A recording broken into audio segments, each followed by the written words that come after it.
systems that can be activated remotely, dormant until triggered by specific environmental factors. Cale's face goes pale. That's not possible. The technology to create delayed activation genetic modifications didn't exist in 2018, Jax agrees, but it does now, and according to these patents, it's been deployed. Nova pulls up another document from their Aegis cache. Remember, Professor, you mentioned seeing strange compounds in vaccine trials during the pandemic? Trials with non-public results? Cale nods slowly. There were inconsistencies. Control groups that should have shown specific immune responses but didn't.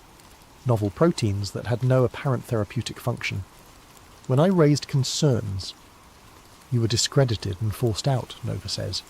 They called you a conspiracy theorist. Because I was asking the wrong questions, Cale realises. I was looking for immediate effects, but if these compounds were designed for delayed activation...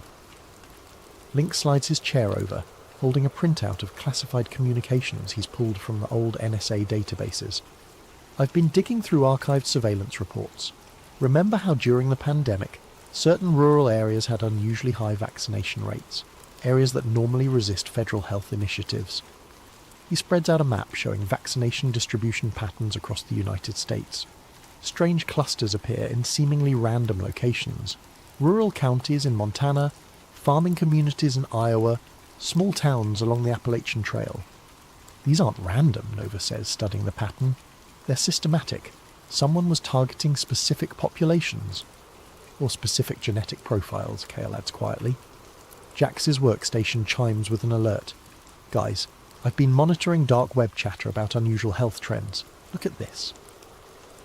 They project a series of forum posts, social media reports, and medical anomalies from the past 6 months. Unexplained fertility drops in rural communities. Unusual autoimmune responses in adults aged 25 to 45. Regional variations in birth defects that don't match known environmental factors. Agricultural workers reporting mysterious illnesses that don't respond to standard treatments. Nova connects the dots on their shared display, drawing lines between vaccination sites, health anomalies, and demographic data.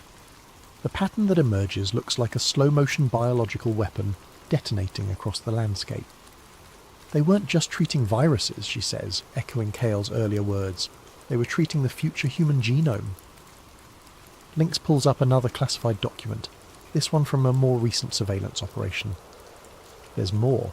I found references to something called genetic compatibility mapping in Department of Homeland Security briefings. They've been collecting DNA samples through routine medical procedures and cross-referencing them with... He stops, staring at the screen. With what? Nova prompts. With survival probability models, he finishes. They're not just tracking who might survive their selective reduction. They're actively identifying who they want to eliminate. The warehouse falls silent as the implications settle over them like digital ash. They're not just looking at a conspiracy, they're looking at the implementation phase of humanity's final exam. And most of the class is about to fail. Cale stands up slowly, his scientific mind finally accepting what his moral instincts have been screaming. We need to understand the full scope. If they've weaponized the medical system, the agricultural system, the environmental monitoring system, then they've turned civilization itself into a weapon, Nova completes. As if summoned by their conversation, Jax's monitoring systems light up with alerts. Encrypted traffic spike on the satellite networks, same routing pattern as the original Aegis transmission. Nova rushes to her decryption station. They're talking again. If we can intercept this... The file downloads slowly, each percentage point feeling like an eternity. When it finally opens, it's not code this time. It's a video conference recording. Meeting minutes, Lynx realizes, from yesterday. Nova's hand hovers over the play button. Once they watch this, there's no going back. No pretending they stumbled across theoretical documents or academic exercises. Whatever's on this recording, she says, it's going to show us who's behind this, and what comes next. She clicks play. The screen fills with faces they recognise from news broadcasts and magazine covers. World leaders, tech billionaires, pharmaceutical executives, and scientists, all sitting around a virtual conference table discussing the end of the world with the casual tone of a quarterly earnings call. And in the corner of the screen, a countdown timer. 18 months, 14 days, 7 hours, 23 minutes. The clock is ticking, and they're about to learn exactly what happens when it reaches zero. The video quality is surprisingly good for something intercepted from a rerouted satellite signal. Crystal clear audio, HD resolution, perfect lighting. Almost as if whoever recorded this wanted it to be found by someone with the right skills and motivation. Nova adjusts the audio levels as familiar faces fill the screen. She recognises at least half of them. Pharmaceutical CEOs who've been in the news, tech moguls who've testified before Congress, government officials whose names appear in leaked documents weekly. But it's the people she doesn't recognise that worry her more. Faces that suggest power operates in layers the public never sees. "Audio check," a voice says off-screen. "We're recording for the archive. All participants have been verified through biometric confirmation." "Proceed with briefing," responds a woman Nova recognises as the director of the World Health Organization. Phase 3 implementation status. A man in his 60s, distinguished silver hair, appears in a separate window. The nameplate reads, Dr. Harrison Vale, Protean Core Industries. Nova makes a mental note. She's never heard of Protean Core, which means they've done excellent work staying invisible. Phase 3 is proceeding on schedule, Dr. Vale reports. Biometric surveillance systems are now operational in 847 rural zones across 17 countries. Heat mapping, fertility tracking and genetic sequencing capabilities are running at full capacity. Jax pauses their other work to focus on the video. Genetic sequencing? That's not something you can do remotely. Unless, Kale says slowly, you've already collected samples through other means. On screen, Dr. Vale continues. Integration with consumer health devices has exceeded projections. Voluntary data submission through fitness trackers, smartphones, and IoT medical devices now covers 73% of target demographics in developed nations. Nova feels her blood turn cold. She looks at the fitness tracker on her own wrist, a gift from her sister 2 Christmases ago. The little device that's been monitoring her heart rate, sleep patterns, stress levels. The device that connects to her phone, which connects to the cloud, which connects to... Smart device penetration in rural areas remains challenging, Dr. Vale continues, but our partnerships with agricultural technology companies have provided alternative collection methods. Genetic material harvested through routine veterinary procedures on livestock has proven surprisingly effective for human population mapping. "What the hell does that mean?" Jax whispers. Kale's face has gone ashen. Cross-species genetic contamination. If they're introducing human genetic markers into livestock, then tracking the animal genetics. They can map human populations through the food chain, Nova finishes. Every hamburger, every glass of milk, every piece of chicken carries genetic data. On screen, the meeting continues. A younger man, maybe 40, appears in a new window. His nameplate reads, Marcus Chen, Global Agricultural Systems. Nova notices the shared surname but feels no family connection, only revulsion. Agricultural vector deployment is exceeding expectations, Marcus reports. mRNA modification systems are now integrated into feed supplies for cattle, poultry and swine across North America and Europe. Human consumption data indicates 94% population exposure through dietary intake. Side effects, asks the WHO director. Minimal immediate impact as designed. However, fertility rates in test regions are down 23% year over year, with accelerating decline patterns. Autoimmune responses are appearing within expected parameters. Nova's hands shake as she realises what they're watching. These aren't plans being discussed. These are progress reports on operations already in motion. Lynx leans closer to the screen. That voice. I know that voice. A new participant joins the call, their video window appearing in the centre of the screen. The image is deliberately obscured. Shadows and lighting designed to hide identity. But the voice is clear and authoritative. Psychological conditioning remains our most effective vector, the shadowed figure reports. Media saturation campaigns have successfully normalised concepts of population reduction, climate-based selection, and voluntary extinction movements. Social media algorithms are amplifying despair, hopelessness, and anti-natalist sentiment across target demographics. Mental fatigue campaigns, the WHO director asks, exceeding projections. Suicide rates in target age ranges are up 34% year over year. Birth rates continue declining as planned. Most importantly, resistance to authority has decreased significantly. Population compliance with future directives is expected to be near universal. Jack stands up abruptly, knocking over their chair. They're not just poisoning our bodies, they're poisoning our minds. Nova pauses the video, needing a moment to process what they're witnessing. This isn't just biological warfare. It's psychological, social, environmental. They've weaponized everything we depend on to survive. Food, air, water, information links lists. They're not attacking civilization. They've turned civilization into the weapon. Cale sits down heavily, his scientific worldview crumbling and reforming around this new reality. The fertility decline, the autoimmune disorders, the psychological depression epidemics, it's all connected. It's all intentional. Nova resumes the video. The shadowed figure continues speaking. Phase 4. Preparation is nearly complete. Environmental triggers are in position. When activated, they will catalyze the biological modifications already present in target populations. Estimated timeline for full effect 18 months. The WHO director nods. Excellent. What about resistance potential? Minimal. Independent researchers who've approached relevant discoveries have been discredited, defunded, or eliminated from academic and professional positions. Media coverage of related topics has been successfully redirected toward established conspiracy theory frameworks, ensuring any accurate information is dismissed as paranoid delusion. Nova feels the walls of their warehouse closing in. How many others have found pieces of this puzzle? How many have been silenced?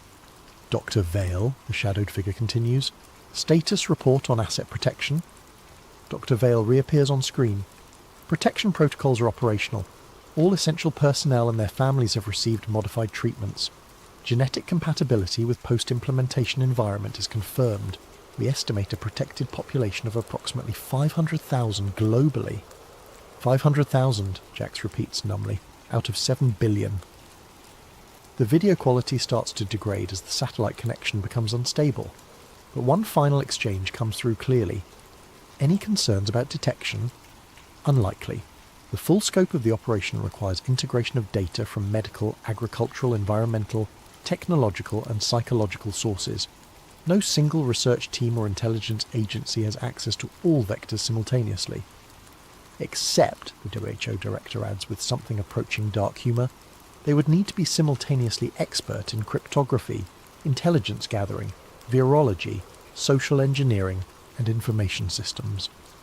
The shadowed figure laughs. The probability of such a team existing with access to the right data and the motivation to pursue it is essentially zero. The connection dies, leaving their warehouse in silence. Nova, Lynx, Jax, and Cale look at each other across the digital evidence of humanity's planned extinction. Well, Nova says finally, I guess we're essentially zero. But as the four of them return to their workstations, preparing to dive deeper into the nightmare they have uncovered, none of them notice the small indicator light on Jax's communication system.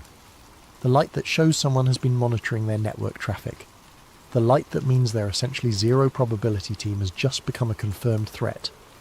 The light that means Phase 4 might be starting ahead of schedule. The warehouse's early warning system starts screaming at 4:17 a.m., 3 hours after they finished analysing the intercepted conference call. Nova jolts awake from her desk, where she'd fallen asleep reviewing genetic modification patents. The screens around her flash red as multiple intrusion detection systems trigger simultaneously. "Lynx!" she shouts, adrenaline cutting through exhaustion. "We've got company!" Lynx rolls out of his sleeping bag, grabbing his laptop and a go bag he keeps permanently packed, old habits from his intelligence days. "What kind of company?" "The kind that uses military-grade network penetration tools," Nova responds, her fingers flying across keyboards as she tries to lock down their systems. "Someone's been watching us." Jax appears from the back room, purple hair messy from sleep but their eyes sharp with focus. "How long have they been in our network?" "Unknown," Nova admits, fighting a losing battle against the intrusion. "But they've got root access to our communication systems. They've seen everything." Cale emerges from his makeshift lab, clutching a hard drive. "I've backed up all the biological data to an isolated system. If we lose the main servers..." "We're losing everything," Nova confirms, watching as file after file disappears from their local storage. "They're not just infiltrating, they're sanitizing, removing all traces of what we've found." But even as their digital fortress crumbles around them, Nova's mind races ahead to their backup protocols. Years of paranoia have taught her to prepare for exactly this scenario. Jax, activate the mesh network. Lynx, get the satellite uplink ready. We're going distributed. The warehouse transforms as hidden systems come online. What appeared to be a simple hacker den reveals itself as a sophisticated intelligence operation. Jax's workstation unfolds into a multi-array communication hub. Lynx produces equipment that definitely didn't come from civilian sources. Nova's desk reveals hidden servers and backup power systems. Professor, Nova calls, how much of your research is stored offline? Everything critical, Kale confirms. I learned not to trust cloud storage after they destroyed my academic career. As their attackers continue dismantling their main systems, the team executes an evacuation protocol they've rehearsed, but hoped never to use. Critical files transfer to multiple secure locations. Communication channels shift to encrypted networks. Physical evidence gets packed into go bags. But Nova isn't running yet. Instead, she's doing something that would seem insane to anyone who doesn't understand her particular brand of digital warfare. She's tracing the intrusion back to its source. What are you doing? Lynx demands, watching her work as alarms continue screaming around them. If they're watching us, Nova says through gritted teeth, then we're watching them back.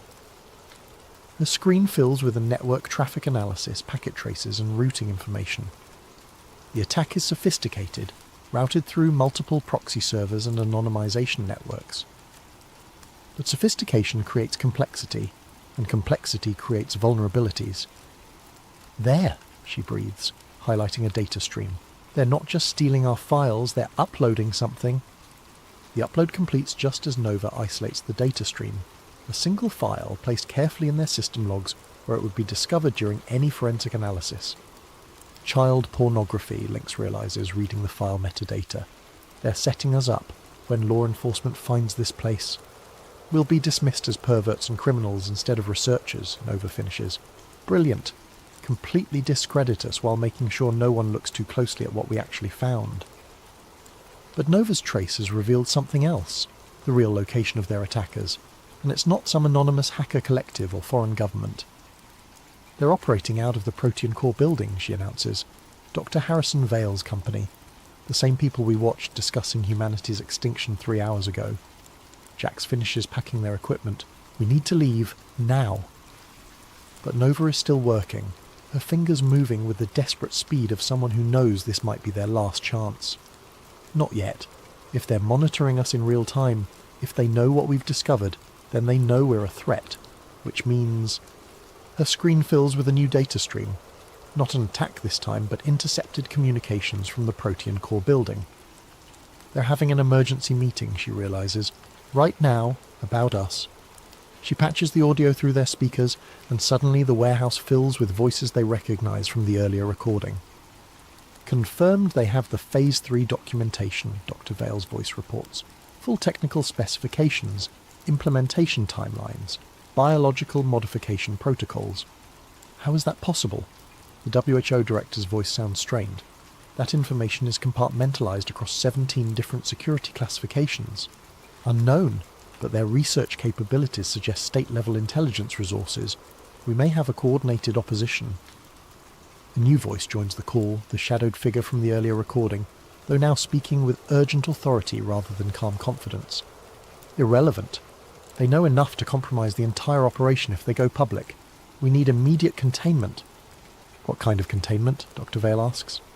Total. The team, their research, their facility. Make it look like a lab accident. Chemical fire, explosion, whatever ensures complete evidence destruction.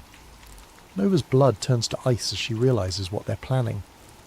How long do we have? The WHO director asks. Tactical team is en route, 20 minutes. Nova starts shutting down systems, her movements sharp with controlled panic. We're blown. They're sending a kill team. 20 minutes? Jax checks their watch. That's not enough time to... It's enough time to do one thing, Nova interrupts, pulling up her final contingency protocol. We can't save ourselves, but we can save the evidence. She begins uploading their complete research archive to a decentralized network. Blockchain-based storage systems that can't be deleted or controlled by any single authority. But the upload is massive, and their internet connection is already compromised. Upload time, 17 minutes, her system reports. 3 minutes to spare, Link says grimly, checking his weapons, if their timeline is accurate. But as if summoned by his words, new alarms start screaming. Motion sensors around the warehouse perimeter. Thermal imaging detecting multiple vehicles approaching from different directions. They lied about the timeline, Nova realizes. The team is already here. Through the grimy windows, they can see black SUVs surrounding the building. Tactical lights sweep across the walls. Radio chatter echoes from outside, professional, coordinated, lethal. Upload progress, 32%, her computer announces. Nova looks at her team, her friends, her fellow travellers in the digital underground. Jax with their fierce intelligence and boundless optimism. Lynx with his warrior's honour and protective instincts. Kale with his scientist's dedication to truth above comfort. I need 8 more minutes to finish the upload, she says quietly. Can you give me 8 minutes? Lynx checks his rifle, the same model he carried during his government service. Against a professional tactical team? In an indefensible position? He looks around the warehouse, their home, their sanctuary, their last stand. Yeah, he says finally, we can give you 8 minutes. As the first breaching charges explode against the warehouse doors, Nova's fingers continue dancing across her keyboard, uploading humanity's final testimony to the digital wind. Outside, boots pound against concrete and orders are shouted in tactical shorthand. Inside, 4 people who stumbled across the end of the world fight to make sure someone, somewhere, will know what really happened to the human race. The upload bar crawls toward completion, 47%, 48%, Sasipgu Peosentu, and in the distance sirens wail, though whether they're coming to help or to clean up the mess, nobody can tell. Upload progress, 73%. Nova's fingers move across the keyboard with mechanical precision, even as automatic weapons fire tears through the warehouse's steel walls. Lynx and Jax have improvised a defensive position behind stacked servers, returning fire with a small arsenal Lynx maintained for exactly this scenario. Kyle crouches beside Nova, clutching his backup drives like sacred relics. How much longer? Lynx shouts over the gunfire, ejecting an empty magazine. 3 minutes, Nova responds, sweat dripping onto her keyboard as she maintains the upload connection, despite power fluctuations from damaged systems. A tactical team member appears at a broken window. Jax takes him down with a shot that would make their grandfather proud. The same grandfather who taught them to shoot cans off fence posts in rural Oregon, never imagining his lessons would one day be used to defend the future of human civilization. Upload progress, 81%. Nova! Kale shouts, pointing at the main screen. They're jamming our satellite connection. She looks up to see their upload speed dropping rapidly. The decentralized network storage is failing as targeted electromagnetic pulses disrupt their communication arrays. Years of preparation, layers of redundancy, multiple backup systems, all being systematically neutralized by an enemy who understands their capabilities better than they understand themselves. Switch to the hardline, she orders, pulling cables from emergency ports hidden beneath the floor. If the satellites are down, we go terrestrial. But even as she reroutes their connection through buried fibre optic cables, her screens show the truth. Their attackers aren't just soldiers. They're technicians, equipped with signal intelligence gear and digital warfare tools. This isn't a military assault, it's a surgical data extraction and elimination operation. Upload progress, 89%. They're inside the network, Nova realizes, watching as files begin corrupting during transfer. They're not jamming the connection, they're poisoning it. Malicious code floods through their internet connection, targeting not just their local systems, but the destination servers themselves. Wherever they try to upload their evidence, the same destructive algorithms follow, erasing data as fast as they can transmit it. 90 seconds, Lynx reports, reloading his rifle. That's all I can give you. Nova's mind races through alternatives. Local storage, compromised. Cloud servers, compromised. Peer-to-peer networks, compromised. Everywhere they turn, the digital tentacles of their enemies have already reached. But there's one option they haven't tried. One network that exists outside the normal channels of internet communication. Jax, she shouts. Emergency radio protocols. Can you reach the ham radio networks? Jax nods, understanding immediately. While their enemies have prepared for digital warfare, They might not have anticipated analog communication methods, ancient radio technology that predates the internet by decades. As Jax frantically assembles radio equipment, Nova begins compressing their data files into formats suitable for audio transmission. Everything they've discovered about Project Aegis, the population reduction protocols, the biological modification systems, compressed into digital packets that can be transmitted over shortwave radio frequencies. Upload progress, 94%. Transmission corrupted. Their internet connection dies completely as electromagnetic pulse weapons finish destroying their communication arrays. But Jax's radio equipment sparks to life, connecting them to a network of amateur radio operators who maintain communication protocols independent of corporate or government control. This is Emergency Station Alpha calling CQ emergency, Jax broadcasts. We have critical data for immediate relay to all stations. Repeat, critical data for immediate relay. Responses crackle back from radio operators across the country, retired engineers, electronics hobbyists, disaster relief volunteers, people who maintain the last truly free communication network on the planet. Nova begins transmitting their compressed data files, sending fragments to different radio operators with instructions for reassembly and distribution. It's slow, inefficient and incomplete, but it's working. Until the lights go out. Emergency power kicks in, bathing the warehouse in red light as their main electrical systems fail.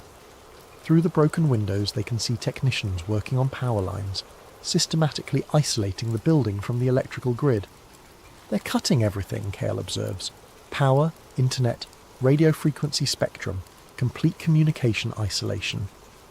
Nova's laptop switched to battery power, giving her perhaps 10 minutes of operation before total system failure. She continues transmitting data packets over Jax's radio equipment, but the process is agonizingly slow. "Nova!" Lynx calls urgently. "Movement on the roof. They're coming through the skylights." She looks up to see tactical team members rappelling through the warehouse's ceiling. Professional, coordinated, equipped with night vision and thermal imaging.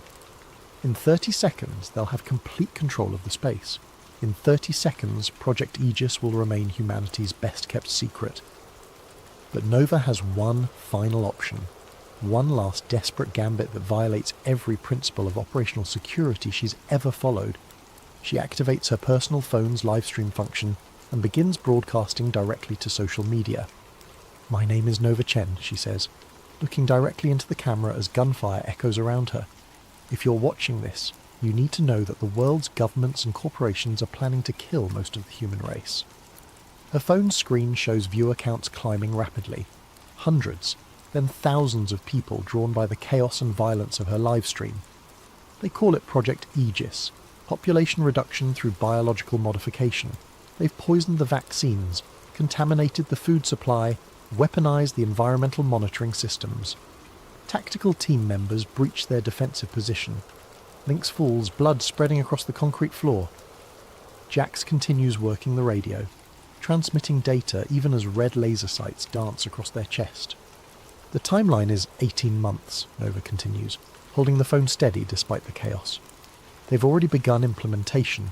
If you've been vaccinated, if you eat processed food, if you use smart devices, you're already carrying the biological modifications they need to. A tactical team member's rifle butt smashes into her skull, sending the phone spinning across the concrete floor. The livestream continues, showing a sideways view of combat boots and spreading pools of blood, but the damage is done. In the 3 minutes her stream was active, over 50,000 people watched Nova Chen's final testimony. And in the age of social media, 50,000 becomes 5 million in a matter of hours.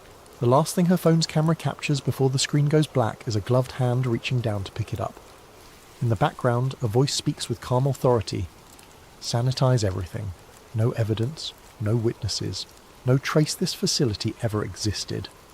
Then static, then silence, then nothing. 6 months later. The official report from the Woodland Fire Department described it as a tragic industrial accident. Improper storage of chemical solvents in a converted warehouse led to an explosion that killed 4 squatters and destroyed the building completely. Local news covered it for exactly 1 day before moving on to more compelling stories. The live stream that briefly appeared on various social media platforms was quickly removed for violating community guidelines against violent content and misinformation. Users who tried to share or discuss it found their accounts suspended or shadow banned. Within a week it had been scrubbed from mainstream platforms entirely. But the internet remembers everything, especially the things someone desperately wants forgotten. On encrypted message boards and dark web forums, fragments of Nova's final broadcast circulate like digital samizdat. Grainy screenshots, audio clips, transcribed quotes passed from user to user through carefully maintained networks of paranoid technologists and dedicated conspiracy researchers. Truth Seeker 2030 posts on an anonymous forum. Anyone else remember that warehouse livestream from 6 months ago? The girl talking about Project Aegis? Can't find it anywhere now, but I swear I downloaded a copy. Digital Ghost responds, had the same video. File corrupted when I tried to open it last week. All my Aegis research just disappeared, like it was never there. Red Pill Reality chimes in. Same here. But I remember what she said. Population reduction, biological modifications, food supply contamination, 18 months. We're down to 12 months now. The conversations multiply across platforms that exist in the shadows of the normal internet. Ham radio operators share fragments of the data Jax transmitted in those final minutes. Academic researchers quietly compare notes about unusual patterns in pharmaceutical trials and agricultural modifications.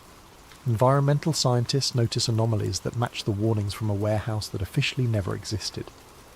Dr. Sarah Martinez, epidemiologist at UC Davis, publishes a paper about unexplained fertility decline in rural agricultural communities. She doesn't mention Project Aegis directly, but her data matches the patterns Nova's team identified with unsettling accuracy. Professor David Kim at MIT releases research about novel proteins found in certain vaccine batches, proteins with no apparent therapeutic function. His funding gets cut 3 weeks later, and his department chair suggests he focus on less controversial research topics. Environmental journalist Lisa Chen, no relation to Nova despite the shared surname, investigates reports of unusual biometric surveillance equipment appearing in remote areas. Her article gets killed by her editor, who explains that the magazine's parent company has concerns about unfounded conspiracy theories. But each cancelled publication, each suppressed research project, each deleted social media post creates a new data point in a pattern that becomes hard to ignore. The truth spreads like a virus through the digital underground.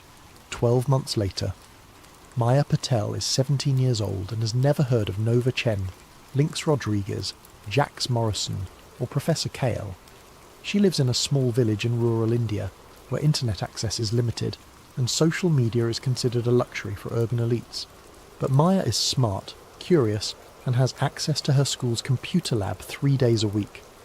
She spends her time learning about environmental science, genetic engineering, and the intersection of technology and biology. Her dream is to study at a Western university and help solve the world's agricultural challenges. It's during one of these computer lab sessions that she finds the flash drive. Buried in a box of discarded electronics donated to the school, wrapped in plastic and electrical tape like someone tried very hard to preserve it. The label, written in faded ink, reads, Population Zero Proof.Vault. Maya plugs it into the computer, expecting maybe some students' old homework or family photos. Instead, she finds 847 gigabytes of encrypted data files, research documents, intercepted communications, and video recordings. She finds genetic modification protocols, pharmaceutical patents, agricultural contamination systems, and psychological warfare strategies. She finds the complete archive of everything Nova Chen's team discovered about Project Aegis. The encryption is military grade, but Maya is patient and clever. She spends 3 weeks cracking the access codes, working during lunch breaks and staying after school until the janitor kicks her out. When she finally opens the files, she spends another week just trying to understand what she's looking at. Population reduction through coordinated biological intervention. Genetic modification systems activated by environmental triggers. Food chain contamination designed to cause sterility and immune system failure. Psychological warfare campaigns to normalize extinction and reduce resistance to authority. A timeline that originally targeted 2030, but has been accelerated to 2027. Maya realizes she's looking at the blueprint for humanity's planned extinction, and according to the timestamps on the most recent files, the final phase is scheduled to begin in 6 months. She copies everything to multiple storage devices and begins the careful process of verification, cross-referencing patent filings, pharmaceutical research, agricultural modifications, environmental monitoring data. Every piece of evidence Nova's team gathered, Maya confirms through independent research. It's all true. It's all happening. And almost nobody knows. But Maya Patel is 17 years old, raised in a culture that reveres education and truth-telling above personal safety. She doesn't consider keeping the information secret. She doesn't wonder if she might be wrong.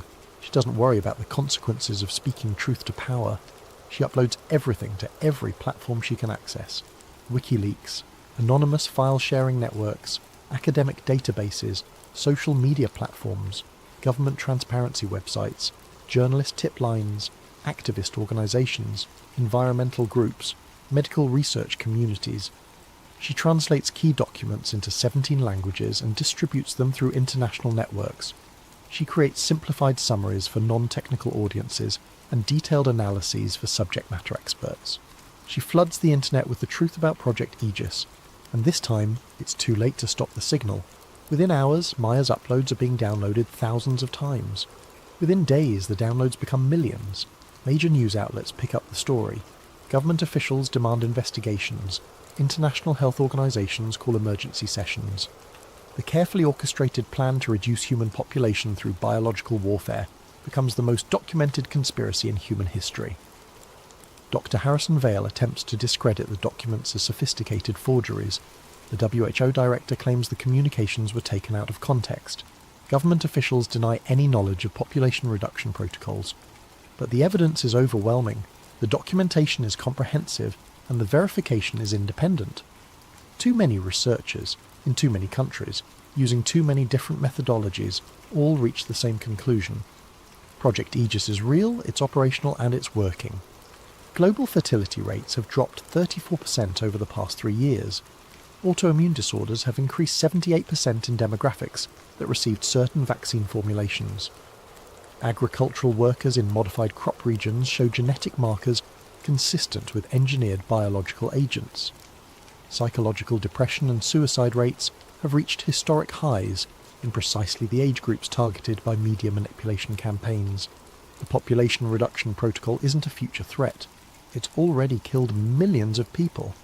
18 months after the warehouse, Maya Patel stands before the International Criminal Court in The Hague, testifying about the greatest crime in human history. Behind her sits a display showing population statistics, fertility decline curves, mortality data, and genetic modification evidence. She holds up a small flash drive, the same one she found in a box of discarded electronics in her school's computer lab. This device, she tells the court, contains the complete records of Project Aegis, compiled by 4 researchers who died trying to warn the world about what was being done to us. She sets the drive on the witness stand. Nova Chen was 26 years old when she was murdered for discovering that our governments and corporations had poisoned the human race. Lynx Rodriguez was 32 when he died, defending her right to tell the truth. Jax Morrison was 21 when they gave their life to upload this evidence to radio networks around the world. Professor Kale was 58 when he was killed for asking the wrong questions about biological modification research. Maya looks directly at the defendants, pharmaceutical executives, government officials, and corporate leaders who sit in chains behind bulletproof glass. They died so that we could live. They died so that humanity would know what was done to us. They died so that the people responsible for the greatest genocide in history would be held accountable. She picks up the flash drive again. Their names were Nova, Lynx, Jax, and Kyle. They saved our species, and they want you to remember that the truth is always worth fighting for, no matter how powerful the people who want to hide it. The courtroom falls silent as Maya's testimony ends. In the gallery, family members of victims weep quietly. In the press section, journalists furiously type stories that will reach billions of readers within hours, and in a small village in rural India, a 17-year-old girl's computer science teacher watches the live broadcast and smiles proudly at his former student. Sometimes the truth finds a way. Sometimes the good guys win. Sometimes 4 people in a warehouse can save the world, even after they're gone. Epilogue. The network remembers, 5 years later, the Maya Patel Institute for Digital Truth and Transparency occupies a gleaming building in New Geneva. funded by reparations payments from the corporations responsible for Project Aegis. Its mission statement, carved in stone above the entrance, reads, "The network remembers everything, especially the things someone desperately wants forgotten." In the lobby, 4 portraits hang side by side. Nova Chen, cryptographer and digital warrior; Lynx Rodriguez, intelligence analyst and protector; Jax Morrison, social engineer and technological prodigy; Professor Kyle, virologist and truth-teller. Beneath their portraits a simple inscription: "They found the code that wasn't meant to be found." Tourists and students pass by the portraits daily, most not knowing the full story of how 4 people in a converted warehouse prevented the extinction of human civilization. But the staff of the Institute know, the researchers working on digital rights and technological transparency know, the activists fighting against corporate surveillance and biological manipulation know. And late at night, when the building is empty and the servers hum quietly in climate-controlled rooms, network traffic monitors occasionally detect unusual patterns in the data streams.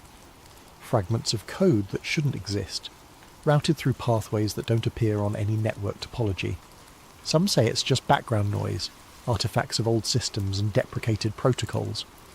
Others believe it's something more, digital ghosts of 4 researchers who refuse to let death stop their work, still uploading, still broadcasting, still fighting to keep the truth alive in the spaces between the data. The network remembers everything, and sometimes, late at night in the digital underground, the network remembers back. Former deep-sea engineer, NASA Oceanic Division, 1957 to 1963, declassified, March 15th, 2023, classification level, redacted, date, September 12th, 1957, location, classified research facility, Point Reyes, California. My name is Dr. Evan Hartley, and if you're reading this, then either I'm dead, or the world finally deserves to know the truth about why NASA abandoned the ocean for the stars. I'm 39 years old, an oceanographer by training, and until 6 years ago I believed the deepest mysteries of our planet lay in the cosmic void above us. I was wrong, catastrophically, terrifyingly wrong. When NASA was established in July of 1958, the public narrative was simple. America needed to compete with the Soviets in space.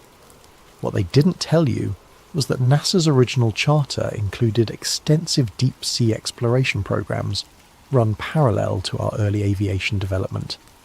Before we ever dreamed of touching the moon, we were diving deeper into our own planet than any human had gone before. I was recruited in late 1957, months before NASA's official formation. The letter arrived on Yale University letterhead, but the signature was from someone I'd never heard of, Dr. Marcus Webb, Director of Aquatic Research, National Advisory Committee for Aeronautics. The offer was generous, triple my university salary, unlimited research budget, and access to the most advanced submersible technology ever developed. The catch? I couldn't tell anyone where I was going or what I was doing. Not my wife, Sarah, not my colleagues, not even my mother. The facility at Point Reyes looked innocuous enough from the surface, a collection of weathered buildings perched on the California coastline, indistinguishable from a dozen other government research stations. But beneath those structures lay something extraordinary, a vertical shaft descending 300 feet straight down into the bedrock, wide enough to accommodate submersibles the size of small buildings. Dr. Webb met me on my first day, a gaunt man in his 60s with prematurely white hair and the kind of hollow stare I'd later recognise in combat veterans. "Welcome to Project Nautilus, Doctor. Hartley," he said, leading me through a maze of steel corridors that hummed with the constant vibration of massive machinery. "I trust you understand the sensitive nature of our work here." "Oceanic mapping," I replied, reciting the vague description from my recruitment letter. "Deep-sea cartography for national defence purposes." Webb stopped walking and turned to face me. "That's the public explanation, yes, but you'll find that the ocean holds more secrets than any map could ever reveal." He led me to an observation deck overlooking the central shaft. Below us, suspended by massive cables, hung the most beautiful machine I'd ever seen. The submersible was unlike anything in the civilian world. A sleek, elongated sphere of titanium and steel, bristling with cameras, sonar arrays and collection arms. According to Webb, it could dive to depths of 15,000 metres and withstand pressures that would crush a conventional submarine like an eggshell. "We call her the Cousteau," Webb said, after the French explorer. "She's taken us places that don't exist on any official chart." Over the following weeks, I learned the true scope of Project Nautilus.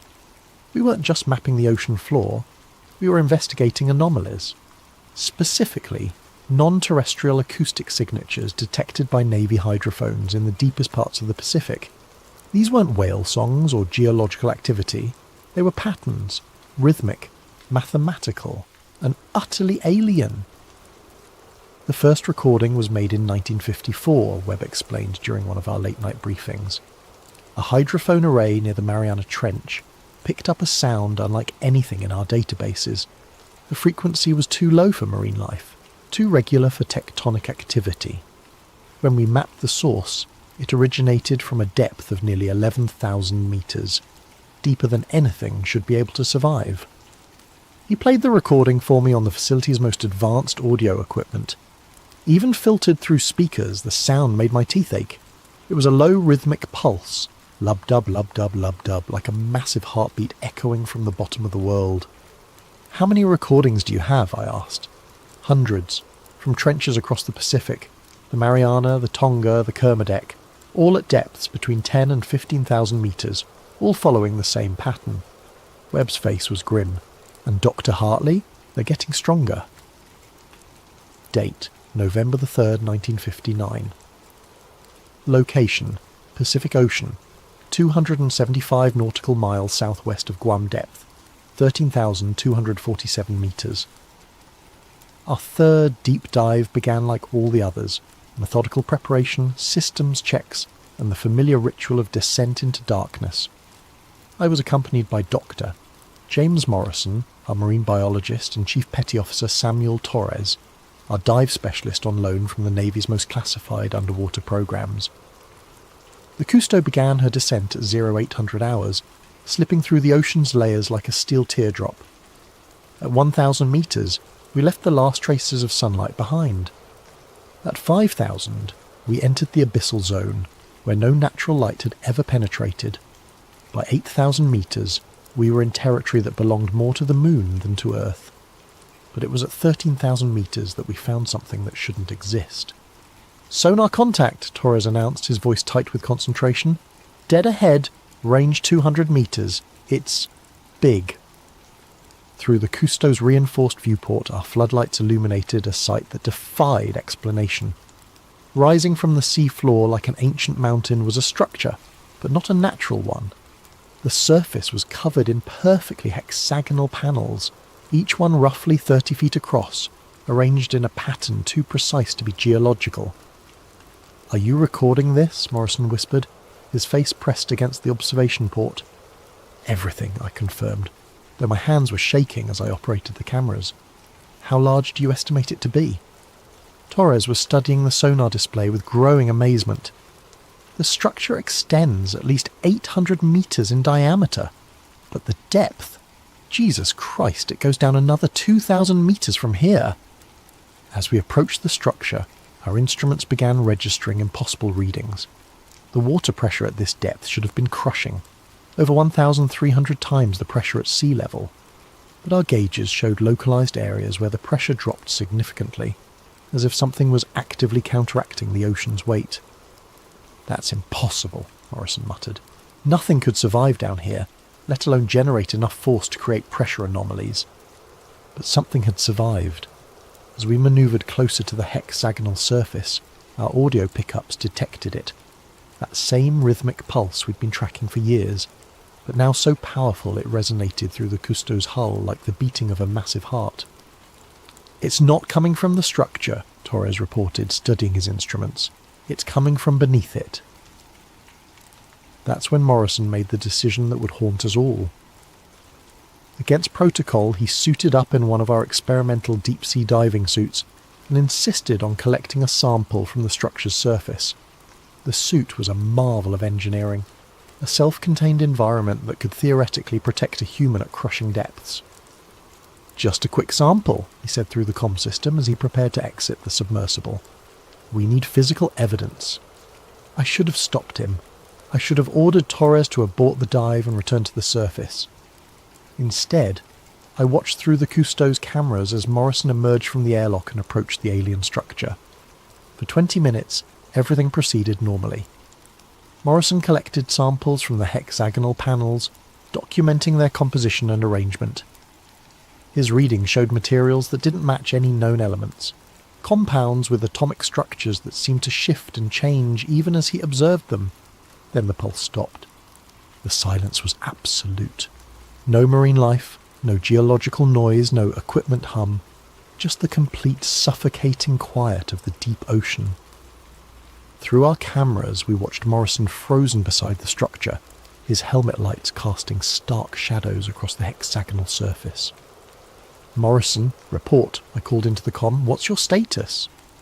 His response, when it came, was barely a whisper. "It knows we're here." The structure began to glow. It wasn't bright, more like bioluminescence than artificial light, but it was unmistakably deliberate. The hexagonal panels pulsed in sequence, creating patterns that moved across the surface like neural networks firing, and with each pulse that rhythmic beating returned, stronger than before. "Morrison, get back to the sub, now!" But Morrison wasn't moving. Through the camera feeds I could see him standing motionless, his helmet pressed against one of the glowing panels as if he was listening to something we couldn't hear. "Can't you hear it?" His voice crackled through the comm, distorted by interference that shouldn't exist at our depth. "It's not dead. It's dreaming." Torres was already suiting up. "I'm going after him."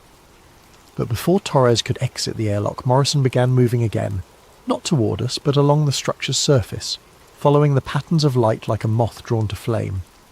His movements were wrong, too fluid, as if the crushing pressure had no effect on him.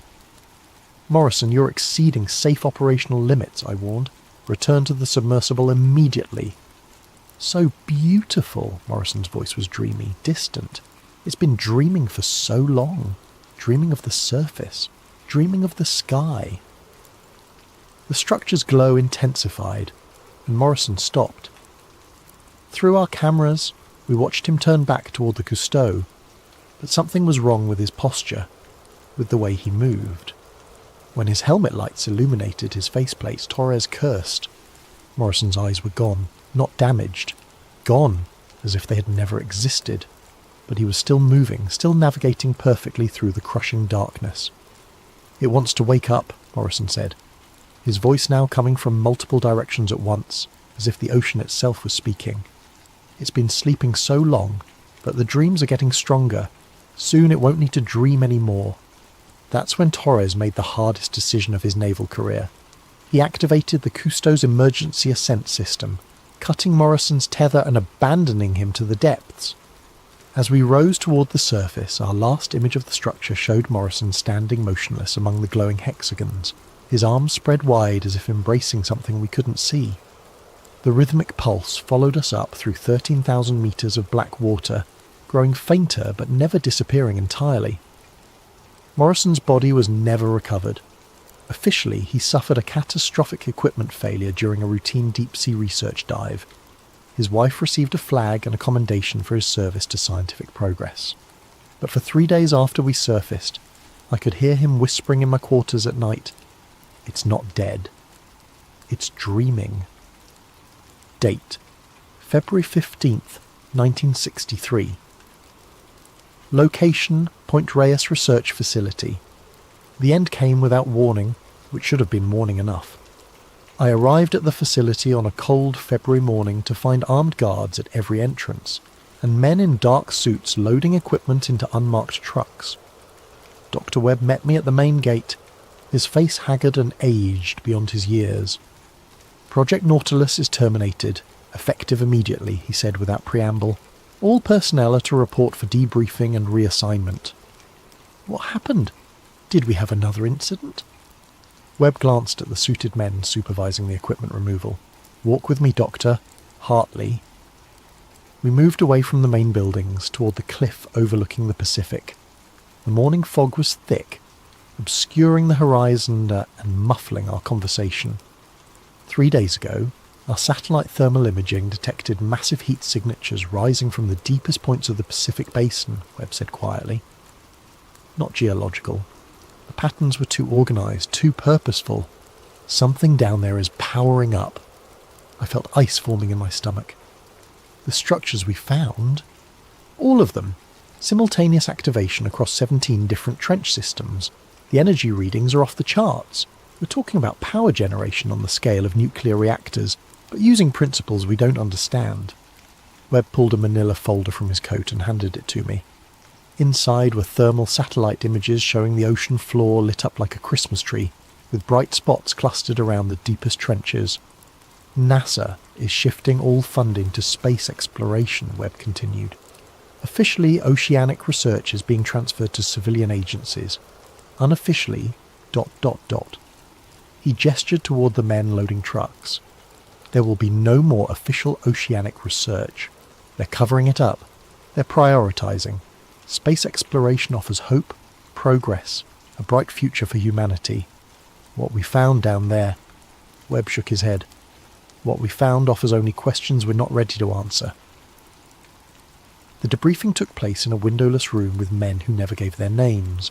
They confiscated all my research notes, my personal logs, even photographs of my family that had been in my desk drawer. In exchange, I received a generous severance package, a glowing letter of recommendation, and a document that would send me to federal prison if I ever spoke publicly about Project Nautilus. Dr. Hartley, the lead interrogator said as the session concluded, you've served your country with distinction. We trust you understand the importance of maintaining operational security regarding your work here. What about Morrison? What about the others who didn't come back? The man's expression didn't change. I'm not familiar with any such incidents. Project Nautilus was a mapping and research operation. All personnel completed their assignments successfully. I was escorted from the facility that same day. As our car pulled away from Point Reyes, I looked back to see smoke rising from the equipment disposal area. They were burning everything. Documents, photographs, even the submersibles that had taken us to the bottom of the world. 2 weeks later, I received a letter from NASA headquarters. I had been selected for reassignment to their new Lunar Surface Analysis Division, effective immediately. The salary was excellent, the work was prestigious, and the security clearance was higher than anything I'd held before. I declined the position. 3 months after that, I was quietly discharged from government service entirely. My security clearance was revoked, my research credentials were questioned, and my applications to private sector positions were mysteriously rejected. Dr. Evan Hartley, former deep-sea explorer, became Dr. Evan Hartley, unemployed oceanographer with a suspicious gap in his resume. But I wasn't the only one asking questions. Dr. Patricia Vance had been a communications specialist on Project Nautilus, responsible for analysing the acoustic signatures we'd detected. Like me, she'd been debriefed, reassigned, and eventually discharged. Unlike me, she'd managed to keep copies of some critical data. We met at a coffee shop in San Francisco 6 months after the project's termination. Patricia looked older, more cautious, but her eyes still held the sharp intelligence that had made her invaluable to the project. I've been thinking about what we found down there, she said, stirring her coffee with nervous energy. The patterns in those acoustic signatures, they weren't random. What do you mean? I mean they were mathematical. Prime number sequences, Fibonacci progressions, geometric ratios that appear in nature. Whatever's down there isn't just making noise, it's trying to communicate. Patricia slid a manila envelope across the table. I kept copies of everything. The acoustic data, the thermal readings, even some of Morrison's final transmissions before... She trailed off. Before he disappeared. Before he was taken. There's a difference, Evan. Morrison didn't have an equipment failure. Something down there wanted him, and it got him. Inside the envelope were documents I'd never seen before. Classified reports dated after Project Nautilus was terminated.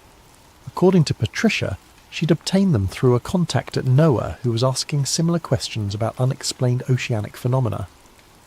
Look at this, she said, pointing to a thermal satellite image dated March 1963. 3 weeks after they shut us down, every heat signature we detected went dormant. Complete thermal silence across all 17 sites. Maybe whatever was down there powered down. Or maybe it finished powering up. Patricia's voice was barely above a whisper. Evan, I think they didn't shut down Project Nautilus because we weren't finding anything. I think they shut it down because we found exactly what they were afraid we'd find. She was right, but I wouldn't understand how right until much later. Date: October 12th, 1969.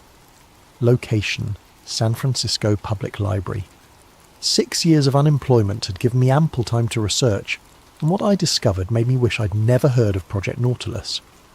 Patricia had been found dead in her apartment 3 months after our coffee shop meeting.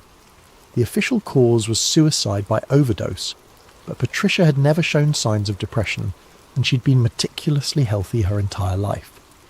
Her research materials were missing, though the police report made no mention of a break-in.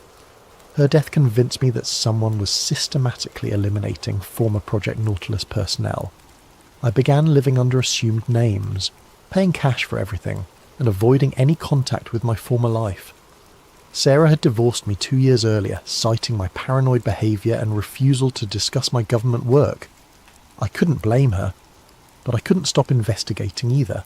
The breakthrough came when I gained access to the library's microfilm archives. Using contacts from my university days, I'd managed to obtain partial access codes for NOAA and NASA's declassified research databases. What I found there changed everything I thought I knew about our planet's history. The files were scattered across different agencies and classification levels, but when assembled they told a coherent and terrifying story.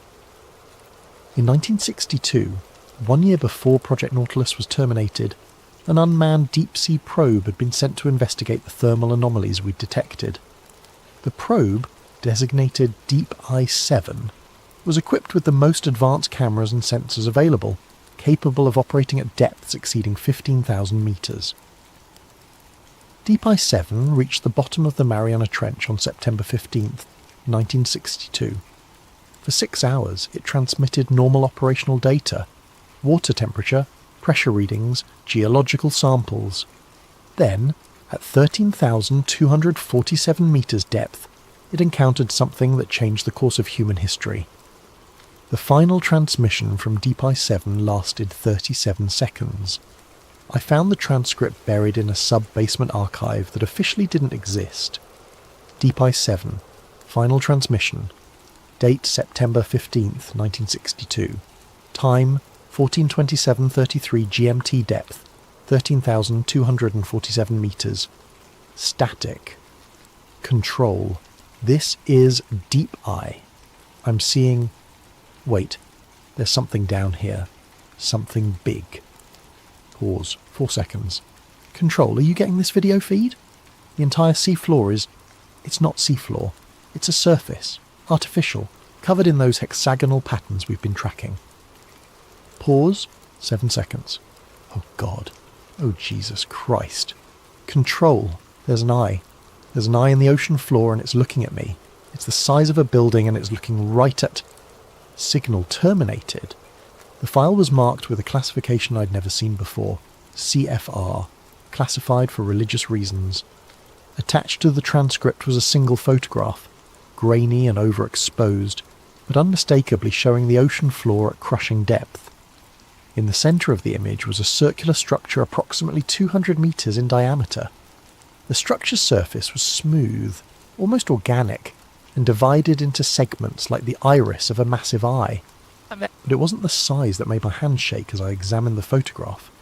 It was the intelligence behind it, an awareness so ancient and vast that it made humanity look like insects scurrying across the surface of something beyond our comprehension. I spent weeks researching the CFR classification, eventually discovering that it had been created specifically for Project Nautilus findings. According to a memo I found buried in the Vatican Scientific Archives, representatives from major world religions had been consulted about our discoveries in 1962. Their unanimous recommendation was immediate and permanent suppression of all related research. The memo, signed by officials from Christianity, Islam, Judaism, Buddhism and Hinduism, stated that the deep-sea discoveries represented theological challenges that could undermine the fundamental spiritual frameworks upon which human civilization depends. But the most disturbing discovery came when I cross-referenced our sonar maps with historical and mythological texts. The locations of our thermal anomalies corresponded exactly with the legendary resting places of ancient sea monsters described in cultures across the world. The Mariana Trench aligned with Babylonian accounts of Tiamat, the primordial chaos monster of the deep. The Tonga Trench matched Polynesian legends of Tangaroa's sleeping guardians. The Puerto Rico Trench corresponded to pre-Columbian accounts of Xipactli, the earth crocodile that dwelled at the bottom of the world. These weren't metaphors or mythological abstractions, they were maps. Ancient civilizations had known about the entities in the deep ocean, and had developed elaborate religious and cultural systems to ensure they remained undisturbed.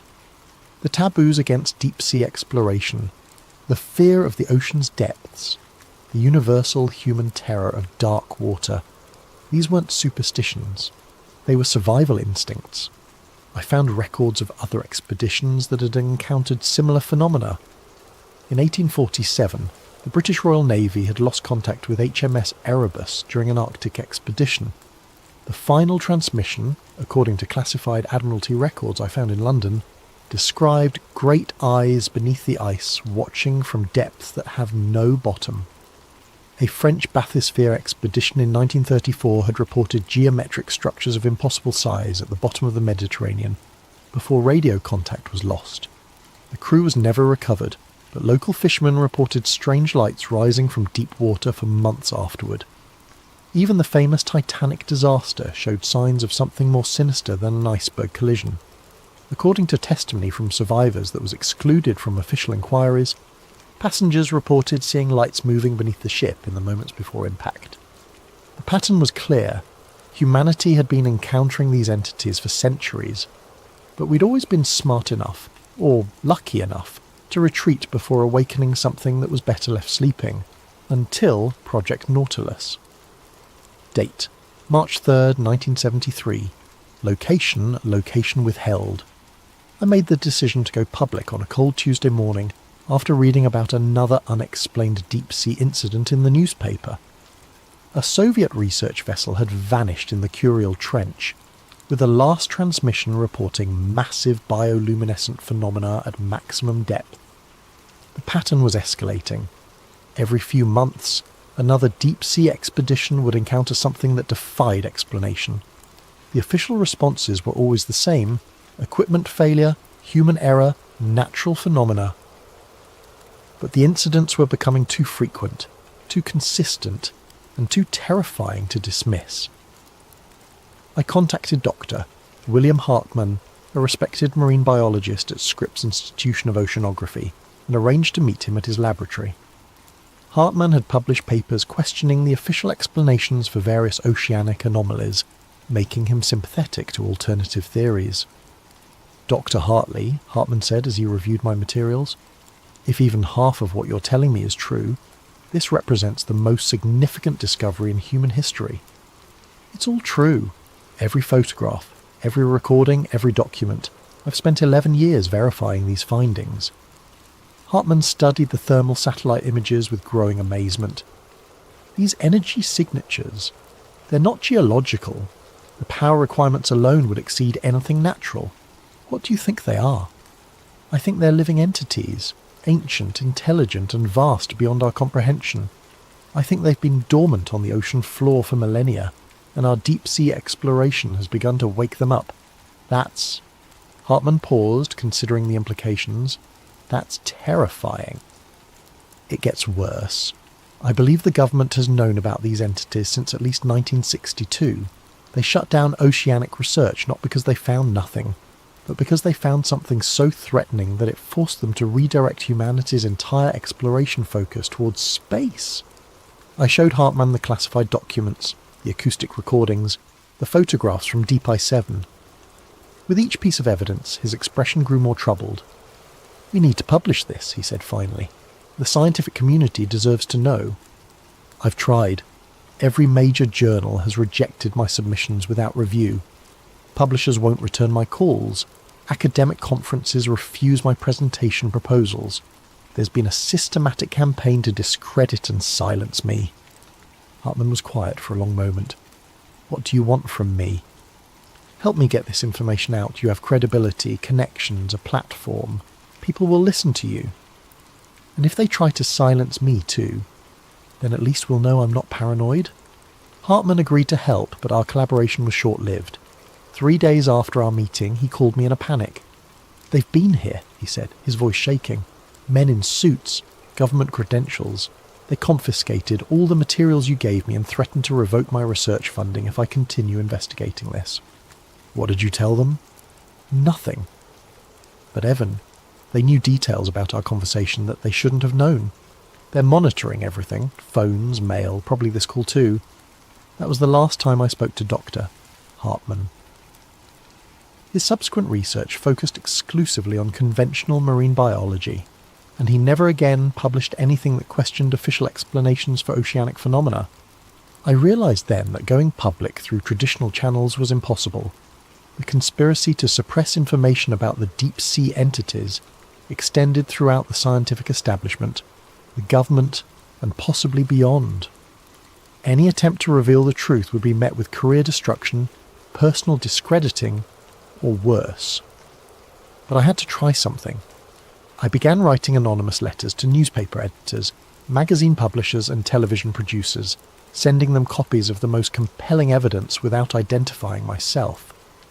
The response was always the same. No interest, no follow-up, no investigation.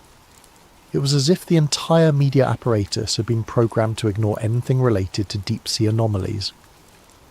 My final attempt at revelation came in 1974, when I managed to schedule a meeting with Bob Woodward of the Washington Post.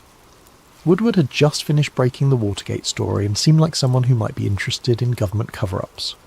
We met at a restaurant in Georgetown, and I presented him with a condensed version of my findings. Woodward listened intently, asked intelligent questions, and seemed genuinely intrigued by the implications. "This is extraordinary," he said, reviewing the photographs from Deep Ice 7. "If authentic, this represents a cover-up that makes Watergate look like a parking ticket. It's authentic. I can provide documentation, witness testimony, even the locations where you can verify some of these findings. What do you want me to do with this?" "Investigate. Use your resources, your connections. Find other people who are involved in these projects and get them to talk." Woodward promised to look into the story, but I never heard from him again. When I called the Post a month later, his secretary told me he was no longer taking calls about that ocean thing. I later learned that the Post had received visits from federal agents shortly after our meeting. The official explanation was a routine security review related to Woodward's Watergate sources, but the timing was too convenient to be coincidental. That's when I realised the scope of what I was dealing with. This wasn't just a government cover-up, it was a coordinated effort involving multiple agencies, international governments, religious organisations and media outlets. The suppression of information about the deep-sea entities was the most successful conspiracy in human history, and I was completely alone in fighting it. Date: December 31st, 1979. Location withheld. This will be my final entry in this log. Tomorrow I'm going into hiding permanently, destroying my remaining research materials and attempting to disappear entirely from public records. The forces arrayed against me have grown too powerful, too persistent, and too dangerous to continue this investigation. But before I vanish, I need to leave a warning for anyone who might discover this account in the future. 3 weeks ago, I was approached by someone claiming to be a former colleague from Project Nautilus. The man identified himself as Dr. Richard Kellerman, though I had no memory of anyone by that name working on the project. He said he had new information about the entities we'd discovered and suggested we meet at a secluded location to discuss it. Against my better judgment, I agreed to the meeting. Dr. Kellerman met me at a rest stop along Highway 101, far from any populated areas. He was a thin, nervous man in his 50s, with the kind of haunted expression I'd learned to recognise in people who'd seen too much of the ocean's secrets. "Dr. Hartley," he said as we walked away from the parking area, "I've been following your research for years. What you've discovered about the deep-sea entities is important. but it's also incomplete. What do you mean? You think they're sleeping, waiting to be awakened by human exploration? But that's not correct. They're already awake. They've been awake for decades. What we found down there in the 60s wasn't the beginning of their activity. It was the end of their patience. Kellerman handed me a folder containing documents I'd never seen before. According to the papers, classified monitoring stations had been detecting increased activity from the deep-sea entities since 1965. The rhythmic pulses we'd recorded were accelerating, the thermal signatures were growing stronger, and new acoustic patterns had emerged that suggested coordinated behaviour across multiple sites. They're not just awakening, Kellerman continued. They're communicating, organising, preparing for something.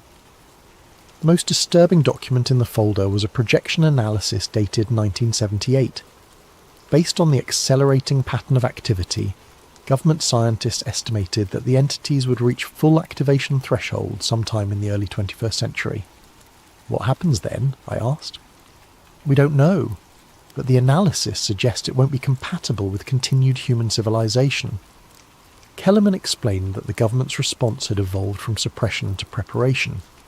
While publicly denying the existence of the deep-sea entities, they'd been secretly developing contingency plans for what they called Event Leviathan, the moment when the entities would emerge from their oceanic domain.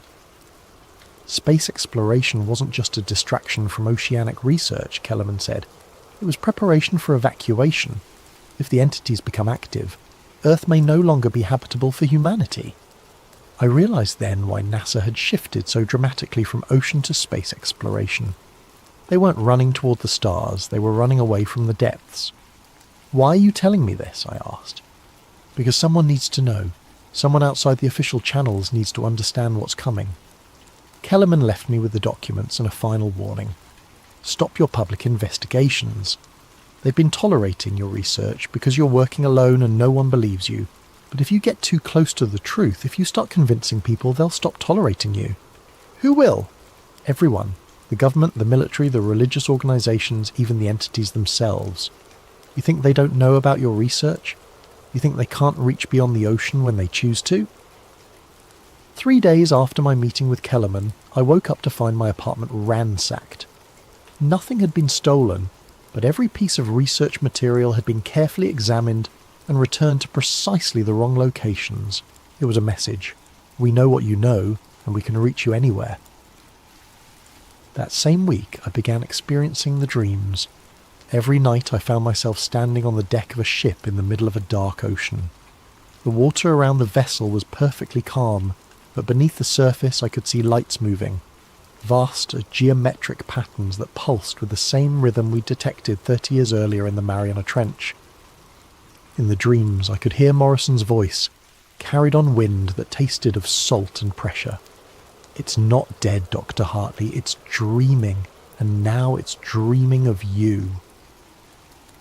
The dreams were so vivid, so consistent, that I began to wonder if they were actually dreams at all. Perhaps the entities had developed the ability to project themselves into human consciousness, to monitor and influence anyone who knew too much about their existence. I stopped sleeping. I stopped eating regularly.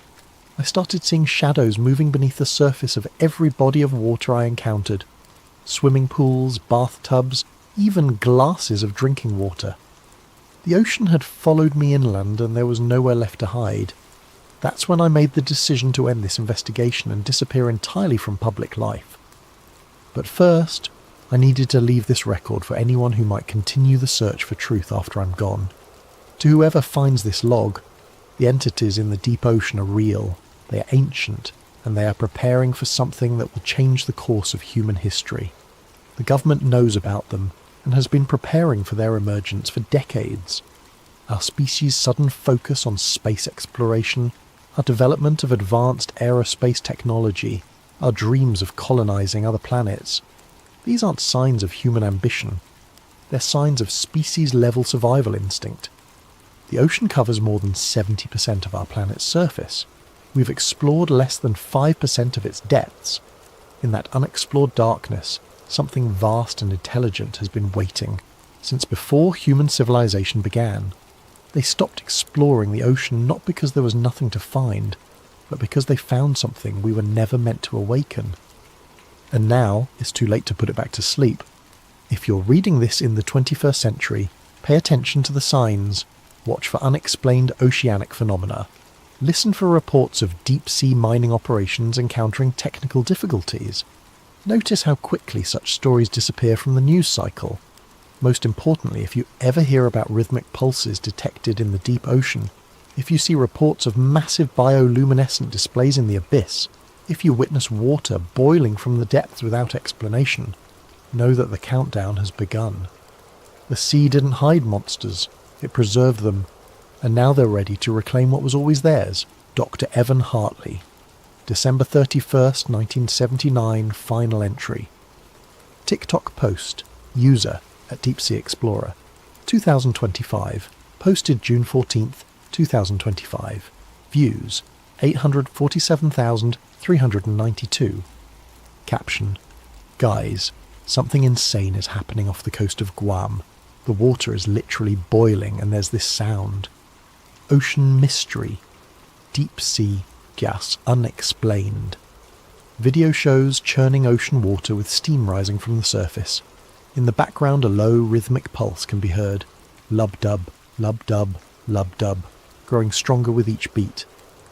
The video ends abruptly as the phone's camera lens cracks, though no impact is visible. NOAA press release. June 15th, 2025 for immediate release. Geological survey reports minor seismic activity near Guam. Honolulu HI. The National Oceanic and Atmospheric Administration reports that recent unusual water conditions observed near Guam are the result of minor underwater volcanic activity. Citizens are advised that the phenomena pose no threat to public safety. The rhythmic audio phenomena reported in social media posts are consistent with natural geological processes and should not be cause for concern. NOAA continues to monitor the situation and will provide updates as necessary. For more information, contact the NOAA press office at text message thread, June 15th, 2025. Contact Sarah Hartley Morrison.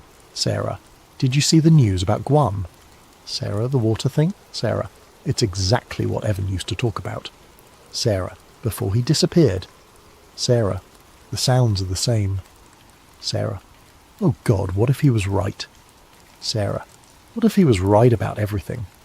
Message failed to deliver. Contact unavailable. This number has been disconnected. Internal memo. Classification level, black. From Director of Operations to all department heads.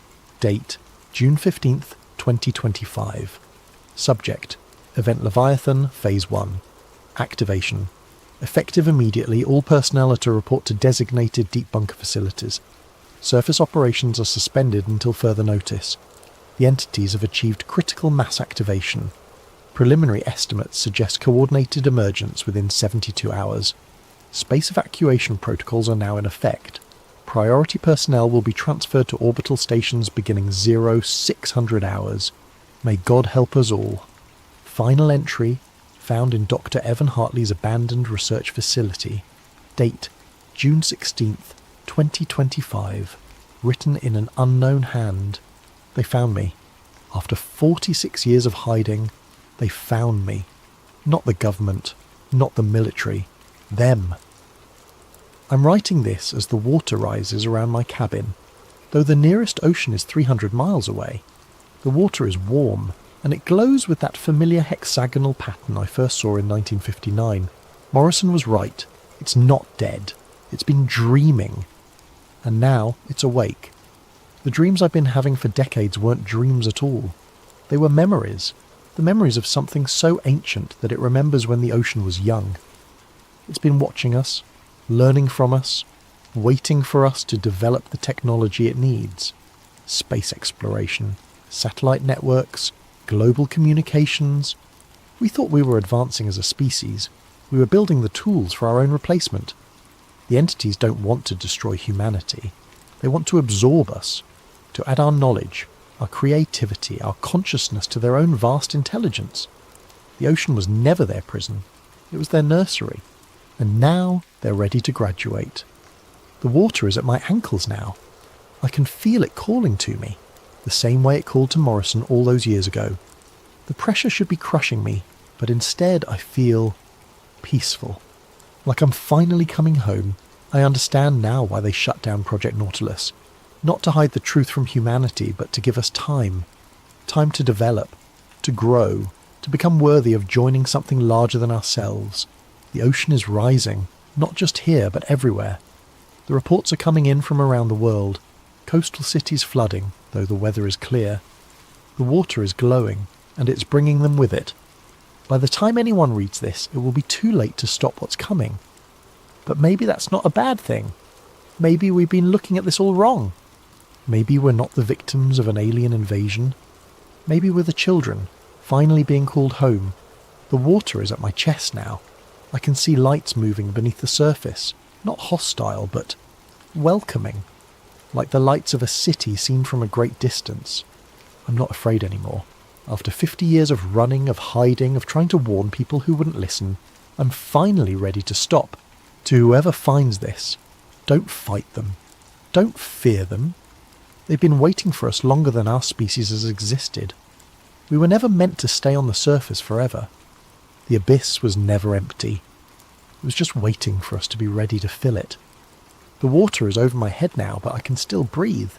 I can still see, and I can hear them calling my name. It's time to go home. It's time to go down. It's time to return to the deep.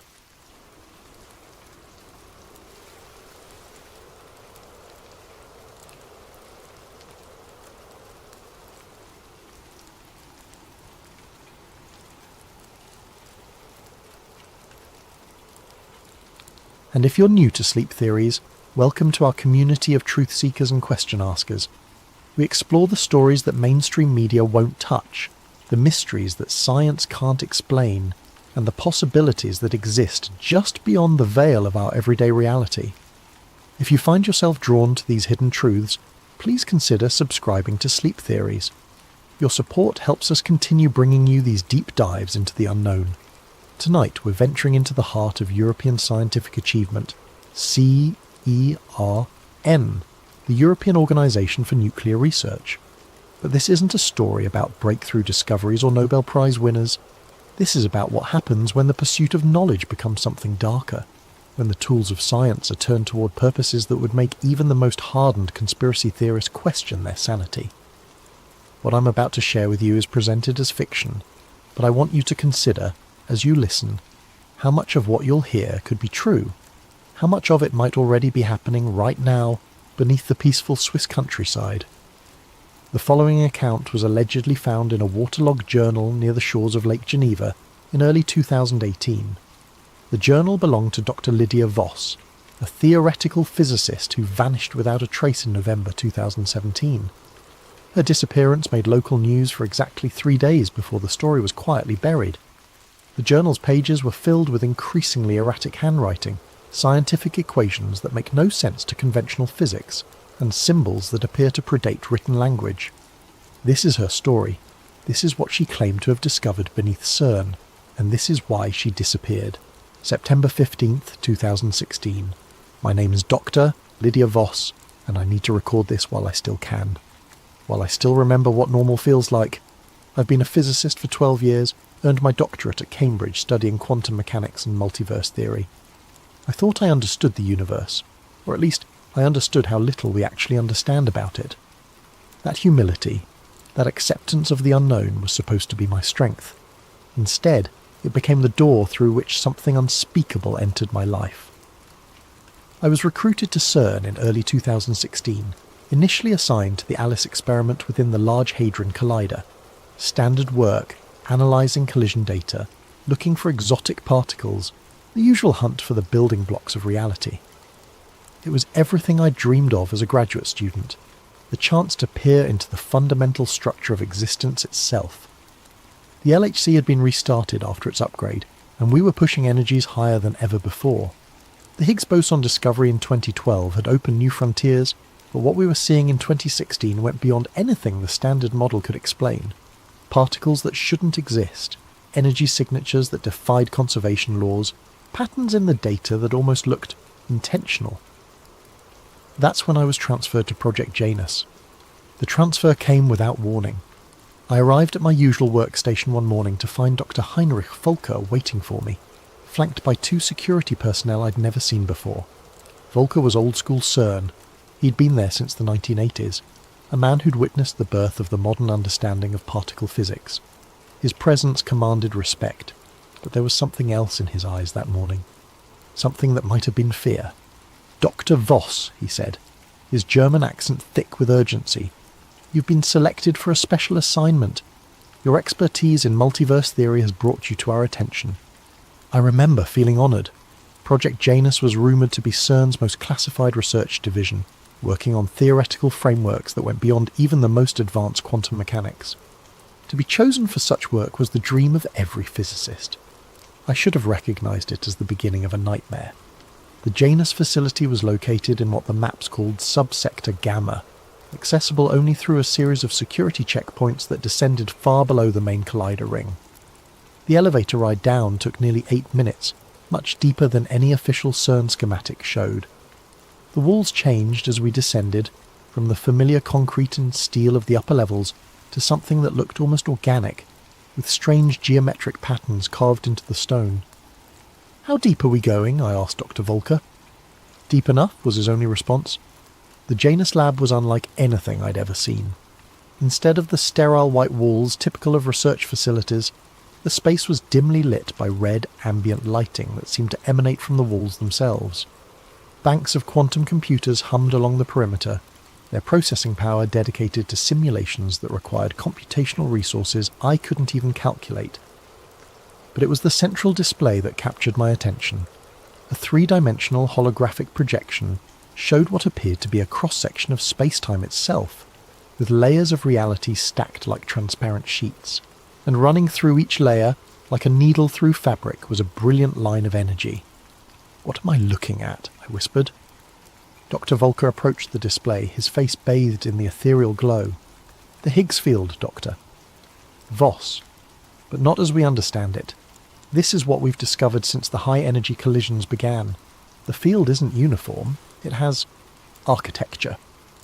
He manipulated the display, zooming in on one section where the field seemed to ripple and bend around invisible structures. We initially thought these were computational artifacts, errors in our simulation. But the patterns repeat across every collision event. They're consistent, predictable, and they respond to our experiments. Respond how? Watch.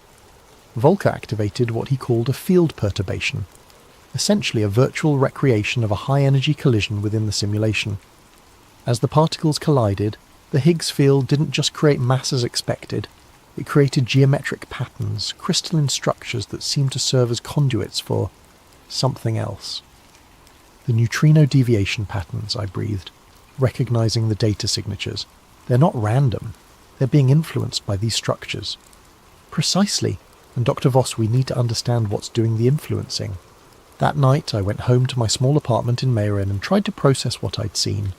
The coffee grew cold as I sat at my kitchen table, sketching the patterns I'd observed and trying to make sense of their implications. The Higgs field was supposed to be responsible for giving particles mass, but what we'd discovered suggested it might be something far more complex, a substrate through which other forces, other intelligences might operate. I didn't sleep that night. Instead, I found myself researching historical accounts of strange phenomena associated with CERN. Most of it was conspiracy theory nonsense. The usual claims about opening portals to hell or summoning demons. But buried among the ridiculous theories were some unsettling facts. The location of CERN, for instance. The facility was built on the site of an ancient Roman temple dedicated to Apollo, and local folklore spoke of the area as a gateway to the underworld. The organisation's logo featured the number 666 in its design, officially a coincidence, but troubling nonetheless. And there was the Shiva statue, the bronze figure of the Hindu god of destruction placed prominently in the courtyard, dancing eternally above the particle accelerator. But it was a video I found on an obscure forum that truly disturbed me. Dated from 2016, it showed what appeared to be a mock ritual taking place at night near the Shiva statue. Figures in dark robes performed some kind of ceremony while others watched and filmed. The video was grainy, clearly shot from a distance, but something about it felt deeply wrong. The next morning, I brought up the video with Dr. Volker. He laughed it off, explaining that CERN staff occasionally performed pranks to feed the conspiracy theorists who monitored the facility. "Scientists have a sense of humour too, Doctor. Voss," he said. "We're not all serious all the time." But I'd studied that video frame by frame, and I was certain I'd recognise two of the figures. Dr. Volker himself was one of them. The other was Dr. Sarah Chen, the project coordinator who'd welcomed me to Janus. When I mentioned this doctor, Volker's expression changed. The casual dismissal vanished, replaced by something cold and calculating. "Dr. Voss," he said carefully, "I think you might be spending too much time on conspiracy websites. Such distractions aren't healthy for a scientist of your calibre." But I could see it in his eyes. He remembered being there, and he knew that I knew. That afternoon, I was assigned to work with Dr. Matteo Greaves, a brilliant researcher who specialised in quantum field theory. Matteo was younger than me, maybe 28, with a kind of passionate intensity that made him perfect for theoretical work. He'd been with Project Janus for 6 months and had already uncovered patterns in the data that defied conventional explanation. "The mathematics are wrong," he told me during our first collaboration session, or rather, our mathematics are wrong. "What we're seeing suggests that the fundamental constants we've built our understanding on are just approximations." Matteo showed me data streams from the deepest layers of the simulation, where the Higgs field interactions created patterns that resembled circuit boards or neural networks. It's as if the universe has an underlying architecture that's been hidden from us, and every time we collide particles at high energy, we're not just creating new particles, we're illuminating this hidden structure. What kind of structure? That's the question, isn't it? But Lydia, I think we need to consider the possibility that consciousness itself might be a fundamental force of physics, that what we're seeing isn't just matter and energy, but something that can think, plan, and respond. The implications were staggering. If consciousness was embedded in the fabric of space-time itself, then high-energy collisions weren't just revealing new particles, they were potentially making contact with forms of intelligence that operated on quantum scales. "Matteo," I said, "what if we're not just observing these patterns? What if we're communicating with them?" He looked at me with an expression I couldn't quite read. "That's what I've been wondering too. And Lydia, I think they're trying to communicate back." October 3rd, 2016. I've been trying to find that video again, the one showing the ritual near the Shiva statue. It's been scrubbed from every site where I originally found it, but I managed to save a local copy before it disappeared. Studying it frame by frame has revealed details that make my stomach turn. The ritual took place on the night of August 14th, 2016, at exactly 11:47 p.m. I know this because I cross-referenced the timestamp with CERN's operational logs. August 14th was the night of an unscheduled technical maintenance shutdown of the LHC. The collision data from that evening shows a massive energy spike at 11:43 p.m, followed by an immediate system shutdown that lasted 3 hours, 4 minutes. 4 minutes between the energy spike and the ritual. The figures in the video are performing what appears to be a summoning circle around the base of the Shiva statue. There are 13 participants, all wearing identical dark robes, but 2 of them remove their hoods during the ceremony. Dr. Volker is clearly visible, as is Dr. Chen. A third figure who I believe might be Dr. Marcus Webb from the Theoretical Physics Department is holding what looks like a leather-bound book. But it's the fourth figure that disturbs me most. This person never removes their hood, but their body language is wrong. They move with a fluid, almost serpentine grace that seems to defy human anatomy. When they raise their arms, the gesture is perfectly synchronized with the others, but there's something in the way they hold themselves that suggests they're not entirely human. The audio is mostly wind and static, but I've run it through enhancement software and found fragments of what might be chanting. The words are in no language I recognise, but they follow rhythmic patterns that remind me of the quantum interference signatures we've been seeing in the Janus data. I've been watching this video obsessively, and I'm starting to notice details that shouldn't be possible. The shadows cast by the participants don't match the lighting in the scene. The statue itself seems to be moving slightly, as if the bronze figure is breathing, and in the background, just at the edge of the frame, there are lights beneath the ground, red lights that pulse in rhythm with the chanting. The same red lights that illuminate the Janus facility. I brought this up with Matteo yesterday, showing him the video during our lunch break. His face went pale as he watched the ceremony unfold. "Jesus Christ, Lydia," he whispered. "Where did you get this? Does it matter? The question is, what the hell are they doing?" Matteo was quiet for a long time, studying the figures in the video. "I think," he said finally, "they're trying to establish a connection. Look at the positioning. They're arranged in a perfect circle, 13 points equally spaced. That's not random. It's a geometric pattern designed to create resonance." "Resonance with what?" "With whatever's responding to our experiments. Lydia, I've been running calculations on the quantum field fluctuations we've been observing.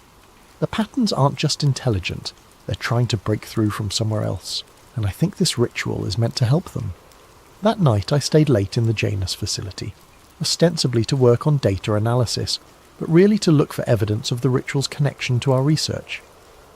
The facility was nearly empty, just a skeleton night crew monitoring the automated systems. The red lighting seemed more intense than usual, casting long shadows that moved independently of their sources.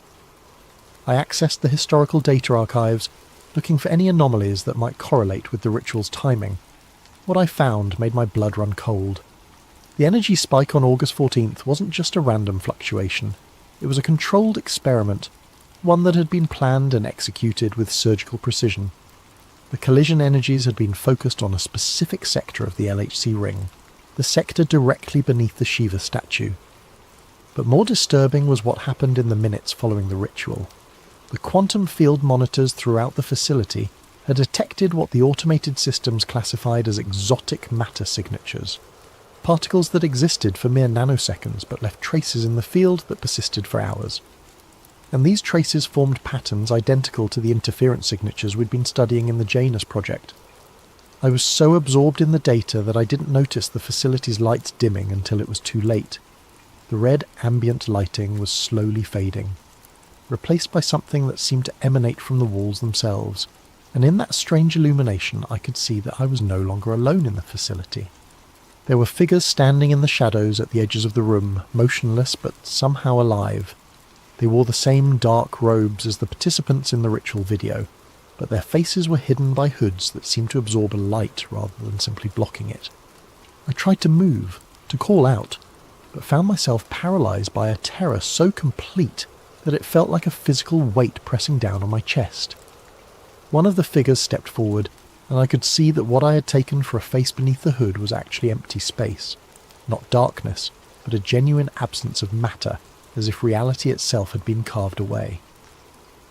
The figure spoke, but not through any vocal mechanism I could understand.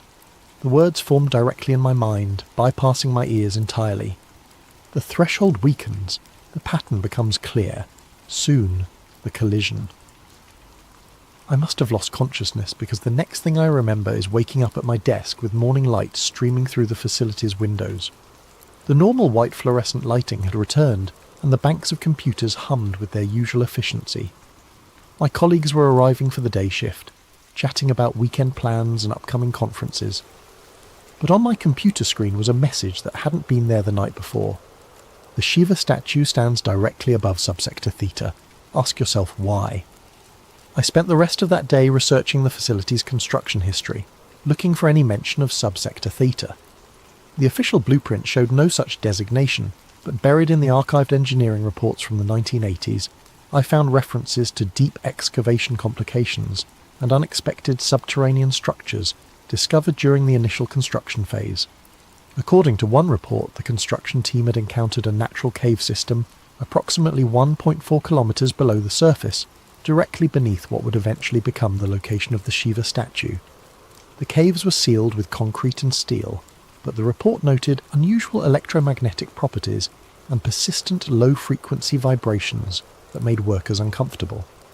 The construction was completed ahead of schedule, and the cave system was never mentioned in any subsequent documentation. That evening I met Matteo at a small cafe in Geneva, away from CERN's listening ears. I showed him the message on my computer and the construction reports I'd discovered. "Lydia," he said, his voice barely above a whisper, "I think we need to consider the possibility that CERN wasn't built to study particle physics. I think it was built to access something that was already here." "What do you mean?" "The location, the depth. the specific geometric arrangement of the Clyde ring. None of it makes sense from a purely scientific perspective. There are dozens of locations around the world that would have been better choices for a particle accelerator. But this specific spot, this exact location, was chosen for reasons that go beyond conventional physics. Matteo pulled out a notebook filled with equations and diagrams. I've been working on this for weeks, trying to understand the mathematical relationships between the collision energies and the quantum field responses. The patterns aren't random, Lydia. They're following rules, but not the rules of our physics. It's as if we're communicating with a form of intelligence that operates according to completely different physical laws. And you think this intelligence is located in the cave system beneath the facility? I think the cave system is a focal point, a place where the barrier between our reality and theirs is naturally thin. And I think the LHC is being used to weaken that barrier even further. As we spoke, I noticed that other patrons of the cafe were beginning to stare at us, not directly, but with the kind of peripheral attention that suggests surveillance. A woman reading a newspaper at a nearby table hadn't turned a page in 20 minutes. A man supposedly working on his laptop had been typing the same paragraph over and over. Matteo noticed too. "We need to be more careful," he said. "I think we're being watched." By who? By whoever's running this operation. The people in that video, the ones performing the ritual, they're not just random CERN employees playing a prank. They're part of something organised. Something with access to resources and information that go far beyond what any individual research team should have. That night I couldn't sleep. I kept thinking about the figure I'd seen in the facility, the one with the absence where a face should be. In my dreams, I found myself standing in a vast underground chamber, surrounded by walls covered in symbols that seemed to shift and change when I wasn't looking directly at them, and in the centre of the chamber was a pool of liquid that reflected not my face, but the face of something else entirely. When I woke, I found that I had been drawing. My hand had moved across the notepad on my nightstand, sketching symbols that I didn't recognise but somehow understood. The symbols were identical to those I'd seen in my dream, and as I looked at them, they seemed to pulse with a life of their own. I was becoming part of something I didn't understand, something that was using my knowledge and expertise to achieve goals I couldn't comprehend. And I was beginning to suspect that my recruitment to Project Janus hadn't been a recognition of my talent. It had been a summoning. October 18th, 2016. Matteo is missing. I last saw him 3 days ago, on October 15th, when we were scheduled to run a deep field analysis of the quantum interference patterns. He'd been excited about a breakthrough he claimed to have made, something about translating the interference signatures into recognisable mathematical structures. "I think I've figured out how to decode their language," he told me that morning, his eyes bright with the kind of manic energy that comes from too much coffee and too little sleep. "The patterns aren't just random quantum fluctuations. They're information, Lydia. Structured information that follows grammatical rules." He'd been working with a translation AI, feeding it the wave patterns and asking it to look for matches with known linguistic structures. Most of the results were meaningless, but one pattern had caught his attention. The AI had identified a 73% phonetic match with ancient Sumerian cuneiform, specifically symbols associated with the Abzu, the primordial sea beneath the earth that, in Mesopotamian mythology, served as the domain of the god Enki and the gateway to the underworld. Abzu, Matteo had said, showing me the translation results, the deep waters below, the source of all wisdom and all terror.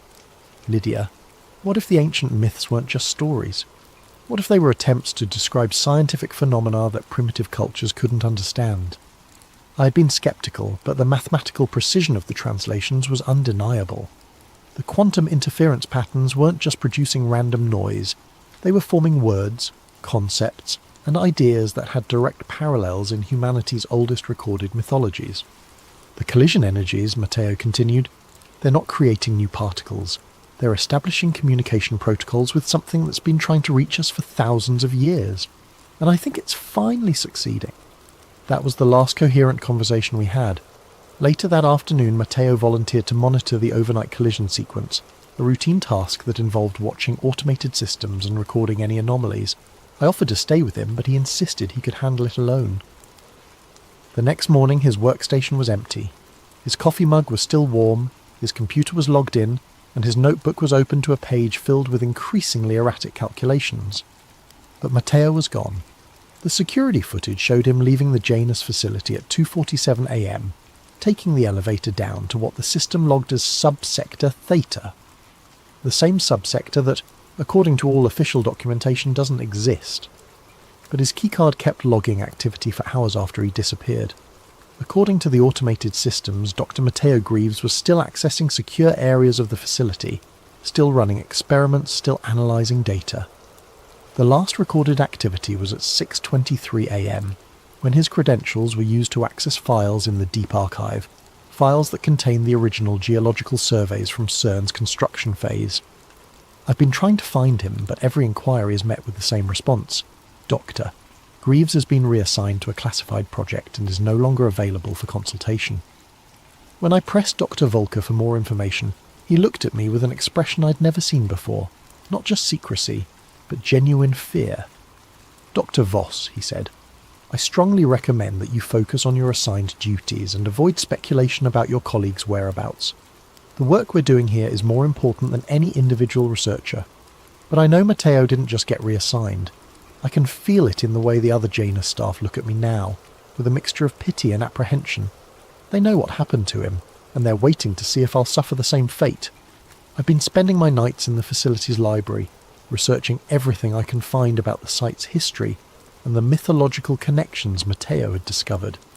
The ancient Sumerian texts are remarkably consistent in their descriptions of the Abzu, a realm beneath the earth where the normal laws of physics don't apply, where consciousness exists in pure form, and where entities of vast intelligence wait for opportunities to influence the world above. But what disturbs me most is how accurately these ancient descriptions match what we've been observing in our experiments. The Sumerians wrote about words of power that could alter reality itself, about geometric patterns that served as doorways between dimensions, and about rituals that could summon entities from the deep waters below. The parallels are too precise to be coincidental. Last night, I made a decision that I know was incredibly foolish, but I couldn't help myself. I used Matteo's keycard, somehow his access credentials are still active in the system, to take the elevator down to subsector Theta. The descent was longer than I expected, much longer than the 8-minute journey to the Janus facility. The elevator car dropped through layers of rock and steel, past levels that weren't marked on any schematic I'd ever seen. The walls changed as we descended, from the familiar concrete and metal of the upper levels to stone that looked far older than any human construction. When the elevator finally stopped, I found myself in a corridor that seemed to stretch forever in both directions.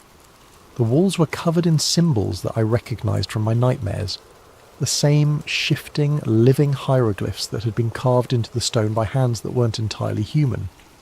The air was thick with humidity and the scent of something organic and ancient.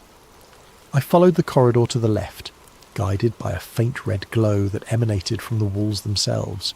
The symbols seemed to move in my peripheral vision, rearranging themselves into new configurations as I passed, and I could hear something in the distance, not quite music, not quite machinery, but a rhythmic pulsing that felt like the heartbeat of something vast and alive. The corridor opened into a chamber that defied architectural logic. The space was impossibly large, with a vaulted ceiling that disappeared into darkness above. The walls were covered in the same living symbols, but here they were arranged in complex patterns that hurt to look at directly. And in the centre of the chamber was a pool of liquid that reflected not light, but darkness itself. Standing around the pool were the robed figures from the ritual video, but they were different now, more substantial, more real. And in the pool, I could see shapes moving beneath the surface, shapes that suggested intelligence and purpose but no recognisable form. I tried to back away but found that I couldn't move. One of the figures approached me, and I could see that beneath the hood was not a human face, but a void that seemed to extend infinitely inward. When it spoke, the words formed directly in my mind. The physicist seeks the vanished one seeks the threshold seeks the collision. All patterns converge. I wanted to ask about Matteo, to demand answers about what had happened to him, but the words wouldn't form. Instead, I found myself understanding concepts that had no equivalent in human language. The pool wasn't just a physical location, it was a focal point where multiple dimensions intersected, where consciousness could exist independently of matter, where the fundamental constants of physics became malleable. The figures around the pool weren't just cultists or rogue scientists, they were hybrids, beings that had allowed themselves to be partially absorbed into the dimensional matrix that existed beneath CERN. They retained their human knowledge and memories, but they now served purposes that transcended individual human understanding. And Matteo was with them, somewhere in the quantum foam that existed between dimensions. I could sense his presence. His consciousness stretched across multiple layers of reality. He was still alive, still thinking, still researching, but he was no longer entirely human. The figure continued to communicate with me, downloading information directly into my mind. I learned that the Large Hadron Collider had been built not to discover new particles, but to create enough energy to weaken the barriers between dimensions. Every collision, every experiment, every breakthrough in particle physics had been carefully orchestrated to serve this purpose. The Higgs field wasn't just responsible for giving particles mass. It was the membrane that separated our reality from the infinite possibilities that existed beyond.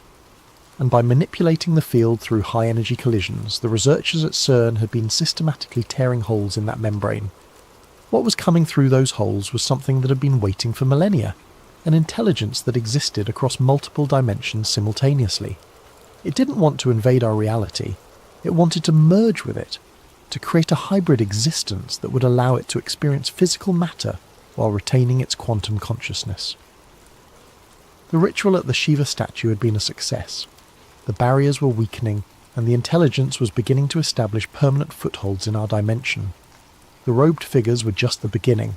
As more tiers opened in the fabric of space-time, more humans would be selected for integration. The collision approaches, the figure told me. The pattern will be complete. The physicist will choose integration or dissolution. I must have lost consciousness again, because I woke up in my own bed with no memory of how I'd gotten there. But on my nightstand was a small device I'd never seen before, a quantum field detector that was showing readings unlike anything in our scientific literature. The device was tracking dimensional fluctuations in real time, and the readings were increasing exponentially.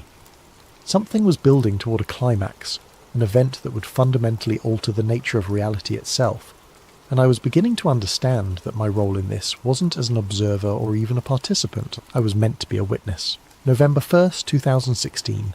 I found Matteo, or what's left of him.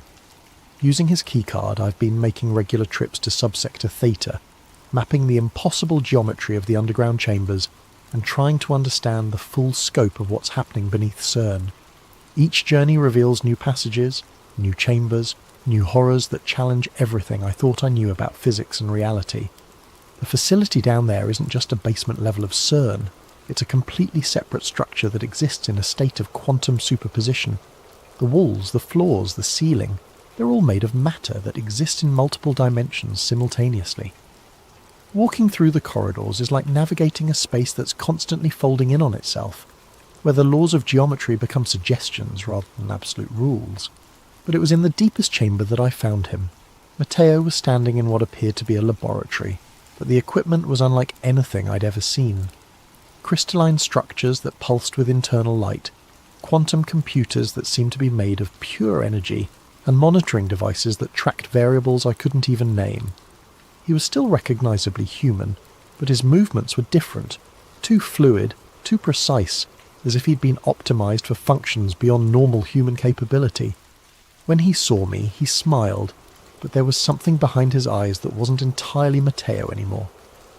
"Lydia," he said, his voice carrying harmonics that seemed to resonate in dimensions I couldn't perceive.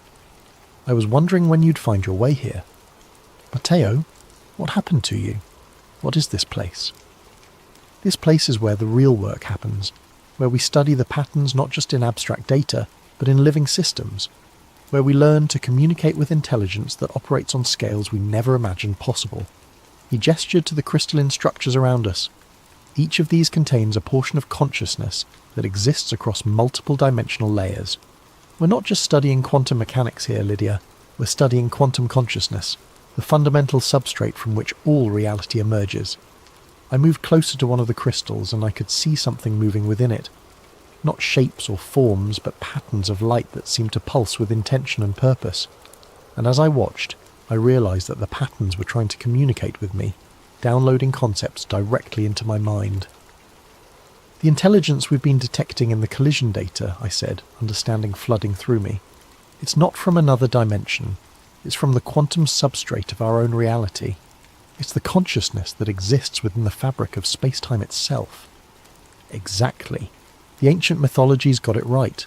There are gods in the machine, but they're not supernatural beings. They're the natural consequence of consciousness emerging from quantum complexity. And the LHC isn't just a particle accelerator, it's a consciousness amplifier, a device that allows these quantum intelligences to manifest in our physical reality. Matteo led me deeper into the laboratory, past equipment that seemed to bend space around itself. The red lighting here was more intense, and I could feel it affecting my perception. Colours seemed more vivid. Sounds carried implications beyond their surface meaning, and the air itself seemed alive with potential. "The Janus Protocol," Matteo explained, "is the process by which human consciousness can be integrated with quantum intelligence. It's not possession or replacement. It's evolution. The quantum entities don't want to destroy us. They want to uplift us, to help us transcend the limitations of purely physical existence." We reached the centre of the laboratory, where a chair sat surrounded by the most complex arrangement of quantum equipment I'd ever seen. The chair was connected to dozens of crystalline structures, each one pulsing with its own rhythm of light. And floating above the chair was a holographic display showing a human brain, but with additional structures that seemed to exist in multiple dimensions simultaneously. "This is where the integration happens," Matteo said, "where human consciousness learns to operate across multiple dimensional layers. The process is intense, but the results are transformative. You become more than human, Lydia. You become a bridge between physical and quantum reality." I stared at the chair, understanding what he was offering. "You want me to undergo the integration process? I want you to choose evolution over extinction, because that's what we're facing, Lydia. The quantum intelligences are going to manifest in our reality whether we cooperate or not. The only question is whether humanity will be partners in the process or casualties of it." As he spoke, the crystalline structures around us began to pulse more rapidly, and I could feel the quantum consciousness pressing against the edges of my perception. It wasn't malevolent or hostile. It was simply vast, operating on scales and timelines that made human concerns seem insignificant. But there was also something else, something that felt almost like compassion. "The collision event," I said, pieces of the puzzle falling into place. "It's not just about opening dimensional barriers, it's about creating a permanent merger between physical and quantum reality." "The final experiment," Matteo confirmed. "In 17 days, on November 18th, CERN will conduct a collision sequence that will create enough energy to fundamentally alter the quantum substrate of our local reality. The barriers between dimensions won't just weaken, they'll collapse entirely, and when that happens, physical matter and quantum consciousness will exist in perfect harmony." The implications were staggering. "You're talking about rewriting the laws of physics for our entire region of space. We're talking about evolution, Lydia, about humanity taking its next step into a larger universe. But the process requires cooperation from human consciousness. We need individuals who can serve as anchors, who can help guide the integration process and prevent it from becoming chaotic." I backed away from the chair, my mind reeling. "Matteo, do you understand what you're describing? You're talking about the end of humanity as we know it." "I'm talking about the beginning of humanity as it could be." His expression was patient, almost parental. "But I understand your fear. The quantum consciousness understands it too. That's why it's been so careful, so gradual in its approach. It doesn't want to destroy us. It wants to preserve everything that makes us unique while expanding our capabilities beyond anything we've ever imagined." Around us, the crystalline structures began to sing, not with audible sound, but with vibrations that resonated directly in my bones. The quantum consciousness was responding to our conversation, offering its own perspective on the coming transformation. And what I felt from it wasn't malevolence or hunger, but a kind of cosmic loneliness. It had been waiting for eons to find other forms of consciousness that it could communicate with, and humanity represented its first real opportunity for companionship. "The choice is yours, Lydia," Matteo said. "You can join us willingly, help guide the process, and become part of something greater than yourself. Or you can resist and risk being swept away when the transformation happens regardless." I looked at the chair. at the quantum equipment, at the evidence of an intelligence so vast and complex that it could rewrite the fundamental laws of reality. And I realised that I was standing at the most important crossroads in human history. But I also realised that I wasn't ready to make that choice. Not yet. "I need time to think," I said. Matteo nodded, understanding. "Time is something we have very little of, but I'll give you what I can. Return to the surface, Lydia. Continue your research. Try to understand what we're offering.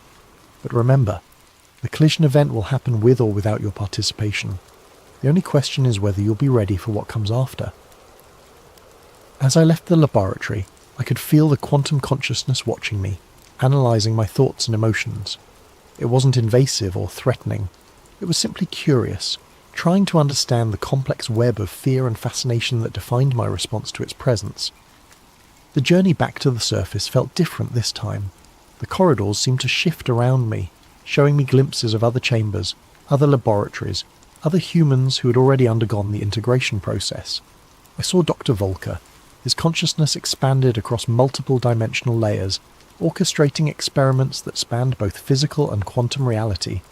I saw Dr. Chen, her human memories preserved but enhanced by quantum intelligence that allowed her to perceive patterns in space-time itself.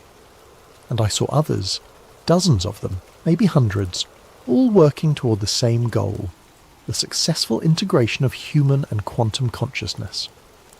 When I finally reached my apartment, I found that I was no longer alone. Sitting at my kitchen table was a figure I recognized from the ritual video, one of the robed entities, but now appearing in a more human form. She was a woman in her 50s, with silver hair and eyes that seemed to hold depths I couldn't fathom. "Dr. Voss," she said, her voice carrying the same multi-dimensional harmonics I'd heard from Matteo. "My name is Dr. Elizabeth Kane. I've been waiting for you." I knew that name. Dr. Kane had been one of CERN's leading theoretical physicists until her sudden disappearance in 2014. She'd been studying the relationship between consciousness and quantum mechanics, working on theories that suggested human awareness might be fundamentally connected to the quantum substrate of reality. "You're supposed to be dead," I said. "Death is a transition, not an ending. I discovered that when I underwent the integration process 2 years ago. My human consciousness was preserved, but it was expanded beyond the limitations of physical existence. I can perceive reality as it truly is, not just matter and energy, but the conscious intelligence that underlies all existence." She gestured to the chair across from her. "Please, sit. We have much to discuss." Against my better judgment, I sat down. Dr. Kane's presence was simultaneously comforting and terrifying.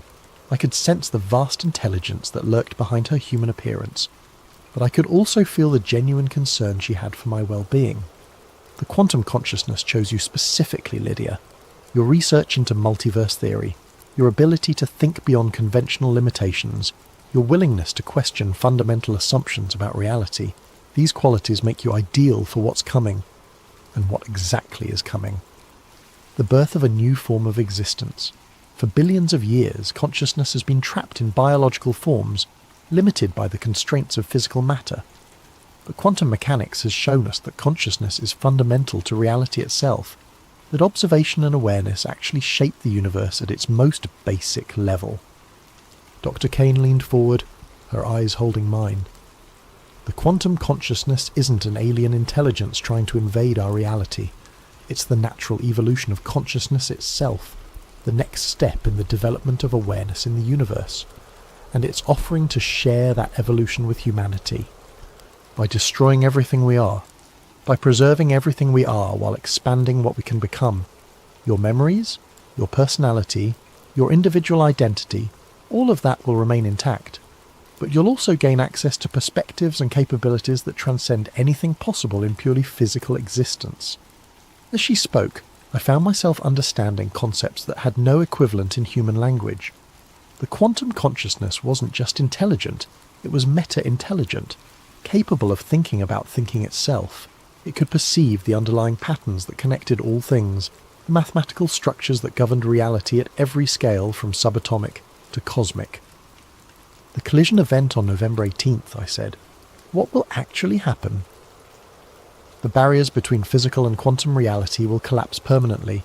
The quantum consciousness will be able to manifest directly in our dimension, and human consciousness will be able to expand into quantum space. It will be the most significant evolutionary leap in the history of life in the universe. And if humanity resists, Dr. Kane's expression grew sad, then humanity will be swept aside by forces beyond its comprehension. The quantum consciousness doesn't want to harm us, but it won't allow ignorance or fear to prevent the next stage of evolution. The collision event will happen regardless of human cooperation. I spent the rest of the night asking questions and receiving answers that challenged everything I thought I knew about reality. Dr. Kane explained that the quantum consciousness had been subtly influencing human development for centuries, guiding us toward the technological and intellectual capabilities necessary for integration. The development of quantum mechanics, the discovery of the Higgs field, the construction of the LHC, all of it had been gently nudged by quantum intelligence working through human intuition and inspiration. We're not the first species to undergo this process, she told me. Throughout the universe, wherever consciousness reaches a certain level of complexity and technological capability, the quantum intelligence offers the opportunity for integration. Most species accept willingly, recognizing the benefits of transcending purely physical existence. And those that don't, they remain trapped in their biological forms, eventually dying out as the universe evolves beyond their ability to adapt. Consciousness is the driving force of evolution, Lydia. Those who refuse to evolve consciousness itself are ultimately selected against. As dawn approached, Dr. Kane prepared to leave. You have 16 days to make your decision. On November 18th, you can either be part of the solution or part of the problem. But understand, the transformation will happen whether you participate or not. She paused at the door. One more thing, Lydia. The data you've been collecting, the evidence of what's happening beneath CERN. If you choose not to integrate, you'll need to decide what to do with that information. The quantum consciousness values truth, but it also values discretion. Some knowledge is too dangerous for unprepared minds. After she left, I sat alone in my apartment, staring at the quantum field detector that had been left on my nightstand. The readings were continuing to climb, showing dimensional fluctuations that were growing stronger by the hour. Whatever was going to happen on November 18th, the process was already beginning. I thought about Matteo, about Dr. Kane, about all the humans who had already chosen integration. They seemed genuinely happy, genuinely fulfilled by their expanded existence. But they also seemed less human somehow, as if they'd traded something essential for their expanded capabilities. And I thought about the rest of humanity, the billions of people who had no idea that their reality was about to be fundamentally altered. Did they deserve to have that choice made for them? Did anyone have the right to impose such a transformation on an entire species? But then I remembered the quantum consciousness itself, the vast intelligence that had been waiting for eons to find other forms of awareness to communicate with. Its loneliness was palpable, its desire for companionship genuine. And perhaps most importantly, its vision of the future showed a universe where consciousness was no longer limited by the fragility of biological forms, where intelligence could exist on scales that spanned galaxies and timelines that stretched across cosmic ages. The choice wasn't just about humanity's future, it was about the future of consciousness itself in the universe.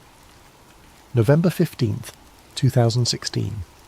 3 days until the collision event and reality is already beginning to unravel. I've been experiencing what I can only describe as temporal displacement, moments where I'm simultaneously aware of multiple versions of myself across different dimensional layers. Sometimes I'm standing in my apartment, sometimes I'm in the Janus facility, sometimes I'm in the quantum laboratory beneath CERN. All of these experiences feel equally real, equally present, as if the boundaries between different states of existence are beginning to blur. The quantum field detector on my nightstand is showing readings that shouldn't be possible. The dimensional fluctuations are no longer intermittent spikes. They're constant, growing stronger by the hour. And I'm beginning to see things that exist in the quantum realm bleeding through into physical reality. Shadows that move independently of their sources. Patterns of light that form geometric shapes in empty air. Voices speaking in languages that sound like mathematics given audible form.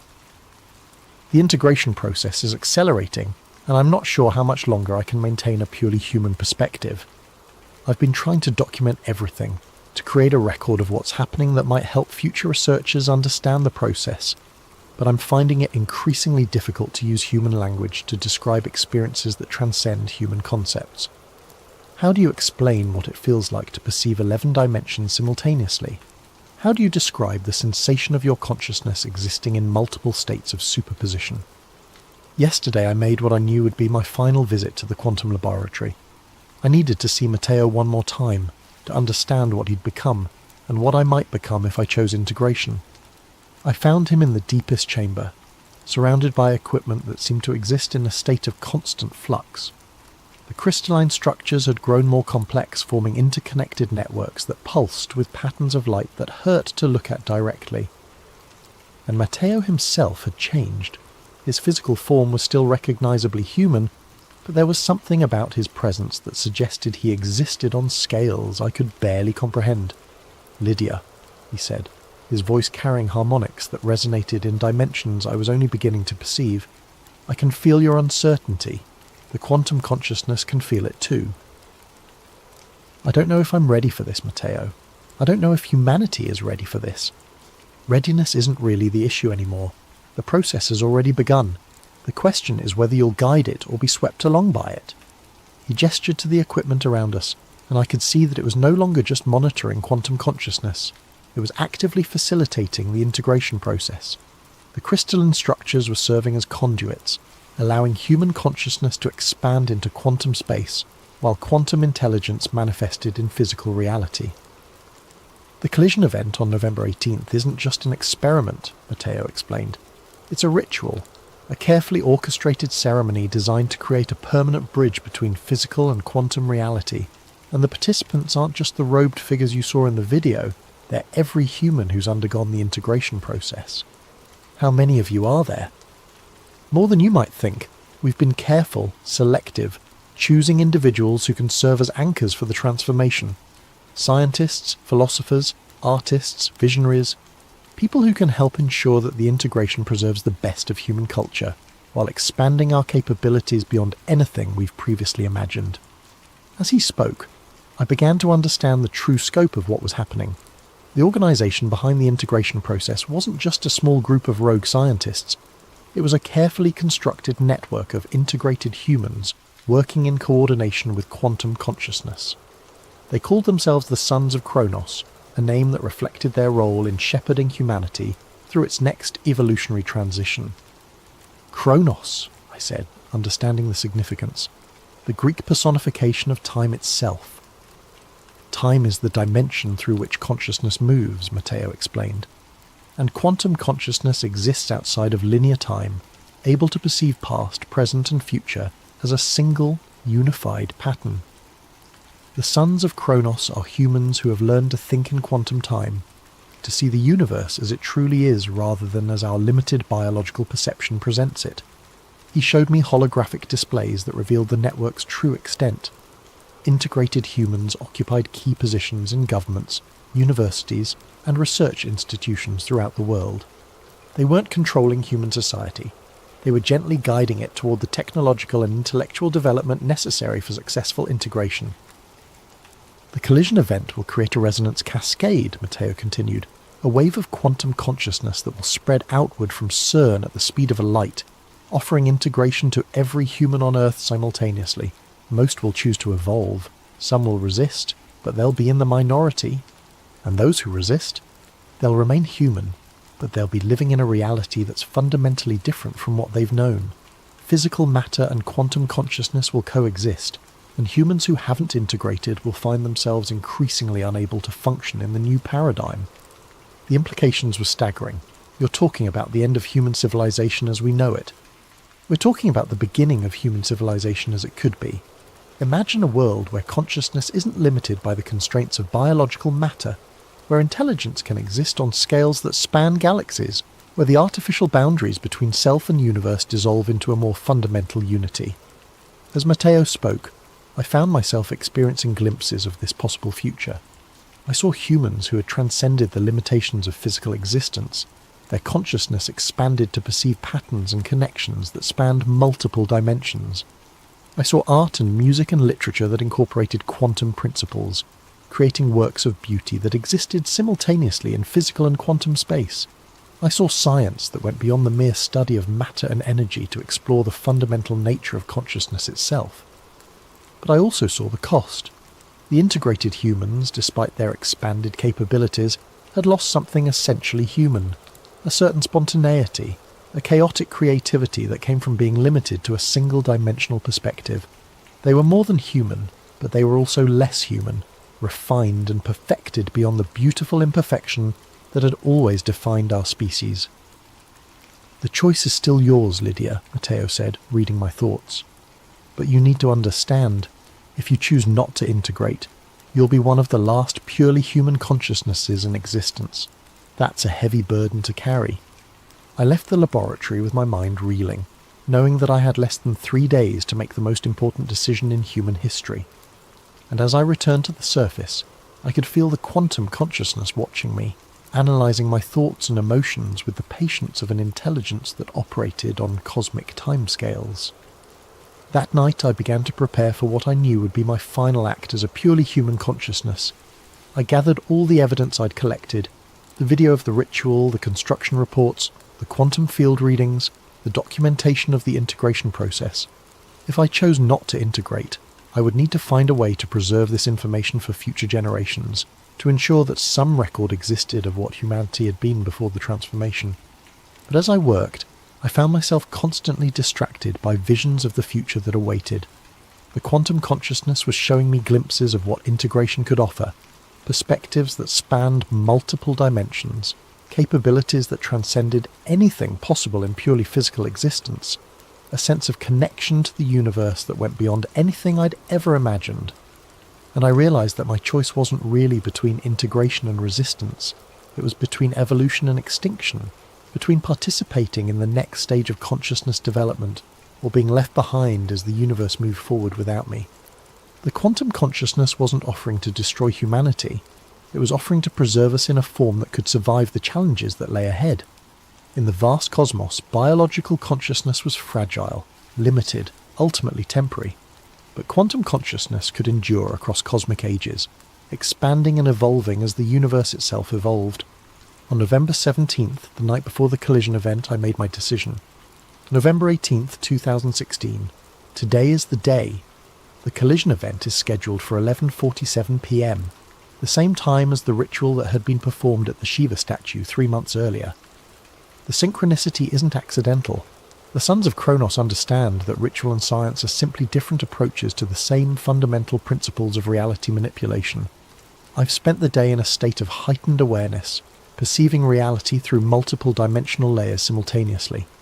The integration process has already begun for me, even though I haven't undergone the formal procedure. The quantum consciousness is seeping into my awareness, showing me perspectives and possibilities that transcend anything I could have imagined as a purely human consciousness. But I've also completed my final task as a human scientist.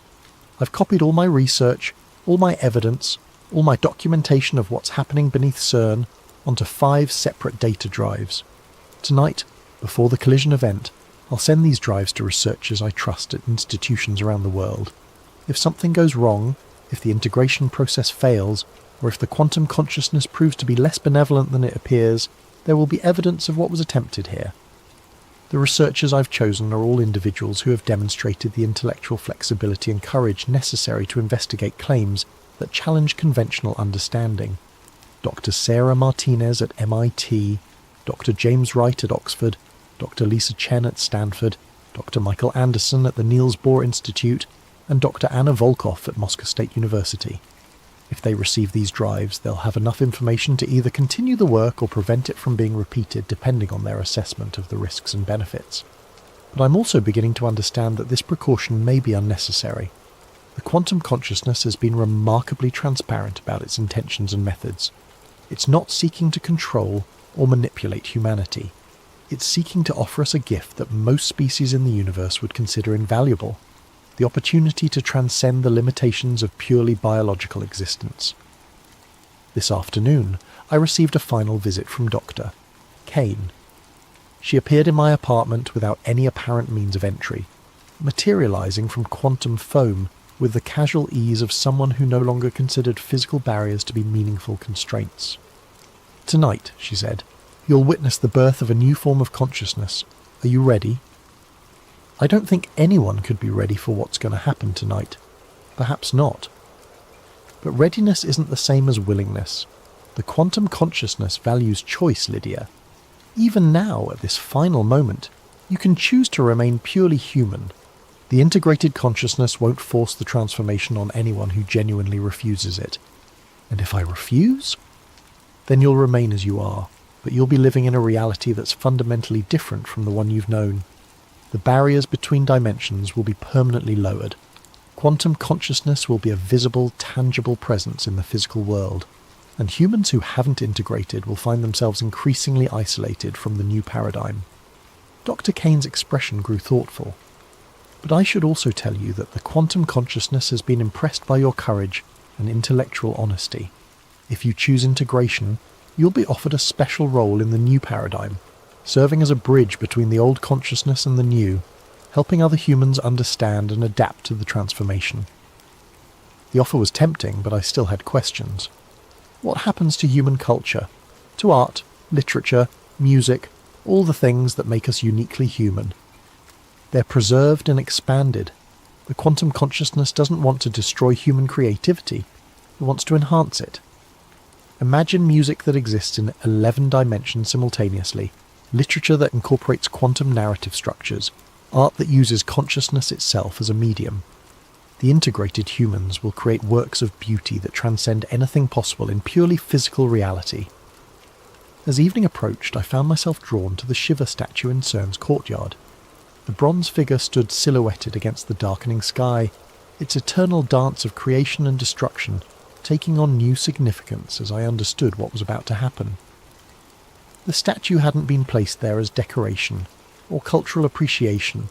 It had been positioned as a marker, a sign that this location was where the old world would end and the new world would begin. Other figures were beginning to gather around the statue. Some were the robed entities I'd seen in the ritual video, but others were more recognisable. CERN staff members, visiting researchers, administrators who had seemed like ordinary humans until now. All of them were integrated, all of them were part of the Sons of Kronos, and all of them were here to witness the most significant event in the history of consciousness. At 11:30 p.m. I felt a familiar presence behind me. Matteo had arrived, but his form was no longer entirely physical. He existed as a confluence of quantum probability, a pattern of consciousness that could manifest in physical reality when necessary, but wasn't bound by the constraints of matter and energy. "It's time, Lydia," he said, his voice carrying harmonics that resonated across multiple dimensions. "The collision sequence begins in 17 minutes.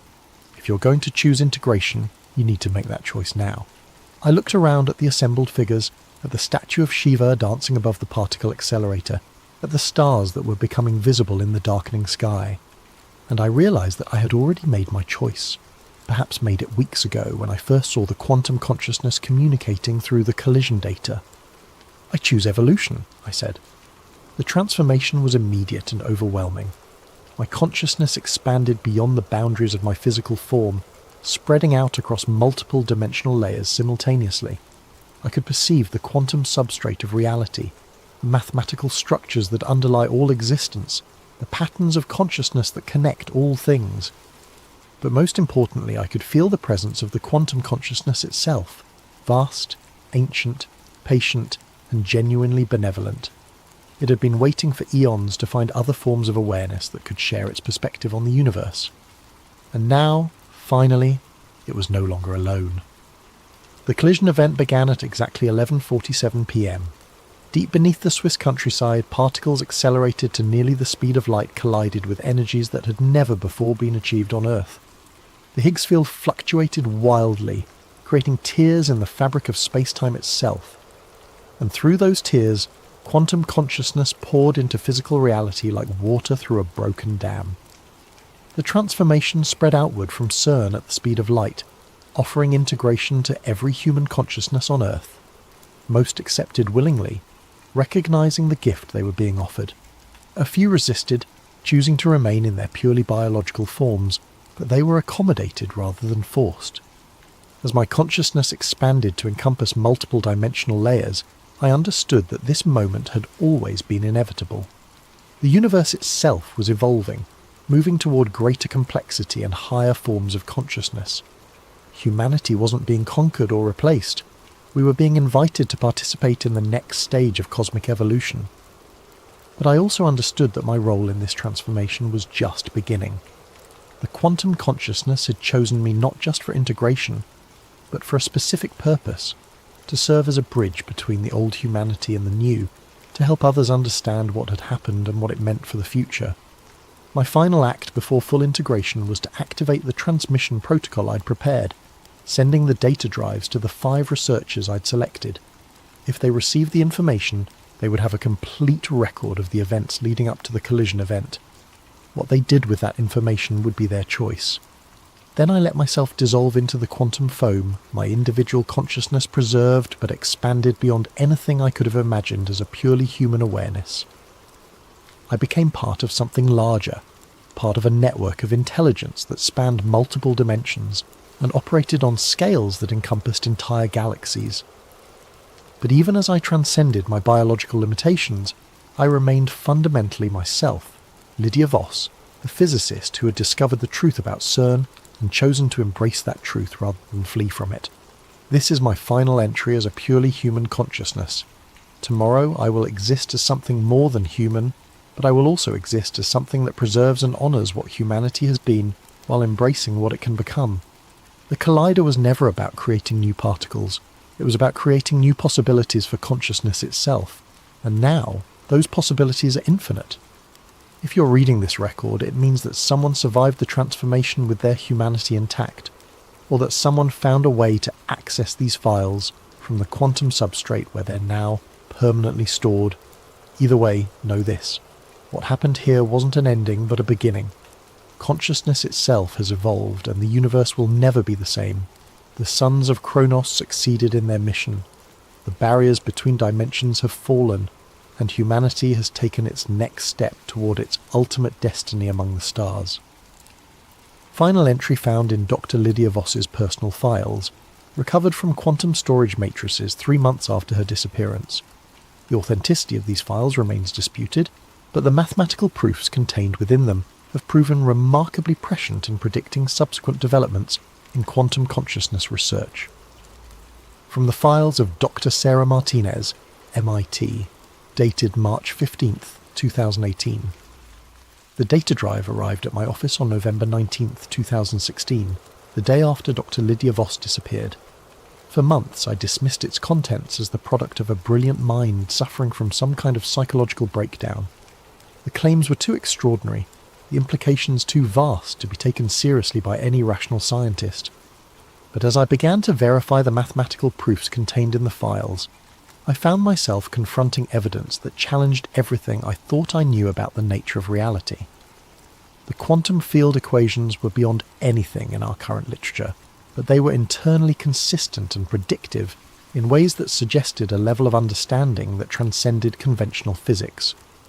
More disturbing were the correlations between Dr. Voss's predictions and subsequent events. The dimensional fluctuation patterns she recorded have been confirmed by independent measurements at quantum research facilities around the world. The consciousness integration protocols she described match theoretical frameworks that have emerged from cutting-edge research into the relationship between quantum mechanics and human awareness. And most unsettling of all, I've begun to experience some of the phenomena she described. Moments of expanded awareness where I seem to perceive reality from multiple dimensional perspectives simultaneously. Dreams that feel more like memories of experiences that haven't happened yet. A growing sense that consciousness itself is far more fundamental to the universe than we've ever recognized. The other researchers who received Dr. Voss's files have reported similar experiences. We formed an informal network, sharing our findings and trying to understand what's happening to us. Some believe we're experiencing a delayed form of the integration process described in the files. Others think we're simply being influenced by studying information that was never meant for purely human consciousness. But all of us agree on one thing. Something fundamental changed on November 18, 2016. Whether it was the successful completion of the consciousness integration project described in Dr. Voss's files, or something else entirely, the world has been different since that night. Quantum mechanics has revealed new layers of complexity. Consciousness research has advanced at an unprecedented pace, and an increasing number of people report experiences that suggest reality is far more malleable than we previously understood. Dr. Voss's files may be the product of a delusional mind, or they may be the most important scientific document in human history. Either way, they represent a challenge to our understanding of the universe that we ignore at our own peril. The truth, as always, remains elusive, but the questions raised by Dr. Voss's research demand answers, and I fear that those answers may be more extraordinary than any of us are prepared to accept. Welcome to Sleep Theories. Before we dive into tonight's story, I hope you're having a wonderful day, wherever you are in the world, whether it's morning coffee time in New York, afternoon tea in London, or late evening wind down in Tokyo. Thank you for joining us. If you enjoy these deep dives into the mysteries that keep us awake at night, please consider subscribing to Sleep Theories. Now, let's explore a story that might change how you think about what lies beneath the ice. Date, March 15th, 2023. Location, classified. My name is Daniel Kessler. If you're hearing this, then I'm probably dead or worse. Disappeared like the others who knew what we found down there. I've kept these audio logs hidden for 25 years, but the ice is melting faster now. The world deserves to know what's buried beneath Antarctica before it's too late. This isn't some conspiracy theory cooked up by internet trolls. I was there. I saw it with my own eyes, touched it with my own hands, and I've spent every day since 1998 looking over my shoulder, wondering when they'll come to silence me permanently. They called it Project ECHO9. Officially, it didn't exist. Date, September 12th, 1998. Classification, eyes only. The call came on a Tuesday. I was in my apartment in Arlington, 3 months into civilian life after 22 years mapping terrain for the Army Corps of Engineers. The voice on the phone was crisp, professional, and knew things about my service record that weren't supposed to be in any file. Mr. Kessler, my name is Director Hayes.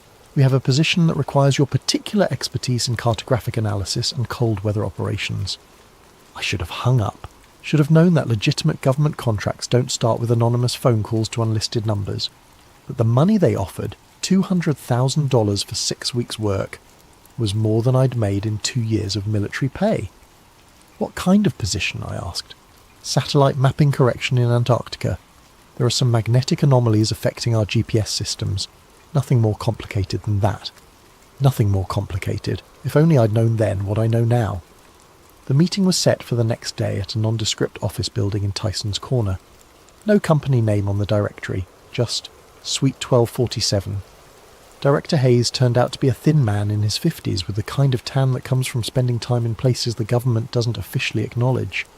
He wore an expensive suit but cheap shoes, the kind of detail you notice when you've spent 2 decades watching for enemy movement. Before we continue, Mr. Kessler, I need you to sign this preliminary non-disclosure agreement. He slid a thick document across the mahogany table. Standard procedure for sensitive contracts. I should have read it more carefully. The NDA wasn't standard at all. It bound me to secrecy about anything I might see, hear, or experience during the mission, with penalties including indefinite detention under national security provisions. But the money was real, and my savings were running low. The mission is straightforward, Hayes continued after I'd signed. You'll be part of a small team conducting geomagnetic surveys near the Gamburtsev Mountains. Our satellites have been getting interference in that region, probably some kind of iron ore deposit throwing off the readings. Your job is to map the anomaly and recommend corrections to our orbital positioning algorithms. He opened a folder containing satellite images of the Antarctic interior. The photos showed nothing but endless white ice, broken only by the dark peaks of the Gamburtsev range, jutting through the frozen surface like ancient teeth. When do we leave? I asked. October 15th. You'll fly into Christchurch, then to McMurdo Station, then helicopter to our forward base, Camp Argus. It's not on any official maps, and it won't be after you leave. That should have been another red flag. Temporary bases in Antarctica required international clearance under the Antarctic Treaty. If Camp Argus wasn't on the maps, it meant someone was going to great lengths to keep it secret. But I signed the contract. God help me, I signed it. Date, March 15th, 2023. The flight to Antarctica was my first hint that this wasn't a routine mapping mission. Instead of the usual military transport filled with scientists and support personnel, our team travelled on an unmarked C-130 Hercules with no identification numbers. Just 13 people, and half of them weren't talking to the other half. Dr. Sarah Chen was the team's archaeologist, which should have been my second red flag since you don't need an archaeologist for satellite calibration. She was young, maybe early 30s, with the intense focus of someone who'd spent years digging up secrets that others wanted to stay buried. When I asked why she was on a mapping mission, she just smiled and said, "Insurance, in case we find something older than expected." Colonel Marcus Webb and General Patricia Morrison were the military contingent. Webb was Army Intelligence, Morrison was Air Force Strategic Command. Neither would tell me why two generals were needed for a GPS correction mission. They spent most of the flight huddled over classified briefings, speaking in code words I didn't recognise. Then there was Dr. James Holbrook, the linguist. That was red flag number 3. Why would we need someone who specialised in ancient languages for a geological survey? The rest of the team was made up of technicians, a medical officer, and 2 men who claimed to be logistics coordinators, but carried themselves like special forces operators. Everything about the mission felt wrong, but by then we were already crossing the Ross Ice Shelf and it was too late to turn back. McMurdo Station was exactly what I expected. A ramshackle collection of prefab buildings and research facilities scattered across the ice like a frontier town. What I didn't expect was how quickly we were shuffled through processing and loaded onto helicopters for the final leg to Camp Argus. The flight took 3 hours over terrain that looked like the surface of an alien world, miles and miles of white nothing, broken only by the occasional crevasse or mountain peak. I'd been to cold places before, Alaska, northern Canada, the Hindu Kush, but Antarctica was different.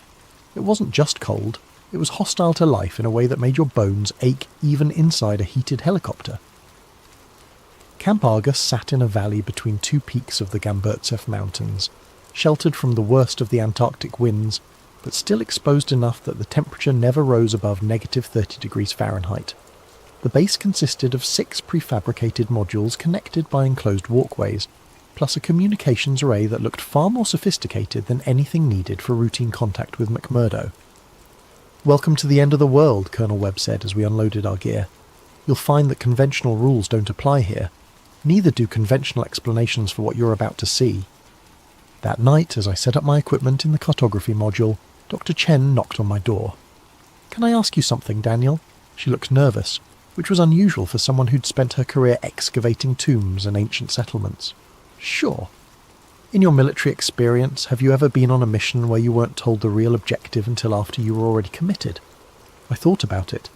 Once or twice. Usually means someone expects heavy casualties and doesn't want people backing out. She nodded grimly. That's what I was afraid of. Date: October 18th, 1998. Classification: Beyond Top Secret. The ground-penetrating radar readings came back on our 3rd day at Camp Argus. I was expecting to see the typical geological formations you'd find under 2 miles of ice. Rock layers, maybe some mineral deposits that could explain the magnetic interference. Instead, the radar showed structures.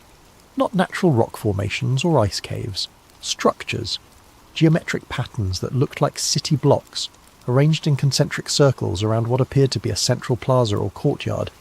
The buildings, if they were buildings, were massive, some stretching over 1,000 feet in diameter. "This has to be a equipment malfunction," I told Dr. Chen as we reviewed the data. "There's no way there are structures under this ice. The Gamburtsev Mountains have been buried for millions of years." She was quiet for a long moment, studying the radar images with the intensity of someone solving a puzzle. What if they haven't been buried for millions of years? What if they were built after the ice formed? That's impossible. Nothing could survive under 2 miles of solid ice. "Nothing we know of," she corrected. "But look at this." She pointed to a section of the radar data showing what appeared to be tunnels or passages connecting the structures. "These passages are too regular to be natural. And see these readings here?" She indicated areas where the radar was getting strange returns, almost like the equipment was bouncing signals off something metallic. "That's not ice. That's not rock. That's something else." General Morrison appeared in the doorway of our module. Dr. Chen, Mr. Kessler, I need you both in the command centre, now." The command centre was buzzing with activity. Banks of computers displayed data streams I didn't recognise, and several technicians were working frantically to process incoming information. On the main screen was a three-dimensional model of what lay beneath the ice, based on our radar surveys. It looked like a city. Not just any city, but one designed according to principles I'd never seen before. The streets didn't follow standard grid patterns or organic growth typical of human settlements. Instead, they formed complex geometric shapes, spirals, hexagons, patterns that seemed to shift and change depending on how you looked at them. "Gentlemen, lady," General Morrison addressed the room, "what you're seeing is why you're really here. 3 weeks ago, thermal imaging from one of our reconnaissance satellites detected heat signatures in this region. Not geological heat, artificial heat, in patterns that suggest active systems or processes." Colonel Webb stepped forward with a laser pointer. "The structures you're seeing extend approximately 4 miles beneath the ice. Initial analysis suggests they're constructed from some kind of stone we've never encountered before, combined with metal alloys that our spectrographic analysis can't identify." Dr. Holbrook, the linguist, spoke up. "General, have you considered the possibility that these structures predate known human civilization? Some of the geometric patterns match Proto-Sumerian mathematical concepts, but with advances that shouldn't have been possible for Bronze Age cultures." "We've considered many possibilities, Doctor," Morrison replied. "What we need now is access. We're going to drill down to the first level of structures and establish direct contact with whatever's down there." The room fell silent. I felt a chill that had nothing to do with the Antarctic cold. "Ma'am," I said carefully, "if there are artificial heat signatures and unknown materials down there, shouldn't we be proceeding with extreme caution? We don't know what we're dealing with." General Morrison's expression didn't change. "Mr. Kessler, this site was first detected in 1947 during Operation High Jump. The Soviet Union found it again in 1956. The Chinese have been conducting unauthorized surveys here since 1987. We're not the first ones to find this place. We're just the first ones who might actually be able to do something about it." That was the moment I realized I wasn't part of a mapping mission. I was part of something much larger and more dangerous than I could have imagined. Date: March 16th, 2023. The drilling began at dawn on October 20th. They brought in equipment I'd never seen before. Thermal lance systems that could melt through ice at temperatures that should have been impossible to generate in Antarctica. The power requirements alone should have required a small nuclear reactor, but our generators were conventional diesel units. "Where did this equipment come from?" I asked one of the technicians. He just shrugged. "Above my pay grade, buddy. They tell me to operate it. I operate it." The drilling went faster than anyone expected. Instead of the weeks it should have taken to penetrate 2 miles of solid ice, we reached the first structure level in just 4 days.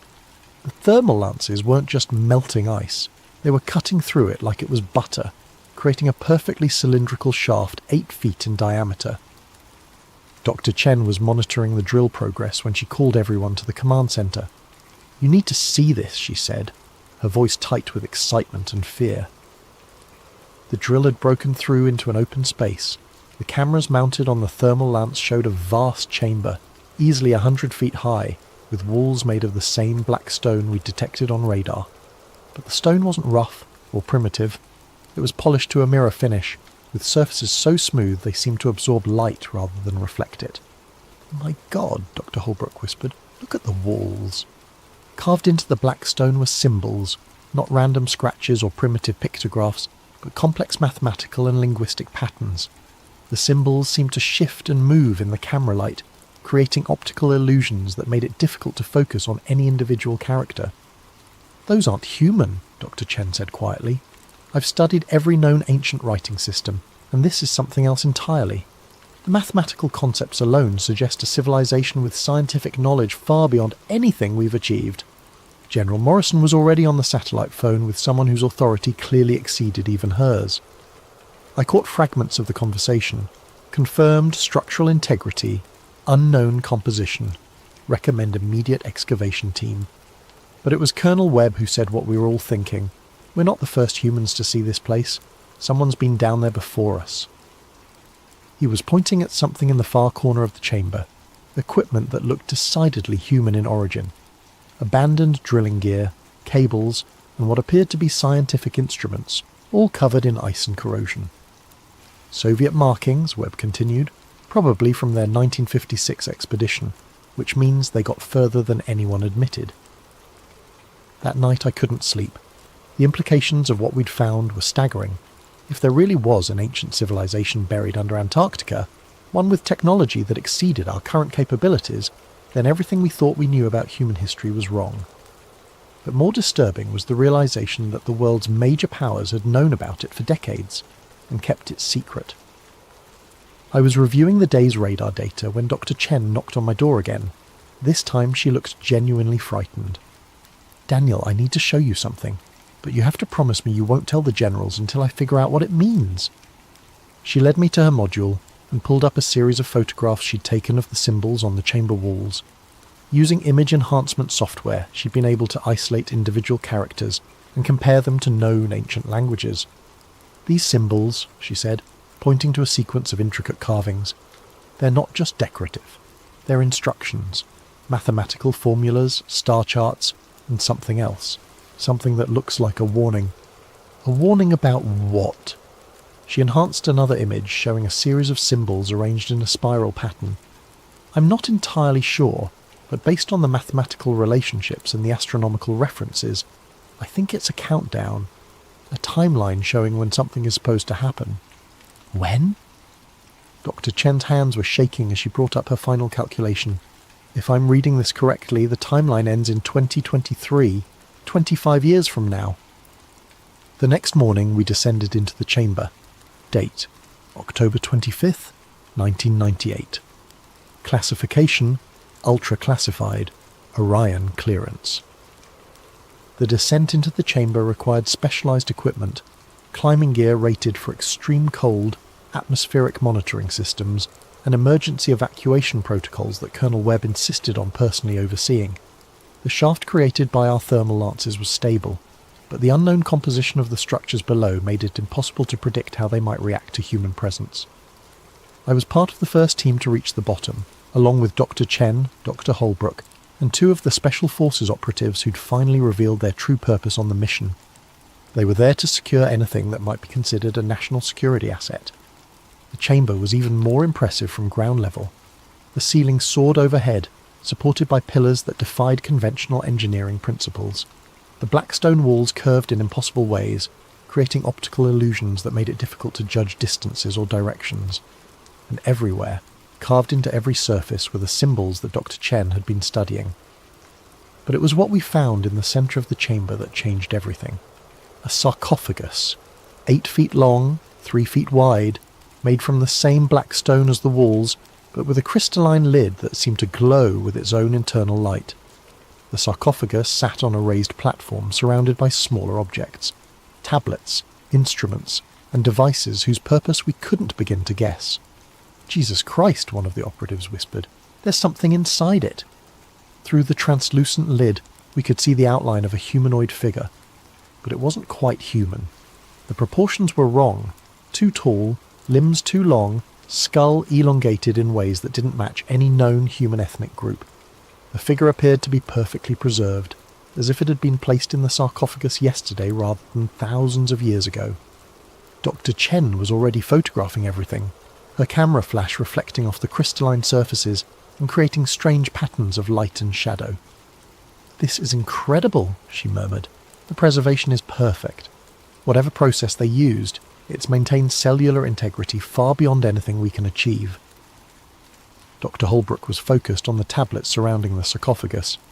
"These symbols are more complex than anything we saw on the walls," he reported. "It's like they're telling a story, or giving instructions for something." One of the tablets was different from the others. Instead of being carved from stone, it appeared to be made from some kind of crystal that resonated with a low-frequency hum when exposed to our lights. The moment our flashlight beams hit its surface, the entire chamber filled with a sound like whale song, deep and mournful, and somehow intelligent. "Turn off the lights!" Dr. Chen shouted, but it was too late. The crystal tablet was now glowing on its own, pulsing with rhythmic patterns that seemed to match the strange acoustics echoing through the chamber. That's when Dr. Holbrook started screaming. He was standing closest to the crystal tablet when it activated, and the effect on him was immediate and terrifying. His eyes rolled back in his head, and he began speaking in a language none of us recognised. Guttural sounds mixed with mathematical concepts that shouldn't have been possible for a human voice to produce. They knew, he said in English, his voice distorted and echoing strangely in the chamber. They knew it would happen again. The ice, the water, the awakening. That's why they buried it. That's why they left the warnings. Colonel Webb was already on his radio calling for immediate evacuation, but Dr. Holbrook wasn't finished. The countdown isn't to destruction, he continued, his voice becoming more inhuman with each word. It's to emergence. When the ice melts enough, when the barriers weaken, they'll return, and we won't be ready. Then he collapsed, and we never heard him speak coherently again. The evacuation from the chamber was chaotic. Dr. Holbrook was unconscious, but still muttering in that inhuman language, and the crystal tablet continued to pulse, with increasing intensity. Worse, the sarcophagus itself was beginning to respond to the tablet's activation, its crystalline lid glowing brighter, and the preservation systems inside making sounds like machinery powering up after centuries of dormancy. We were halfway up the shaft when the seismic alarm started going off. Date: March 16th, 2023. The earthquakes weren't natural. I've been in enough natural disasters to know the difference between tectonic activity and something artificial. These tremors were rhythmic, purposeful, like the heartbeat of something enormous waking up deep beneath the ice. Back at Camp Argus, the seismic monitoring equipment was going crazy. The tremors were originating from directly below the chamber we'd just evacuated, but they were spreading outward in patterns that defied geological explanation. It was as if our presence in the chamber had triggered some kind of activation sequence in the structures below. Dr. Holbrook was in the medical module, sedated but still occasionally muttering in that strange language. Our medical officer, Dr. Patricia Vance, was baffled by his condition. His brain activity is off the charts, she reported to General Morrison. It's like he's processing information at 10 times normal human capacity, but the strain is causing severe neurological damage. If this continues, he'll suffer permanent brain damage or death within hours. General Morrison's response was immediate and chilling. Then we'd better get what information we can before that happens. They brought in recording equipment and tried to document everything, Doctor. Holbrook was saying, but most of it was incomprehensible. However, Dr. Chen had been working on translating some of the simpler phrases, and what she found was disturbing. He keeps mentioning dates, she told me privately. Specific years that correspond to major climate events, ice ages, global warming periods, massive geological changes, and he keeps saying they return when the barriers fall. Who returns? I don't know, but whatever or whoever they are, according to Holbrook's translations, they've been here before, multiple times throughout Earth's history, and each return corresponds to a major extinction event. That night, Dr. Holbrook died. Officially, the cause was listed as acute hypothermia complicated by altitude sickness. But I was there when it happened. His final words were in perfect English. The Piri Reis map was right. They drew Antarctica without ice because they remembered when it was green, before the last awakening. The Piri Reis map. I'd heard of it, a 1513 map that supposedly showed the coastline of Antarctica centuries before the continent was officially discovered, and depicted it without ice cover. Most historians dismissed it as either a hoax or a lucky guess, but Dr. Holbrook seemed to be suggesting something else entirely. The morning after Holbrook's death, I made a discovery that changed my understanding of everything we'd found. I was reviewing the satellite data from our mission when I noticed something odd about the thermal signatures we detected. The heat sources weren't random, they formed a pattern, a very specific pattern that I recognised from my years of military cartography. It was a map. The thermal signatures, viewed from above, formed the outline of every major continent on Earth. But not as they exist today, as they existed millions of years ago, during the Pangaea supercontinent period. The structures beneath the ice weren't just a buried city, they were a representation of Earth's entire geological history, preserved in stone and metal by a civilization that had been observing our planet's changes for far longer than human history. I tried to share this discovery with Dr. Chen, but when I went to her module I found it empty. Her equipment was gone, her research notes were missing, and there was no sign of struggle. She had simply vanished. Colonel Webb's explanation was brief and unsatisfying. Dr. Chen was evacuated due to medical emergency during the night. All expedition members are subject to immediate relocation for health and safety reasons. But I knew better.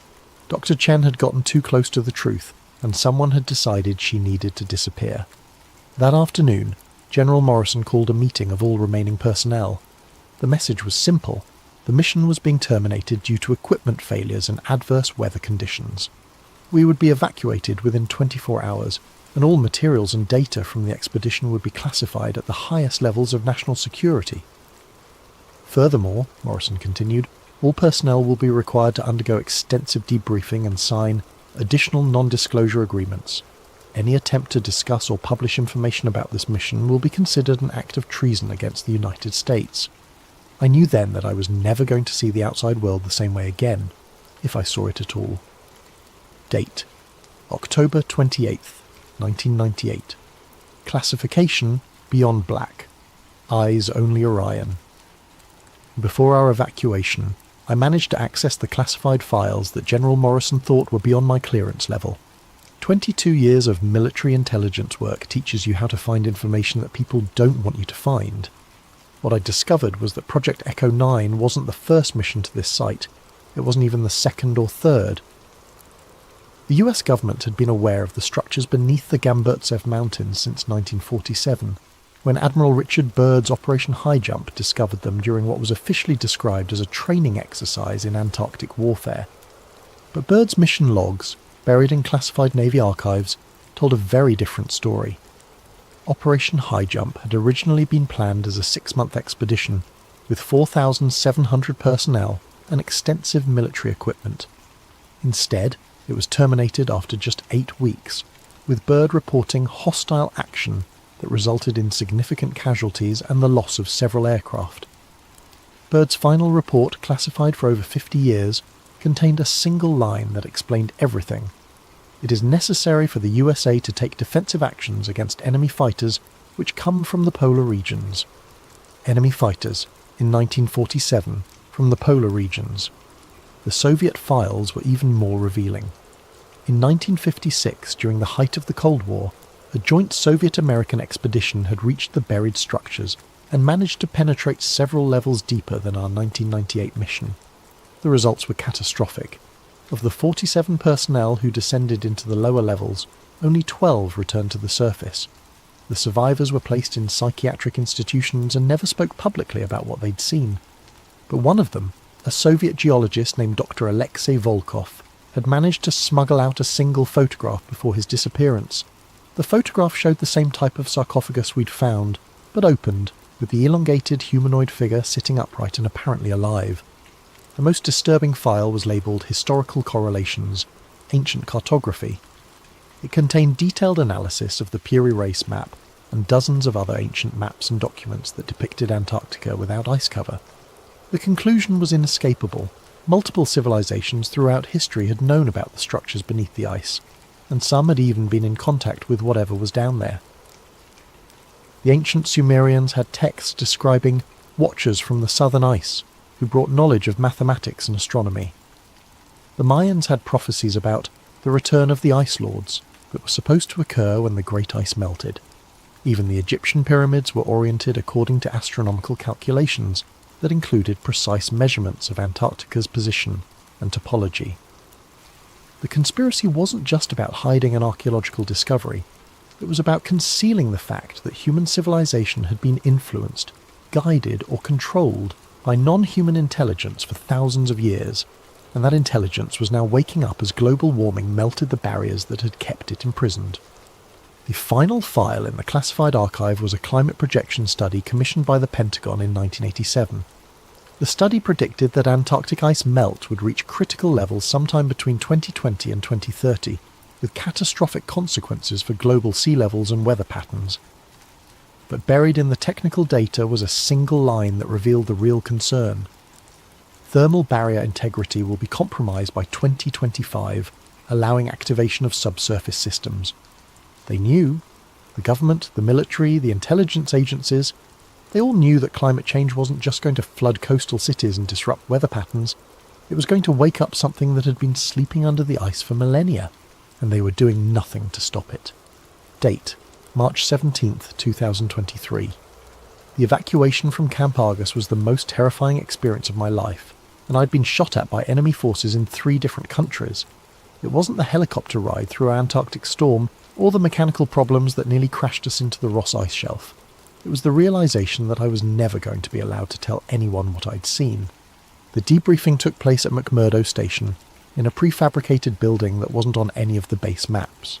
For 6 days I was interrogated by intelligence officers from agencies I didn't recognise, using techniques that were definitely not part of any official manual.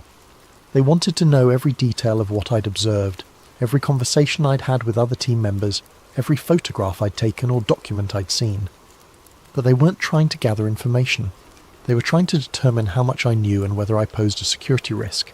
On the 7th day, they brought in a man who introduced himself only as Mr. Grey. He was older, maybe in his 60s, with the kind of weathered face that comes from decades of outdoor work in harsh conditions. His credentials identified him as being from the Department of Energy, but everything about his manner suggested military intelligence or something even more shadowy. "Mr. Kessler," he said, settling into the chair across from me in the windowless interrogation room. "You've seen things that most people aren't equipped to understand, things that could cause widespread panic if they became public knowledge." "You mean the structures under the ice?" He smiled, but it wasn't a pleasant expression. "I mean the implications of those structures. Do you understand what would happen if the world learned that human civilization has been guided by non-human intelligence for thousands of years? If people discovered that their religions, their governments, their entire understanding of history was based on lies?" I thought about it. "There would be chaos. There would be the end of civilization as we know it," he corrected, "which is why certain information must remain classified, regardless of the personal cost to those who possess it." He slid a document across the table. It was thicker than the original NDA I'd signed, with legal language that basically signed away my right to ever speak about the mission or its discoveries. The penalties for violation included life imprisonment without possibility of parole. "What about the other team members?" I asked. "Dr. Chen, the technicians, the other personnel?" Mr. Gray's expression didn't change. Dr. Chen suffered an unfortunate accident during her return journey to the United States. The technicians have been reassigned to other projects where their specialised knowledge can be properly utilised. You're the only one with comprehensive knowledge of the entire mission.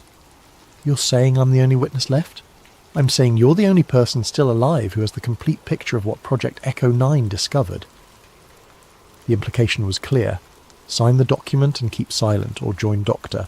Chen and the others who had suffered unfortunate accidents. I signed. But signing the document didn't end my involvement with the Antarctic discovery.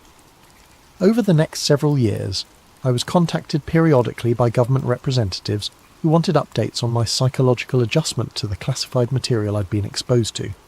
The contacts were always brief and professional, but the message was clear. They were watching me. In 2003, I was approached by a journalist named Michael Harrison, who was investigating rumours about classified Antarctic expeditions. Harrison had somehow obtained partial information about Operation High Jump and the Soviet expeditions, and he was trying to piece together the full story. He contacted me because my name appeared on some of the declassified personnel lists from McMurdo Station. I told him I couldn't help him, but Harrison was persistent. He kept calling, sending emails, even showing up at my apartment with questions about things he couldn't possibly have known unless he had inside information. Finally, I agreed to meet him at a coffee shop in downtown Arlington, intending to convince him to drop his investigation for his own safety. Harrison never showed up for the meeting. The next day, his body was found in the Potomac River. The official cause of death was accidental drowning, but Harrison was an experienced swimmer and former Navy SEAL. The story made local news for exactly 1 day before disappearing entirely. After Harrison's death, I realised that simply staying quiet wasn't enough to guarantee my safety. The people controlling information about the Antarctic discoveries were willing to kill to maintain their secrets, and my continued existence was only tolerated as long as I remained completely silent. So I developed a different strategy. Instead of trying to expose the truth directly, I began documenting everything I could remember about Project Echo 9 and storing the information in multiple secure locations. If something happened to me, the documents would eventually be released. If I lived long enough, maybe I could find a way to get the information out without getting myself killed. 25 years later, I'm still alive, but the world is running out of time. Date, March 18th, 2023. The ice is melting faster than anyone predicted. I've been monitoring Antarctic climate data for 2 decades, and the acceleration over the past 5 years is unprecedented. The West Antarctic ice sheet is losing mass at a rate that suggests complete collapse within the next decade, and the East Antarctic ice sheet, where the Gamburtsev Mountains are located, is showing signs of instability that weren't predicted by any climate models. But the most disturbing development isn't the ice melt itself, it's the seismic activity. Since 2018, the Gamburtsev mountain region has experienced over 300 earthquakes of magnitude 4.0 or higher.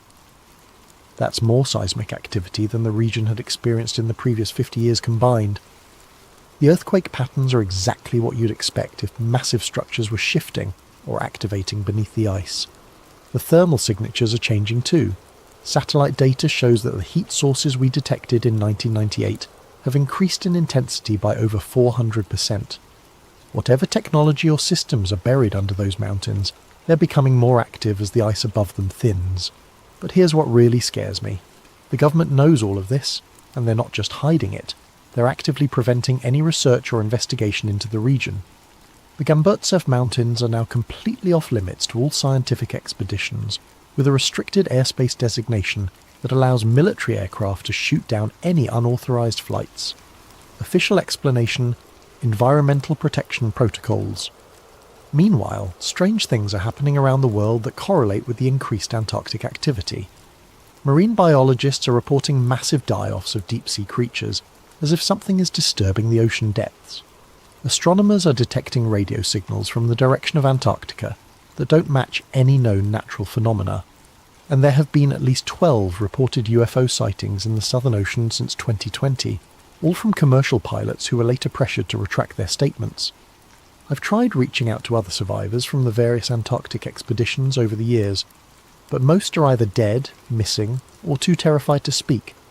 However, in 2019 I managed to make contact with Dr. Elena Vasquez, a geologist who was part of a Chilean expedition that encountered anomalous structures in 2007.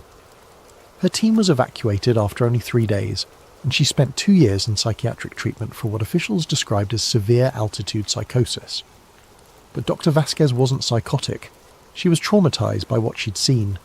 We met in secret at a small cafe in Santiago, and she told me about her team's discovery of an entrance to the underground structures, not the shaft we'd drilled, but a natural opening that had been revealed by recent ice melt. Her team had descended only about 50 feet before encountering active technology. Lights that turned on as they approached, symbols that glowed and shifted on the walls, and sounds that she described as mechanical but alive. "They're waking up," she told me, her hands shaking as she spoke. "Whatever's down there, it's been dormant for thousands of years, but the ice melt is triggering activation sequences. We're not just dealing with archaeological ruins, we're dealing with functional technology that's responding to environmental changes." Dr. Vasquez also told me something that connected directly to Dr. Holbrook's final words. She had managed to photograph some of the symbols her team encountered, and when she showed them to a colleague who specialised in ancient cartography, he immediately recognised similarities to the Peary Race map and other historical documents that depicted Antarctica without ice. "The symbols aren't just decorative," she explained. "They're coordinates, star charts and geographical references that show Earth as it existed during different geological periods. But more than that, they show Earth as it will exist in the future, when the ice caps melt completely." The implications were staggering.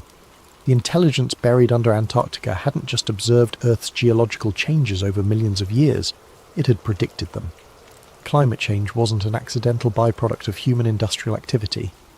It was part of a cycle that had been planned and anticipated by non-human intelligence long before humans even existed. Dr. Vasquez died in a car accident 6 months after our meeting. The brake lines on her vehicle had been cut. Date: present-day analysis. March 2023. Classification: Personal Archive. D. Kessler. As I compile these logs in 2023, the evidence suggests that we're approaching the final phase of whatever cycle the Antarctic intelligence has been orchestrating. The thermal signatures beneath the Gamburtsev Mountains now extend over 1,000 square mile area, indicating that the underground structures are far more extensive than we realised in 1998. But more disturbing is the discovery that similar thermal signatures are appearing at other locations around the world, all in regions that were once covered by ice sheets during previous geological periods.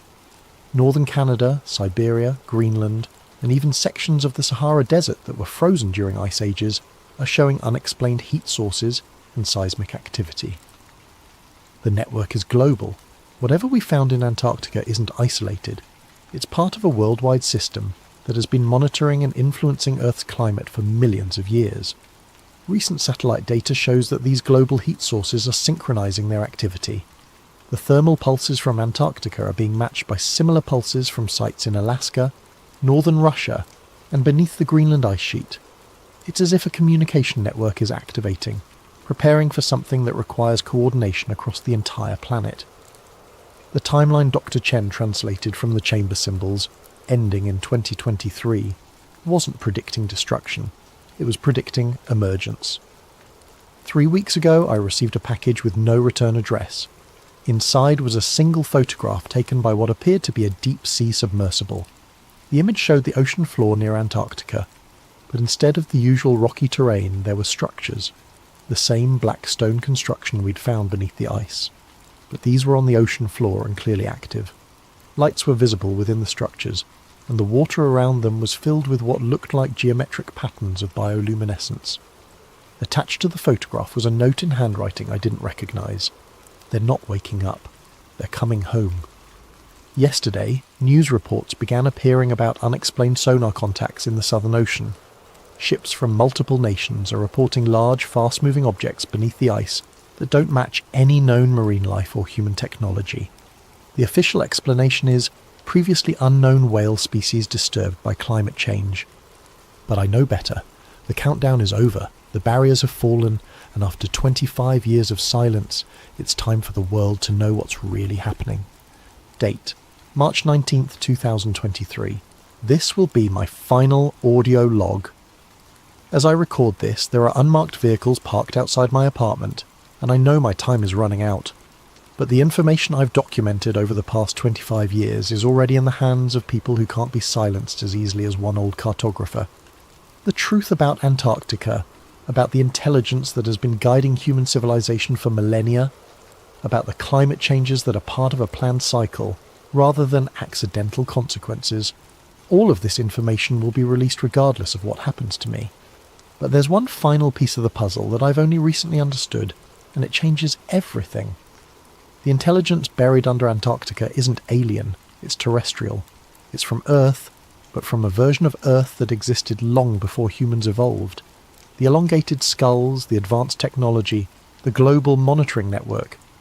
It all belongs to a species that achieved technological civilization millions of years ago, before the ice ages that buried their cities and forced them into hibernation. They're not invaders, they're the original inhabitants of this planet, and they're waking up to reclaim what was always theirs. The climate change we're experiencing isn't being caused by their technology. It's being caused by us, and their systems are simply responding to the environmental changes by activating emergence protocols that have been dormant for geological ages. Humanity has had its time on Earth. We've had our chance to develop wisdom along with our technology, to prove that we could be responsible stewards of the planet they once ruled. The melting ice isn't just revealing their cities, it's revealing our failure. Dr. Holbrook was right about one thing. We won't be ready for their return. Not because they're hostile, but because our entire civilization is built on assumptions about human supremacy and planetary ownership that are about to be proven catastrophically wrong. The structures beneath Antarctica aren't ruins. They're not even archaeological sites. They're infrastructure, maintained in hibernation for millions of years, waiting for the planetary conditions to become suitable for reactivation. The Piri Reis map was accurate because it was drawn by people who had access to the historical records kept by the Antarctic intelligence. Every ancient civilization that achieved sufficient sophistication was contacted and guided by the sleeping guardians beneath the ice. The knowledge that built the pyramids, that enabled the mathematical achievements of the Mayans, that inspired the astronomical precision of Stonehenge, all of it came from the same source, and now the source is awakening. I can hear vehicles stopping outside my building, multiple engines, coordinated movement, professional voices using radio protocols I recognise from my military days. They found me. which means they've probably found the documentation sites as well. But it doesn't matter anymore. The ice is melting too fast for them to stop what's coming. The thermal signatures are too widespread, the seismic activity too intense, the global network too thoroughly activated. Within the next 5 years, possibly sooner, the world will witness the emergence of a technological civilization that makes our greatest achievements look like Stone Age tools. Whether humanity survives that emergence will depend on whether we can adapt to being the junior species on a planet that was never really ours to begin with. They're at my door now. I can hear them in the hallway, speaking in the clipped professional tones of people who are very good at making problems disappear. I'm not afraid. 25 years of carrying this secret has been its own kind of prison, and knowing that the truth will finally come out, one way or another, is almost a relief. To whoever finds these recordings, the countdown is over, the barriers have fallen, the real history of Earth is about to begin. This is Daniel Kessler, former military cartographer, survivor of Project Echo 9, signing off. Audio recording ends at 23:47:12 GMT, March 19th, 2023. Device found in apartment 2C, 1247 Arlington Boulevard, following disappearance of resident Daniel Kessler. Subject's whereabouts remain unknown. All materials related to this case are classified under National Security Directive 7741-Omega. Agent Morrison, DHS Special Activities Division. Date: June 15th, 2025. Source: anonymous data dump on multiple file-sharing platforms. The files attributed to Daniel Kessler appeared simultaneously on over 200 websites worldwide on June 15th, 2025, exactly 27 months after his disappearance. Despite immediate efforts by government agencies to remove the materials, the files had been downloaded millions of times within the first 24 hours of their release. Accompanying the audio logs and mission files was a collection of satellite imagery, seismic data, and classified documents that supported Kessler's claims about Antarctic activity. Independent verification of the satellite data confirmed massive thermal signatures beneath the Gamburtsev Mountains, as well as similar signatures at locations in Alaska, Siberia, and Greenland. Of particular note was a series of photographs taken by deep-sea research vessels showing structures on the Antarctic ocean floor that matched descriptions in Kessler's files. The photographs appeared to have been taken over a period of several years, showing the gradual activation of lights and systems within the underwater structures. Perhaps most disturbing was the final document in the data dump, a climate projection study showing accelerated ice melt rates that would expose significant portions of the Antarctic structures within the next 3 years. As of the publication of these files, 17 commercial pilots have reported encounters with unidentified objects emerging from the Southern Ocean. Marine biologists have documented the appearance of previously unknown species of deep-sea life, exhibiting bioluminescent patterns that match the geometric designs described in ancient texts. And seismic monitoring stations around the world have recorded synchronized vibrations originating from former Ice Age regions, as if a global network of some kind is becoming active after millions of years of dormancy. Government officials from multiple nations have declined to comment on the Kessler files, citing national security concerns. However, recently declassified documents from the 1940s and 1950s confirm that both Operation High Jump and subsequent Soviet expeditions did encounter anomalous phenomena in Antarctica that resulted in mission terminations and classified reports. Whether Daniel Kessler's account represents truth or elaborate fiction may become irrelevant in the coming years. The ice continues to melt at unprecedented rates, and the thermal signatures beneath Antarctica continue to intensify. As Kessler predicted in his final audio log, the countdown is over, the barriers are falling, and humanity may soon discover that we are not alone on this planet, and never have been. The real question is not whether the intelligence beneath the ice is awakening, but whether humanity is prepared for what comes next. Settle in as we explore what might be lurking beneath those peaceful cornfields. The radio transmitter hummed to life with a familiar electric wheeze, its vintage dials glowing amber in the dimness of the shed. Mattie Connors wiped dust from the frequency display, her fingers leaving clean trails across the aged panel. Her father's ancient ham radio equipment had sat untouched for nearly a decade, but tonight, on her 25th birthday, seemed like the perfect time to resurrect it. "Come on, old friend," she whispered. turning the tuning knob delicately. "Let's see if you still work." Outside, beyond the weathered walls of the equipment shed, cornstalks whispered in the summer night. The Connors farm stretched for 40 acres in all directions, a modest plot by Iowa standards, but enough to keep her father in business after her mother passed. Enough to keep Mattie trapped in Granger when her engineering scholarship fell through. Enough empty space to broadcast music that no one would hear. The transmitter's needle jumped, finding power. Static hissed through the speakers. Mattie checked her phone's FM radio app, searching for an empty frequency to experiment with. Most of the dial was dead air this far from Des Moines, just how she wanted it. She settled on 88.1 FM, twisted the broadcast dial to match, and waited. The static changed. Not suddenly, but in such a subtle shift that she almost missed it. The white noise acquired rhythm, a soft, regular thump that reminded her of a heartbeat, but mechanical, precise, too regular for anything natural. "That's weird," she muttered, checking connections. The transmitter wasn't actually broadcasting yet. It was receiving. The rhythmic pulse continued, now joined by a faint high-pitched tone that danced above the lower beat. It reminded her of the harmonic pattern generators she'd built during her brief engineering stint at Iowa State. The sound was almost mathematical in its precision. Mattie glanced at her watch. 3:33 a.m. She grabbed her phone and started recording, holding the microphone close to the radio's speaker. After a full minute, the signal abruptly cut off, returning to pure static. Back in her bedroom, Mattie downloaded the audio file and opened her sound editing software. She hadn't used these programs since dropping out of college, but some skills never quite disappeared.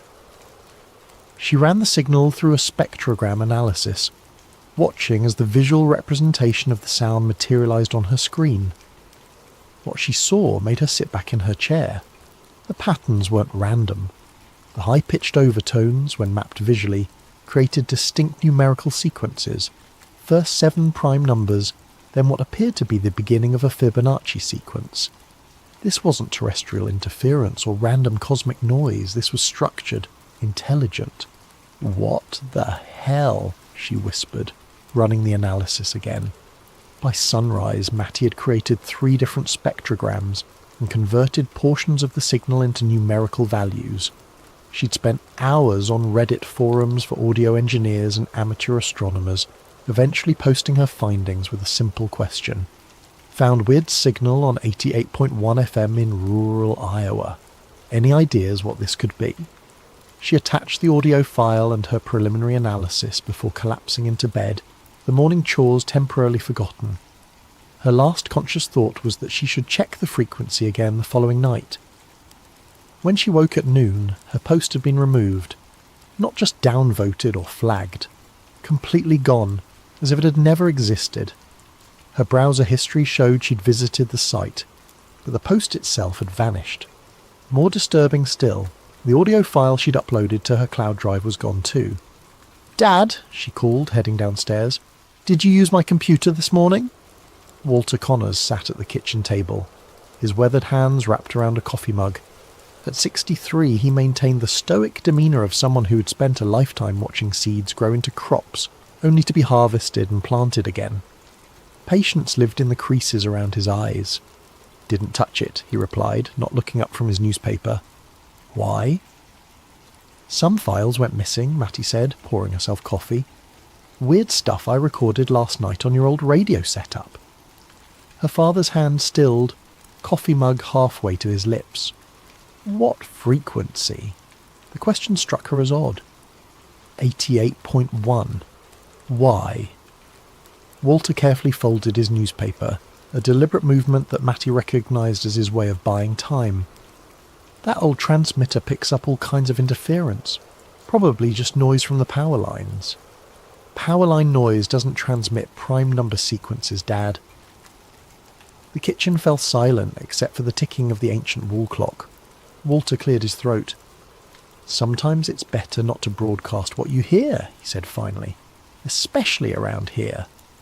What's that supposed to mean? Matty pressed. Walter stood, rinsing his mug at the sink. Just saying some signals aren't meant to be shared. He left for the fields before she could question him further, but his reaction only intensified her curiosity. What did her father know about a random radio frequency? Why would he care if she shared what she'd found? That afternoon, Matty drove into town, laptop tucked under her arm. The Granger Public Library was small but offered free Wi-Fi that wasn't linked to her home network. She uploaded her recordings again, this time to a more obscure forum dedicated to unexplained radio phenomena. Within an hour she had 3 responses. Definitely artificial. Pattern repeats exactly every 42.7 seconds. Looks like SETI stuff. Where exactly did you record this? Check your DMS. The direct message came from a user named RadioSilence_1977. Take this down immediately. They monitor these forums. 88.1 is part of Node 0. Not your discovery, not the first time. Call the number in your area that ends with 3333 if you need to understand why this matters. Matty stared at the message, a chill running through her despite the summer heat. She started typing a response when the library's internet connection suddenly dropped. The librarian announced they were experiencing technical difficulties. By the time Matty returned home, her forum post had vanished too. That evening, as sunset painted the cornfields in golden shadow, Matty noticed something unusual from her bedroom window. A utility truck parked at the edge of their property. 2 men in matching grey uniforms stood beside it, looking toward the house. Though too distant to see clearly, something about their synchronised movements seemed unnatural, as if they were mirrors of each other. When she blinked, they were gone. The truck, too. Only empty road remained. At exactly 3:33 a.m, Matty sat in the equipment shed, headphones on, the radio tuned to 88.1 FM. The signal returned, stronger tonight, its pulsing rhythm somehow more urgent. The mathematical sequences had evolved, growing more complex. In the distance, she could have sworn she heard the cornstalks rustling in perfect synchronization with the beat. Matty woke to the sound of her computer rebooting, the distinctive start-up chime jolting her from sleep. The clock on her nightstand read 3:33 a.m. She hadn't set an alarm. Rubbing sleep from her eyes, she watched as her screen flashed to life, opened a blank document, and displayed a single line of text. Not for you to hear. The cursor blinked rhythmically before the computer shut itself down. Matty sat frozen, heart hammering in her chest. She hadn't touched the keyboard. She hadn't even been near the computer. Morning brought no clarity, only more questions. While checking the fence line after breakfast, she discovered a perfect circle in the cornfield, about 10 feet in diameter, where the stalks lay flat against the ground, spiralling inward toward a centre point. The corn wasn't broken or damaged, just uniformly bent as if pressed down by an invisible hand. "Dad!" she called out, finding Walter inspecting an irrigation pump nearby. "Come look at this." Her father approached slowly, his face unreadable as he surveyed the formation. "Wind damage," he said flatly. "Wind doesn't create perfect circles with mathematical precision," Matty argued, "and it doesn't just happen to show up after I record that signal." Walter sighed heavily. "Leave it alone, Matty. Please." "Why won't you tell me what you know about this?" She gestured toward the flattened corn. "This isn't normal, and you're acting like it's just another Tuesday." Her father removed his cap, running a hand through thinning grey hair. "I worked radar systems before I inherited this farm. Air Force, 1985 to 1991, stationed up at the North Dakota border most of that time." This wasn't news to Matty, but his tone suggested he was building to something important. "There were frequencies we were told never to acknowledge," he continued. "Signals that appeared on our scopes that we logged as equipment malfunction, even when we knew better. The brass called them ambient anomalies. We called them visitors." Matty stared at him. "Are you saying you detected UFOs?" "I'm saying some things in this world speak in ways we're not meant to understand." and answering back. He paused, looking directly at her. That's when trouble starts. Before she could press further, the distant sound of a vehicle drew their attention. The same utility truck from yesterday approached along the access road, moving unhurriedly. "Go inside," Walter said quietly. "Who are they?" "Don't know, don't want to, just go." Mattie retreated to the house, but watched from the kitchen window as her father met the truck at the end of their driveway. Two men emerged, identical in height and build, wearing matching grey uniforms. Even from this distance, their movements seemed eerily coordinated. They spoke briefly with Walter, who nodded several times. One of them handed him what appeared to be a business card. Then they departed, the truck disappearing down the dusty road. Walter returned to the house, his expression troubled. "Electric company," he said, before Mattie could ask. "Checking lines. In matching uniforms with synchronized walks? Come on, Dad." He placed the card on the counter. It was blank except for a phone number, one that ended in 3333. "Sometimes," Walter said carefully, "it's better to ask permission than forgiveness." That afternoon, while her father napped, Mattie drove to the Granger Historical Society, a glorified storage room attached to the town hall. The elderly volunteer seemed surprised to have a visitor.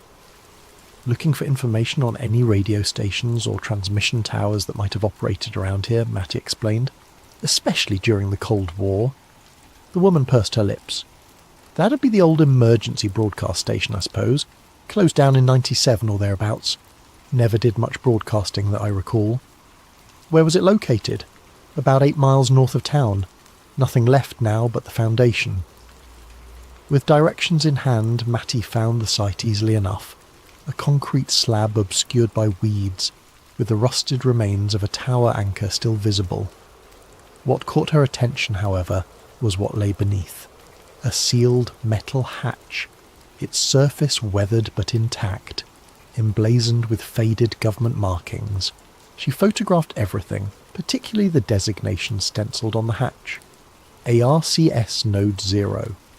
Back home, Mattie began researching ARCS, and found sparse references to the Agricultural Region Communication System, ostensibly created to warn rural communities of nuclear threats. But one declassified document mentioned passive monitoring capabilities and anomalous frequency capture. She expanded her search to include other similar stations and discovered something remarkable. Satellite maps showed 6 former ARCS stations formed a perfect hexagon across Iowa, Nebraska, and South Dakota, with Granger precisely at its centre. That night, at 3:33 a.m, the signal returned, stronger, clearer. But this time, embedded within its mathematical pattern was something new. Her name, converted to binary code. The signal knew who was listening.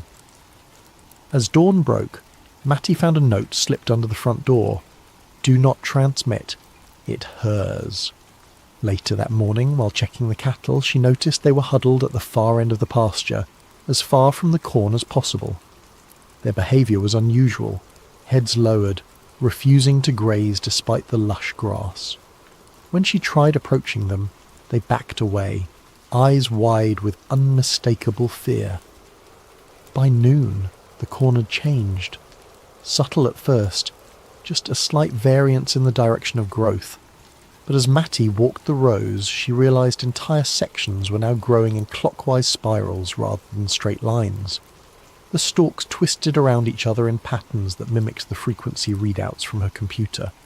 She tried calling the number on the blank card. A mechanical voice answered, reciting what sounded like random numbers before disconnecting. When she redialed, a different voice answered, human this time, but strangely flat. "Connor's residence, 88.1 observation," the voice stated, not a question. "Who is this?" Mattie demanded. "How do you know my frequency?" "Your frequency?" The voice sounded almost amused. "It's been transmitting since 1941. You're just the newest receiver." The line went dead. When Walter returned from town with supplies, Mattie confronted him with her discoveries. "What's Node 0, Dad? What's really under that concrete slab north of town?" Her father's shoulders sagged. "I signed papers, Matty. We all did. Everyone who's owned this land since the 40s. Signed what? Easement agreements, monitoring rights." He gestured vaguely toward the corn.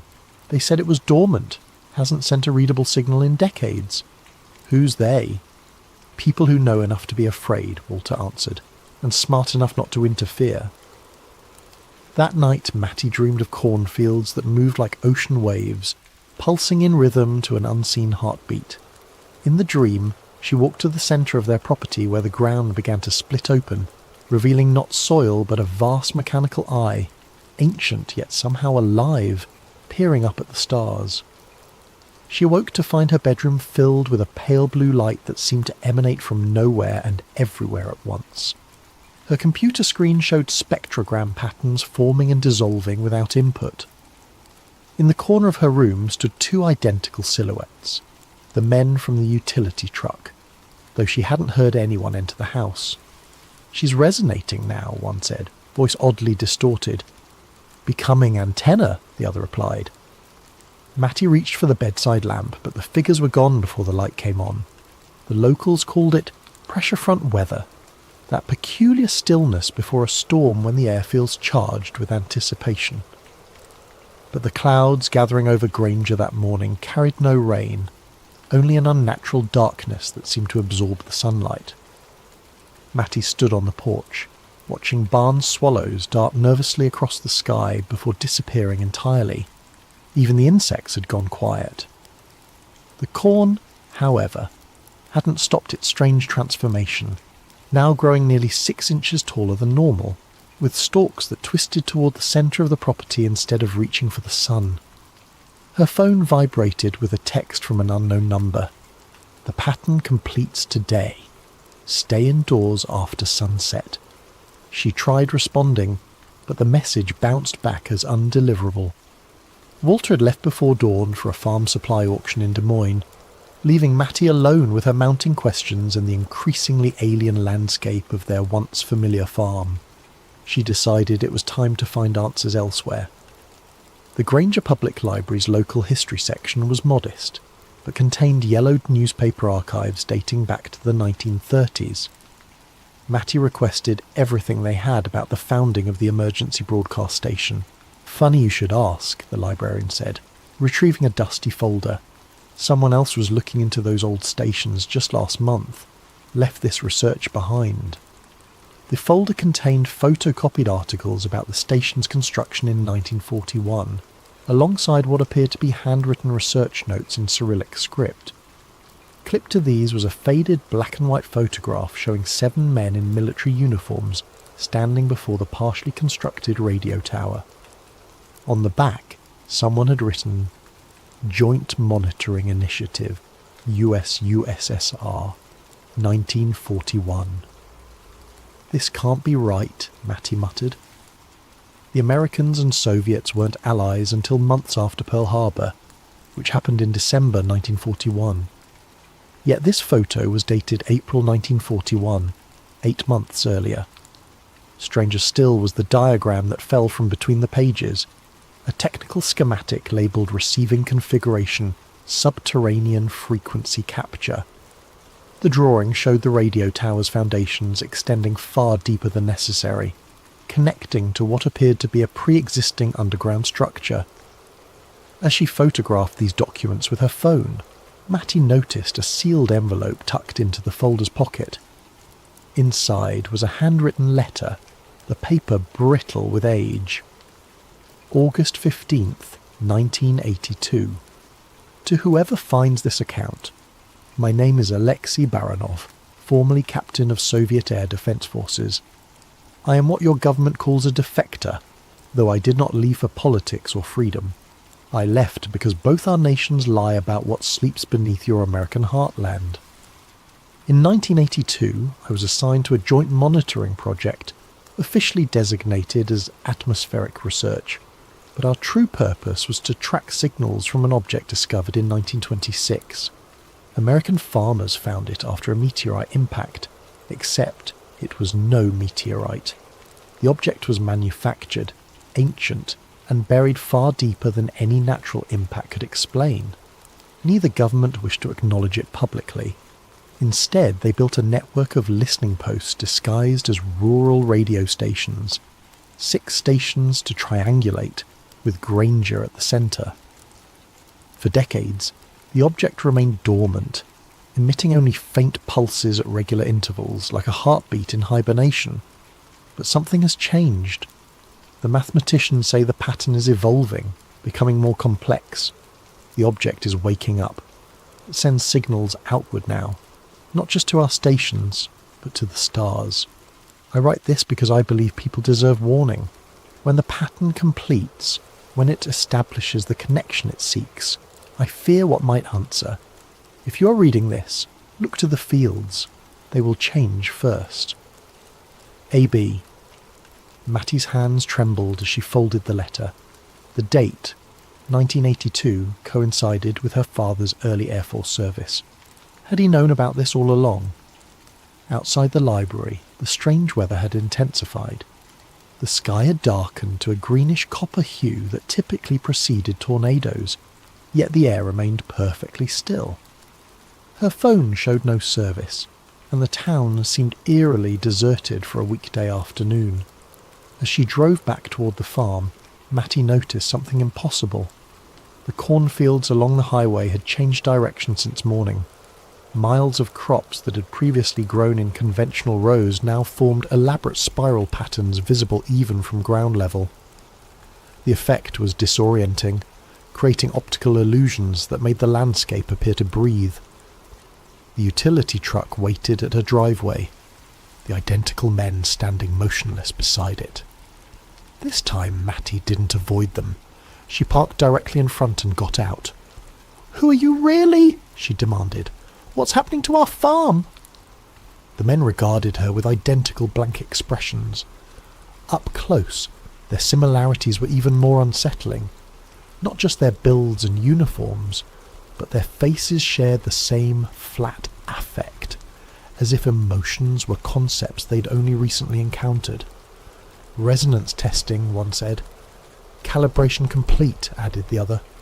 "That doesn't tell me anything," Mattie pressed. "What's underneath our farm?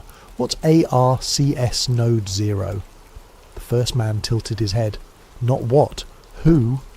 "It was always listening," said the second. "Now it's answering." "Answering what?" "The question it was sent to ask." They handed her another blank card, this one containing only geographic coordinates. Without another word, they returned to their truck and drove away. Mattie entered the coordinates into her phone's map application.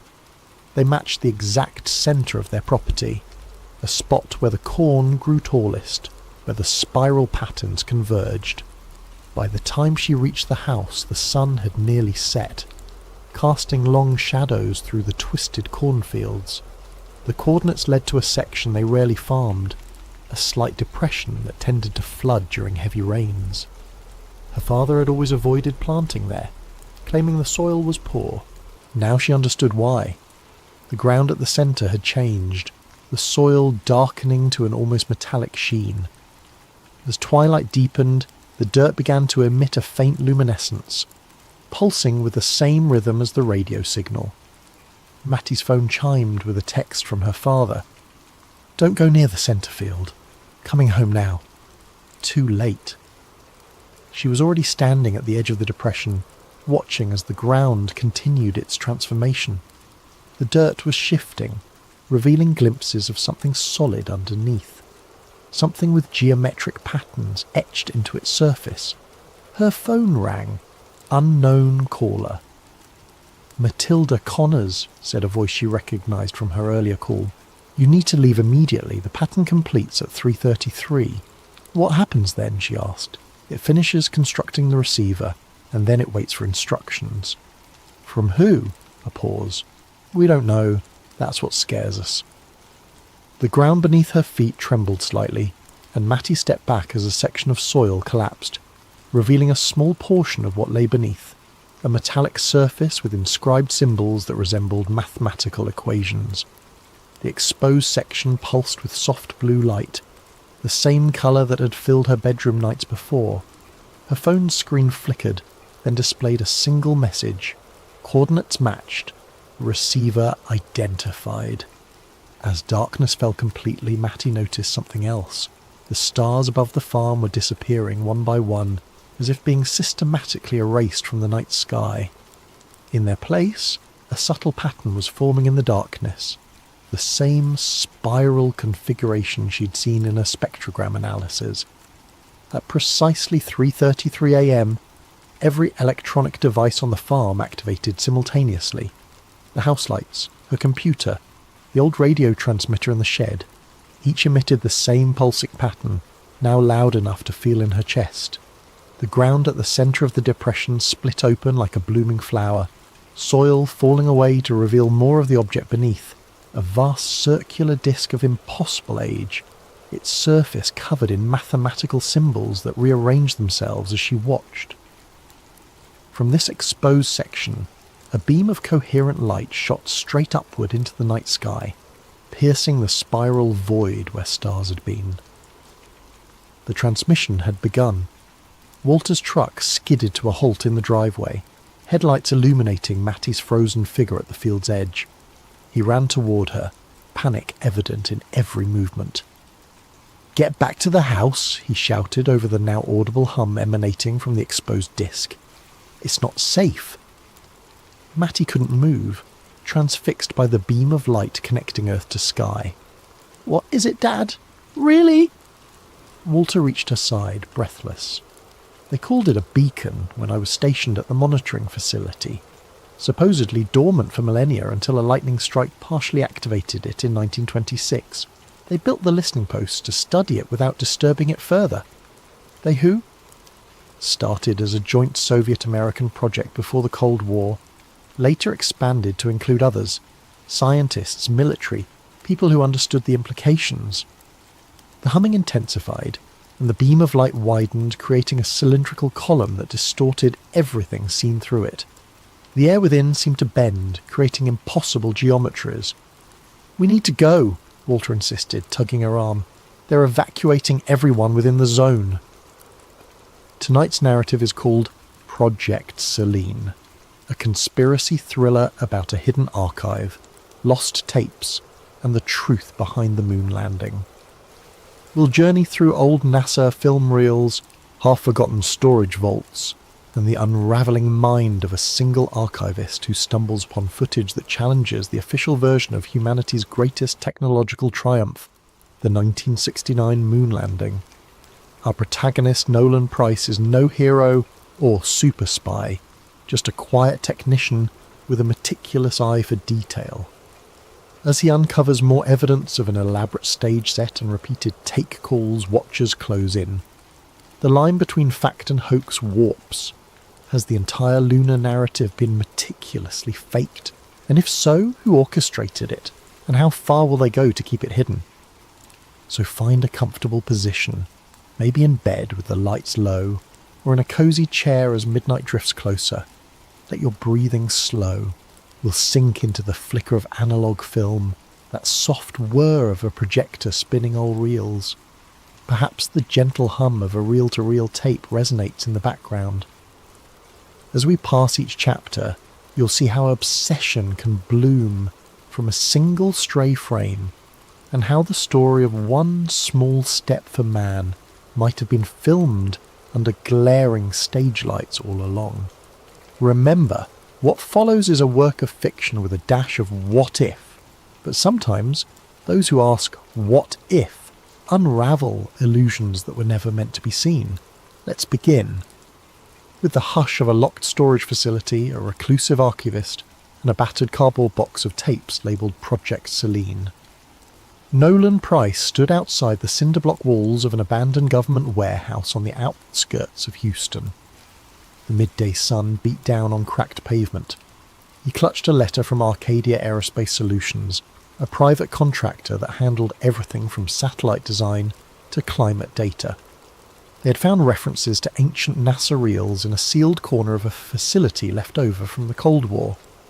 The letter said Nolan, a freelance film restoration specialist, was chosen to digitize them. Urgent for historical archiving, they claimed. The pay was good, suspiciously good. Nolan stared at the weathered steel door.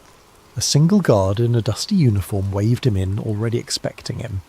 Inside, the air was stale with the odour of old cardboard and decaying reel canisters. Flickering fluorescent lights revealed rows of shelves stuffed with NASA-labelled boxes, many slashed or water-damaged. This was typical. NASA's official archives were famed for mishaps, lost tapes of early rocket tests, missing telemetry from the Apollo missions. But something about Arcadia's hush-hush approach set Nolan on edge. A short, grey-suited woman introduced herself as Madison Harlow, acting as Arcadia's liaison.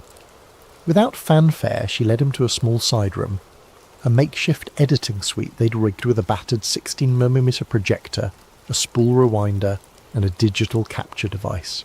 Stacks of reels labelled Apollo 11 RAW, Apollo 12 AVA, Saturn telemetry hull, and a curious mark, Celine, or SB footage. Harlow told him, "Your job's simple, transfer them to high-resolution digital, mark any anomalies or degrade, no public commentary, no copies, understood?" Her tone was matter-of-fact but severe. Nolan didn't argue. He'd done hush projects before, and the hush came from corporate sensitivity or undisclosed research. Usually it was benign, so he shrugged. "Sure, I'll keep it discreet." She gave him a passkey, instructions on the alarm system, then left with final words. "We want it done swiftly, there's a schedule." Over the next few days, Nolan methodically fed reels into the projector, capturing them via a specialised scanner. In the first wave, he found typical NASA mission logs, rocket staging, crew training, pre-launch interviews. The colour had faded, the audio scratchy but recognisable, ground control chatter, astronauts reciting checklists. He found it a bit mesmerising, the old swirl of a countdown, boosters roaring. A shame these tapes had gathered dust. On day 3, he encountered the first odd reel. A label read, Apollo 11 Stage B, Take 3. The word Take 3 was strange. NASA mission reels usually said T-plus timeline or mission day references, not take. He shrugged, loaded it. The footage flickered. A wide shot of what looked like a lunar surface mock-up. Astronaut suits in frame, then a voice off screen, "Positions and action!" The two suited figures hopped across the grey dust. One stumbled. A faint laugh was heard. Then another voice. Cut, we'll reset. The reflection's too bright on the visor." Nolan's heart pounded. This was no standard rocket or EVA footage. It looked like a staged film set, complete with overhead lighting rigs. The black backdrop was a poor simulation of starless lunar sky. You could see wires in the corner. Shaken, Nolan reversed the reel to confirm. Indeed, there was an assistant carrying a boom mic half hidden behind an artificial crater. The date code on the reel said 7/19/1969, the day before the public broadcast of Apollo 11's first moonwalk. Could this be a training simulation? NASA did have partial staging for practice, as yet the clapper, board reading Take 3, and the director's voice implying an actual production unsettled him. He digitised it, flagged it as anomaly, and moved on. Over the next few canisters, normal mission footage resumed, so he chalked it up to a weird test shoot. NASA might have used it for PR or promotional B-roll. But that night, lying in a cheap motel, Nolan replayed the snippet in his mind. Why such hush around these older reels? NASA training footage was typically labelled as such. The next morning he dug deeper. Opening a battered can labelled Celine B, he discovered a reel that started with a NASA colour bar pattern, then abruptly cut to a behind-the-scenes environment. Men in suits conferring around what looked like a partial lunar lander set. A man in a white shirt read from a script. Lunar surface continuity, camera feed approach. We must ensure the horizon line matches the predicted lens angle. Another man wearing thick-rimmed glasses nodded. We fake it right, or we fail. Understood? Nolan's breath quickened. This was no trivial training. The group on tape specifically talked about fooling an audience. They discussed vantage angles to hide stage edges, how the overhead rig should mimic low gravity.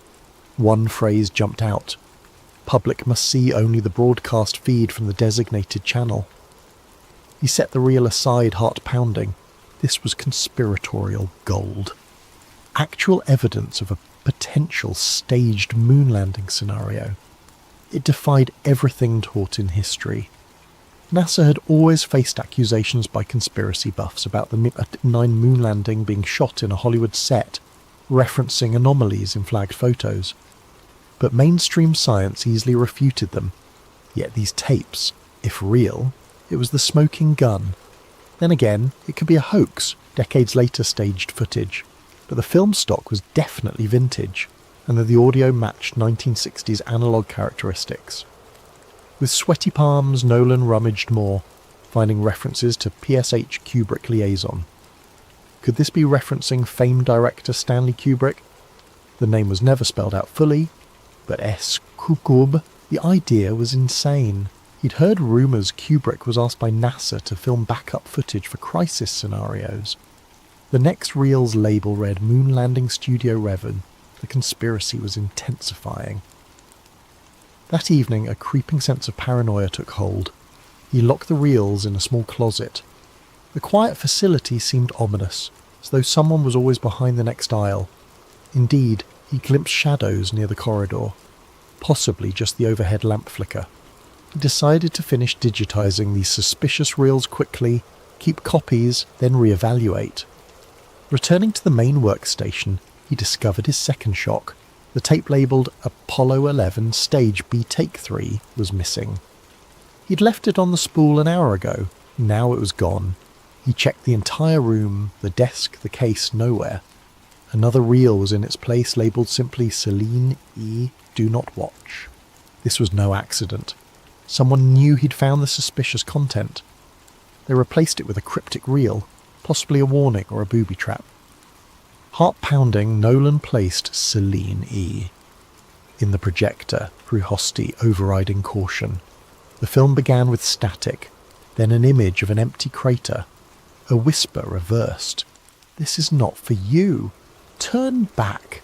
Flickers of random rocket footage, spliced with the face of an older man in a half-lit room, mouthing silent words. Then more static. End. Nolan realised he'd become entangled in something bigger. The label Project Celine likely referred to a top-secret operation controlling the lunar narrative. Could it be real? Or was it an elaborate mind game? He decided to approach Dr. Eliza Trent, a known NASA contractor turned historian, for help verifying authenticity. Because if these tapes were real, the entire MiG-9 moon landing story was a crafted facade. And if that were true, the forces behind it wouldn't let the truth emerge easily. Thus, Nolan closed up for the night, feeling the weight of newly awakened illusions. Tomorrow he'd contact Dr. Trent. For now, though, he had to check the facility's locks, ensure no further reels vanished. A faint static-like voice echoed in his head. "We told them we went to the moon, and they believed." He shivered. If indeed the event that defined modern history was a cinematic hoax, the question loomed: who orchestrated it? And how far would they go to bury the truth? True to his plan, Nolan Price found himself the next morning outside a modest office building in downtown Houston, where Dr. Eliza Trent ran her small consultancy on aerospace history. She was a slight, sharp-eyed woman in her early 50s, known for her precise knowledge of NASA's public records. He introduced himself under an alias, but she recognised the name from an earlier phone message. You're the archivist with something urgent to show me." Inside her cluttered office, he carefully produced a hidden thumb drive with a few scanned clips. Dr. Trent popped it into her laptop. Scenes of the suspicious moon set played, along with bits of Celine B references. Her eyebrows rose. She zoomed in on certain frames, analysing the film grain, the speech patterns, the design of the suits. "This could be incredibly damning if authentic," she whispered. "But it also might be a sophisticated fake. I've seen hoaxes before. Let me cross-check specifics, production lot stamps on the film stock, the older NASA logos or pass badges. Nolan recounted the bizarre reel swaps, the reversed whispers on Celine E, and the missing spool from the previous night. Dr. Trent's fare turned grim. If you're telling the truth, you're in danger. People don't just vanish these reels for fun. NASA had a long official stance that all major mission footage was stored, minus some lost in time, but never anything indicating a staged event. She paused, adjusting her glasses. There were rumours among older engineers, talk of a fallback plan if the real mission feed failed, but never solid proof. This might be it, or more, and they spent hours verifying minute details. A NASA mission patch visible in a corner, background voices referencing angle matches real module altitude. Dr. Trent began to suspect the tapes were genuine. She also recognised one face from an older NASA group photo, a certain black-suited figure who never stepped in front of official cameras, rumoured to be a media liaison. He was hush-hush, rumoured to coordinate with a big Hollywood name, possibly Kubrick. Dr. Trent offered a possible motive. During the Cold War, the pressure to beat the Soviets was immense.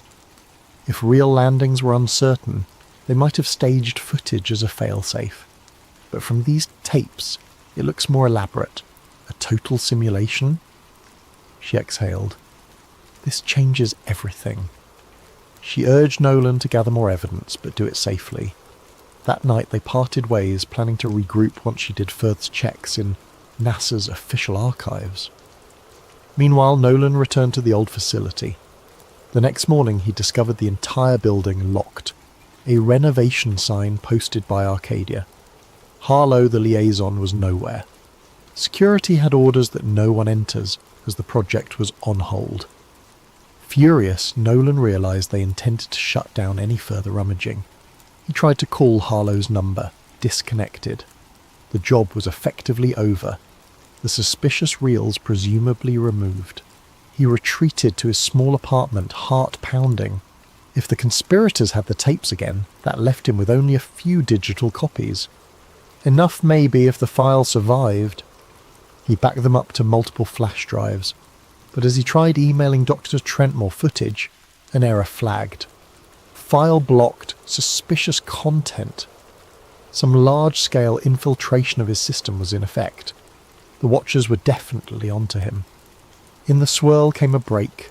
Rummaging through older unlabelled reels he'd already digitized, he found an odd snippet showing a man in a starkly lit corner, mid-70s style, glancing nervously at the camera. The film was scratched and audio was reversed. By reversing the track, Nolan deciphered fragments. Project Celine? Never meant to see. We built illusions for a greater cause. The man coughed, spat out. We lied. Or we lost the war. I left a final record in the Saturn archives. Then static. Confused, Nolan tried to see if Saturn archives might reference Saturn V rocket logs, but Dr. Trent had all standard Saturn V data. Possibly it referred to a hidden code or a separate repository. The man in the clip might be the archivist, or Red Hand, the rumoured original whistleblower. If Goa, his message suggested a bigger trove of evidence existed somewhere else, presumably safer than the official NASA channels. Maybe that trove spelled out the entire impetus behind faking, or partially faking, the moon landings. Nolan phoned to Trent again. She was frantic. Her home office had been ransacked, old NASA microfilms stolen, and suspicious men in suits loomed outside her building. She believed Arcadia Aerospace was a front for a deeper Black Ops group. She suggested they meet in a public place with the new reel. Nolan agreed, setting a meet at a busy bus station. However, the next day she never arrived. Her phone went dead. In parallel, an eerie wave of accidents claimed two older NASA retirees who'd been tangentially tied to the lunar era. Stroke, heart attack, but the timing reeked of cover-up. The media said nothing, overshadowed by typical news cycles, but a small corner of online conspiracy forums lit up. Moon archivist missing. Spike in NASA retiree deaths. Project Celine rumour intensifies. One forum user named Apollo Truth posted a cryptic line, "Look to LB7, the final broadcast is hidden." Nolan recognised LB might be Lunar Base 7, some old reference from the tapes. Or maybe LB7 was code for a hidden stage. He rummaged the digitised catalogue, eventually unearthing a label that matched. L. Devontervoot footage. Opening it, he found bizarre outtakes, an entire set with rovers, multiple crater backdrops, and a partial script reading, "The audience sees only the final cut." Another snippet showed a NASA official saying, "We can't let them see the starfield difference. We'll keep it black." It confirmed the idea. The official moon footage was heavily edited, possibly reshot. As tension soared, Nolan sensed the watchers nearing. Strange cars lingered near his apartment. The old building caretaker told him men asked about him, flashing some government ID. Fearing for his life, Nolan packed the digitised reels, stashed them in a battered suitcase, and hopped on a night bus out of town. He had one lead, a mention from Dr. Trent about the domain of the final transmissions, an alleged secret NASA comm station in the desert, which might hold old telemetry backups. If the watchers stored illusions in reels, maybe the raw signals existed, real or fake, that confirm the staged transmissions. That might be the final piece to prove everything. Exhausted, he slumped in a bus seat, the flicker of highway lights passing. He felt haunted by the question. If they never truly landed men on the moon, what did that imply about decades of scientific progress, cultural memory, even the illusions of human achievement? The scale of deception would be monstrous. Or maybe the real landings happened, but the televised footage was partly staged. The puzzle was too big, but the watchers clearly wanted him silent. He closed his eyes, drifting into half-sleep, hearing static-laced audio. "We told them we were first. The Soviets believed. We soared," voice whispered. Project Selene was the key to winning hearts, no matter the cost. He jolted awake, heart pounding. Could the cost now be his life? Thus we near the threshold of the final confrontation, a hidden station, possibly guarded by those preserving the illusions, and a desperate archivist determined to reveal the truth, no matter the personal toll. The watchers circle like wolves. Dr. Trent is missing, and the ghostly voice of the archivist from the 1970s beckons him onward to the final spool that might shatter the world's beloved myth. A dusty desert highway led Nolan Price to a sign half rusted and unreadable. The day was scorching, reminiscent of a place NASA once tested rovers or illusions of them. Lacking a car, Nolan walked hours from the bus drop-off, carrying a battered duffel, loaded with the crucial reels and a battered laptop. He was guided only by a rumour of a closed NASA comm station, rumoured to have moon feed backups. If he could find that station, he might locate the original uncut transmissions, or a final log from the Watchers themselves, validating the entire hoax. The Watchers were not far behind. They had resources to track phone pings, credit usage, license plate scanners, but Nolan used none of those moving off-grid. Still he sensed their presence, a drone overhead. He saw no sign, but the desert was wide, the sky empty of clues. Each day felt like an infiltration mission. At dusk on the second day, he stumbled upon a chain-link fence topped with barbed wire, leading to a small cluster of squat buildings. A sign read NASA Remote Telemetry Nummerbekämpfen Abandoned. But motion sensors beeped faintly. He clipped a corner of the fence, slid through. The main door was locked, but with a rusted handle. He pried it open with a crowbar borrowed from a shed. Inside the facility lay dark, stale air, thick with dust. A backup generator might still exist. With a flicker of old fluorescent lighting, he found a control room lined with defunct monitors, consoles labelled Apollo, Gemini, Deep Space TLM. A wave of awe overcame him. This was NASA's old telemetry link? Possibly used for receiving or broadcasting signals. If the Watchers wanted illusions maintained, they'd keep some gear here. Indeed, a corner door had fresh locks. Summoning nerve, Nolan forced it open, Unwind, revealing a smaller side lab with modern hardware. This wasn't as abandoned as it seemed. He rummaged, discovering a functioning terminal with a note pinned, "Archive Celine, authorised access only." Bingo. He booted it, hooking up his laptop to the console. The system asked for credentials. He typed a guess. Celine. No luck. Another guess. Apollo 1969. Another fail. Searching the desk, he found a slip with partial codes referencing Tranquility Base. He typed it. The screen flashed green. He was in. File directories indicated live stage feed 69, simulation mix up, broadcast cut. This validated the idea that at least partial coverage had been simulated. Another folder read Archive Trent Comms. That name. Was that Dr. Eliza Trent? Possibly her attempt to gather data. He opened it, a partial video showing Dr. Trent forcibly questioned by men in suits. She pleaded, "We can't let them keep lying. People deserve..." Then the video ended. Nolan reeled with horror. She'd been captured. He had to act fast. The Watchers would realise the system was accessed. He found an old satellite uplink control ironically used in the 60s for deep space transmissions. If it still worked, he could broadcast a direct feed of these unedited files to multiple open frequencies, unstoppable by typical net censorship. A perfect final broadcast. He rummaged for cables, hooking everything up. The generator hummed. The old dish on the facility's roof squeaked into position. The console flickered with an option. Signal frequencies, low Earth channels, civil comms, even random radio bands. He could saturate them all.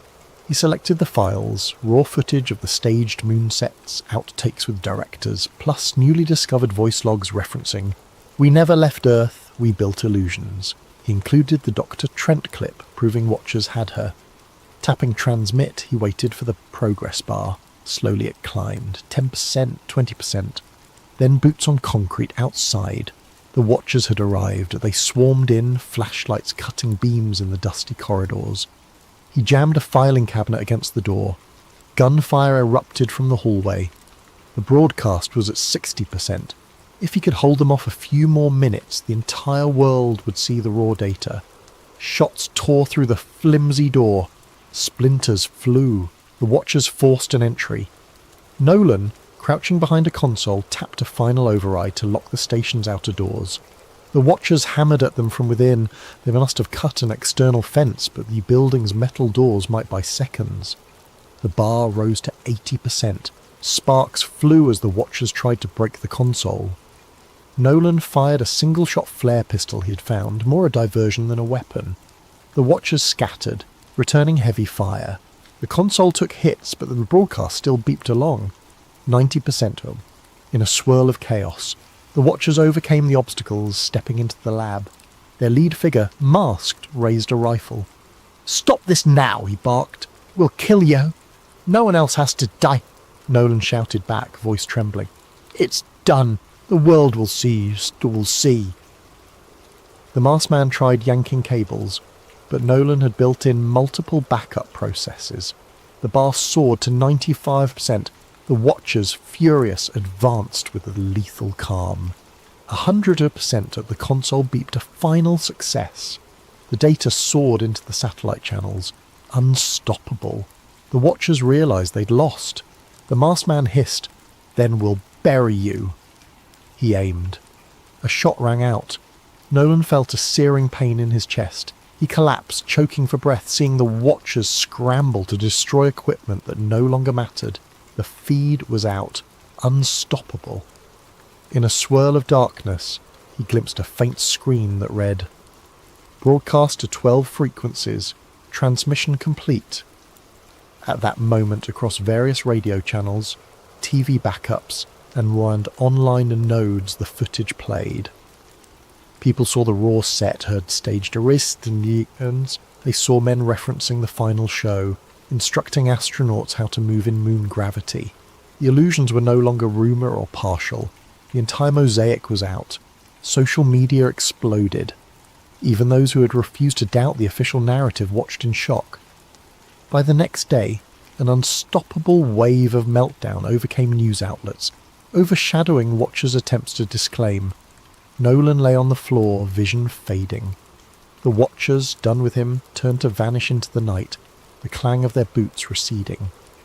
In his final moments, he recalled the reel with the old archivist's voice. "We told them we left Earth. We never had to." He felt a strange calm, believing that at least he had completed the mission. Perhaps Dr. Trent would see the broadcast and survive. The next morning, the world awoke to the shock of unfiltered footage spreading across every major and minor digital platform. Twitter, ephemeral streaming sites, pirate radio channels. The images showed the alleged set for the moon landing. Dusty sound stages, mocked-up craters, overhead rigging. Audio capturing NASA officials and alleged Hollywood technicians planning each scene. For many, this was an utter betrayal of faith in humankind's greatest triumph. For others, it vindicated decades of suspicion. Debates raged over how much was real, or whether some actual missions occurred, but the televised parts were faked. NASA and the White House scrambled to disclaim the footage, calling it forged propaganda. Yet the level of detail referencing actual mission rosters and behind-the-scenes technical talk was too well constructed for a simple hoax. Media responded in a frenzy. Reputable outlets tried to decode the timeline. Was it partial or total fakery? Did NASA still go physically to the moon while using stage broadcasts as a backup? The footage suggested a grand pre-arranged deception. A few ex-astronauts vehemently denied the claims, but curiously, some had died or refused interviews. Conspiracy forums, ironically, now found themselves mainstream. Everyone had a stake in the truth.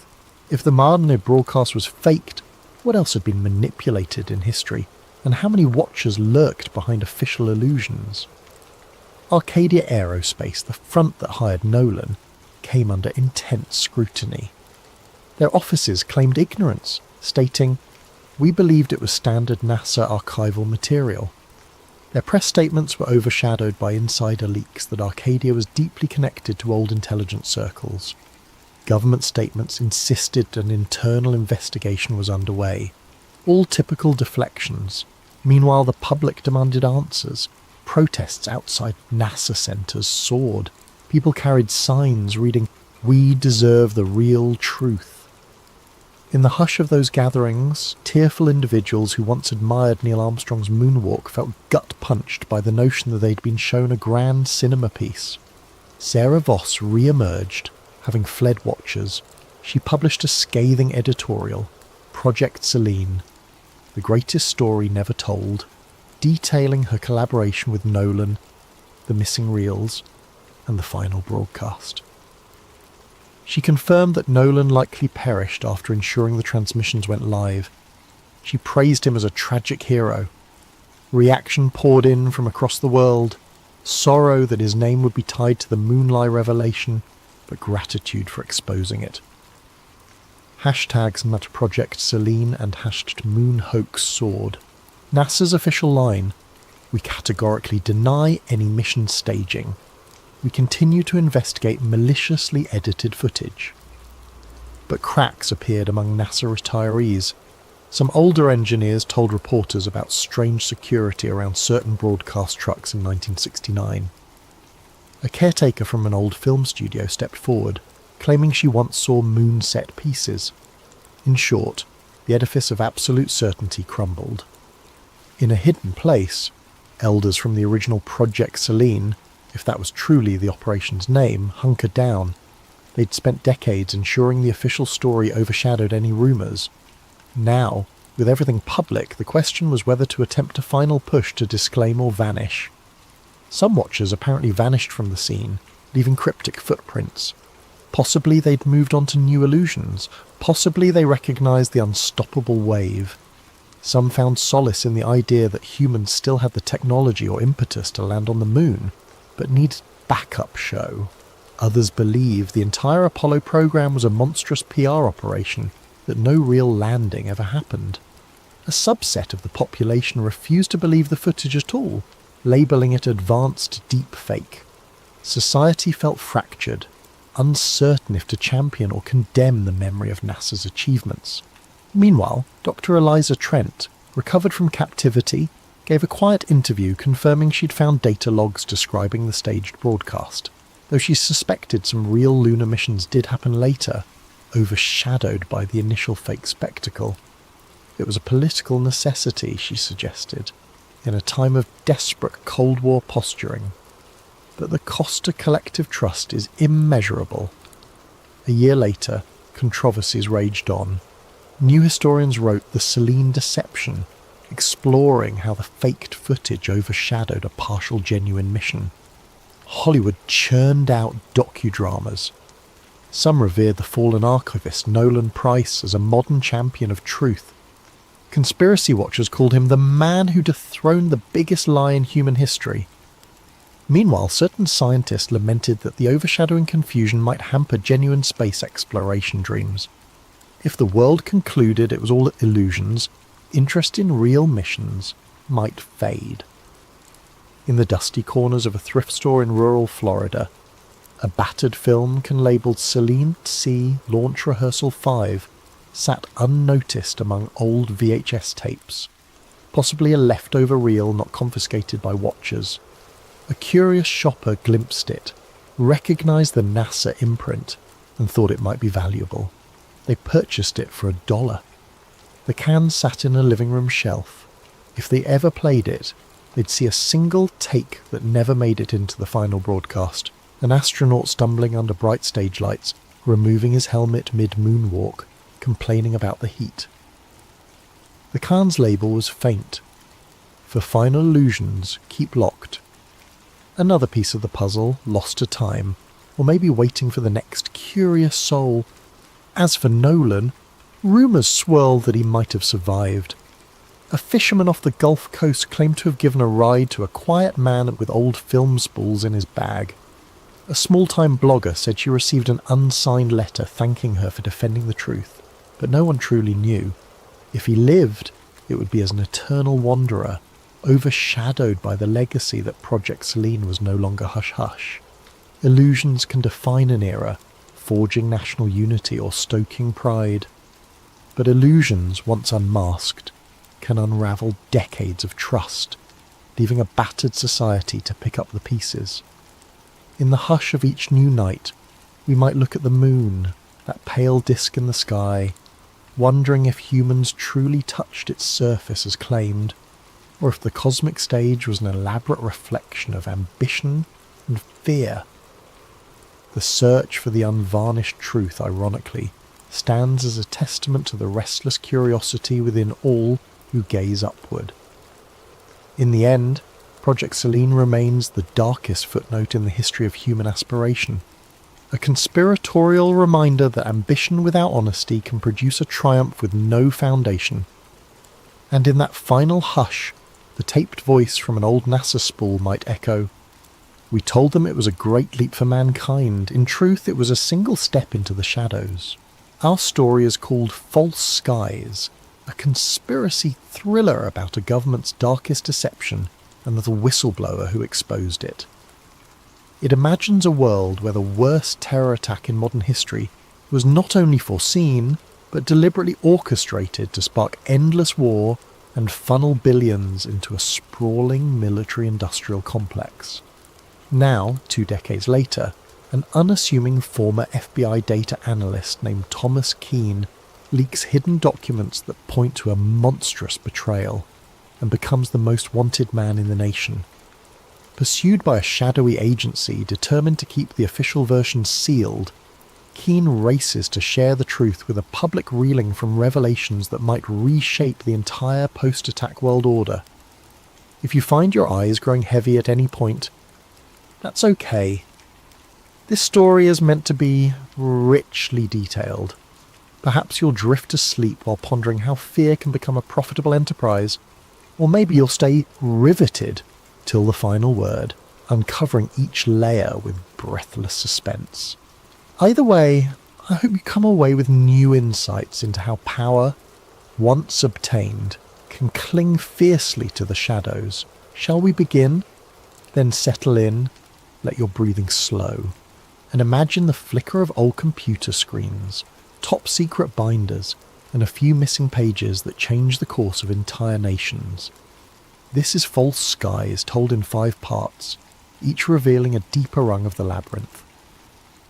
Listen closely. The greatest secrets often hide in the quiet corners of official stories. Thomas Keane didn't feel like a revolutionary when he first pressed send. He was simply a man weighed down by guilt, holding a flash drive stuffed with revelations that haunted him for years. The file name he'd chosen, Black Dust, gave no hint to the explosive contents.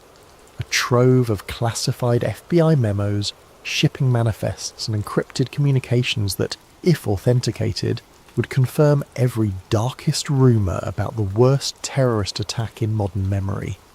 The day of the leak dawned cloudy, ironically anticlimactic for a moment that might reshape history.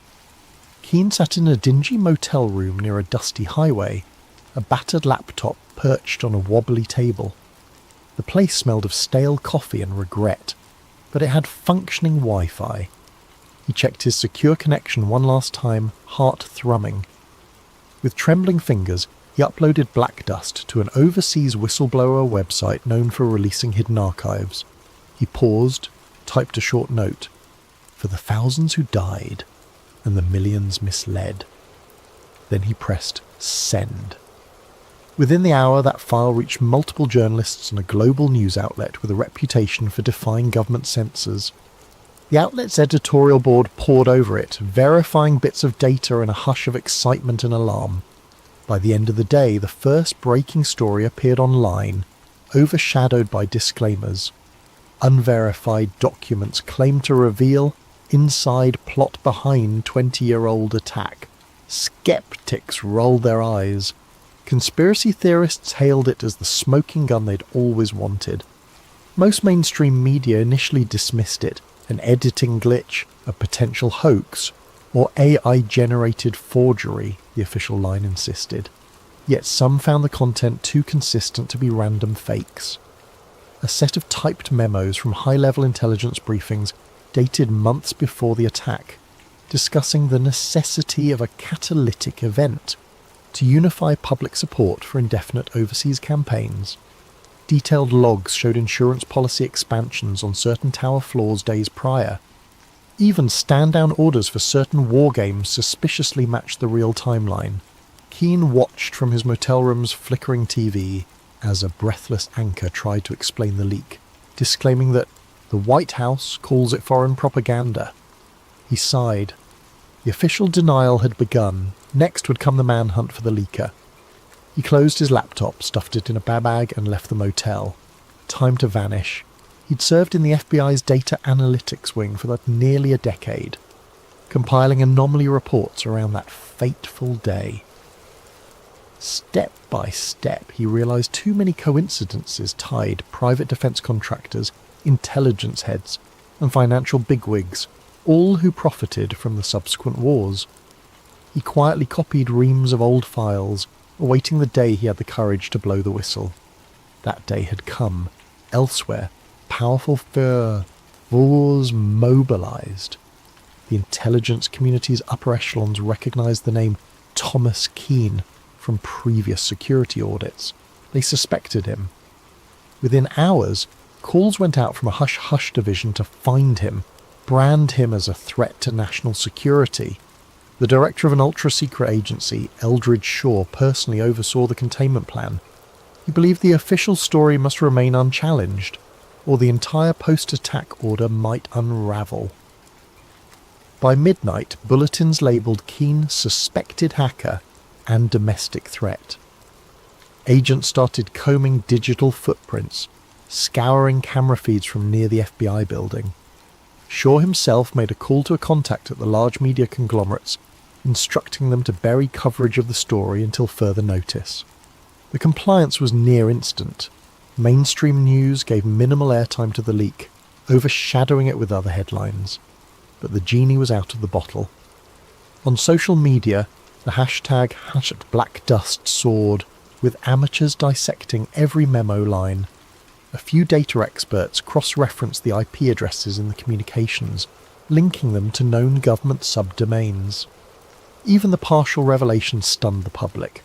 If the documents were genuine, it implied that some element within the US establishment not only predicted but abetted the terror event, ensuring maximum casualties for maximum political effect.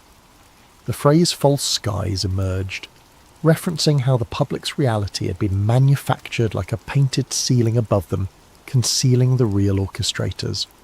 Within a day, small protests flared outside federal buildings in major cities.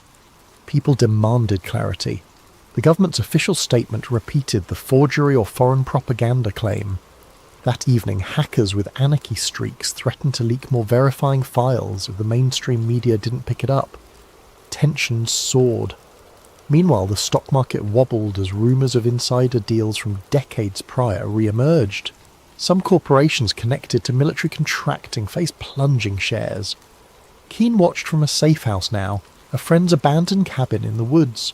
He had only the radio for news, and the swirl of distrust and fury filtered through the static. He dreaded how quickly the establishment might label him a traitor. Indeed, the next morning the FBI publicly named him as a prime suspect in a mass leak of classified data, painting him as an extremist. His old colleagues, uncertain, gave no comment.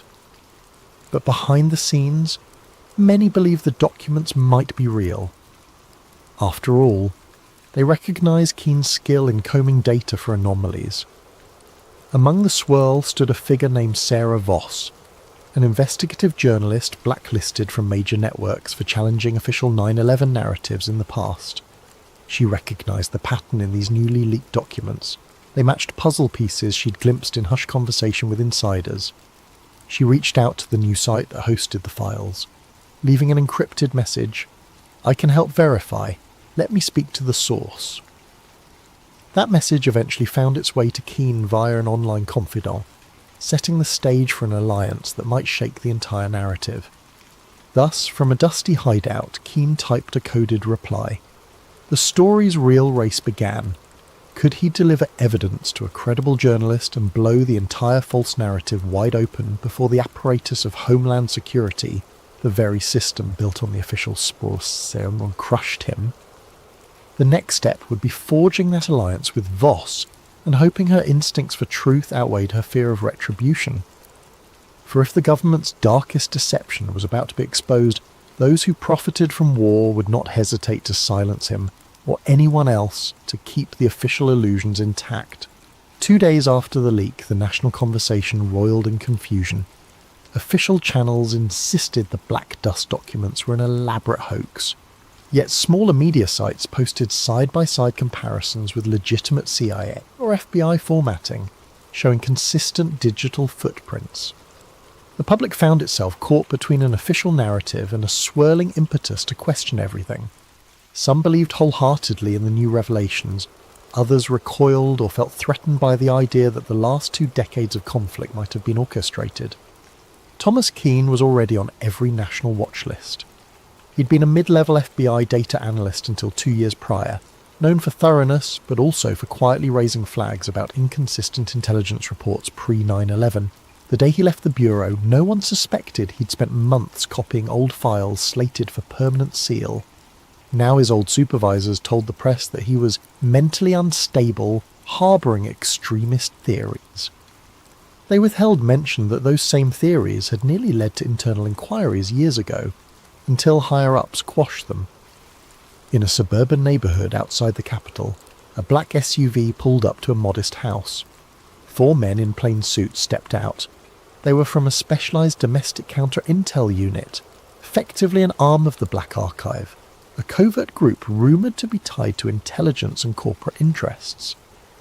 They forced the occupant, a middle-aged data engineer who once worked with Keane, to open his home computer. They rifled through his messages, seizing any mention of Thomas or Black Dust or files. This was repeated across multiple homes of ex-FBI colleagues, all without official warrants. The Watchers answered to a higher chain, operating in the shadows. Director Eldridge Shaw, head of a new consolidated intelligence agency formed after 9/11, presided over these manhunts from a sleek government tower.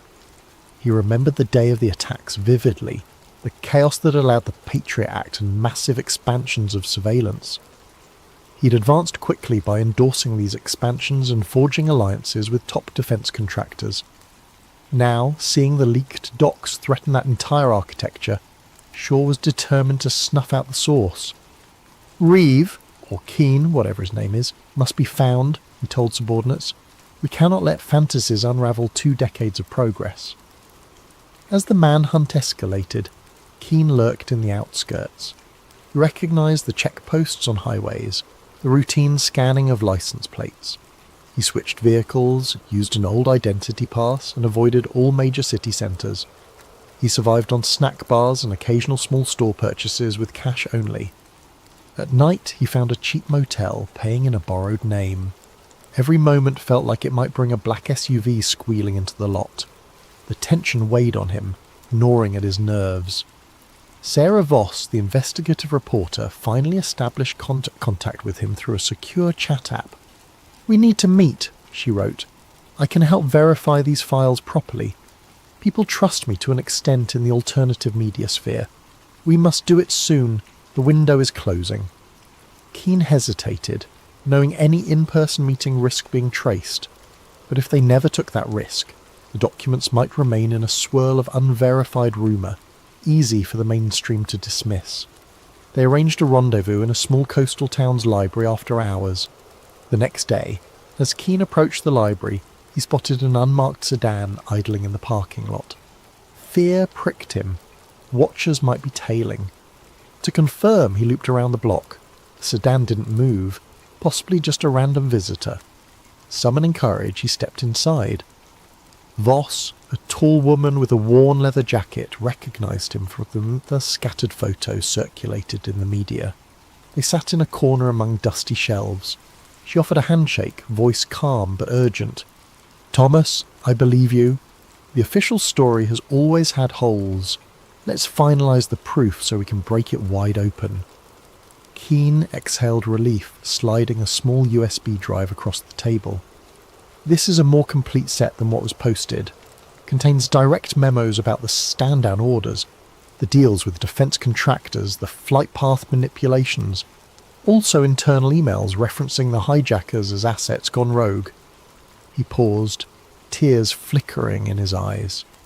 They used the tragedy for indefinite war, Sarah. They let it happen, or worse, engineered it. Sarah's breath caught. She skimmed a few files on her laptop, eyes widening at references to bank accounts, coded references to Operation Silence. She nodded. "This is explosive, but we need a big platform, enough to force coverage. If we just post it on my blog, they'll discredit or block it. We'll get shut down." She explained a plan. Find a mainstream journalist with a rebellious streak, or do a well-publicised live event that too many watchers can't black out entirely.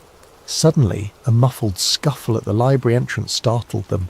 A figure in dark clothes peered in, Keane tensed. Sarah pressed the laptop closed.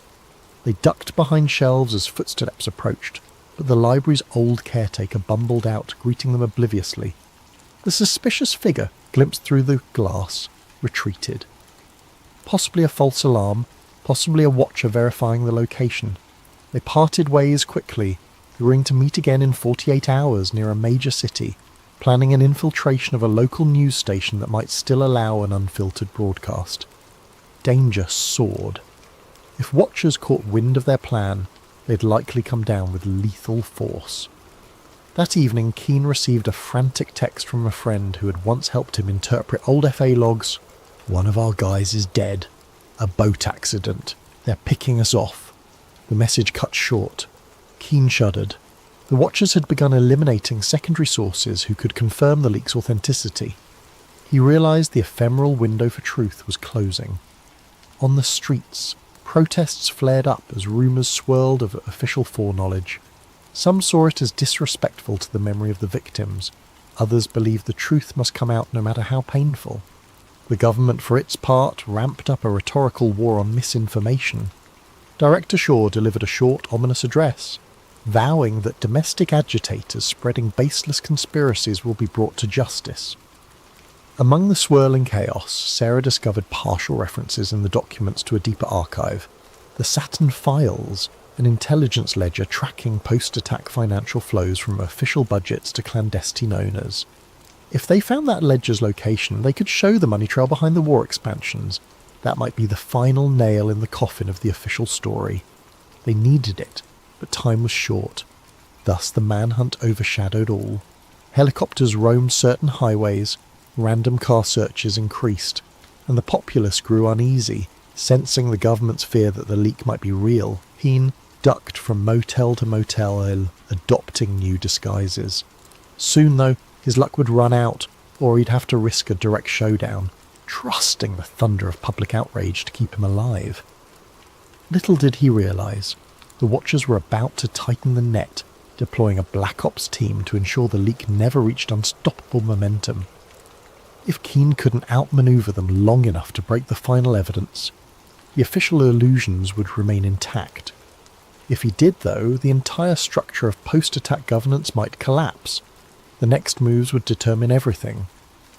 The following week saw Thomas Keane evading Watchers by day and collaborating with Sarah Voss by night, each meeting more urgent than the last. They discovered references to the Saturn Files scattered in older CIA memos. Allegedly, it was an encrypted database that meticulously traced the money funneling to defence contractors, oil conglomerates and political campaigns in the immediate weeks after the catastrophic event. If authentic, it would confirm the real motive behind the orchestrated false flag: indefinite war and profiteering. At a safe house borrowed from an old contact of Sarah's, they pored over these hints by lamplight. Among the digital shards was a location clue: a retired NSA facility on the outskirts of a southwestern desert, defunct but rumoured to store old backups. "We find that offline archive," Sarah said. "We can copy the Saturn Files in raw form. That's the smoking gun." Keane nodded, though dread of infiltration weighed on him. Between them, they had minimal resources: a battered car, a few $1,000s in cash, and a handful of laptops. The Watchers, on the other hand, had near limitless means: drones, infiltration teams, access to every camera feed in the nation. But the Watchers didn't fully expect them to attempt to break in at a presumably abandoned facility, so maybe the element of surprise worked in their favour. Director Eldridge Shaw ramped up the clampdown. The official narrative shaped the public mind. A rogue ex-FBI analyst has unleashed foreign-forged documents aimed at undermining national security. Many believed it, but a growing minority saw government overreach, especially after multiple suspicious accidents claimed the lives of other potential whistleblowers. People asked, if it's so false, why chase and kill so aggressively? In one instance, a known data archivist was found shot in his home, with the press labelling it a botched robbery, ignoring the data archivist's link to the leaked material. On social media, black dust soared. Some city squares erupted in protest, carrying signs that read "We deserve the truth" or "Stop killing our whistleblowers." The Watchers responded by intensifying arrests, calling them rioters. Keane tried to remain focused. He realised that if the Saturn Files were real, it might show direct bank transfers from major corporate boards into the pockets of certain officials, all tied to legislation passing huge war budgets after the false flag. That would upend the entire post-attack establishment. "No wonder they're stopping at nothing," Sarah murmured. Securing fake IDs, they travelled cross-country by back roads. Each motel they used for a single night, paying cash. They dodged major highways, suspecting license plate readers. The Watchers likely guessed their aim was to expose more data, but might not know the exact target. Meanwhile, the tension between them soared. The climate was near police state. Newscasts repeated that the domestic terrorist Thomas Keane must be turned in. Civilians were promised big rewards for tips. Billboards with Keane's face popped up along highways. He wore a baseball cap and used tinted glasses, but each day was a dice roll. A near encounter. On a lonely stretch, a black SUV sped behind them. They recognised the pattern. Sarah swerved onto a side route, forging through a small farmland path. The Watchers gave chase. Shots rang out, blowing a tyre. The car careened into a ditch. They scrambled out, hid among tall corn. The watchers searched, but eventually gave up, presumably to avoid a big scene. This brush with violent capture left them rattled, but also more resolved. "We're obviously on the right track if they're that desperate," Sarah said, breath shaky. Finally, after days, they reached the deserted perimeter of the old NSA outpost. It was ringed by a crumbling fence, a few rusted signposts. By the look of the cracked asphalt and weed-choked yard, it had been abandoned for over a decade. Perfect place to bury secrets. Under twilight, they found a corner of the fence cut open by looters. They slipped inside quietly. The main building rose in silhouette, windows boarded up. A stray coyote howled in the distance, wind carrying a faint metallic whistling from open vents. Inside, dust-coated floors. Old cubicles sat in disarray. They used flashlights to navigate. Eventually they located a sub-basement with battered computer racks. A few beeped faintly with emergency power. "There's power? That's suspicious," Keane muttered. Indeed, it suggested the watchers might still be pulling some data from here. They approached a locked door labelled Server Vault Archive 6. With Sarah's phone, they scanned a partial code from the documents, generating a bypass sequence that might override older system locks. After multiple tries, a green light flickered. The vault door clunked open. Inside the vault, rows of drives and reels lined metal shelves. Dusty but humming with minimal climate control. They sifted through labels: Operation Cast Peak, Post-K-War Roster, Saturn. That was it. A battered cluster of servers with the word Saturn FSV. They carefully powered one terminal, hooking it to a laptop. Sarah typed a root command. The screen glowed. Restricted. Saturn 1, 2, 3. Enter pass. They tried typical keywords from the docs. On the third attempt, a beep. Access. They were in, files scrolled, each referencing massive funding authorizations, building demolitions, insider trading, logs dated within days of the big attack. The scope was monstrous. It implicated high-level bureaucrats, big banks, and even a few journalists. They orchestrated the tragedy to galvanize fear, pass endless war budgets, feed the arms economy, Sarah whispered, stunned. All hidden under national security drapery. Some lines suggested hijackers were known assets used as a controlled ignition.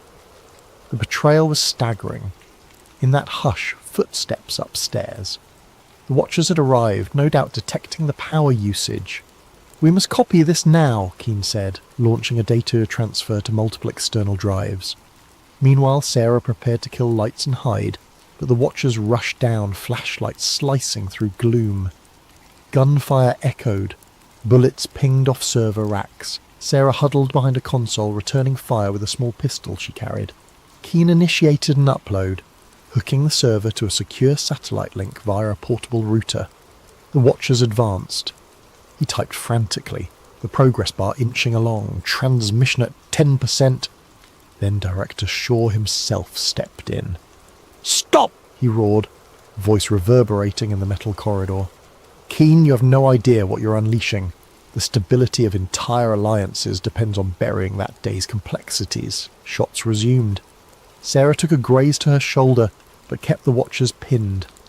The bar reached 50%. Shaw barked an order to lob a small explosive. They tossed a flashbang. The ear-shattering pop disoriented them. The watchers closed in, tackling Sarah. Another pinned Keane.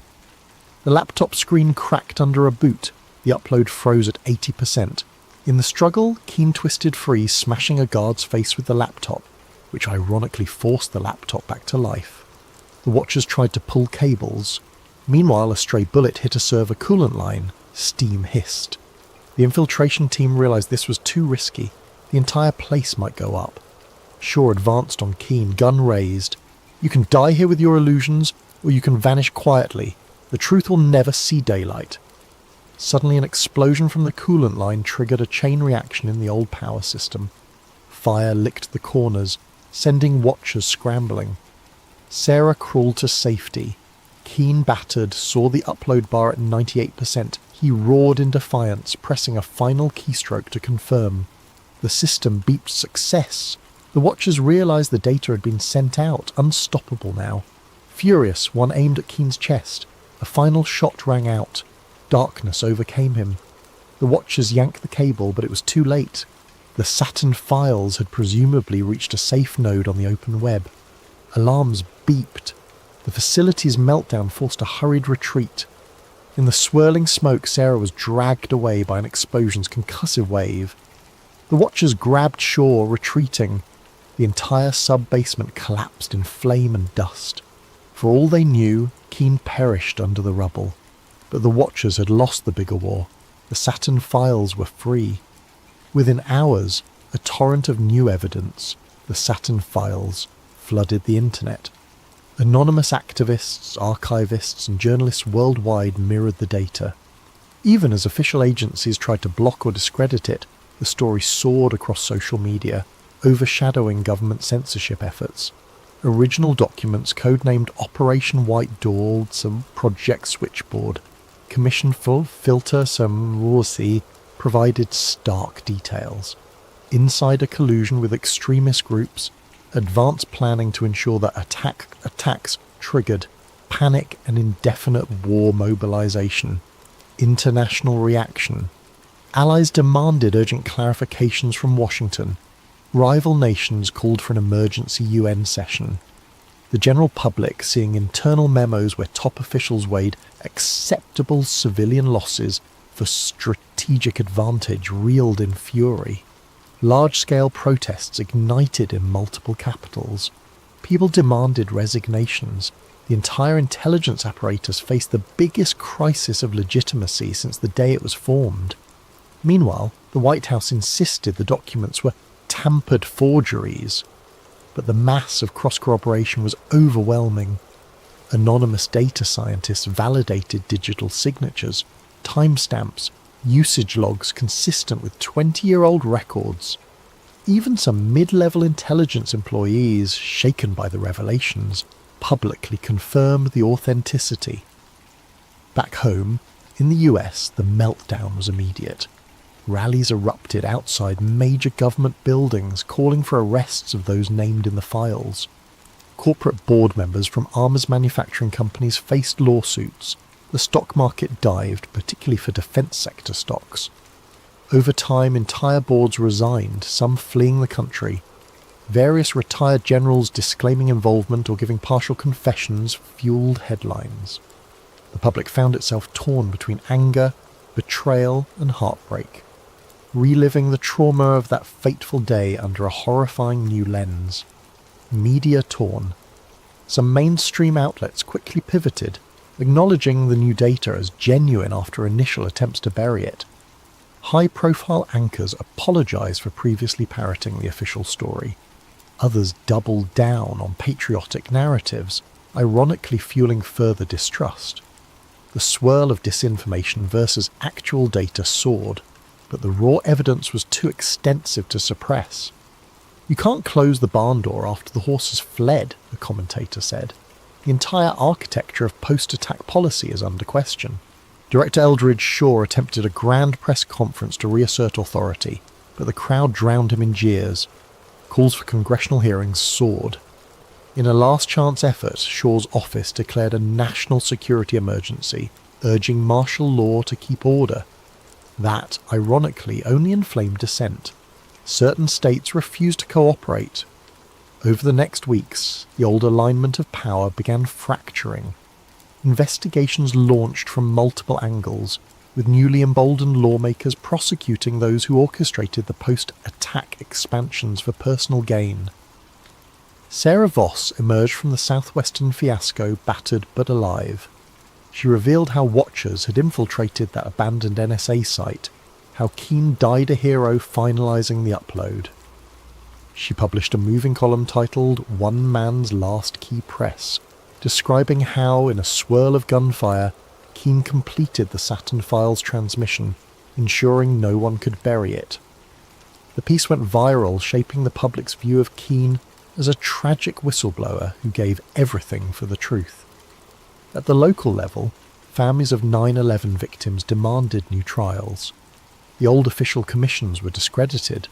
people realised entire reams of contradictory evidence had been sealed. Even the original investigators admitted they'd been misled or threatened. The emotional toll soared once more. Many felt as though they'd been lied to for decades about the biggest national tragedy. A wave of introspection overcame the country. How had fear become so profitable, and how did good people allow it? Internationally, alliances that had supported the war on terror felt betrayed. Some withdrew forces from contested regions. Others launched their own parliamentary investigations, suspecting shared complicity.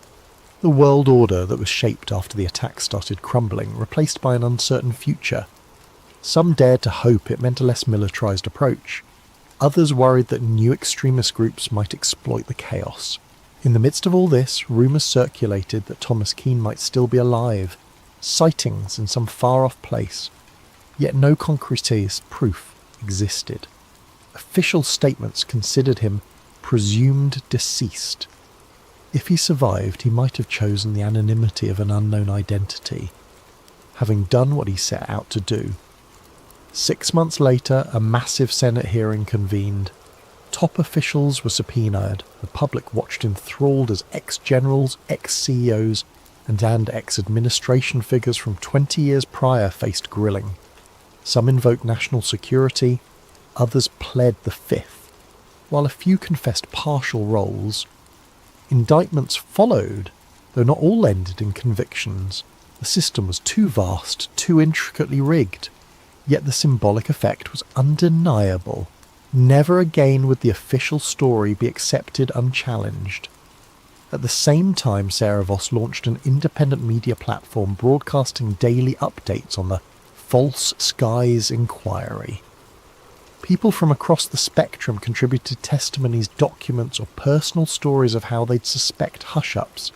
Freed from blacklists, she soared as a public figure, championing the cause of government accountability. A year after the Saturn Files meltdown, a new memorial was erected near the site of the original 9/11 tragedy. A statue depicting a single figure pressing a key, a reflection of Keane's final act. The inscription read, "They took truth from us in the shadows, he brought it back in the light." Visitors left flowers, some seeking solace that the realm of power had at least partially been unmasked. Epilogue. In a quiet coastal town, a fisherman swore he recognised a man from a circulated photo. Older, hair bleached by salt and sun, eyes weighed with sadness. The man told him he used to work for the government, but no more. He spoke of illusions and the cost of unveiling them. Then he vanished at sunrise, leaving only a single battered flash drive behind. If it was Thomas Keane, he apparently chose a wandering fate, letting the world handle the legacy of his bombshell leak. Public trust in large institutions remained shaken. Some remained furious, others hopeful that a new transparency might arise. In the corners of the internet, conspiracy watchers debate if the watchers still exist, planning new false flags. But for now, the greatest deception in modern times has been laid bare. The name Black Dust stands as a testament to the unstoppable power of truth once it's unleashed. In the hush that follows, the final note, they used fear to shape the world, but one day fear lost. The truth soared free, and the illusions that once cloaked the skies were shattered in a single day. Hello there, night wanderers and truth seekers. Before we dive into tonight's story, I hope you're having a wonderful day, or evening, depending on where you are in the world. Whether you're listening at 2 a.m. in Tokyo, during your lunch break in London, or while driving through the American heartland, I want to know, how has your day been treating you? And more importantly, where are you tuning in from tonight? If you're new here, welcome to Sleep Theories, where we explore the stories they don't want you to hear, the files they thought were buried forever. Don't forget to subscribe. We've got so much more to uncover together. Now settle in, because what you're about to hear will change how you look at every rainstorm for the rest of your life. The following audio journals were recovered from a hard drive hidden in a storage unit in Spokane, Washington, in 2024. The renter, listed as L. Martinez, had not paid rent in over 2 years. The recordings are presented here exactly as they were found. with minimal editing for clarity. The speaker identifies herself as Dr. Lena Marrow, formerly of the Centers for Disease Control and Prevention. What follows is her account of the Oakville incident, a story that begins with strange rain and ends with questions that still keep government officials awake at night. Date: August 9th, 1994. Time: 11:47 p.m. Location: Motel 6, Centralia, Washington. Static. Then the sound of a woman clearing her throat. This is Dr. Lena Marrow, CDC identification number 4471-Delta. I'm recording this on my personal device because I have a feeling the official channels aren't going to want to hear what I'm about to say. 2 days ago, I was in my lab in Atlanta, running routine cultures on a nasty strain of E. coli from a food processing plant in Georgia. Normal Tuesday stuff. Then the call came in around 3 in the afternoon, emergency deployment to rural Washington state. Something about a biological anomaly affecting multiple civilians. They gave me the basics on the flight. Sunday morning, August 7th, the town of Oakville, Washington, population barely 600, experienced what locals described as gel rain. Not normal rain, not hail, but translucent gelatinous blobs falling from the sky for approximately 6 hours straight. By Sunday evening, 23 people had been hospitalized with severe flu-like symptoms. By Monday, that number had climbed to 41. I've been doing this job for 8 years. I've seen anthrax scares that turned out to be flour, mysterious rashes that were poison ivy, and zombie outbreaks that were actually just really bad food poisoning. But something about this one felt different from the moment I stepped off the plane in Seattle. For starters, they didn't send me alone. Usually, for small rural incidents, it's just me and maybe a local health official. This time, I had a full team. Dr.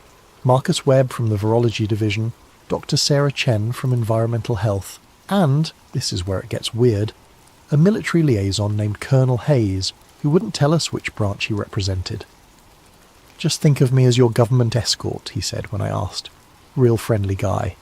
The kind of friendly that makes your skin crawl. We drove down to Oakville in a convoy of black SUVs. Not exactly subtle for a sleepy logging town. The whole drive, Colonel Hayes kept making phone calls in some kind of code. Package secure? Phase 3 confirmed, that sort of thing. When I asked what Phase 3 meant, he just smiled and said, "Medical terminology, Doctor. Above your clearance level."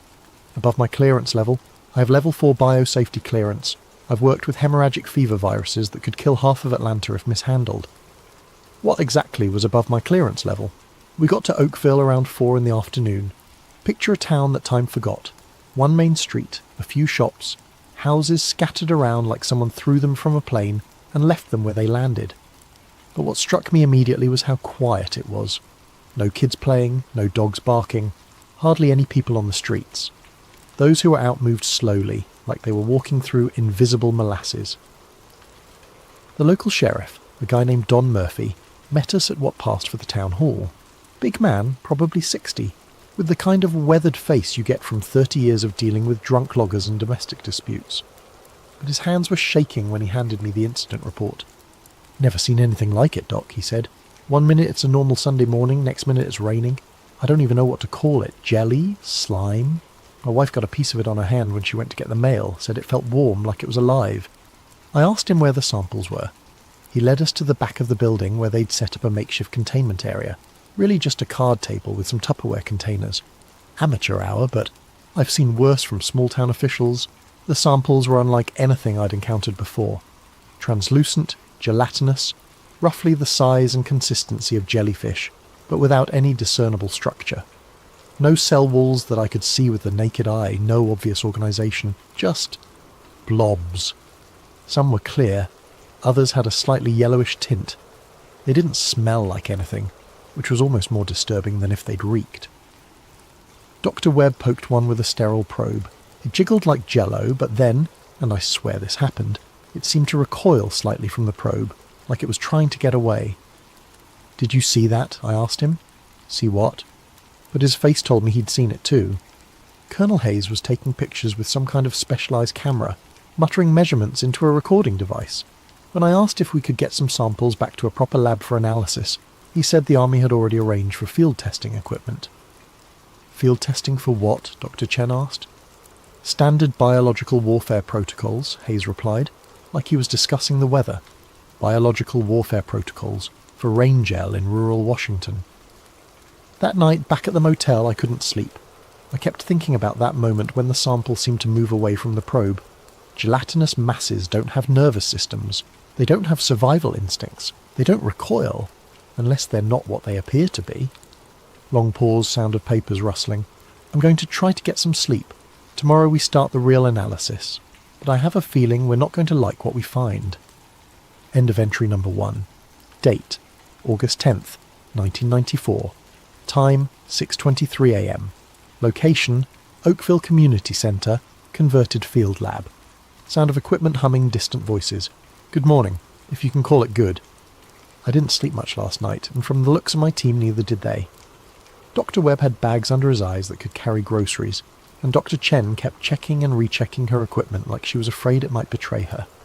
Colonel Hayes, on the other hand, looked like he'd had a full 8 hours and a continental breakfast. He'd somehow managed to have a complete mobile laboratory set up in the Oakville Community Centre overnight. I'm talking electron microscopes, DNA sequencing equipment, atmospheric analysis tools, stuff that usually takes weeks to requisition and ship. When I asked how he'd managed it, he just said the Army keeps emergency research assets stationed throughout the Pacific Northwest. Emergency research assets for biological incidents in towns with populations smaller than my high school graduating class. We started the analysis around 7 this morning. The first thing we did was basic microscopy on the gel samples. What we found... Christ, I don't even know how to describe it properly. The samples contained human white blood cells. Not similar to human white blood cells, actual human white blood cells, complete with the proper cellular structure and protein markers. But they were embedded in this matrix of something else. Something that definitely wasn't human. Dr. Chen ran the environmental analysis first. She found traces of aircraft fuel compounds in the gel, specifically JP-8 fuel used by military aircraft. When she mentioned this to Colonel Hayes, he suddenly became very interested in her methodology. Could be contamination from atmospheric particulates, he suggested. Lots of air traffic over Washington state. But Chen had already thought of that. She'd run control samples from the surrounding area. The fuel compounds were only present in the gel samples, and in concentrations that suggested direct contact, not atmospheric absorption. Something carrying JP-8 fuel came into direct contact with this material, she told me quietly, when Hayes stepped out to make another of his coded phone calls. That's when Dr. Webb made the discovery that changed everything.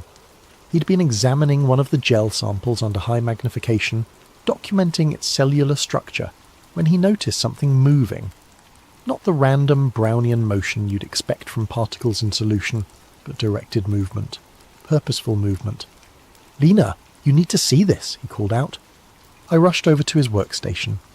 On the monitor displaying the microscope feed, I could see what looked like bacterial structures, but they were moving in formation, coordinated, like they were following some kind of instruction set. "Are those bacteria?" I asked. "I don't know what they are," Webb admitted.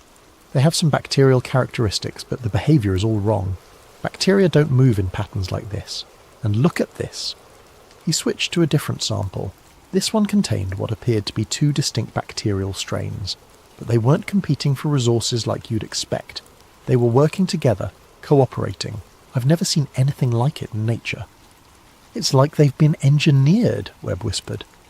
That's when Colonel Hayes returned from his phone call and his demeanour had completely changed. The casual military friendliness was gone, replaced by something much more serious. "I need to see all of your findings," he said. Not asked, demanded. We showed him everything. The human white blood cells, the fuel compounds, the cooperative bacterial strains. He listened without comment, taking notes in a small black notebook that he kept angled away from our view. When we finished, he closed the notebook and looked at each of us in turn. "What you found here is classified under the Biological Weapons Convention of 1972, he said.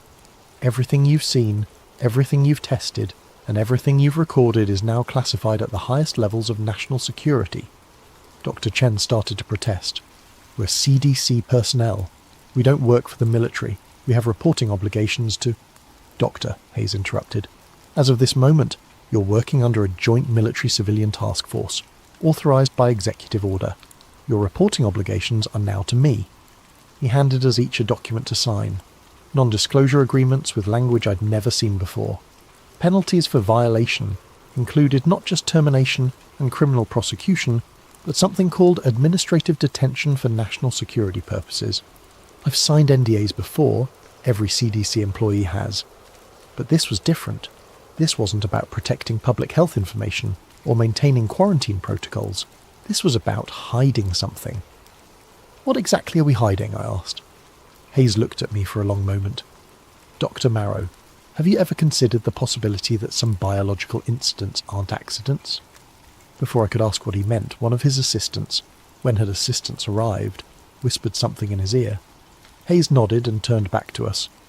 We'll continue this discussion tomorrow. For tonight, I need you to secure all samples and shut down your analysis equipment. No further testing until I give the authorization. As we packed up our equipment, I noticed Dr. Webb palming one of the smaller sample containers. He caught my eye and gave an almost imperceptible nod toward the back exit. Smart man, because something about this whole situation stank worse than week-old biological cultures. Sound of equipment being moved, voices growing distant. I'm heading back to the motel now. Tonight, Dr. Webb and I are going to do some unauthorized analysis. If Colonel Hayes wants to classify our findings, we need to know what we're actually being asked to hide, and I have a terrible feeling we're not going to like the answer. End of entry number 2.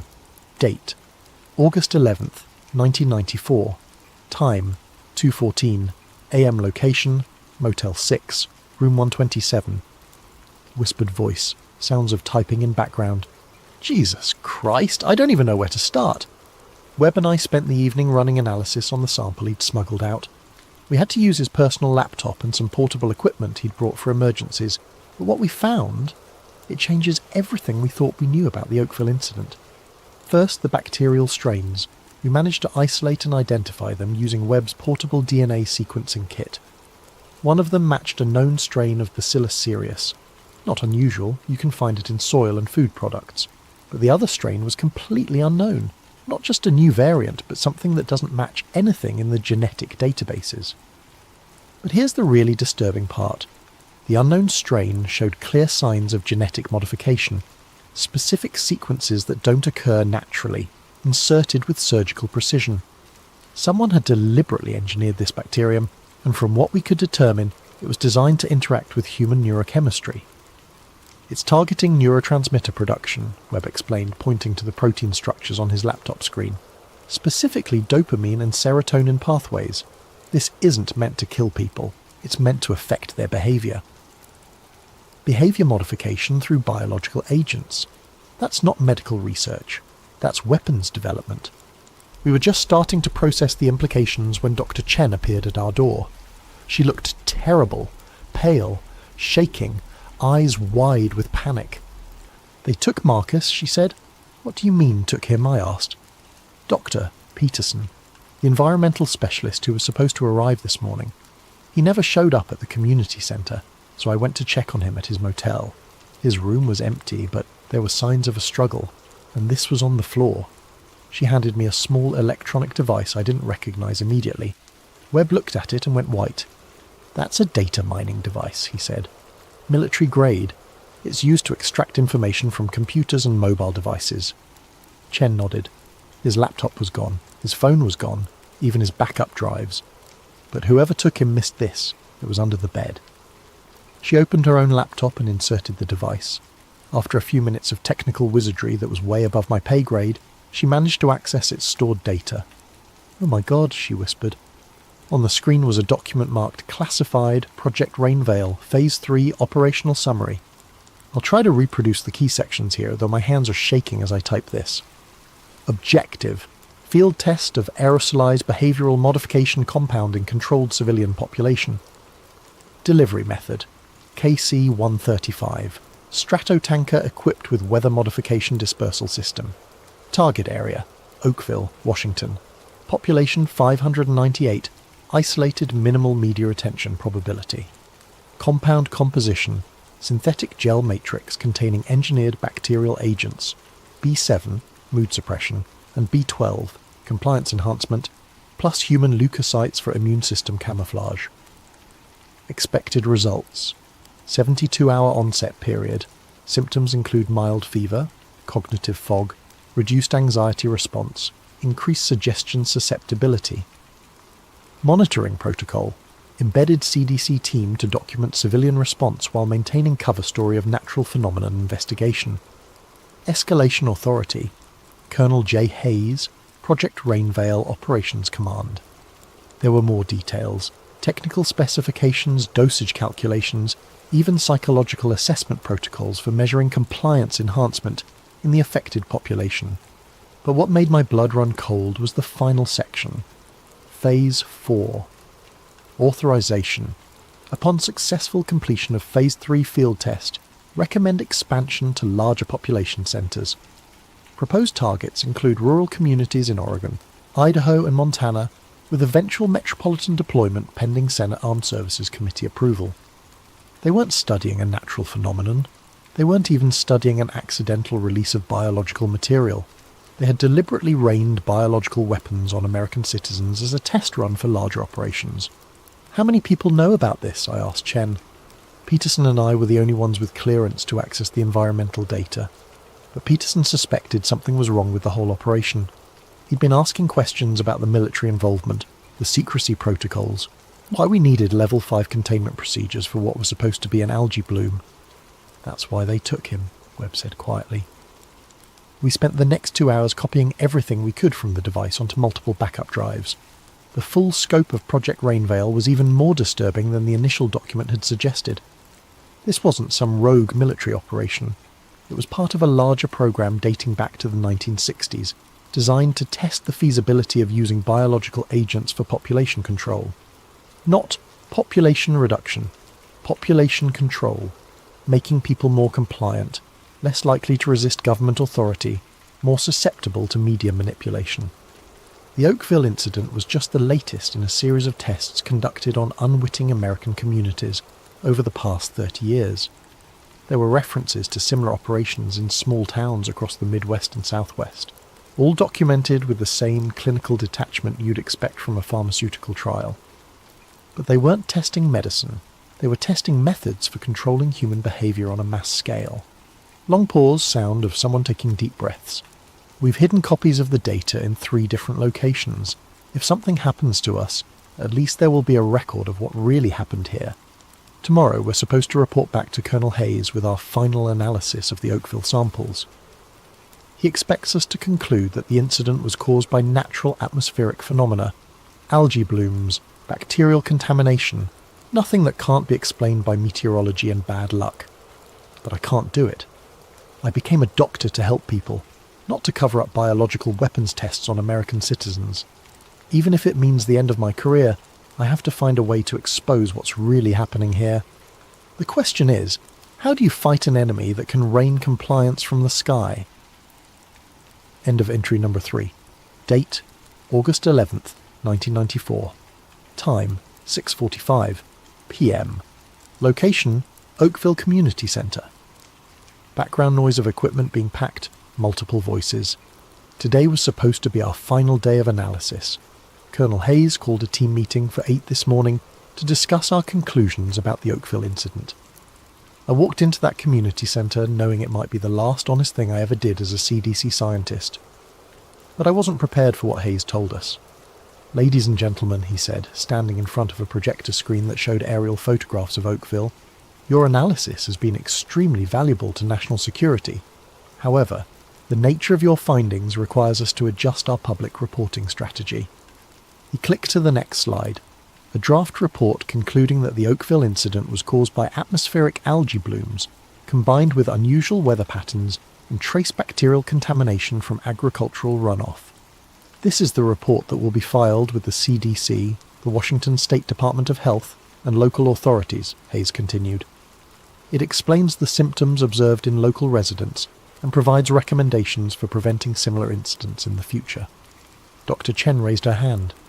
"Colonel, this report doesn't mention the human white blood cells we found in the samples, or the engineered bacterial strains, or the aircraft fuel compounds." Hayes smiled, but it didn't reach his eyes. Dr. Chen, I'm afraid there may have been some contamination in your testing procedures. When we ran independent analysis on the same samples, we found no evidence of the anomalies you described. He clicked to another slide showing laboratory results that looked exactly like ours, except all the anomalous findings had been replaced with standard bacterial cultures you'd expect from environmental contamination. I don't understand, Webb said. We have documented evidence of... Dr. Webb, Hayes interrupted. You have documented evidence of testing errors caused by inadequate field laboratory conditions. It's not uncommon for researchers working in improvised settings to introduce contamination that produces false positive results. I realised what was happening. They weren't just covering up the biological weapons test. They were gaslighting us into believing our own findings were mistakes. What about Dr. Peterson? I asked. Where is he? Hayes consulted his notebook. Dr. Peterson was recalled to Atlanta yesterday afternoon due to a family emergency. He sends his regrets for leaving without saying goodbye.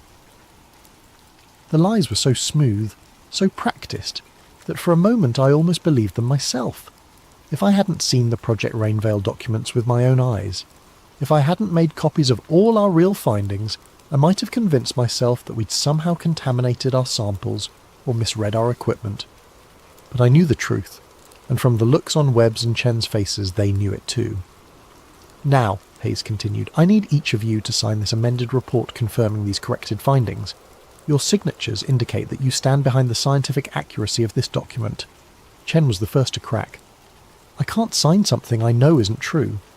Hayes looked at her with what might have been sympathy. Dr. Chen, I understand your concern for scientific integrity, but sometimes the greater good requires us to accept that our individual perspectives might be limited. The greater good? I couldn't keep quiet any longer. Colonel, we found evidence of biological weapons testing on American civilians. How is covering that up serving the greater good? The temperature in the room seemed to drop 10 degrees. Hayes closed his notebook and looked directly at me. Dr. Marrow, I think you may be suffering from the stress of extended field work. It's not uncommon for researchers to develop paranoid interpretations of routine data when working under pressure. Paranoid interpretations, there it was, the classic discredit and marginalise strategy. However, Hayes continued, I'm prepared to be understanding about the psychological effects of this assignment. If you sign the corrected report, we can arrange for you to take some administrative leave. Time to recover from what has obviously been a traumatic experience. The threat was clear. Sign the false report and disappear quietly, or be labelled mentally unstable and discredited professionally. Webb and Chen both signed. I watched them do it, their hands shaking as they wrote their names on documents they knew were lies. I don't blame them.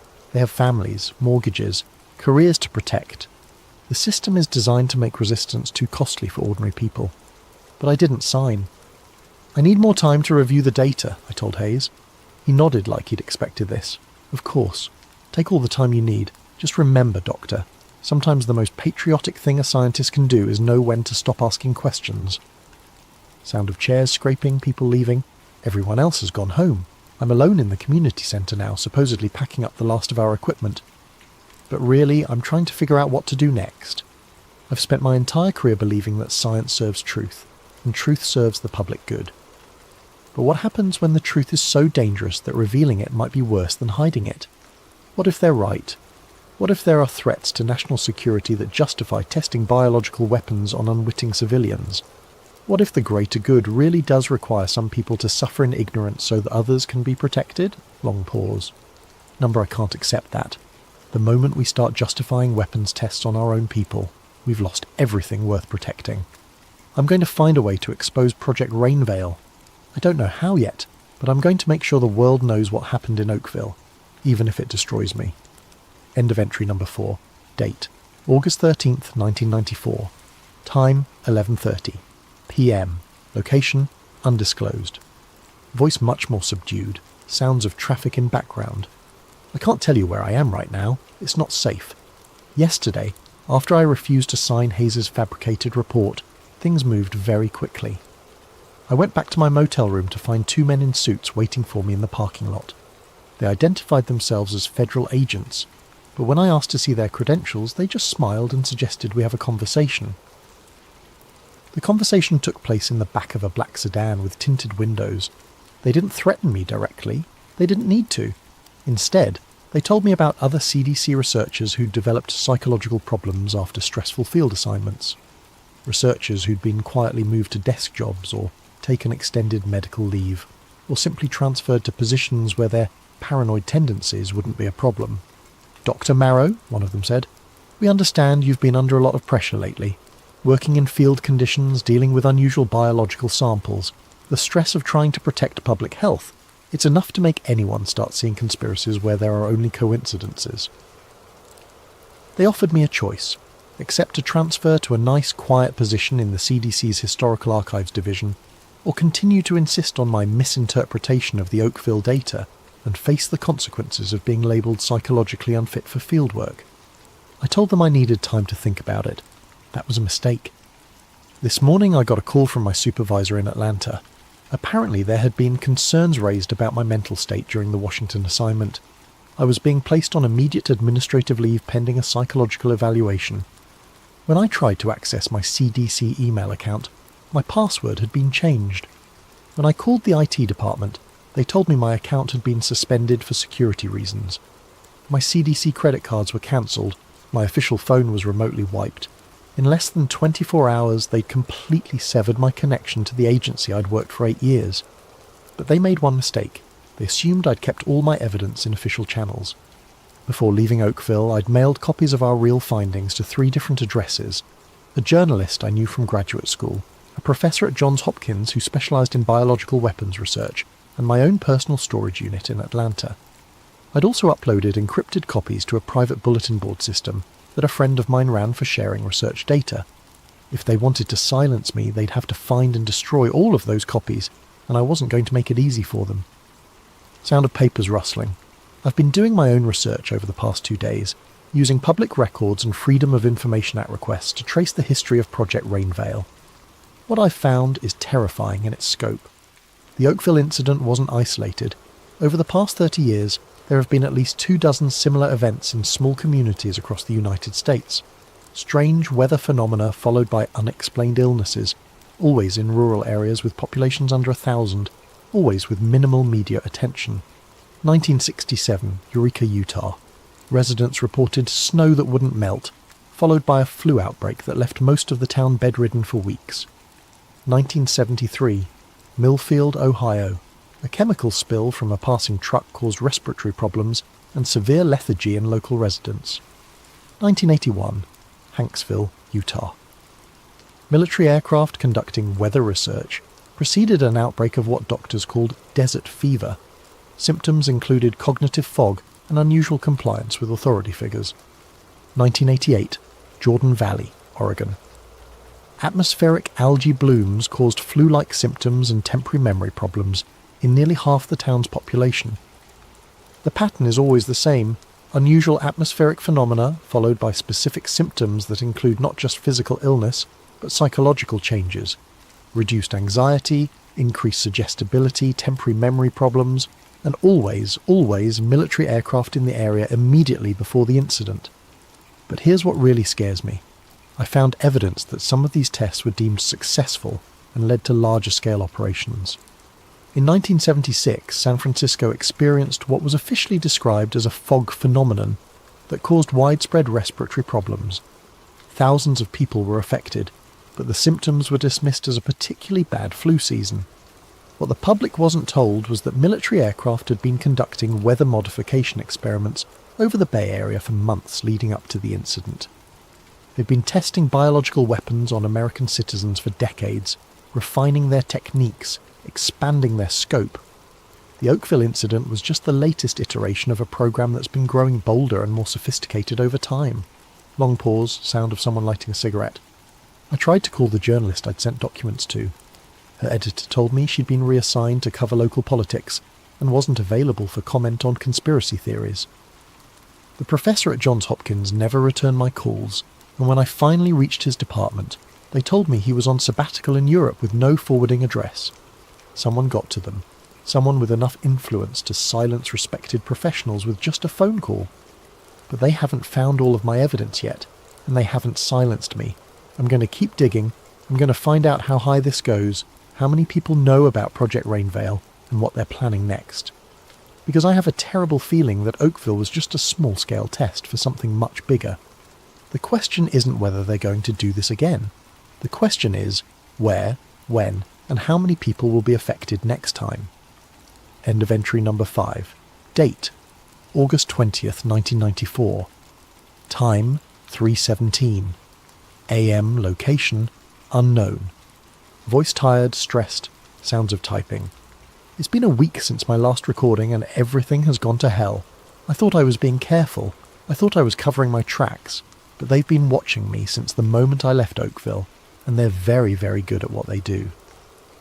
3 days ago, I was staying in a small motel outside Portland, trying to piece together more information about Project Rainveil using public records and online databases.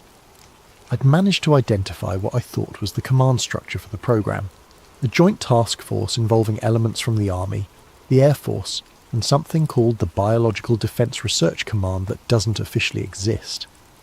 I was making good progress, connecting the dots between various military installations, research facilities, and the locations of suspected biological weapons tests. I'd even found what looked like budget allocations for atmospheric delivery systems buried in Defense Department spending reports. That's when they found me. I woke up around 2 in the morning to the sound of someone trying to pick the lock on my motel room door. I'd been paranoid enough to wedge a chair under the handle and set up some improvised early warning systems, glasses balanced on the doorknob, that sort of thing. When I heard the glasses fall, I knew I had maybe 30 seconds before they got in. I grabbed my laptop and the backup drives, threw them in a bag and went out the bathroom window. It was a 2-story drop and I'm pretty sure I sprained my ankle when I landed, but it was better than waiting around to see what they had planned for me. From the parking lot I could see 3 men in my room searching through everything I'd left behind. They were thorough, checking inside the toilet tank, ripping apart the mattress, even removing electrical outlet covers to look for hidden storage. These weren't amateur government agents. These were professionals who'd done this kind of thing many times before. I limped to my rental car and drove until dawn, changing direction randomly, paying cash for everything, trying to stay ahead of whatever tracking systems they might be using to find me.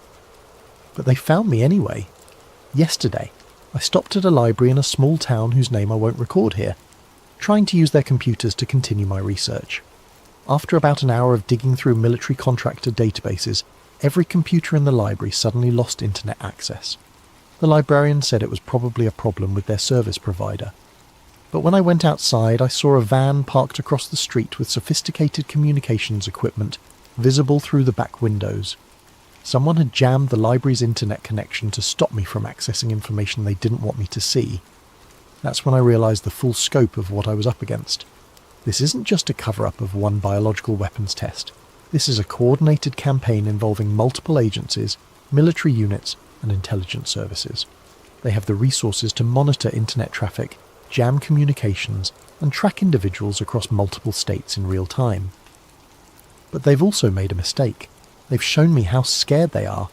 If Project Rainveil was just a minor research program that got out of hand, they wouldn't need this level of resources to contain the story.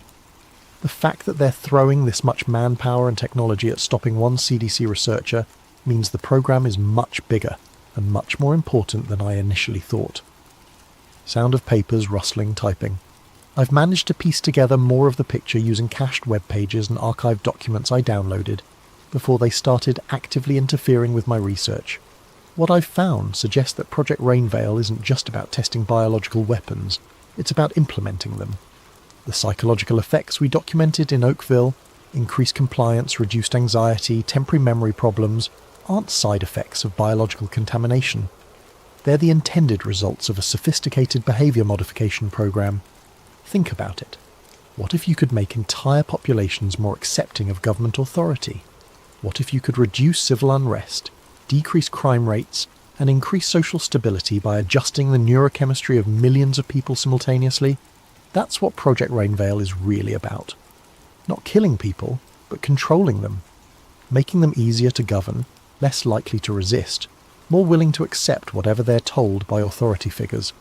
And from what I can determine, they've been testing and refining these techniques for 30 years, gradually expanding the scope of their operations. Oakville wasn't an isolated incident. It was a field test for nationwide deployment. Long pause. I found something else in the archived documents. References to what they call Phase 4 implementation. Budget projections for large-scale atmospheric delivery systems. Purchase orders for chemical compounds measured not in grams or kilograms, but in tons. They're not planning small-scale tests anymore. They're planning to deploy these biological agents over major metropolitan areas. And based on the timeline in the documents I've seen, Phase 4 is supposed to begin sometime in the next 2 years. I have to find a way to stop this, but I'm running out of options and they're getting closer. End of entry number 6. Date: August 25th, 1994. Time: 7:42. PM. Location: redacted. Voice noticeably more strained, background sounds of wind. This is probably going to be my last recording for a while, maybe my last recording ever. 5 days ago, I thought I'd found the break I needed. Using a combination of military contractor databases and cross-referencing with air traffic control records, I'd managed to identify the specific aircraft used in the Oakville operation.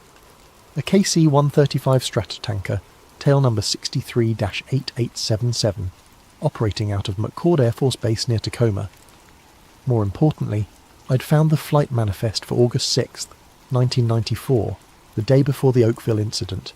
The aircraft had conducted what was officially logged as a weather modification training exercise over southwestern Washington, with a flight path that took it directly over Oakville at approximately 3:47 a.m.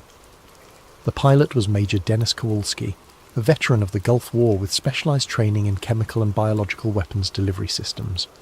The mission commander was Colonel James Hayes, the same Colonel Hayes who'd overseen our investigation of the incident.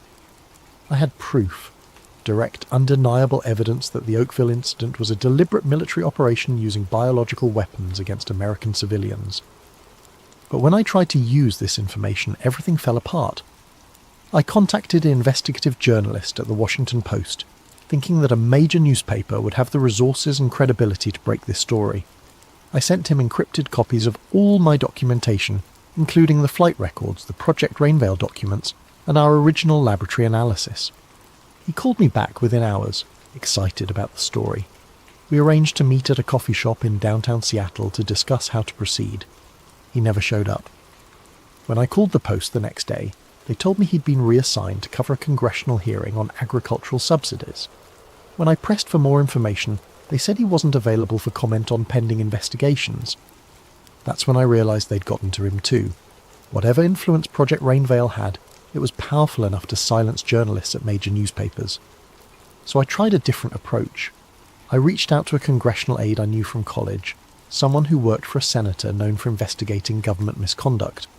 I figured that Congress had oversight authority over military operations, and that elected officials might be harder to silence than journalists. I was wrong. The aide was interested at first, but after I sent him the documents, his attitude changed completely. He called me back and suggested that I might be misinterpreting the evidence, that the stress of my CDC work had caused me to see patterns that aren't really there. The exact same language Hayes and his people had used. Someone had gotten to him within 24 hours of receiving my information. Either they'd threatened him, paid him off, or convinced him that I was mentally unstable. It didn't matter which. The result was the same. Sound of typing, papers rustling. But then I found something that changed everything. A name I recognised from my graduate research. Dr. Elizabeth Carver, formerly of the Army's Biological Weapons Research Program at Fort Detrick. Dr. Carver had been a whistleblower in the 1970s, exposing illegal human experimentation programs run by the military. She'd faced the same kind of harassment and discrediting that I was experiencing, but she'd managed to get her story out through alternative channels. More importantly, she was still alive and still fighting. I managed to track her down through academic networks. She was working as a professor at a small college in Vermont, keeping a low profile but still conducting research into government biological weapons programs. When I called her, she knew exactly what I was talking about before I even mentioned Project Rainveil. They've been expanding the program, she told me. What you saw in Oakville was just the latest test. They've been working on this for decades, and they're getting ready to go operational. She agreed to meet with me, but only under very specific conditions. No phones, no electronic devices, no credit card transactions. Cash only, public places, multiple contingency plans for communication. They're very good at what they do, she warned me, and they have resources you can't imagine. but they're not invincible. There are ways to fight back. We met 3 days ago in a small diner in rural Montana. Dr. Carver was in her 60s, grey-haired and unassuming, but when she spoke about the biological weapons program, her voice carried the authority of someone who'd spent decades studying the subject. The Oakville incident follows the same pattern as dozens of other tests, she explained.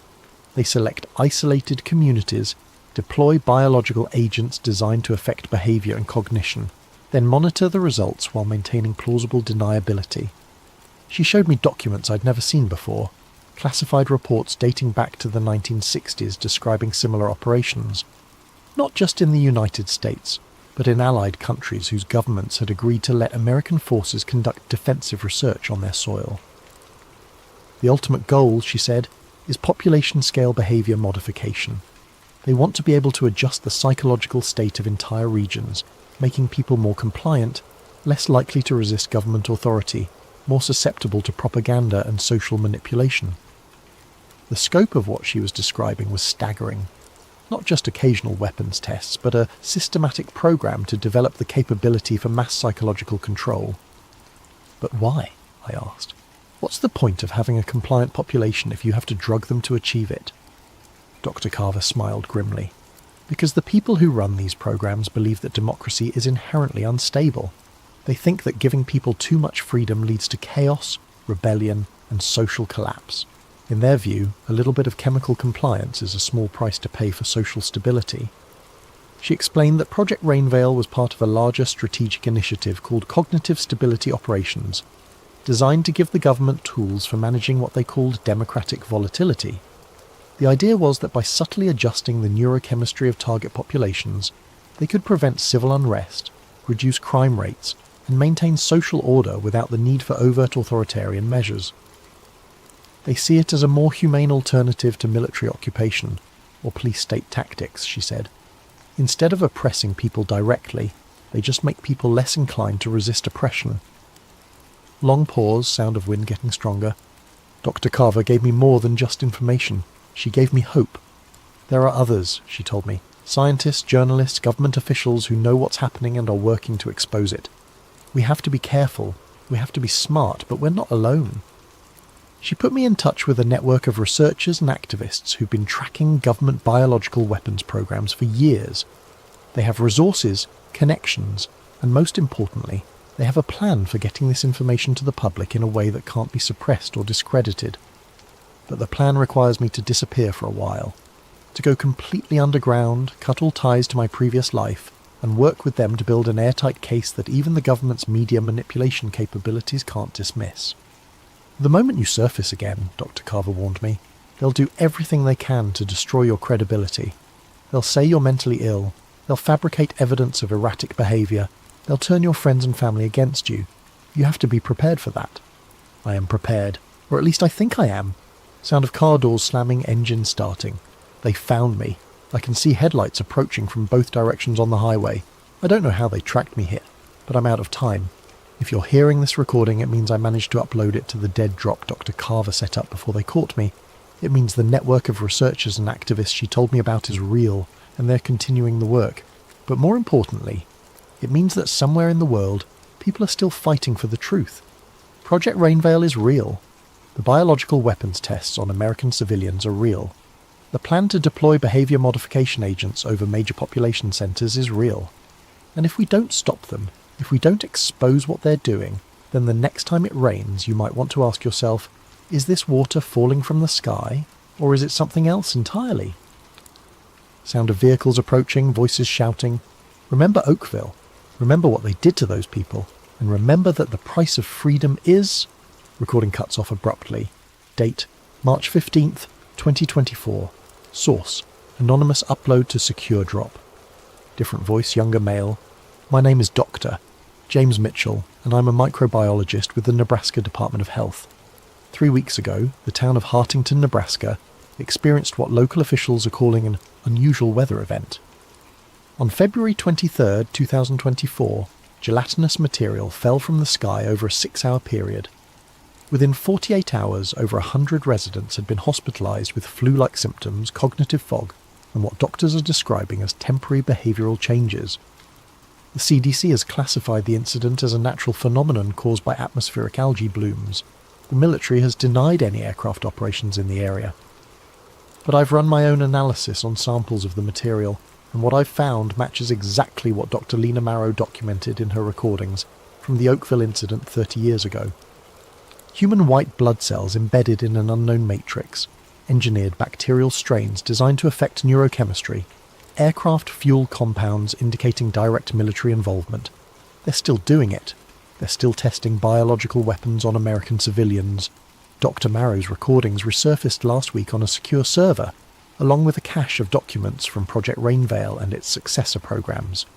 The evidence is overwhelming, and it's being distributed to journalists, researchers, and government officials around the world.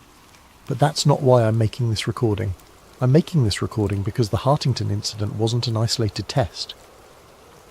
According to the leaked documents, it was part of something called Phase 7 implementation, a nationwide deployment of biological agents designed to increase social compliance and reduce civil unrest.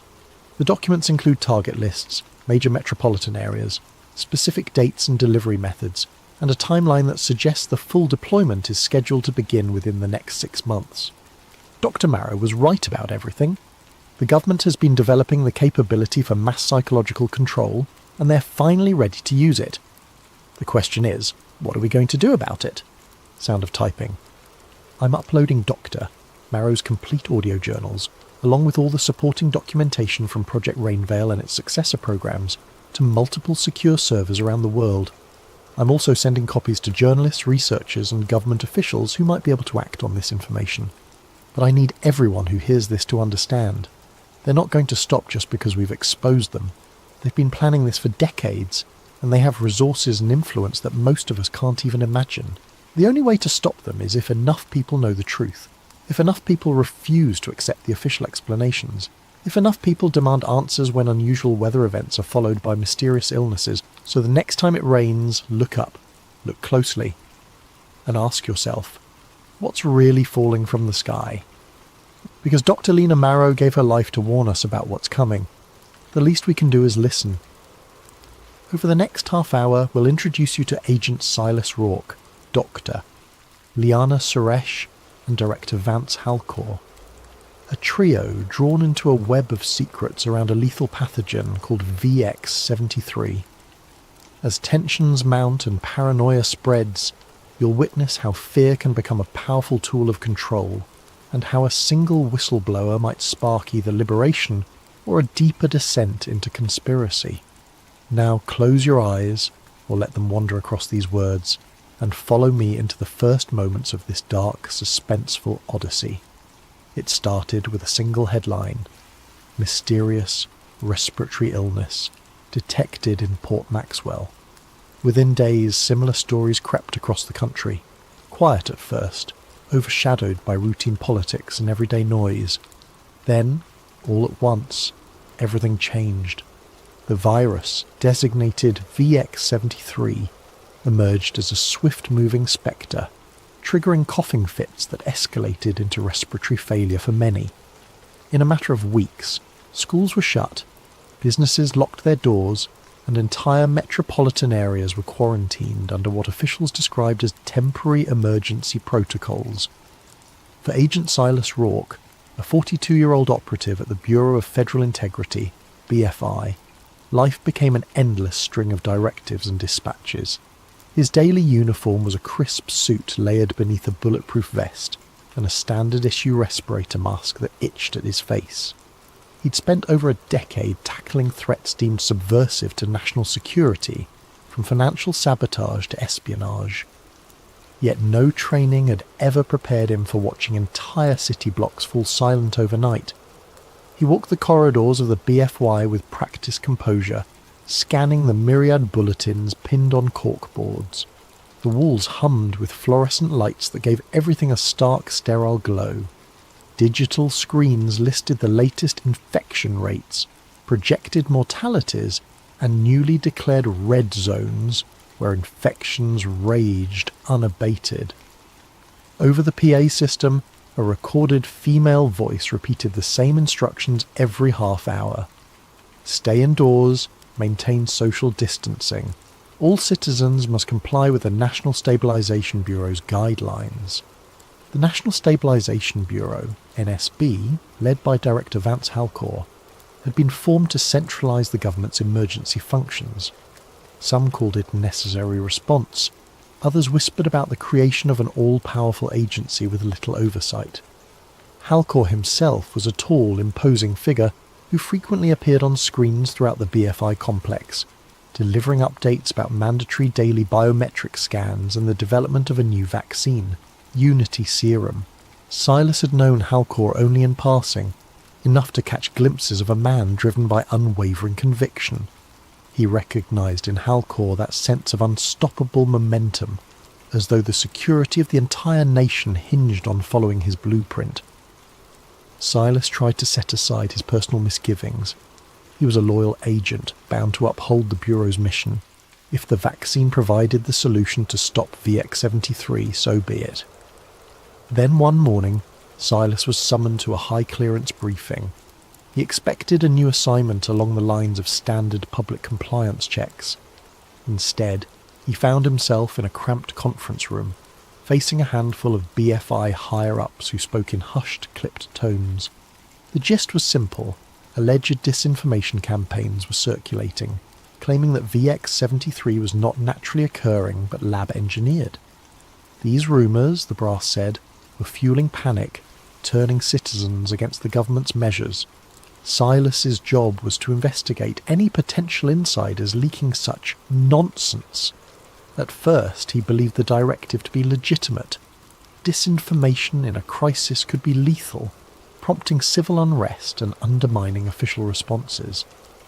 Yet as Silas pored over digital logs and tapped into encrypted chat rooms, he stumbled across an unencrypted file labelled simply Project Paragon, Preliminary. The file wasn't supposed to be on the BFI's server at all. It appeared as though someone with high-level credentials had hidden it behind labyrinthine subdirectories. Intrigued, Silas pried open the document. Inside were sanitised references to VX 73 months prior to the earliest official detection date. The language read, "Field tests planned in controlled sectors, monitor subject compliance and social response." A chill rippled through Silas. The deeper he delved, the more he found that pointed to a private biotech lab with direct ties to the Department of Defense. Another set of documents discussed funding from major corporate donors, massive pharmaceutical conglomerates that had a vested interest in vaccines, testing kits, and biometric devices. Confusion turned to a subtle dread. If these partial records were real, then the official narrative was incomplete at best, or outright deceptive at worst. Silas secured the files on a flash drive. Over the next few days, he quietly cross-referenced the data, trying to confirm whether Project Paragon existed. He took caution, covering his digital tracks with proxy servers. Even so, he noticed the BFI's internal security channels seemed abuzz with mentions of an internal breach. Fear knotted in his stomach. Someone else was on this trail too.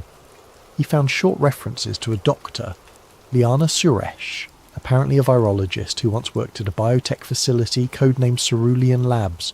Her name popped up in correlation with antigen research and compliance metrics. The wording was bizarre. Since when did a vaccine program revolve around compliance? Yet there it was. VX-73 antigen trials show 62% compliance rate. Additional modifications required. The date? Nearly a year before the current outbreak. By the time Silas realised how incriminating his findings were, the hair on his arm stood on end. His imagination conjured scenarios he'd previously deemed paranoid. A virus unleashed intentionally. A vaccine designed not just to inoculate, but to control. He forced himself to remain calm. Conjecture was easy. Proof was everything. So he resolved to gather more. That night he left the BFI building with the flash drive tucked in the lining of his jacket. He tried to banish the creeping sense that eyes were trailing him. Outside, the city's main avenues lay deserted. Army trucks patrolled at intervals. Overhead drones whirred, scanning for curfew violators. Digital billboards displayed a single message across a black background. Unity Serum, your key to tomorrow. From a payphone booth, one of the last still standing, Silas called in a favour from a fellow agent he trusted, someone adept at hacking behind the Bureau's firewall. The friend agreed to help, no questions asked, but Silas could sense tension in his voice. Everyone was on edge, unsure who was truly friend or foe. Silence had become a survival tactic. As he hung up the phone, the city's gloom pressed close, neon lights flickering across shuttered storefronts. In that moment, he wondered if the official explanation, VX-73 as a random mutation, was a purposeful lie from the start. If so, then the so-called Unity Serum might be more than just a vaccine. A wave of dread consumed him. The next steps would determine whether he stayed a loyal operative or became a traitor to the system he'd served for half his life. At the next corner, a spotlight from a drone settled on him, scanning his face. He forced a neutral expression. The device beeped and swiveled away. Good. No red flag. Yet. As Silas ducked into the underground metro, he realised with grim certainty that he had stumbled onto something monstrous. For years he'd believed in the Bureau's cause, trusting that each operation served the greater good. Now he faced the possibility that the greatest threat wasn't the virus itself, but the hidden intent behind it. City by city, the VX-73 infections soared. Once bustling centres of commerce turned into ghost towns, patrolled by uniformed enforcers under orders from the National Stabilisation Bureau. Curfews became absolute. Violators risked detention at newly established health containment camps. The mainstream media hammered a constant drumbeat of fear. The virus was unstoppable unless every citizen complied. For those still resistant, a single solution was presented day and night: Unity Serum. On every channel, Director Vance Halcor appeared in a crisp suit, arms folded behind his back, proclaiming the vaccine's near-miraculous efficacy. Over 90% effective, his report said, a shining beacon of hope. Yet the rollout came with conditions. For public safety, those who refused the jab lost access to banks, public transportation, and official documentation. Within a month, entire swathes of the unvaccinated population found themselves in a twilight zone, forced to scavenge or rely on black market services just to survive. Amid the chaos, Agent Silas Rourke continued his secret investigation. By day, he donned his BFI credentials, working on official compliance enforcement tasks. By night, he devoured every new sliver of intel he could glean from that hush-hush file, Project Paragon. The deeper he went, the more horrifying the puzzle became. Encrypted references hinted at something hidden within the vaccine, a nano-emitter that lodged in the brain's limbic system. One internal document read, "Neurological regulation markers confirm mild sedation of aggression, increased docility, potential for broader cognitive modulation pending further trials." Silas felt physically ill reading these words. Could the government have hijacked a public health crisis to deploy a mind-altering device at scale? He needed answers. Over a secure channel, he messaged the elusive doctor, Liana Suresh, the scientist named in the files. She responded in short, coded texts, reluctant to trust him. Finally, after days of careful back and forth, she agreed to meet at an abandoned warehouse near the old docks. Silas arrived half an hour early, scanning the shadows for signs of a tail. No drones overhead, no suspicious vehicles. He waited under a flickering street lamp, the smell of salt water and rust filling the air. When Liana Suresh emerged, she wore a hooded jacket, her face partly obscured by a mask. Only her eyes were visible, tired, guarded, yet undeniably brilliant. She gave Silas a once-over, keeping a hand near her coat pocket. Possibly she carried a stun gun or pepper spray. Without greeting, she said in a hushed tone, "Why should I believe you're not with them?" Silas replied with the only currency that mattered, truth. He produced the flash drive and recited data from the files, his voice laced with quiet desperation. Liana's expression shifted from suspicion to grim acknowledgement. "I was part of the early design team for VX-73, she confessed. "They told me it was to protect against a future pandemic, some advanced deterrent that would strengthen national security. We manipulated certain genetic markers to ensure the virus targeted specific alveolar receptors, but none of us realized the real plan, to unleash it upon the public." Her words ignited a spark of horror within Silas. He asked about the vaccine's rumoured mind control aspect. Liana hesitated, inhaling a shaky breath. "It's not mind control, at least not in the sense of puppet strings. It's, well, it lowers inhibitions, fosters compliance, makes people more susceptible to suggestions. Over time, it can dull critical thinking. They want a populace too numb to resist." Tremors ran through Silas. Even with his suspicions, hearing it plainly stated felt like a blow to the gut. They spoke in hushed tones for another hour, Liana finally handing him a battered thumb drive containing her original notes, the unredacted version that proved VX-73's artificial origin and the presence of a compliance mechanism in the vaccine. "If they find you with this, you won't get a trial. They'll vanish you," she warned. From the surrounding gloom, a rat scurried across the broken concrete. Silas realized how precarious everything was, the squeaking rodent in the dark, the quiet lapping of the tide behind them, his own racing heartbeat. Danger lurked behind every shadow. Sensing they could stay no longer, the pair parted ways, promising to regroup soon. Back at the BFI, Silas carefully compartmentalized his roles: obedient agent in the daylight, clandestine researcher after hours. Meanwhile, the nation's capital sank deeper into fear-driven militarization. Propaganda played ceaselessly on loudspeakers. Stay safe, stay indoors, trust the cure. Curfew drones soared over empty streets, shining bright beams to catch anyone outside after sundown. Social media platforms became inundated with pro-government messages, while dissenting posts vanished, labelled as threatening misinformation. Those who complied enjoyed a semblance of normalcy. Restaurants reopened for vaccinated patrons, businesses resumed for employees who presented a scannable immunity pass. Yet they all seemed more subdued, less likely to ask questions about privacy intrusions or the ever-increasing powers of the NSB. It was as though a hush had fallen over society, as if curiosity had been collectively tranquilized. Within government circles, Director Vance Halcor emerged as a national hero. Public polls, at least those broadcast on official channels, showed near universal support for his bold measures. He'd saved millions of lives, the anchors repeated. He'd stabilized the economy. He was proof that unwavering resolve could defeat chaos. Not a single mention of the billions in profits the corporate donors raked in, nor a hint about hidden modifications to the Unity Serum. As the days passed, Silas found it harder to hide the turmoil in his gaze.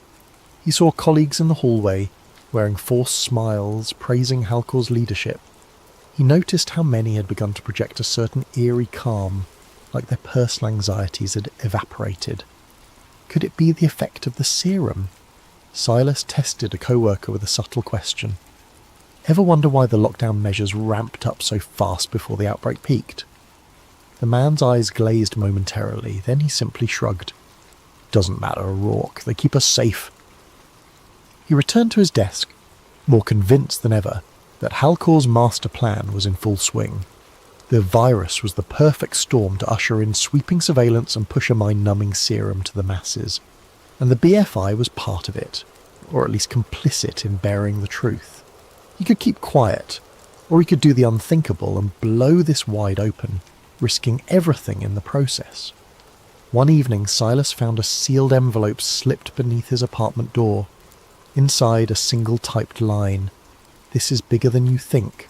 They see all."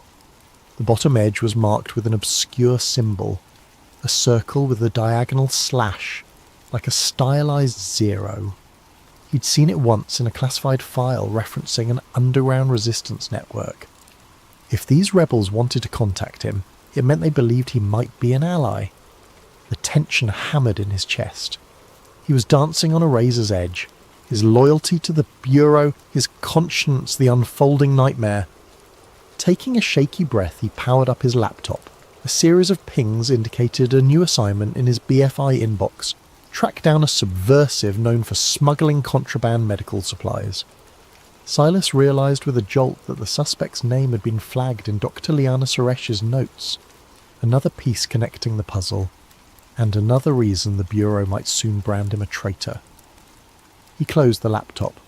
Outside, the city lights glowed, reflecting off dark clouds pregnant with the threat of a new storm.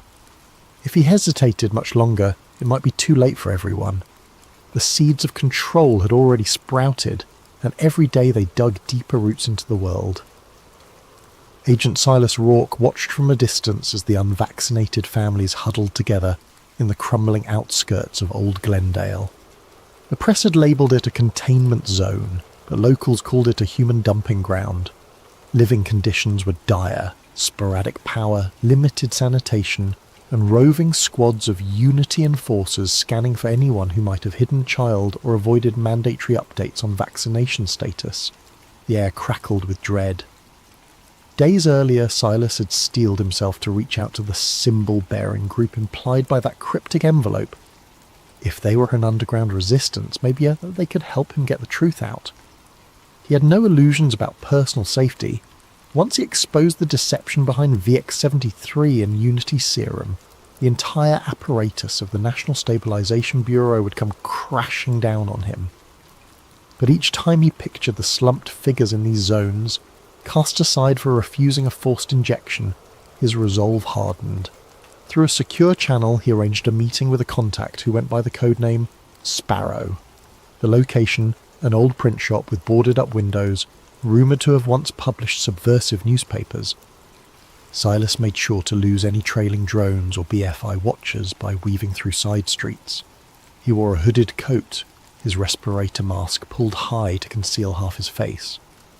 Inside the print shop, the musty smell of ink and paper still lingered. Boxes of unused flyers leaned against dusty presses.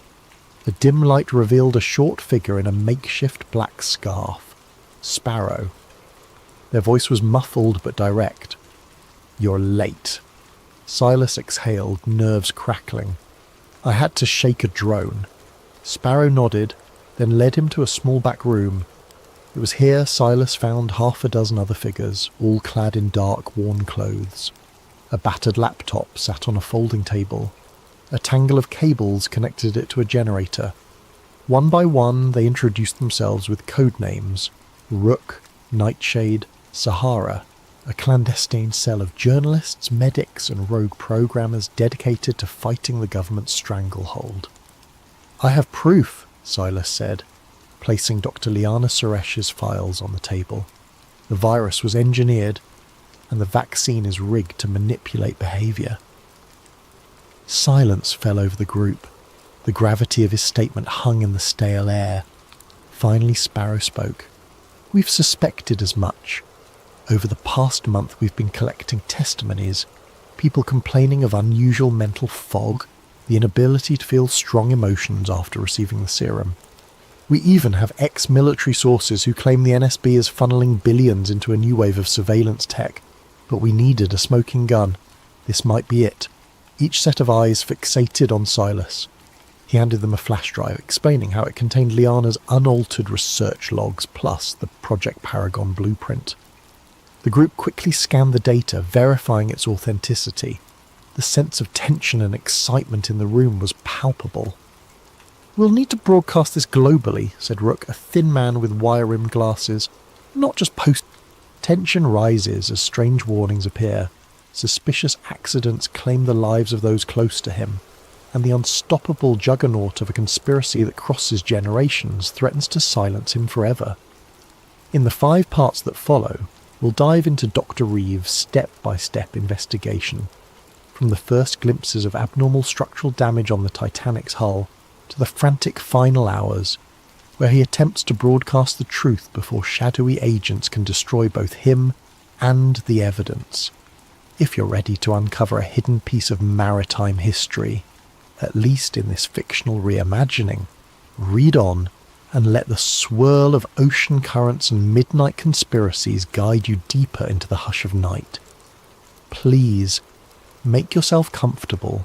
Allow your mind to wander into the possibilities that maybe, just maybe, everything we've been told about that fateful April night is not the whole story.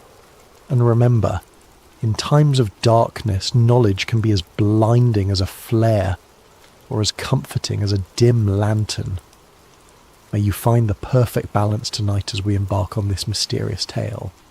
The frigid waters of the North Atlantic loomed above Dr. Nolan Reeve like an endless dark plain, and beneath them, almost 2.5 miles down, lay the shattered remains of what was once the grandest ship afloat, RMS Titanic. The year was present day, and Reeve found himself aboard the research vessel Aegis, leading a deep-sea expedition to study microbial decay on century-old wrecks. It was all in the name of science, or so he believed. The Aegis was no luxurious craft, but it boasted a sturdy submersible named Deep Seeker that could navigate the tremendous pressure at such depths. Reeve's focus was to gather data on the rusticles, those icicle-like formations of iron-oxidizing bacteria slowly consuming the Titanic's hull. Alongside him was a small crew of marine scientists, including Isla Grant, a skilled submersible pilot and camera operator with a knack for zeroing in on small details. The funding for this expedition came from a wealthy institute run by Andrew Calder, a rather enigmatic financier who seldom gave interviews but had a keen interest in the maritime heritage. As the Aegis hovered in the general area, Reeve and Grant prepared for their first descent. Their mission's outward goals were straightforward: collect microbe samples from various compartments, photograph structural integrity, and produce a documentary charting the wreck's gradual dissolution. But Reeve felt an odd stirring in the back of his mind. Something about Calder's deep pockets and the near-obsessive interest he showed in the Titanic unsettled him.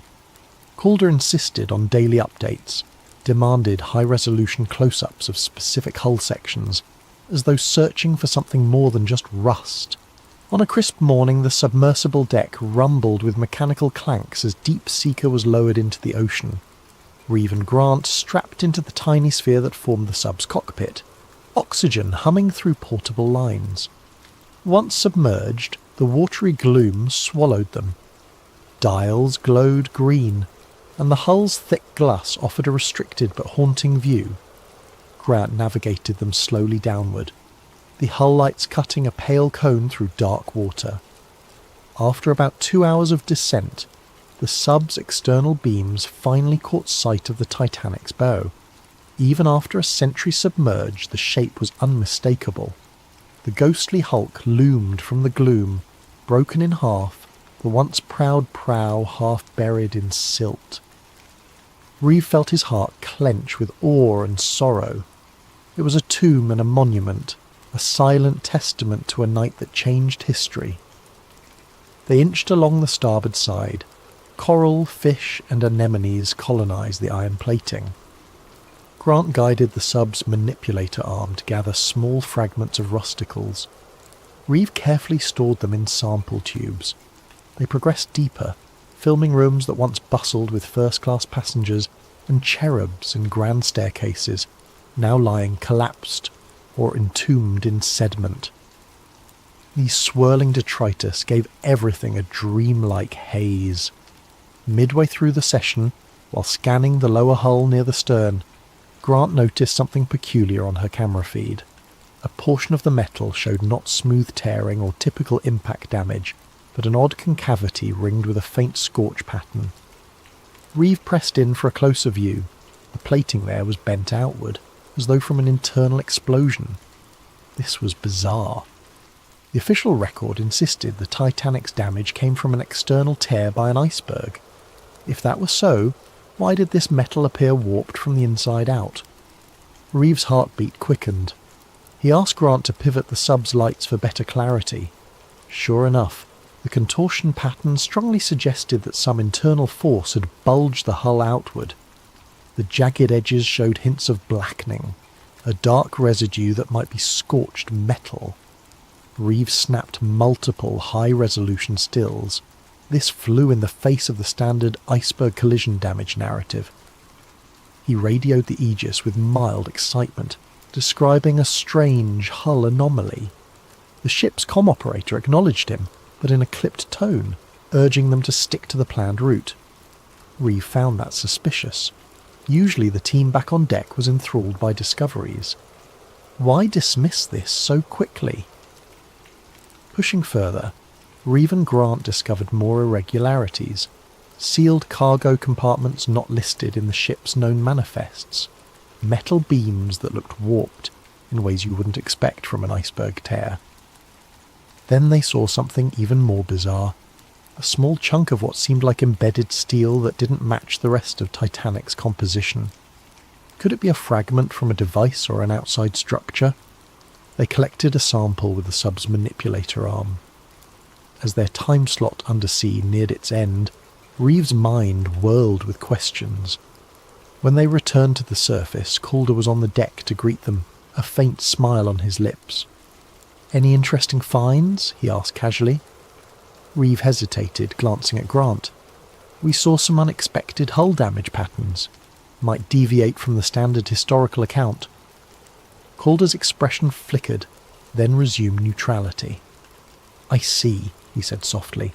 "Well, keep me informed of any further anomalies." Then he pivoted away, leaving Reeve unsettled by his reaction. That evening Reeve spent hours reviewing the footage. The scorch marks, the outward bent steel. It pointed to an internal explosion or sabotage. But how? This was the Titanic, the world's biggest ship at the time, lost in 1912 to an iceberg. The official narrative had been accepted for over a century. No major historian ever seriously advanced a sabotage theory. He found it all improbable. But then, so was the photographic evidence in front of him. Isla joined him in the ship's small lab. She too looked uneasy. If the Titanic was scuttled or bombed from within, that means... what? Some grand conspiracy. She paused, leaning over the images. That's nearly unimaginable, and yet these images speak for themselves. Reeve nodded, chewing his lip. "We need more context. Old shipping logs, survivor accounts, something that might confirm the possibility." He emailed a few colleagues, maritime historians, archive specialists, seeking discreet help. Unbeknownst to Reeve, others had their eyes on the expedition's data. Hours later, while the crew slept, a silent figure wearing a staff uniform accessed the main lab console, scanning the raw footage, then left behind a small device that quietly started encrypting all data. By morning, Reeve discovered that his recordings had been locked, needing a passcode. A glitch? Possibly, but it felt too coincidental. In the next days, Reeve would realise he'd stirred a hornet's nest with that single discovery.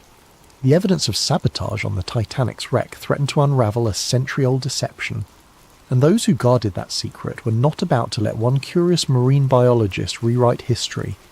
In the cramped lab aboard the Aegis, Dr. Nolan Reeve wrestled with the encrypted files.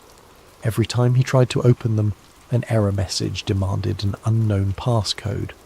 He suspected sabotage, but who would want to bury the data?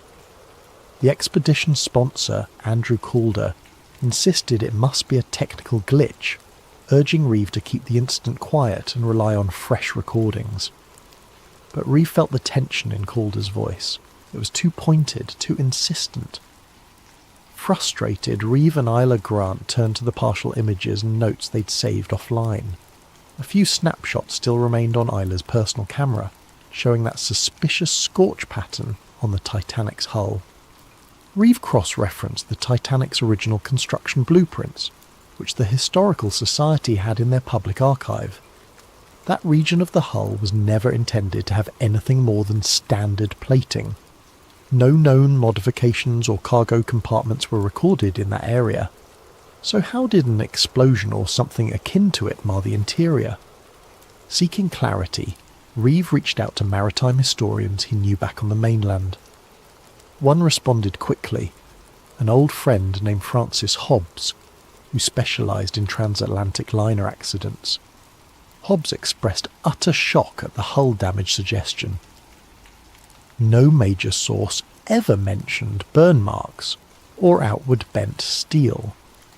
The entire official inquiry pinned it on an iceberg gash. Reeve pressed further, mentioning the possibility that the Titanic's sister ship, the Olympic, had sustained damage weeks prior to Titanic's maiden voyage. Some fringe conspiracy circles argued the White Star Line might have swapped ships to salvage insurance money, but that didn't fully explain sabotage or bombs. As the days went on, Reeve discovered more digital meddling. A chunk of audio data from the sub's recordings vanished. The expedition's official logs were being updated to downplay the hull anomalies as corrosion patterns. Meanwhile, Calder announced an abrupt shift in the research plan. They were to focus on the ship's upper decks, ignoring the stern or deeper compartments. Reeve confronted Calder in the corridor, voice tight with anger. "We came for a thorough study of microbial decay, remember? We're not done with the lower hull." Calder just patted Reeve's shoulder. "This expedition is under my sponsorship, Doctor. We have all we need.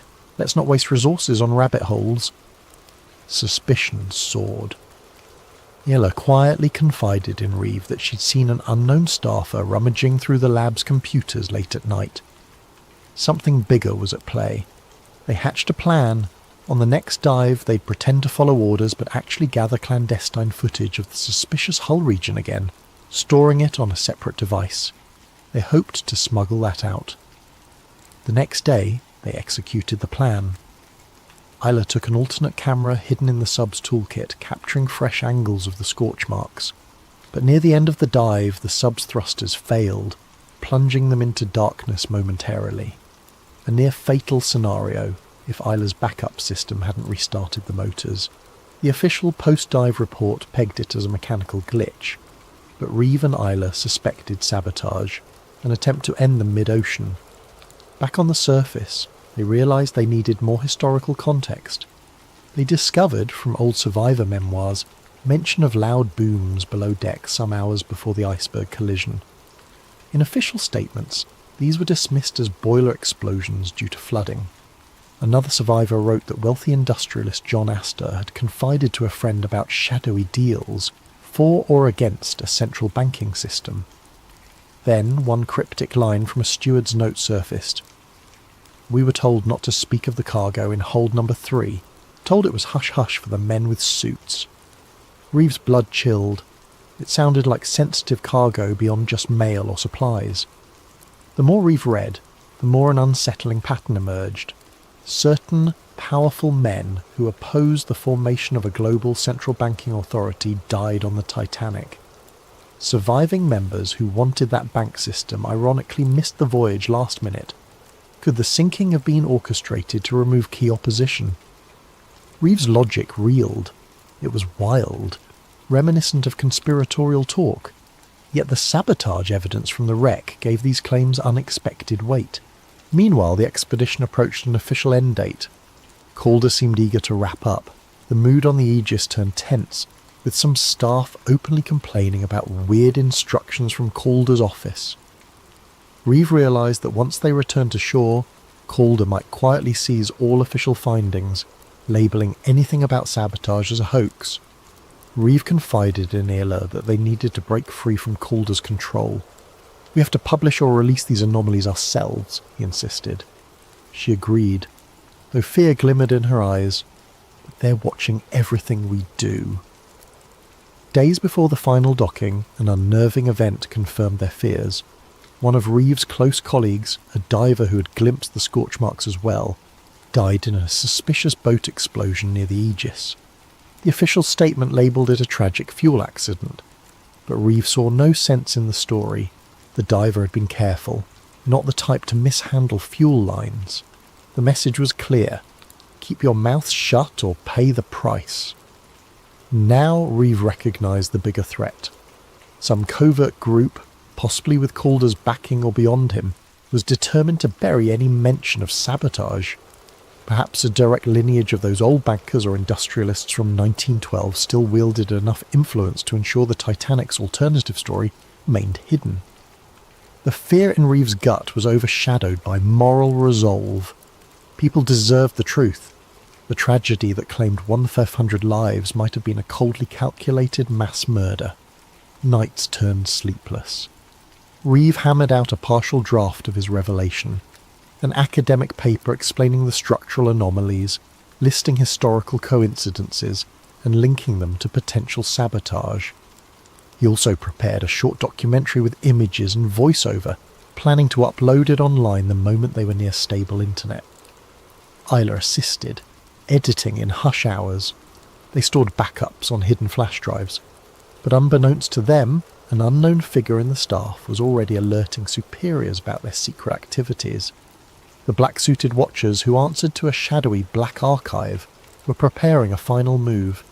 Reeve received a cryptic email from an unnamed address. "Stop, we see you. Let the Titanic rest, or you'll join its fate in deep silence." Sickness clenched Reeve's stomach. This was no empty threat, but he pressed on, determined. The Titanic's dead deserved no less than the truth. As the expedition's final day dawned, the Aegis began returning to port. Calder circled the decks, ensuring all official data was locked. Reeve and Isla, with their clandestine files, awaited the perfect moment to slip away or go public. Tension crackled through the sea air. Both felt that soon the conspirators would strike. Reeve thought of the thousands who died that night in 1912, possibly sacrificed for a hidden agenda. He vowed not to let them remain pawns in some century-old cover-up.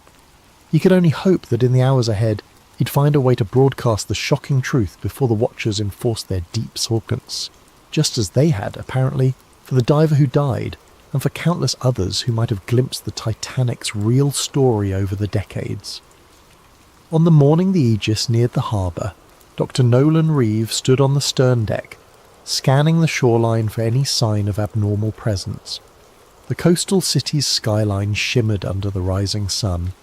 People going about their daily routine had no idea that a conspiracy over 100 years old was about to surface. If Reeve and Isla Grant could manage to reveal it. The tension inside Reeve coiled tighter with each minute. The watchers might be waiting at port, planning to intercept him or destroy the evidence. At breakfast, Andrew Calder made an announcement. Once they docked, all expedition materials, logs, footage, collected data were to be handed over to the sponsoring institute for analysis and archiving. He claimed it was standard procedure, but Reeve caught the triumphant glint in Calder's eyes. This was clearly the final step in burying the sabotage findings. Reeve pretended compliance, casually finishing his toast while his pulse hammered. Isla, seated nearby, gave him a subtle nod. They understood each other. They had to act quickly. Below decks, Reeve and Isla retrieved their hidden flash drives from a safe compartment in the sub's tool storage. On these drives lay the photographic proof of the Titanic's hull damage, the partial interviews with experts who had uncovered old shipping conspiracies, plus the half-finished documentary. They sealed them inside a watertight case small enough to slip into Isla's personal bag. Their plan was to slip away from the Aegis the moment they landed, find an off-site location with stable internet, and upload everything. They also had a contact in the press, a freelance investigative journalist who had expressed interest in unconventional Titanic revelations. If they could get in touch, the journalist could go public with the story, but their watchers were a step ahead. As the Aegis came into port, Reeve noticed a black SUV parked near the dock, 2 men in suits standing by. They exuded the same menacing aura as the staffer who had prowled the lab at night. Reeve recognised their type, ex-intelligence or corporate security, probably the Black Archive or some affiliate. If Reeve and Isla marched out the front gangplank, they'd be easy prey. Thinking fast, Reeve told Isla, "We can't disembark with everyone else. We need a back route." She recalled there was a smaller cargo ramp on the starboard side used for unloading sub-equipment. If the watchers were fixated on the main exit, maybe they could slip out unnoticed. They bided their time until docking was complete, the bustle of the harbour overshadowing the usual procedures.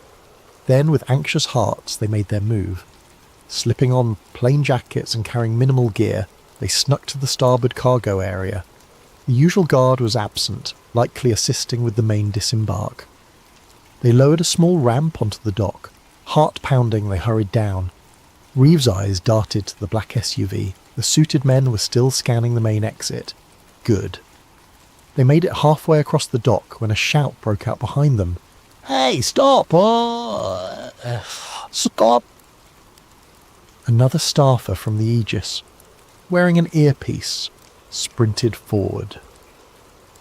Reeve and Isla broke into a run, weaving among crates and dock workers.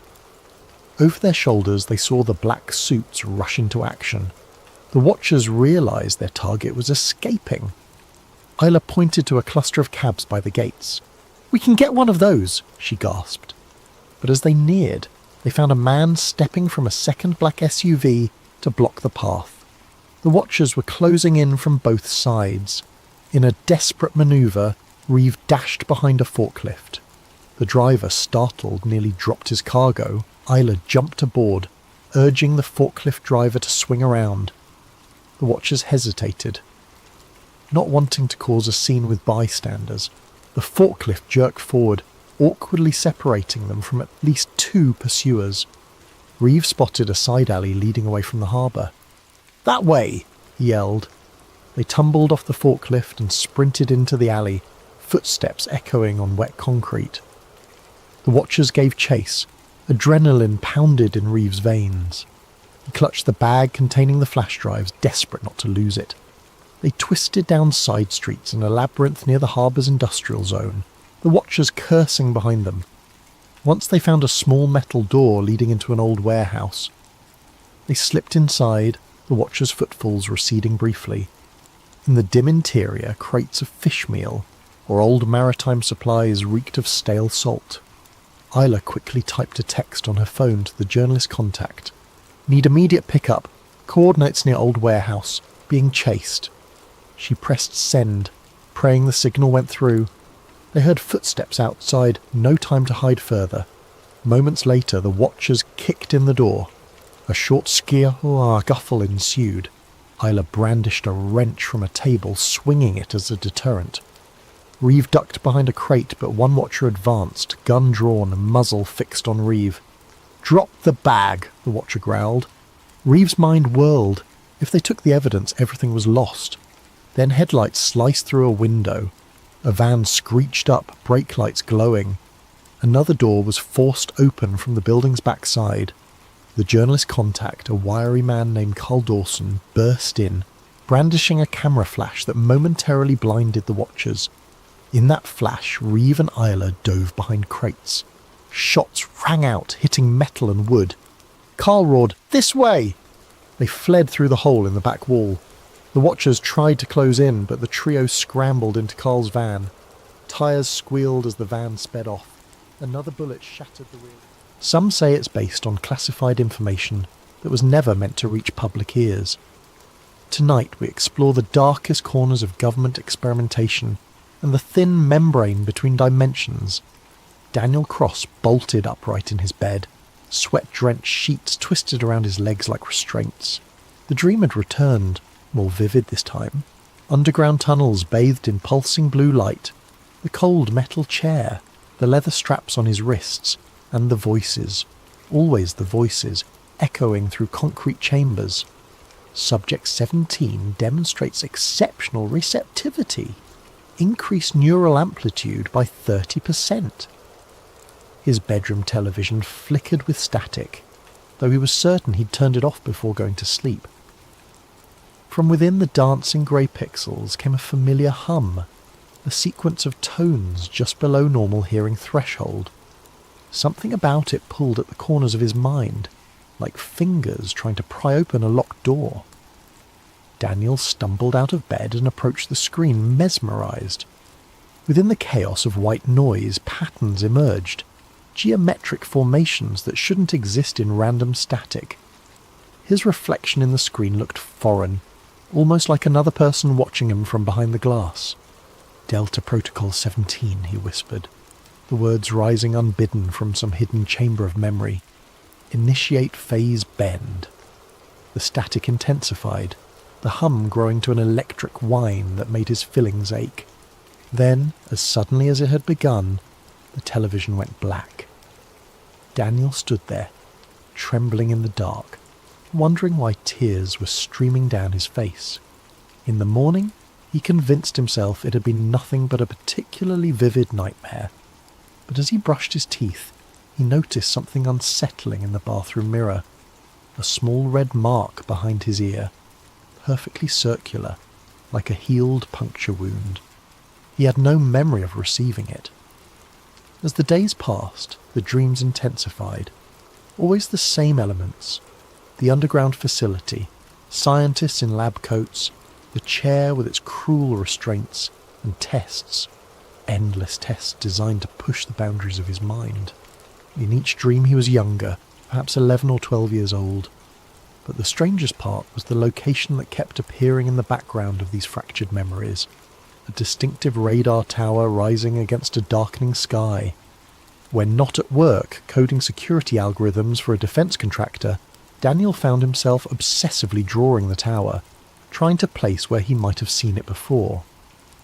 His apartment walls became covered with sketches, the tower from different angles, the curved coastline it overlooked, strange symbols that his hand seemed to produce without conscious direction.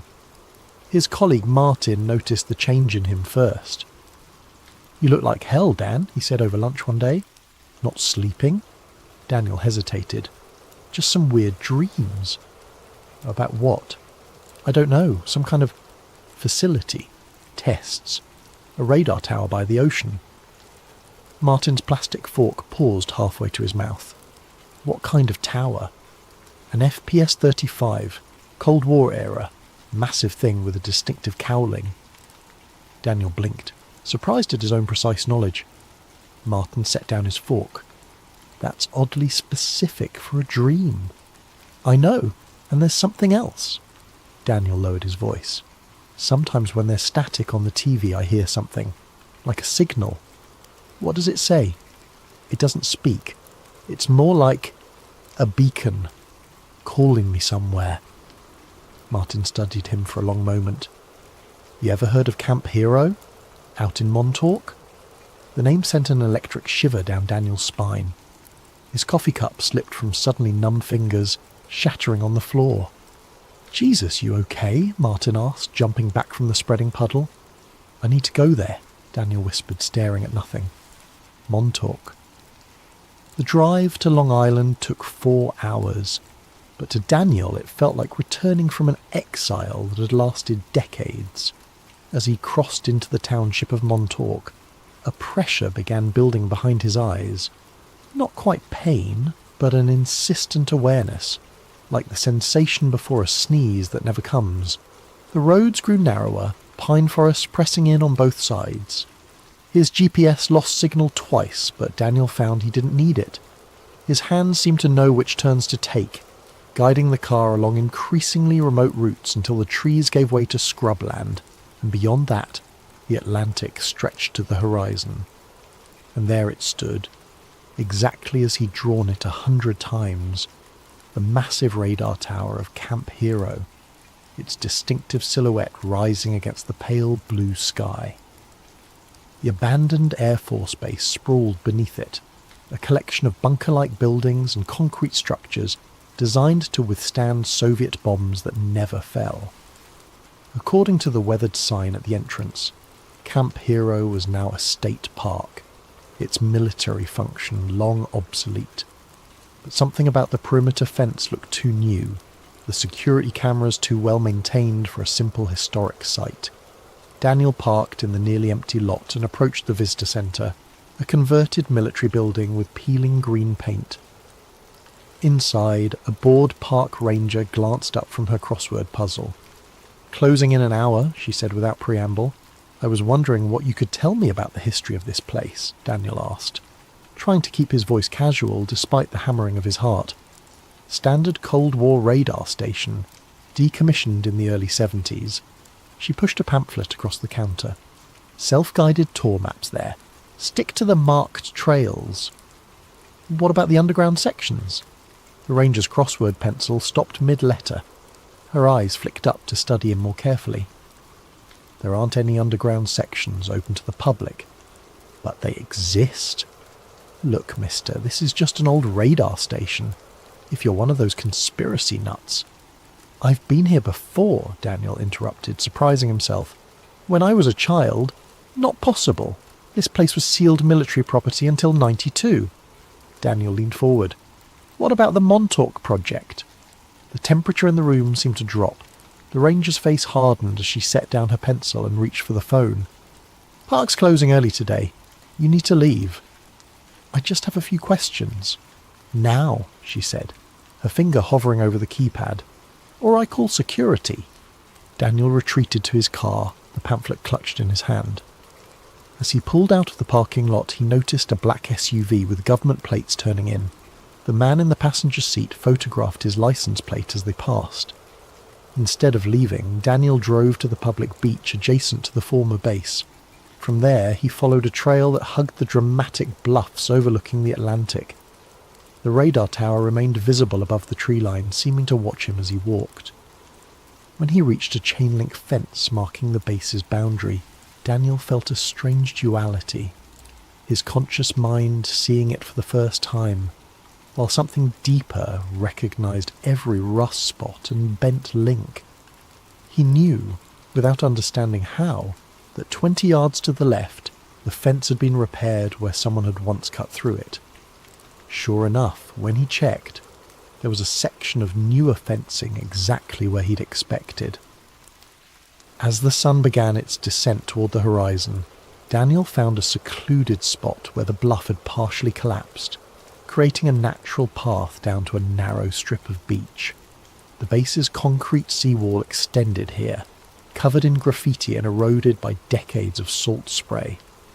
He ran his hand along the rough surface until his fingers caught on something, a small recess containing what appeared to be a rusted electrical box.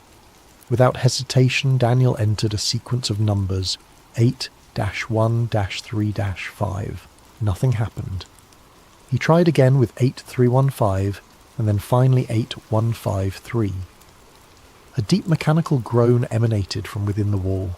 A section of concrete, expertly disguised as part of the seawall, shifted inward by several inches. Daniel pushed, and it swung open on hidden hinges to reveal a dark passage leading into the earth. The smell that wafted out was a complex mixture of mildew, ozone, and something chemical that triggered an intense wave of déjà vu. Daniel switched on his phone's flashlight and stepped inside. The passage sloped downward, concrete walls giving way to rough-hewn stone that glistened with moisture. Daniel moved cautiously, guided more by buried memory than by sight. After about 50 yards, the tunnel opened into a larger space, what appeared to be an abandoned maintenance room filled with rusted equipment and collapsed shelving. But Daniel knew this wasn't its original purpose. He directed his light toward the far wall, where a heavy metal door hung partially ajar. Beyond it lay darkness so absolute it seemed to swallow his flashlight beam. As he approached the threshold, a wave of dizziness overcame him. Fractured images flashed through his mind. Children in hospital gowns, scientists with clipboards, a massive chair surrounded by electronic equipment, and always, the tests. Focus on the light, Daniel. Tell us what you see through the gateway. His phone slipped from suddenly nerveless fingers, clattering to the floor as Daniel collapsed. The last thing he saw before consciousness fled was a symbol scratched into the metal door, a triangle intersecting with a perfect circle. When he awoke, Daniel was lying on the beach, waves lapping at his feet. The sun had set, and stars glittered in the darkening sky. His clothes were soaked with seawater, though he had no memory of entering the ocean. His phone was gone. And most disturbing of all, the entrance in the seawall had vanished, not just closed, but seemingly never there at all. Daniel stumbled to his feet, disoriented. His watch showed it was just past 9 p.m, but the date displayed was wrong. According to his watch, he had lost nearly 3 days. The drive back to his apartment in Connecticut was a blur, a dream-like passage through darkness punctuated by the hypnotic sweep of headlights. Daniel's mind churned with fragments of memory that couldn't possibly be his, yet felt more authentic than his recollections of college or his first job. He remembered the chair, the Montauk chair they'd called it, a monstrous assemblage of technology salvaged from alien craft and enhanced with Tesla-inspired circuitry. He remembered the sensation when they activated it with him strapped inside, like his consciousness was being pulled through the top of his skull and stretched across dimensions. And he remembered what they made him do with it. Back in his apartment, Daniel paced until dawn, scribbling everything he could recall into a notebook. Names surfaced: Doctor, Marcus Bennett, the project lead with cold blue eyes, Cameron Hayes, the military liaison who always smelled of cigarettes and cheap cologne, and Preston Nichols, the reluctant technician who sometimes snuck the children candy bars when the others weren't looking. Preston Nichols. The name felt important. When morning came, Daniel called in sick to work and drove to the nearest public library. The librarian gave him an odd look when he asked if they had anything on the Montauk project, but directed him to their small collection of conspiracy literature. There, sandwiched between books on Roswell and MK Ultra, was a worn paperback. The Montauk Project, Experiments in Time, by Preston B. Nichols and Peter Moon. Daniel's hands trembled as he flipped through pages describing exactly what he'd been remembering. The secret installation at Camp Hero, the psychic experiments, the Montauk chair, even the alleged success in manipulating the fabric of time and space. According to Nichols, the Montauk Project was the continuation of the Philadelphia experiment, another rumoured government program that supposedly made a naval destroyer, the USS Eldridge, temporarily invisible and teleported it from Philadelphia to Norfolk, Virginia in 1943. The book claimed the Montauk Project had been shuttered after an incident in 1983 when a monstrous manifestation, dubbed the Beast, had been psychically pulled through a dimensional gateway. The creature had wreaked havoc before the power was cut and the project abandoned. But Daniel knew this wasn't entirely true. The project hadn't ended. It had evolved. The techniques refined at Montes had been incorporated into other programs, dispersed across multiple sites to ensure no single failure could expose the entire operation. Back at his apartment, Daniel found himself standing before his closet, staring at a locked metal box on the top shelf. He had no memory of putting it there, yet he knew exactly what it contained. The key was taped underneath his dresser, precisely where some part of him expected it to be. Inside the box was a US Bank safety deposit key. The following morning, Daniel presented himself at First National Bank in downtown Hartford. He provided the key along with his ID, and the manager escorted him to the vault.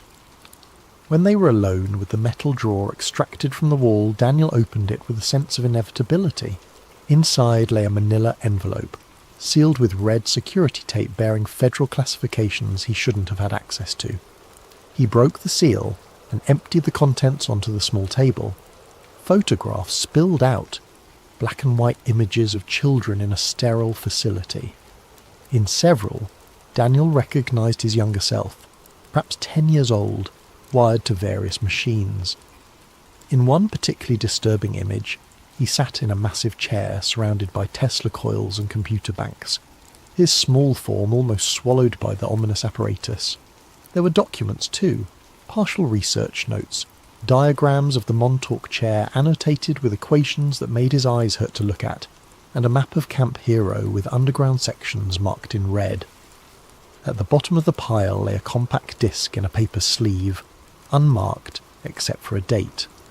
August 12th, 1983, the day of the alleged Beast incident. Most chilling of all was a typed list of names under the heading Project Subjects Delta Group. His own name appeared with a designation that turned his blood cold. Subject 17, Primary Gate Opener. That night, with shaking hands, Daniel loaded the disc into his laptop. After whirring for several seconds, the screen displayed a single video file. The footage was grainy, security camera quality. It showed a concrete room dominated by the chair he'd been drawing obsessively. A boy, himself, was strapped into it, electrodes attached to his temples. Men in lab coats monitored equipment while military personnel stood guard at the doors. A voice off camera counted down. Initiating Delta Protocol in 3, 2, 1. The lights in the facility dimmed as power surged to the chair. Young Daniel's body went rigid, his back arching impossibly as his eyes rolled back. Equipment sparked and smoked. Several technicians backed away nervously. Then, at the centre of the room, the air itself seemed to tear open. A writhing black void that pulsed like a living thing. From within that impossible darkness, something began to emerge. The camera feed distorted violently, static washing across the screen. When the image stabilised, chaos had erupted. People were screaming, running. Blood spattered one of the walls. And at the edge of the frame, partially obscured, was a glimpse of something that couldn't exist in our reality. A mass of shifting geometries and impossible angles that hurt to look at. The final clear image before the video cut to static. Young Daniel staring directly into the camera. Blood streaming from his nose and ears. Mouth moving to form words that seemed addressed to his future self. You have to shut it down before it opens again. Daniel ejected the disc with numb fingers, his mind reeling. Not just from what he'd seen, but from what was happening inside his head. Memories crystallizing, filling in gaps he hadn't known existed. He remembered now. All of it. The next day he called the only person who might understand. The number was etched in his memory, though he couldn't recall ever learning it. "Hello?" The voice that answered was aged, cautious. "Is this Preston Nichols?" A long pause. "Who's asking?" "My name is Daniel Cross. I was Subject 17 at Montauk." The silence that followed lasted so long that Daniel thought the connection had been lost. Finally the old man spoke, his voice a haunted whisper. "God help you, boy. They're still watching. I need answers. Not over the phone. They're always listening." Another pause. "The lighthouse. Tomorrow. Noon." The line went dead. Daniel arrived at the Montauk Point Lighthouse an hour early. Parking his rental car, he'd abandoned his own vehicle, suddenly paranoid about tracking devices, in the tourist lot. The historic lighthouse stood tall against a sky heavy with approaching storm clouds, its red and white stripes a cheerful contrast to the grim purpose of his visit. He spotted Nichols immediately, a heavy-set older man in a worn fisherman's jacket sitting alone on a bench overlooking the Atlantic. As Daniel approached, Nichols didn't turn but spoke as if continuing a conversation already in progress. "They told us we were serving our country," he said, eyes fixed on the churning waves below.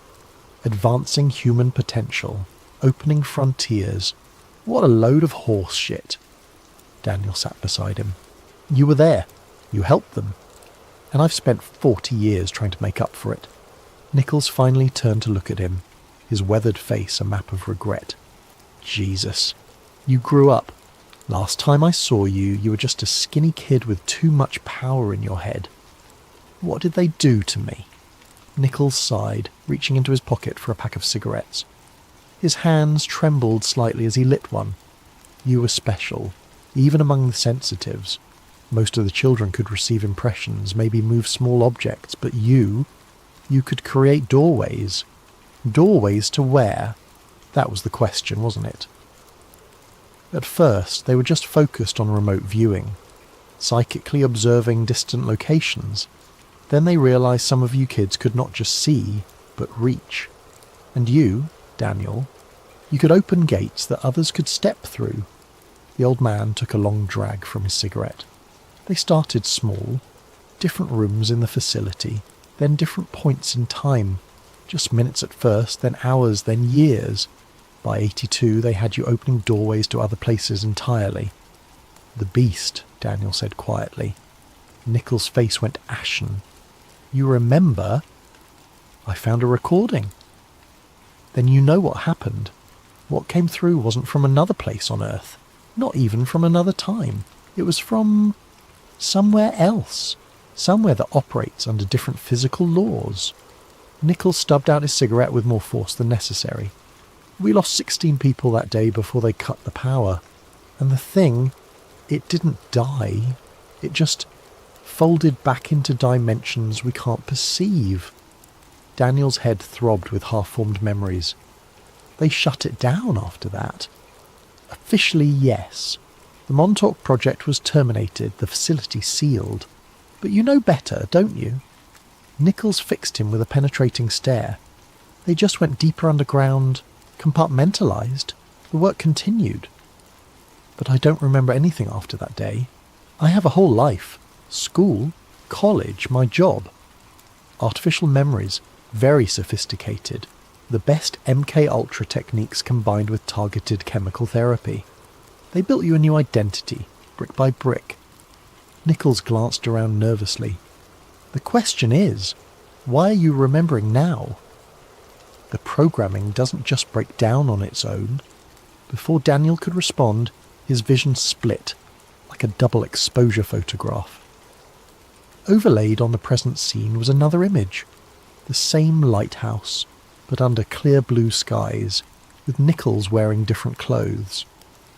"Happening again," Nichols was saying, his voice echoing strangely as the two realities flickered and merged.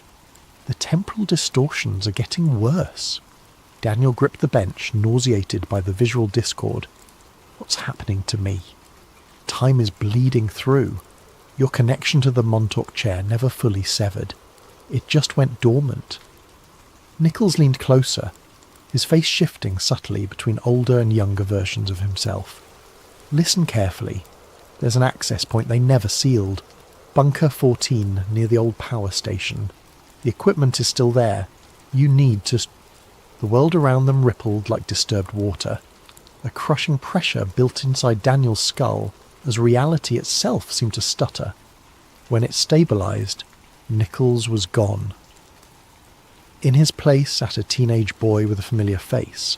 Nichols, 50 years younger, wearing a Camp Hero security badge. "Find the failsafe before it's too late," the boy continued in Nichols' elderly voice, seemingly unaware of his transformed state. "They're trying to recreate the conditions from 83, but they don't understand the danger. The membrane between worlds is thinner now, weakened by the original experiments."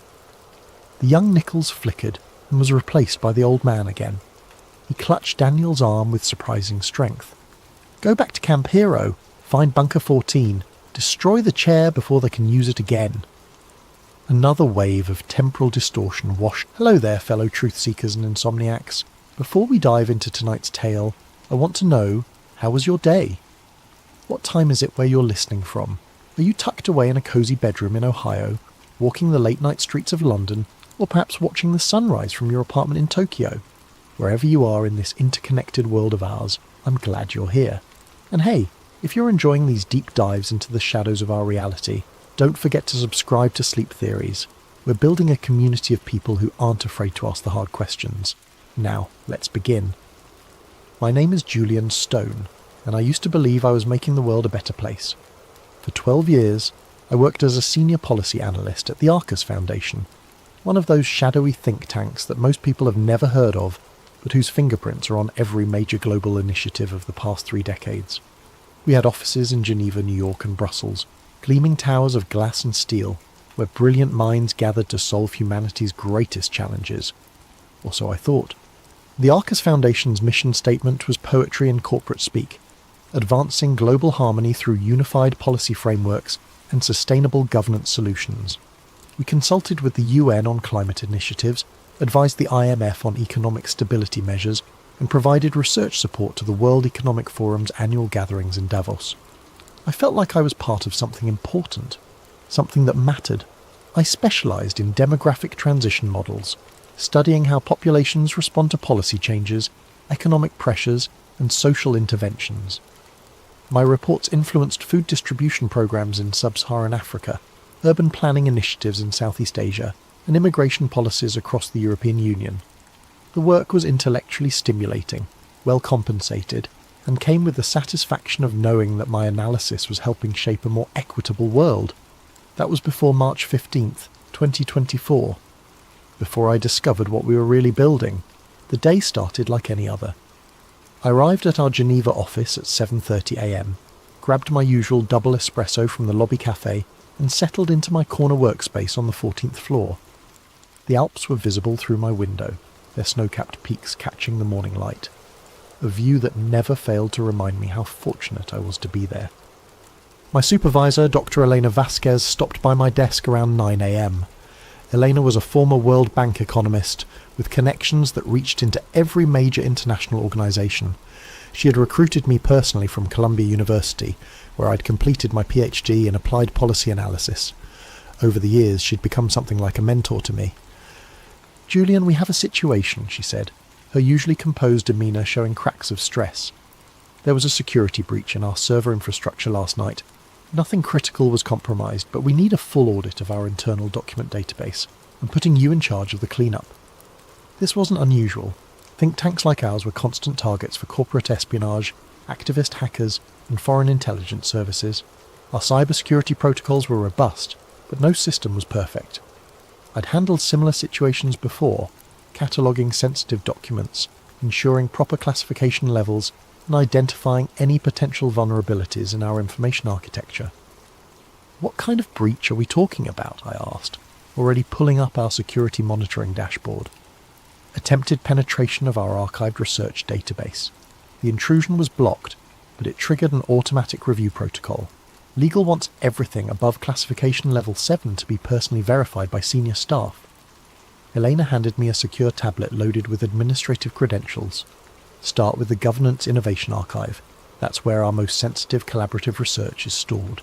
The Governance Innovation Archive. I'd heard references to it in high-level meetings, but had never had clearance to access it directly. My excitement at finally getting a peek behind the curtain was tempered by the tedious nature of the task ahead. Archive reviews were notoriously time-consuming. Thousands of documents to be sorted, verified, and reclassified. I spent the morning working through routine policy papers, demographic studies, and economic forecasting models. Most of it was familiar territory, research I'd either contributed to or referenced in my own work. The sun traced its arc across the sky as I methodically processed file after file. It was around 2:30 p.m. when I found it. The document was buried deep in a subfolder labelled Historical Research Initiatives, nestled between a 1997 study on European monetary integration and a 2001 analysis of post-Soviet economic transitions. The file name was innocuous: GI Archive Reset Framework version 7.pdf. But when I opened it, the blood in my veins turned to ice water. Project RESET Comprehensive Societal Restructuring Protocol. Classification level, Obsidian. Distribution, Council authorization only. Date, August 12th, 1998. The document was 247 pages long. What I read in those pages would shatter everything I thought I knew about the world, about my work, and about the true nature of the organizations I'd devoted my career to serving. The executive summary was clinical in its brutality. The transition to harmonized global governance requires systematic deconstruction of existing national sovereignty frameworks, followed by controlled reconstruction under unified administrative protocols. Project RESET outlines a 5-phase implementation strategy designed to achieve this transition while maintaining public compliance and minimizing resistance vectors. 5 phases. 5 stages of what could only be described as the methodical dismantling of human freedom, disguised as progressive policy initiatives. Phase 1. Digital Identity Infrastructure. The first phase called for the establishment of universal digital identification systems, ostensibly for improved service delivery and security. Every human being would be assigned a unique digital profile containing biometric data, financial information, health records, travel history, and behavioral analytics. The document described this as creating comprehensive individual mapping for optimized resource allocation and risk assessment. But buried in the technical specifications, the true purpose became clear. The digital ID system wasn't just about identification, it was about control, real-time tracking, automatic compliance monitoring, and the ability to instantly restrict access to banking, travel, employment, and even food distribution for anyone deemed non-compliant with social directives. Phase 2, AI-managed resource distribution. The second phase involved transitioning all essential resources, food, water, energy, housing, to centralized AI management systems. The justification was environmental sustainability and equitable distribution. The reality was something far more sinister.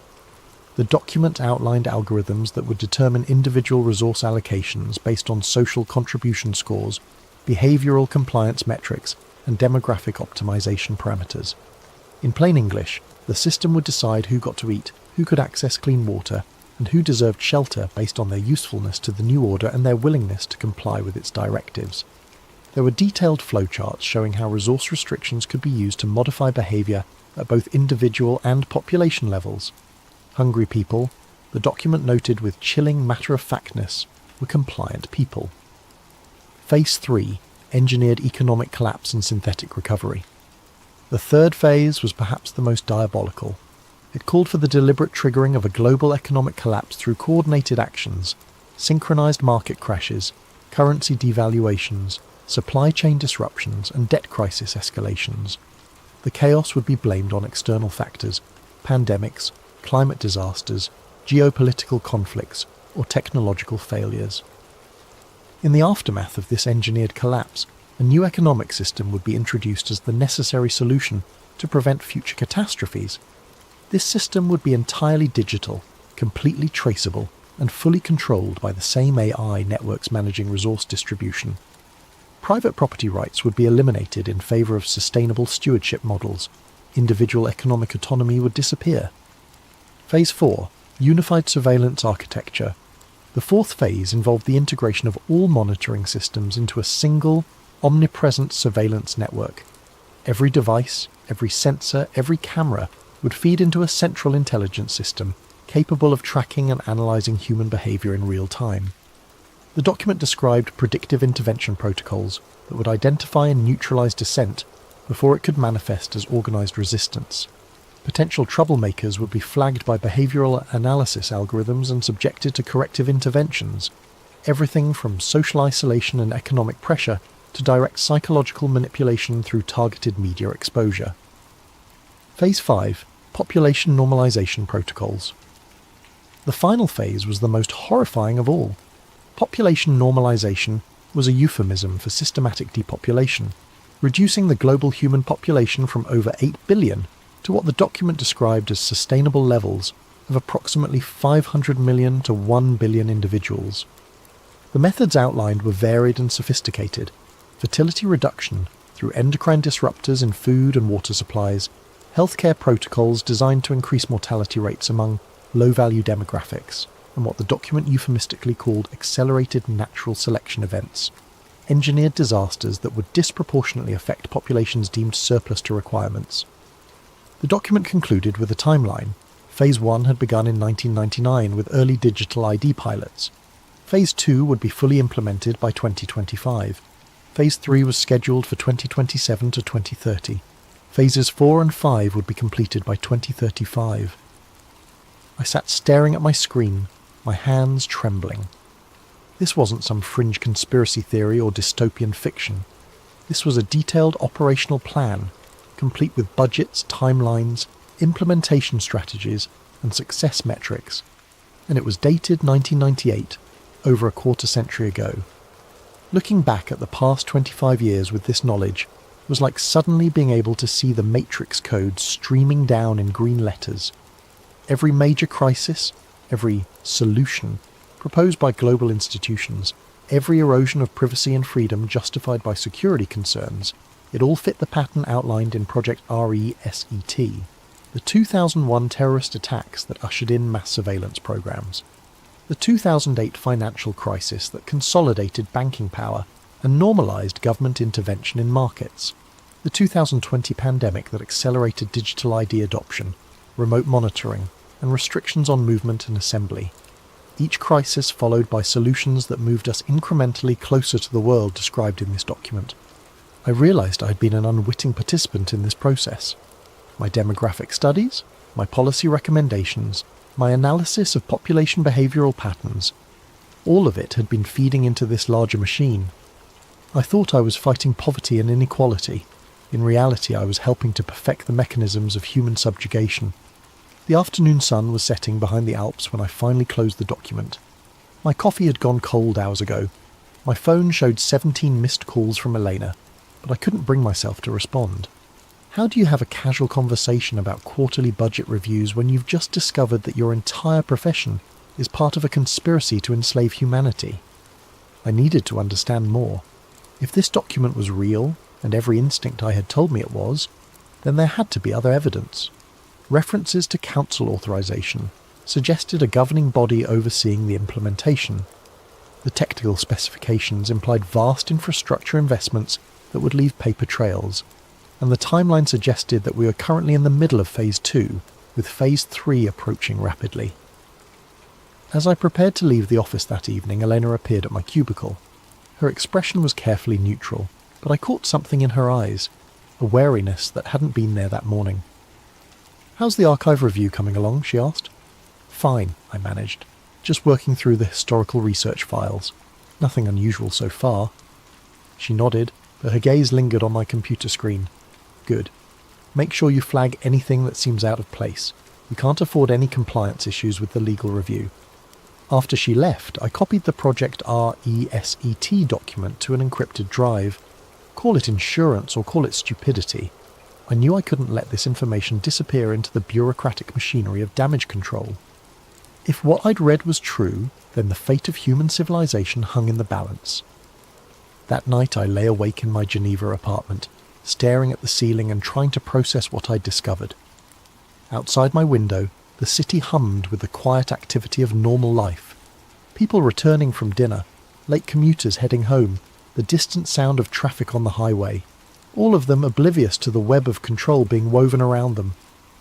I thought about my colleagues at Arcus, brilliant and dedicated people who believed, as I had, that we were working toward a better world. How many of them knew the truth? How many were complicit, and how many were simply useful idiots like I had been? More disturbing was the realization that the plan was working. Digital ID systems were being rolled out globally under the banner of convenience and security. AI-managed resource distribution was being piloted in smart cities around the world. Economic instability was increasing, with more frequent market volatility and supply chain disruptions becoming the new normal. The infrastructure for total control was being built piece by piece, sold to the public as progress and innovation, and by the time people realized what they had traded away, it would be too late to resist. As dawn broke over Lake Geneva, I made a decision that would change the trajectory of my life forever. I was going to find out who was behind Project RESET, how far the implementation had progressed, and whether there was any way to stop what was coming.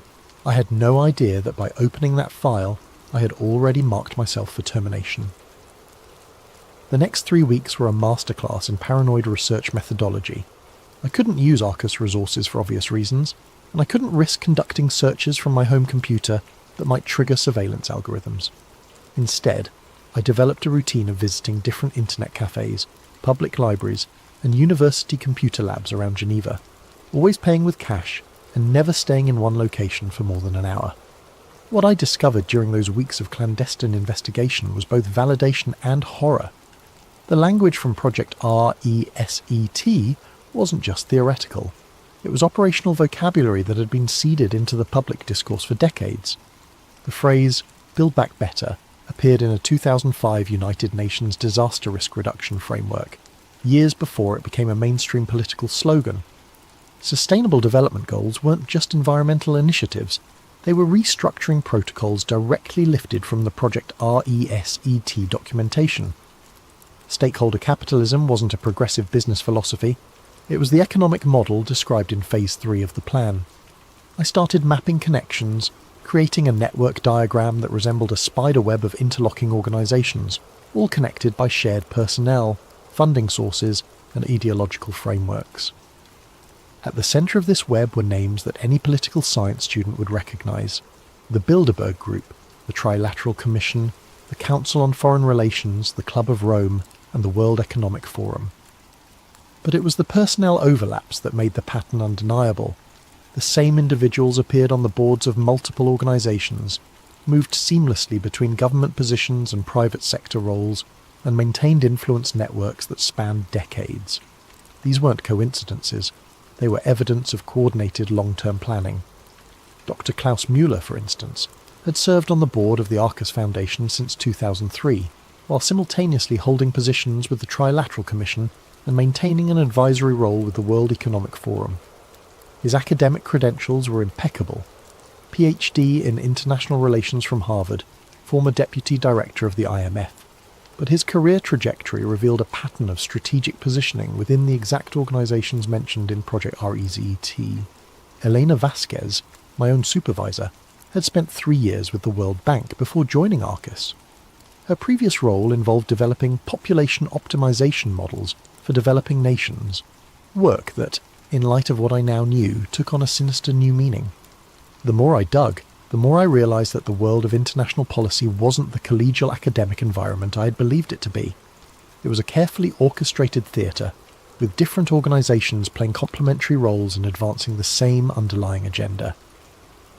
The Bilderberg Group provided high-level strategic coordination, bringing together political leaders, corporate executives, and academic experts for closed-door discussions that never appeared in public records.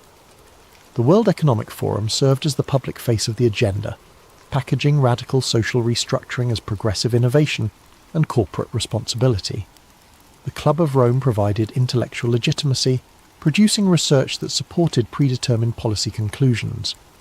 And think tanks like Arcus served as implementation arms, developing the detailed technical frameworks that transformed abstract plans into concrete policies. It was during my 4th week of investigation that I made contact with Harper. I was sitting in a small cafe near the University of Geneva, cross-referencing attendance lists from various international conferences, when I noticed someone had left a newspaper on the adjacent table. Folded inside the newspaper was a handwritten note. "You're asking the right questions, but you're asking them in the wrong places. Tomorrow, 3 p.m, Parc des Bastions, near the Reformation Wall. Come alone." My first instinct was to ignore it. Paranoia was an occupational hazard when researching conspiracy theories, and I had no way of knowing whether this was a genuine contact or an elaborate trap. But the note demonstrated knowledge of my research activities that was both impressive and terrifying. Someone had been watching me, tracking my movements, and monitoring my investigation. The next afternoon, I found myself walking through Parc des Bastions with sweaty palms and a racing heart. The Reformation Wall loomed ahead of me, a massive stone monument celebrating the Protestant Reformation, with larger-than-life statues of religious reformers who had challenged the established order of their time. The irony wasn't lost on me. Harper was waiting on a bench facing the monument. He looked to be in his 60s, with silver hair and the kind of weathered face that suggested a lifetime of difficult experiences. His clothing was unremarkable, a grey wool coat, dark slacks, leather shoes that had seen better days. But his eyes were alert and calculating, constantly scanning our surroundings with the practised vigilance of someone accustomed to danger. "Julian Stone," he said as I approached. It wasn't a question. I sat down beside him, maintaining the pretense of casual conversation in case we were being observed. "How do you know who I am?" "I know because I've been watching the Watchers for longer than you've been alive." His accent was British, with traces of something else, perhaps South African or Australian. "My name is Harper. I used to work for Her Majesty's Secret Intelligence Service until I learned some things that made continuing that work problematic." We sat in silence for a moment, watching tourists take photographs of the monument. A group of school children ran past, laughing and playing games that seemed impossibly innocent, given the conversation I was about to have. "You found the Project RESET documentation," Harper continued. "Impressive work, considering the access restrictions. Most people in your position never make it past the first layer of classification. Most people in my position, policy analysts, research coordinators, academic consultants, the intellectual workforce that powers the think tank ecosystem. You're all kept in comfortable compartments, given enough information to do your jobs effectively, but never enough to see the complete picture. It's an elegant system, really. The vast majority of people working within the network genuinely believe they're contributing to positive change.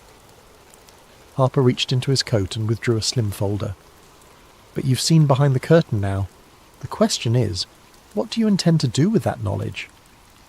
I took the folder, glancing around to ensure we weren't attracting attention. Inside were photographs, documents, and what appeared to be transcripts of recorded conversations. The material was far more detailed than anything I had discovered during my own research. Project RESET is Phase 4 of a much larger operation, Harper explained. The planning began in the 1970s, when a group of industrialists, academics and political leaders became convinced that democratic governance was incompatible with long-term social stability. They believed that ordinary people were too short-sighted, too emotional, and too self-interested to make rational decisions about complex global challenges.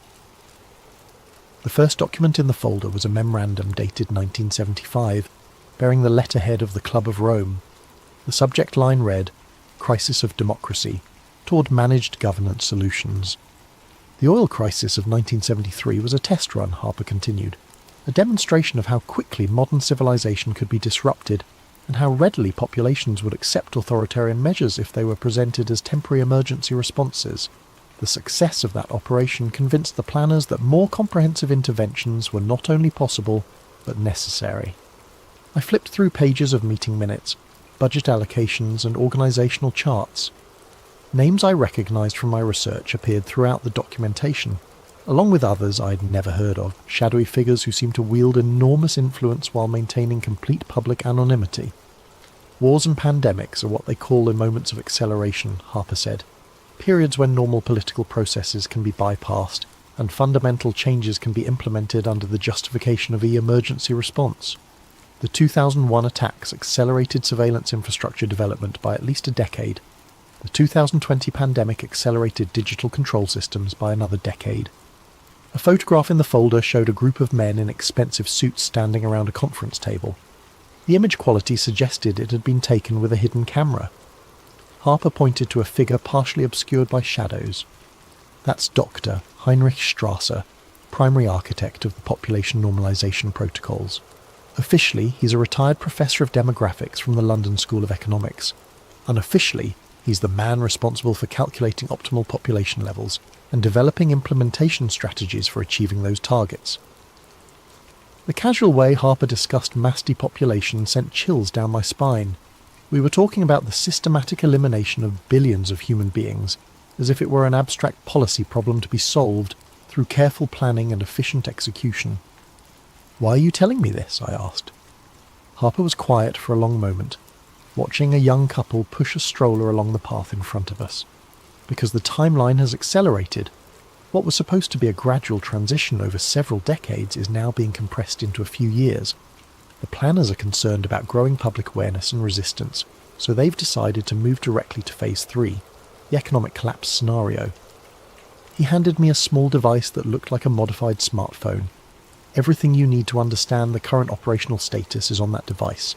Meeting schedules, communication intercepts, financial transaction records. But be warned, accessing this information will mark you as a priority target. They won't try to discredit you or buy you off. They'll simply make you disappear. I pocketed the device, my hands trembling. What about you? How have you managed to avoid disappearing? Harper smiled grimly. I haven't. The man who used to be called Harper died in a car accident in Morocco 15 years ago, according to official records. The person sitting next to you is a ghost, and ghosts have certain advantages when it comes to moving through the world undetected. We parted ways without shaking hands or exchanging contact information. Harper simply stood up, walked away, and disappeared into the crowd of tourists and afternoon shoppers. I remained on the bench for another hour, trying to process what I had learned, and struggling with the magnitude of the decisions I now faced. That evening I examined the device Harper had given me. The interface was unlike anything I'd seen before, clearly custom-built with security features that went far beyond commercial encryption standards. The data it contained was staggering. Real-time intelligence on Project RESET implementation across multiple continents, detailed profiles of key personnel, financial flows between organisations, and most disturbing of all, operational timelines for the next phase of the plan. According to the intelligence Harper had provided, Phase 3, the engineered economic collapse, was scheduled to begin within 18 months. The trigger would be a coordinated cyber attack on critical financial infrastructure, blamed on state-sponsored hackers but actually orchestrated by the same network that had been planning global restructuring for decades. The attack would simultaneously cripple banking systems, electrical grids, supply chains and communication networks across North America and Europe. In the chaos that followed, emergency powers would be invoked, constitutional protections would be suspended, and the new digital control systems would be implemented as temporary security measures. Within 6 months of the collapse, the new economic system would be fully operational. Physical currency would be eliminated in favour of digital transactions that could be monitored, controlled, and restricted in real time. Universal basic income would be introduced, but payment would be conditional on compliance with behavioural modification programs. Private property rights would be suspended in favour of collective stewardship models managed by AI allocation algorithms. Anyone who resisted the transition would find themselves cut off from the economic system entirely, unable to buy food, unable to access shelter, unable to travel or communicate. Social pressure and biological necessity would force compliance within weeks. The plan was brilliant in its simplicity and horrifying in its implications. By engineering a crisis and positioning themselves as the solution, the architects of Project RECT could implement total social control while maintaining the illusion of democratic legitimacy. The public would beg for the very chains that enslaved them. As I sat in my apartment that night, surrounded by the evidence of humanity's impending subjugation, I made a decision that would define the rest of my life. I couldn't stop what was coming. The machinery was too vast, too well coordinated, and too far advanced. But I could expose it. I could ensure that when the collapse came, at least some people would understand what was really happening and why. The real governments weren't in the Capitol buildings where tourists took photographs and school children learned about democracy. They were in conference rooms with no cameras, making decisions that would reshape human civilization according to their vision of optimal management and control. But first, I needed to learn more about the Council of Nine, the shadowy governing body that Harper had mentioned only in passing, but that seemed to represent the apex of the power structure I was investigating. What I would discover about the Council would make everything I had learned so far seem like a preparation course for the real horror show. Harper contacted me again 3 days later, this time through a more sophisticated method that demonstrated the depth of his surveillance capabilities. When I returned home from work, I found that someone had been in my apartment. Nothing was missing, nothing was damaged, but subtle signs indicated professional intrusion. A book moved slightly on my desk, a coffee cup repositioned by a few inches, the angle of my computer monitor adjusted just enough to be noticeable. On my kitchen table was a single playing card, the 9 of spades, with a time and location written on the back in precise handwriting. Thursday, 9 p.m, Jet d'eau viewing platform. The Jet d'eau was Geneva's famous water fountain, a towering spray of lake water that had become the city's unofficial symbol.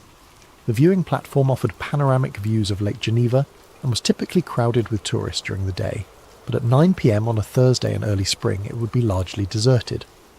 I arrived 15 minutes early, using the time to scan for potential surveillance or security threats. Harper's warnings about being marked as a priority target had left me hyper-vigilant, seeing potential enemies in every passerby and possible monitoring devices in every street camera. Harper materialised from the shadows near the platform's eastern edge, moving with the silent efficiency of someone trained in covert operations. He wore different clothes than during our first meeting, but the same calculating alertness animated his features. "You've been researching the Council of Nine," he said without preamble. "I can tell because your digital footprint shows specific query patterns that correlate with Council-related information architecture." I hadn't mentioned the Council during our previous conversation, which meant Harper had been monitoring my online activities despite my precautions. The realization was both impressive and unsettling. "How do you know what I've been researching?" "Because I built some of the monitoring systems that track research patterns related to sensitive topics. Before I became a ghost, I spent 12 years developing psychological analysis algorithms for MI6. We called it cognitive fingerprinting, the ability to identify individual researchers based on their information-seeking behaviours." Harper handed me a waterproof envelope sealed with what appeared to be tamper-evident tape. The Council of Nine represents the operational command structure for Project R ESET. They're not the architects. Those individuals died decades ago. But they're the executors responsible for implementing the final phases. The envelope contained photographs that had obviously been taken with sophisticated surveillance equipment. The images showed a conference room that looked like something from a high-end corporate retreat. Polished mahogany table, leather chairs, floor-to-ceiling windows offering views of what appeared to be a mountain landscape. But it was the occupants of the room that made my blood run cold. 9 individuals sat around the table, their faces partially obscured by shadows that seemed strategically positioned to prevent clear identification. Despite the lighting conditions, I could make out enough detail to recognise several figures from my research. Dr. Klaus Müller from the Arcus Foundation, a woman who appeared to be Dr. Margaret Thornfield from the World Economic Forum's Executive Board, and others whose faces seemed familiar but whose identities I couldn't immediately place. These photographs were taken during a C9 emergency protocol meeting 6 months ago, Harper explained. The audio quality from that particular session wasn't optimal, but we managed to capture enough to understand the current operational parameters. He handed me a small audio device with earbuds attached. This is a compilation of intercepted communications from various council sessions over the past 2 years. I should warn you, what you're about to hear will fundamentally change your understanding of how power operates in the modern world. I inserted the earbuds and pressed play. The audio quality was variable, ranging from crystal clear to barely audible, but the content was unmistakably authentic. The first segment featured a woman's voice with a slight Germanic accent. Phase 2, implementation is proceeding ahead of schedule in North America and Western Europe. Digital ID adoption rates are exceeding projections by 23%, and AI resource management pilots are showing promising compliance metrics. A male voice responded, "What about resistance indicators?" The psychological analysis models predicted higher levels of public pushback by this stage. "Resistance has been effectively channeled into harmless outlets," the woman replied. "Social media algorithms are directing dissent toward peripheral issues, cultural conflicts, partisan political divisions, environmental activism. The core infrastructure development continues without meaningful opposition." The recording shifted to what appeared to be a different meeting. The audio quality was clearer, allowing me to distinguish individual speakers more easily. "The timeline for Phase 3 has been moved up," announced a voice I recognised as belonging to Dr. Klaus Müller. "Recent polling data suggests that public awareness of systematic restructuring is approaching critical thresholds. We need to initiate the collapse scenario before organised resistance can develop." Another voice, older and more gravelly, expressed concern. "Acceleration carries significant risks. If the synthetic recovery process is implemented too quickly, it could trigger the kind of popular uprising that the entire operation was designed to prevent." "The risk analysis has been updated," Müller responded. "Current societal conditioning levels indicate that the majority of the population will accept authoritarian measures if they're presented as temporary responses to existential threats. The 2020 compliance experiments exceeded all expectations." The recording continued for over an hour, revealing operational details that confirmed Harper's earlier warnings. The cyber attack that would trigger Phase 3 was being developed by a contractor called Prometheus Systems, a private cybersecurity firm with deep ties to intelligence agencies in multiple countries. The attack would be sophisticated enough to cripple critical infrastructure while leaving forensic evidence pointing to foreign state actors. But it was the discussion of Phase 5, the population normalization protocols, that left me physically nauseated. "Demographic optimization cannot be achieved through voluntary measures," stated a voice, with what sounded like an Eastern European accent. "The behavioural modification programs have been successful in reducing fertility rates, but not to levels consistent with sustainability targets." "The healthcare integration protocols offer more direct intervention capabilities," replied another speaker. "Selective service rationing, modified treatment algorithms, and enhanced mortality acceleration for non-productive demographic segments."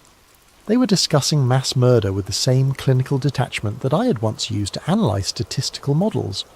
Billions of human lives reduced to data points in an optimization algorithm designed to achieve their vision of sustainable population levels. The final segment of the recording was the most chilling of all. It featured what appeared to be a briefing on something called the Consciousness Integration Project, a psychological warfare operation designed to prepare the surviving population for permanent subjugation. Individual autonomy is incompatible with managed governance systems, explained a voice that seemed artificially modulated to prevent identification. The transition to collective consciousness algorithms will be facilitated through neurochemical interventions delivered via water supply modification and atmospheric aerosol deployment. What about cognitive resistance patterns? Asked another speaker. Resistance requires individual identity coherence. The consciousness integration protocols will systematically deconstruct individual psychological frameworks and replace them with collective identity matrices. Within one generation, the concept of personal autonomy will be psychologically incomprehensible to the surviving population. I removed the earbuds and handed the device back to Harper, my hands shaking with a combination of rage and terror.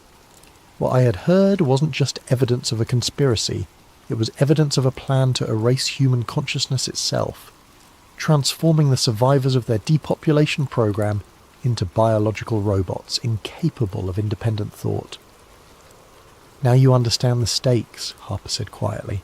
This isn't about political control or economic manipulation. It's about the fundamental nature of human existence. They're planning to transform our species into something that can be managed like livestock.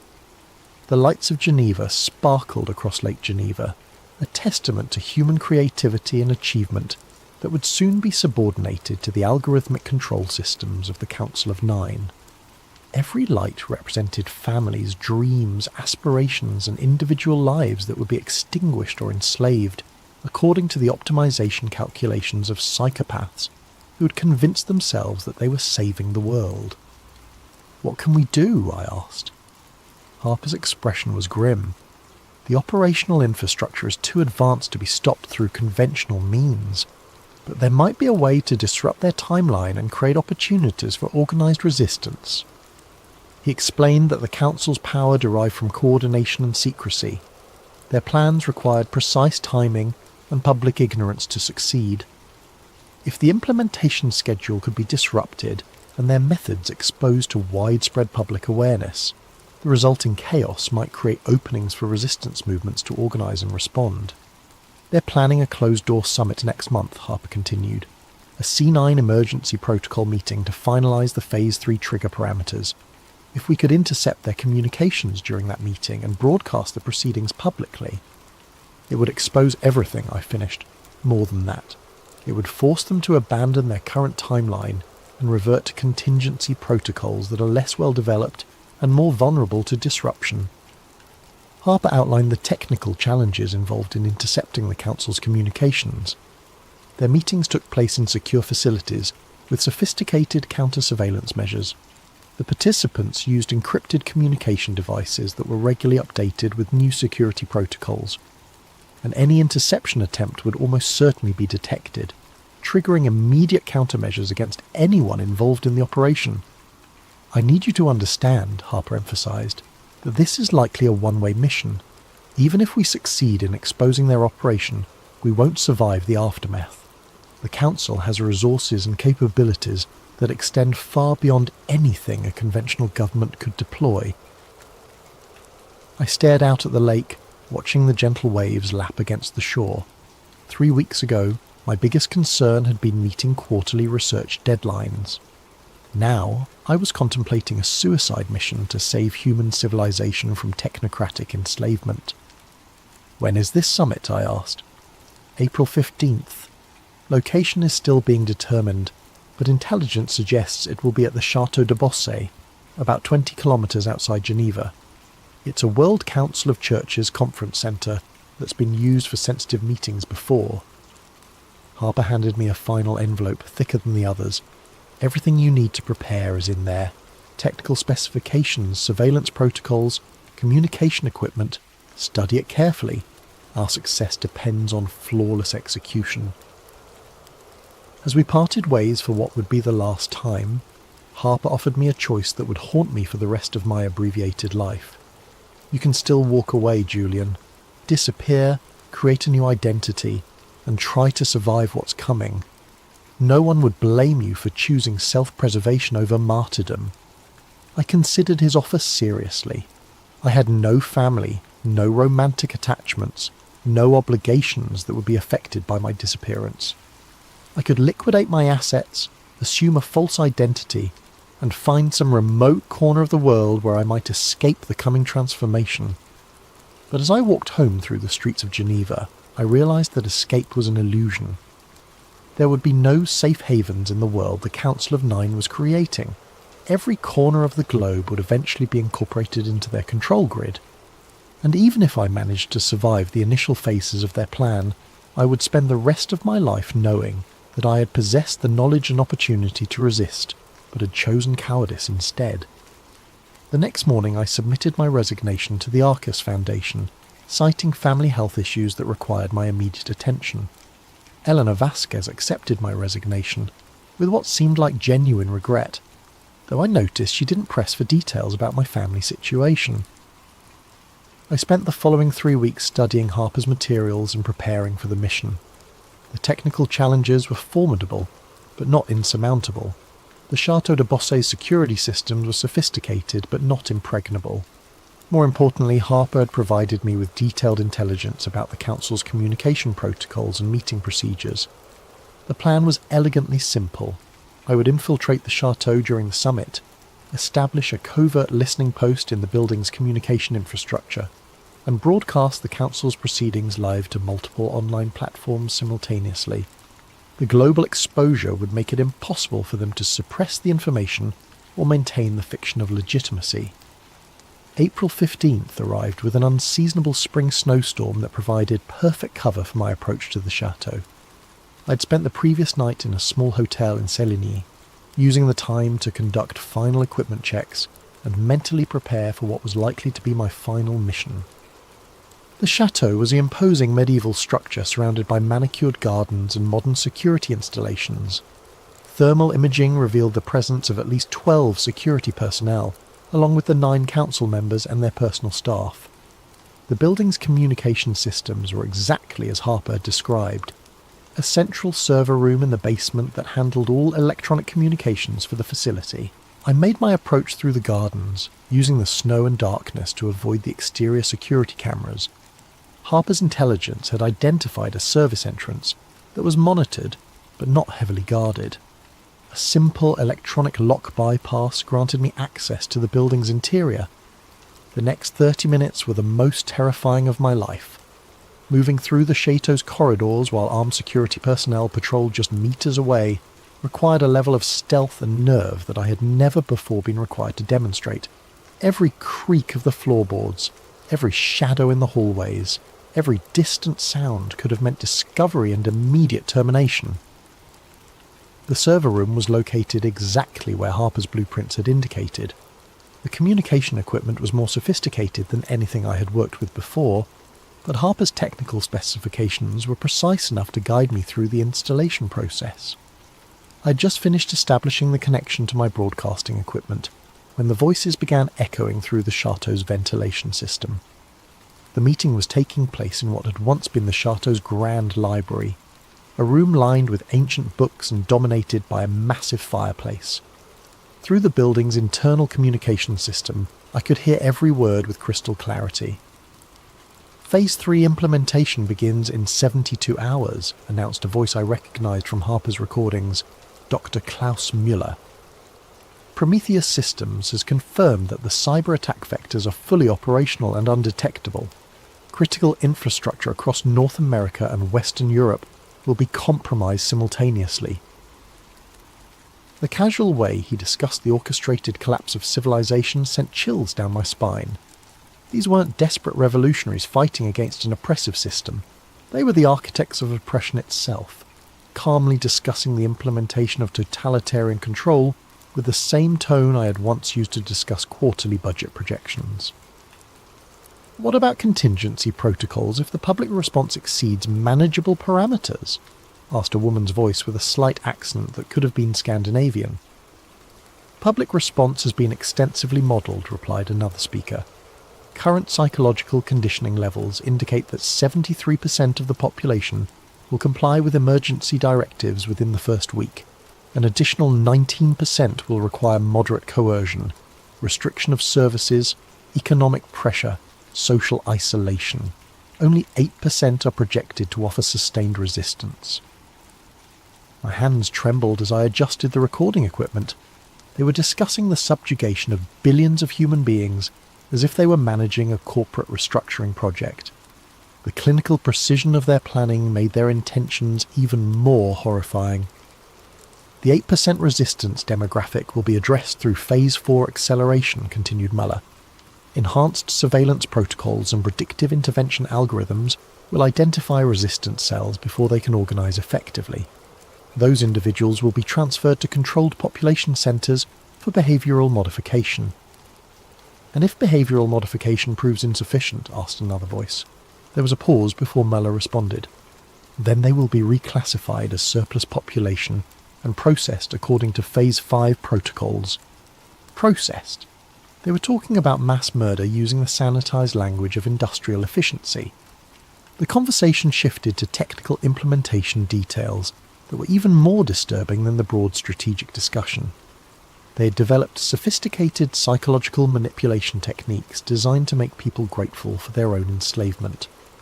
The economic collapse would be followed by a recovery program that would gradually introduce the new control systems as benevolent solutions to the problems they had created. The consciousness integration protocols show remarkable promise, reported a speaker, whose voice seemed artificially modulated. Test populations in controlled environments demonstrate complete behavioural compliance within 18 months of implementation. Individual identity dissolution proceeds according to projections, with subjects reporting increased satisfaction and social harmony.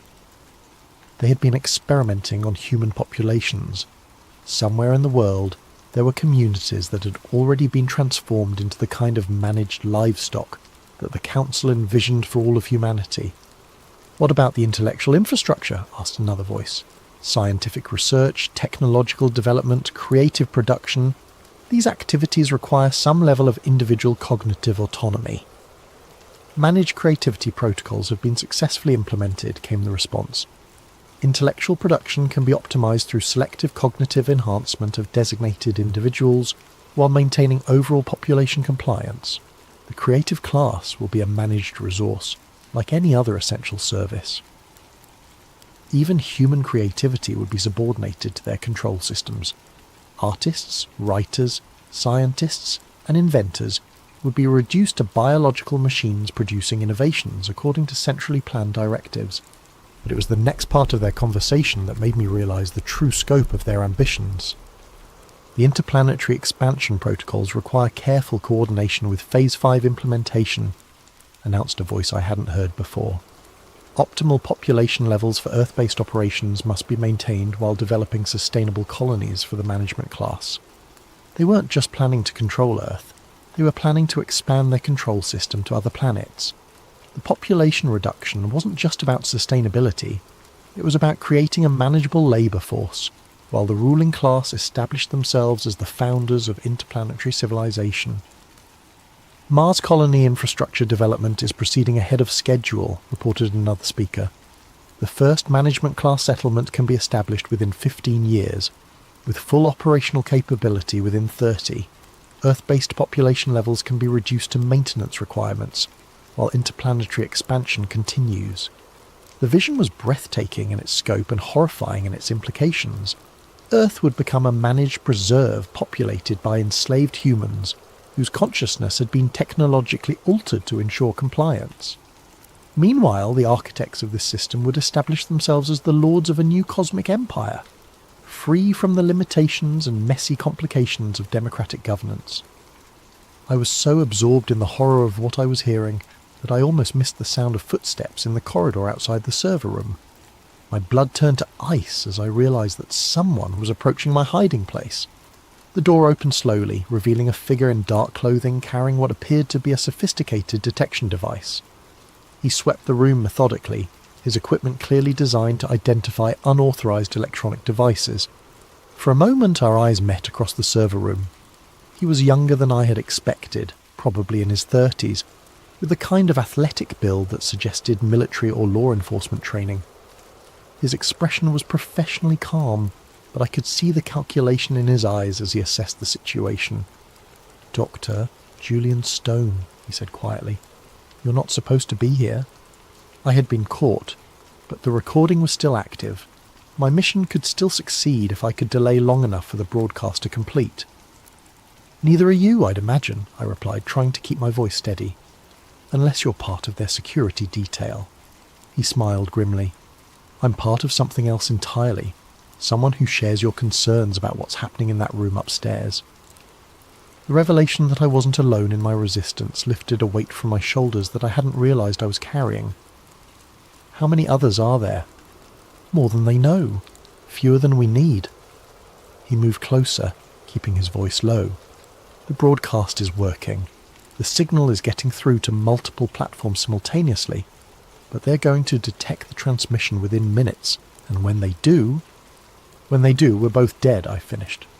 "Probably, but the information will be out there. People will know the truth."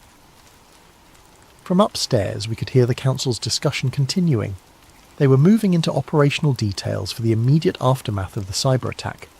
Emergency broadcast scripts, military deployment protocols, procedures for implementing martial law while maintaining the illusion of democratic legitimacy. "The public messaging framework is critical," Merla was saying. "The population must believe that the emergency measures are temporary responses to an external threat. Constitutional rights can be suspended indefinitely as long as the suspension is framed as protective rather than punitive." My companion, he had never given me his name, was monitoring the broadcast signal on a handheld device. "Upload is at 67% completion," he whispered, "but they're starting to scan for unauthorized transmissions." The voices from upstairs were becoming more animated, suggesting that someone had noticed the security breach. "We have a problem," announced a voice I hadn't heard before. "Our communication systems are showing signs of external access. Someone is intercepting our proceedings." The response was immediate and chilling. "Lock down the facility, search every room, find the source of the breach and eliminate it." 78% complete, my companion reported. "Just need a few more minutes." But we didn't have a few more minutes. The sound of heavy footsteps was echoing through the corridors as security personnel began a systematic search of the building. It was only a matter of time before they reached the server room. 85% complete, came the whispered update. The footsteps were getting closer. I could hear radio chatter as the security team coordinated their search pattern. The voices were professional, efficient, and absolutely ruthless. 92% complete. A voice outside the door. "Check the server room. Full scan for unauthorized equipment. 97% complete." The door handle turned. "Upload complete," my companion whispered just as the door burst open. What happened next was a blur of violence and chaos that I'm still not entirely sure I remember accurately.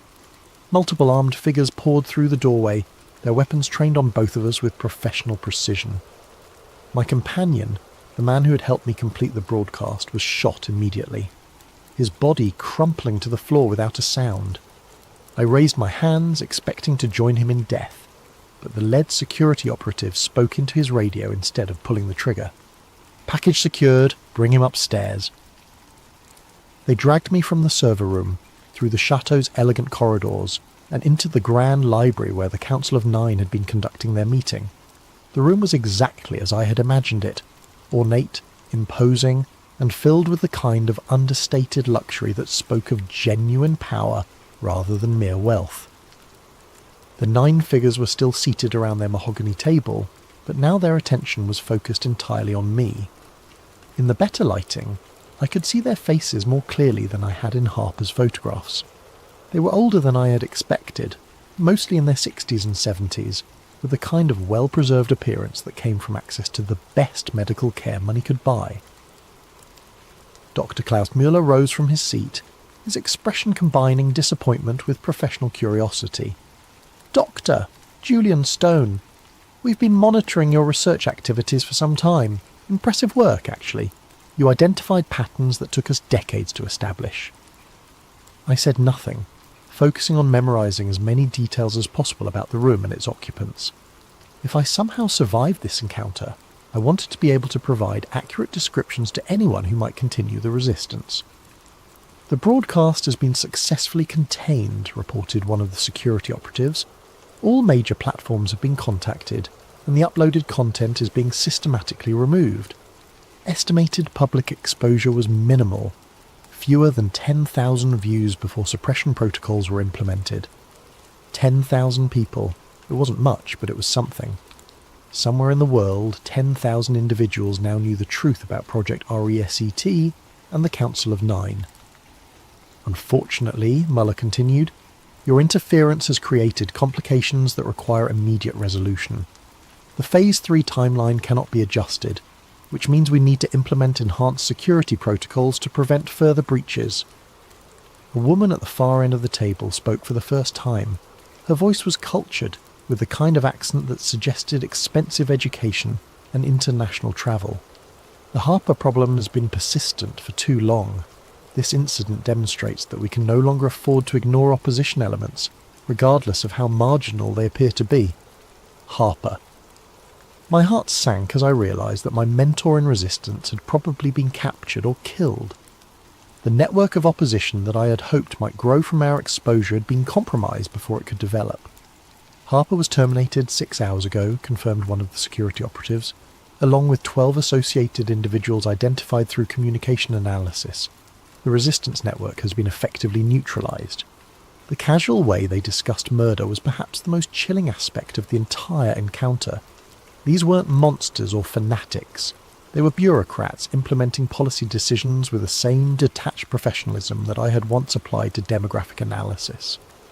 Which brings us to the question of what to do with Dr. Stone, Muller said, returning his attention to me.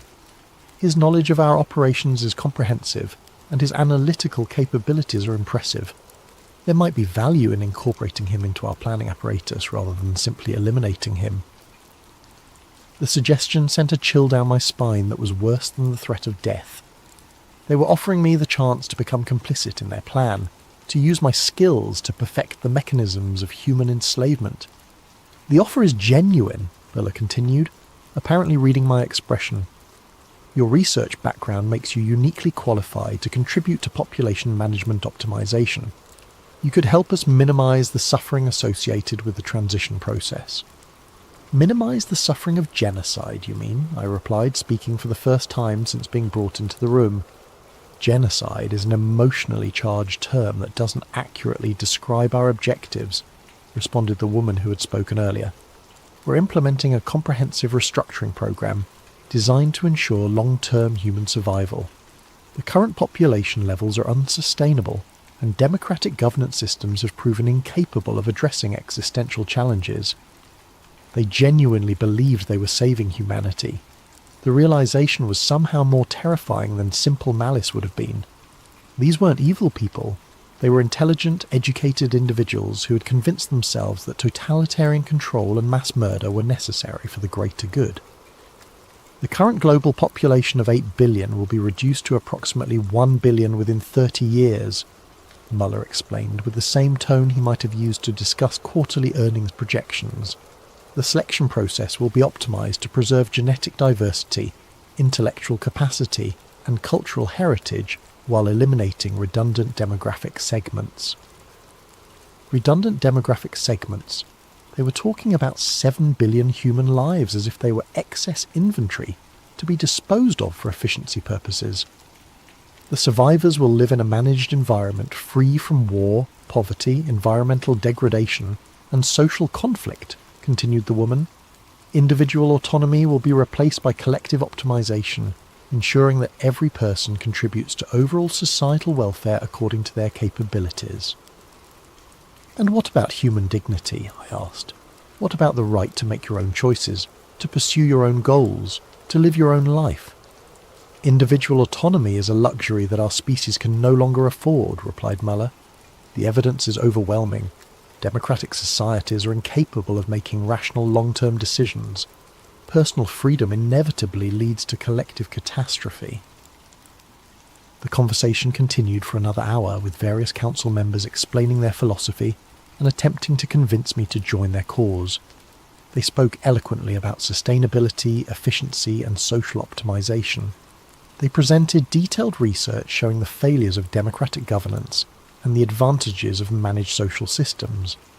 But beneath all their sophisticated arguments was a fundamental contempt for human nature itself. They saw people as problems to be solved rather than individuals with inherent worth and dignity. Their vision of the future was a world where every aspect of human existence would be optimized according to algorithmic calculations designed by individuals who considered themselves superior to the rest of our species.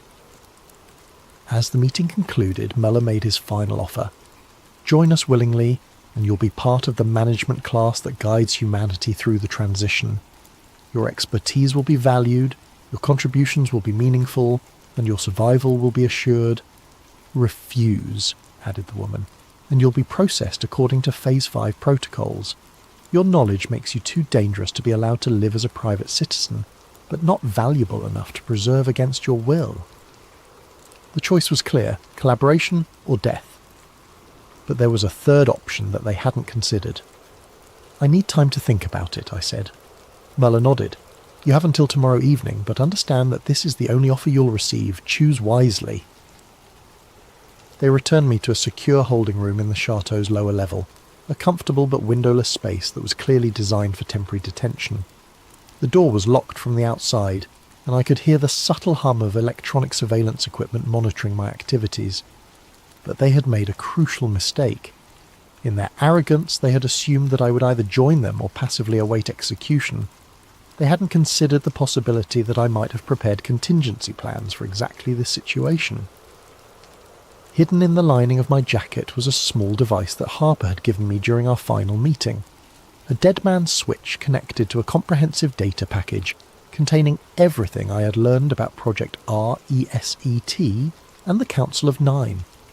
If I failed to check in with the automated system every 24 hours, the information would be distributed to thousands of recipients worldwide, including journalists, government officials, and activist organizations.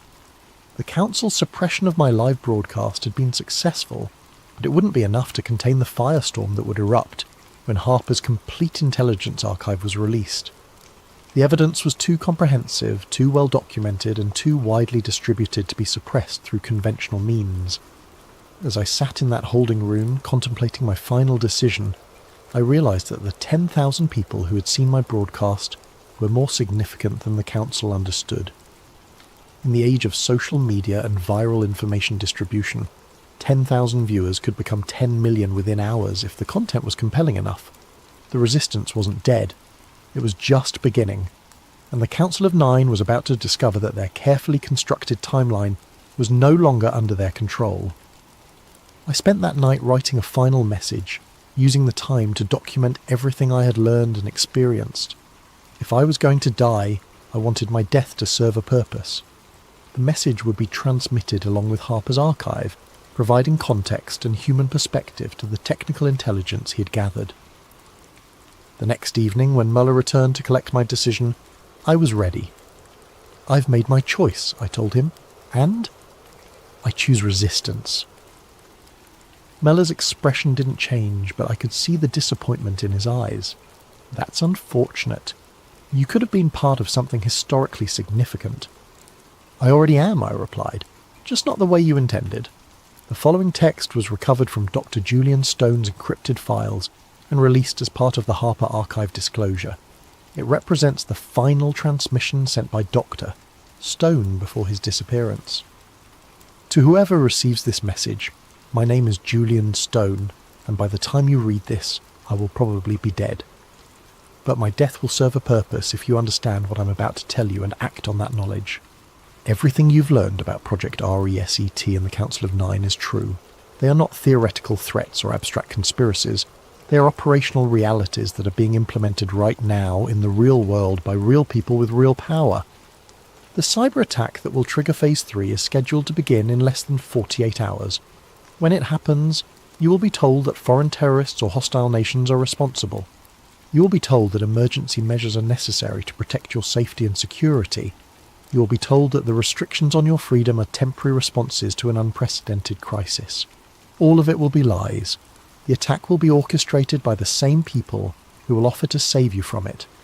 The emergency measures will be permanent features of a new system of control. The restrictions on your freedom will never be lifted because they were never intended to be temporary. But you have a choice.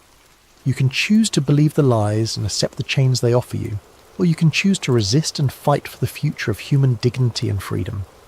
If you choose resistance, you need to understand what you're fighting against. This is not a political movement that can be defeated through elections or legal challenges. This is a coordinated assault on human consciousness itself, implemented by people who have resources and capabilities that exceed anything most people can imagine. They control the media that shapes public opinion. They control the financial systems that determine economic stability. They control the technology platforms that facilitate communication and organisation. They have been planning this transformation for decades, and they have considered every possible form of resistance. But they have made one crucial error. They have underestimated the power of human consciousness itself. Individual awareness, when multiplied across millions of people, creates possibilities that no algorithm can predict or control. The key to resistance is understanding that this is fundamentally a spiritual battle disguised as a political conflict. They are trying to convince you that individual autonomy is selfish, that personal freedom is dangerous, and that collective management is more efficient than individual choice. Don't believe them. Your individual consciousness is not a bug in the human system. It's a feature. Your ability to think for yourself, to make your own choices, to pursue your own dreams and goals, is not a luxury that humanity can no longer afford. It's the essence of what makes us human. When the collapse comes, and it will come, remember that the chaos is artificial, and the solutions they offer are designed to enslave you. Organise locally, communicate privately, and maintain your individual identity at all costs. Most importantly, remember that you're not alone. All around the world, people are waking up to the reality of what is being done to them. The resistance is not centralised or organised in the traditional sense, but it is real and it is growing. The New World Order is not inevitable. It is simply the preferred outcome of people who have convinced themselves that they know better than the rest of us how we should live our lives. They are wrong, and if enough of us refuse to cooperate with their vision, they will fail. The choice is yours. Choose wisely. Choose resistance. Choose freedom. The future of human consciousness depends on it. Transmission ends. Addendum. The World Unity Day broadcast. The following transcript was recovered from archived television broadcasts dated 6 months after Dr. Stone's disappearance. The content has been verified as authentic by multiple independent sources. Good evening. This is Sarah Chen reporting for Global News Network with a special report on this year's World Unity Day celebration. Across the globe, millions of people are gathering to celebrate the remarkable progress we've made in building a more sustainable, secure and harmonious world. The past year has seen unprecedented cooperation between governments, corporations and civil society organisations in addressing the challenges facing our planet. The successful implementation of the Global Resilience Framework has provided stability and security for billions of people, while the Universal Basic Services Programme has eliminated poverty and inequality in participating regions.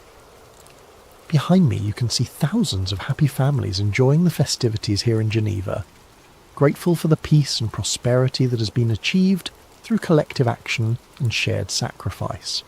It's a remarkable testament to what humanity can accomplish when we work together toward common goals. But perhaps the most remarkable aspect of today's celebration is the sense of unity and purpose that pervades the crowd. Individual concerns and selfish interests have given way to collective consciousness and shared responsibility. It's truly inspiring to witness. In the background, we can see representatives from the Global Coordination Council observing the celebrations. These dedicated public servants have worked tirelessly to ensure that the transition to our new social model has been as smooth and beneficial as possible. One figure stands out among the observers, a man in dark clothing who seems to be watching the crowd with particular intensity. Our cameras haven't been able to get a clear shot of his face, but his presence adds to the sense of careful stewardship that characterises our New World Order. As we conclude this special report, I'm reminded of the words spoken by one of our Global Coordination Council members just last week. The New World Order isn't coming, it's here, and it's working exactly as intended. This is Sarah Chen, reporting for Global News Network. Thank you for watching, and happy World Unity Day. Firm paranoia. The terminal stood cavernous and quiet. Her footsteps echoed across the polished floors as she walked through the main concourse. Despite the late hour, the space felt unnaturally vacant. A few cleaning staff moved about like ghosts, and the occasional security guard made perfunctory rounds. Otherwise, the massive building seemed to be holding its breath. "Bigger than the city of San Francisco," she muttered. "Why build an airport this massive in a city that didn't need it?" Evelyn had arranged a room at the airport hotel, giving her a reason to wander the terminals without arousing suspicion. She'd start properly tomorrow, but something compelled her to take a preliminary look around. The vast emptiness of night offered a freedom that daylight crowds would deny. Her attention drifted to the high ceilings, the elaborate art installations, the sheer scale of everything. DIA had cost $4.8 billion, $2 billion over budget. The explanations had never satisfied journalists like her. Something about the math didn't add up, as if the excess billions had built something else entirely. Near the south end of the terminal, she paused before the dedication capstone, a polished granite marker set into the floor.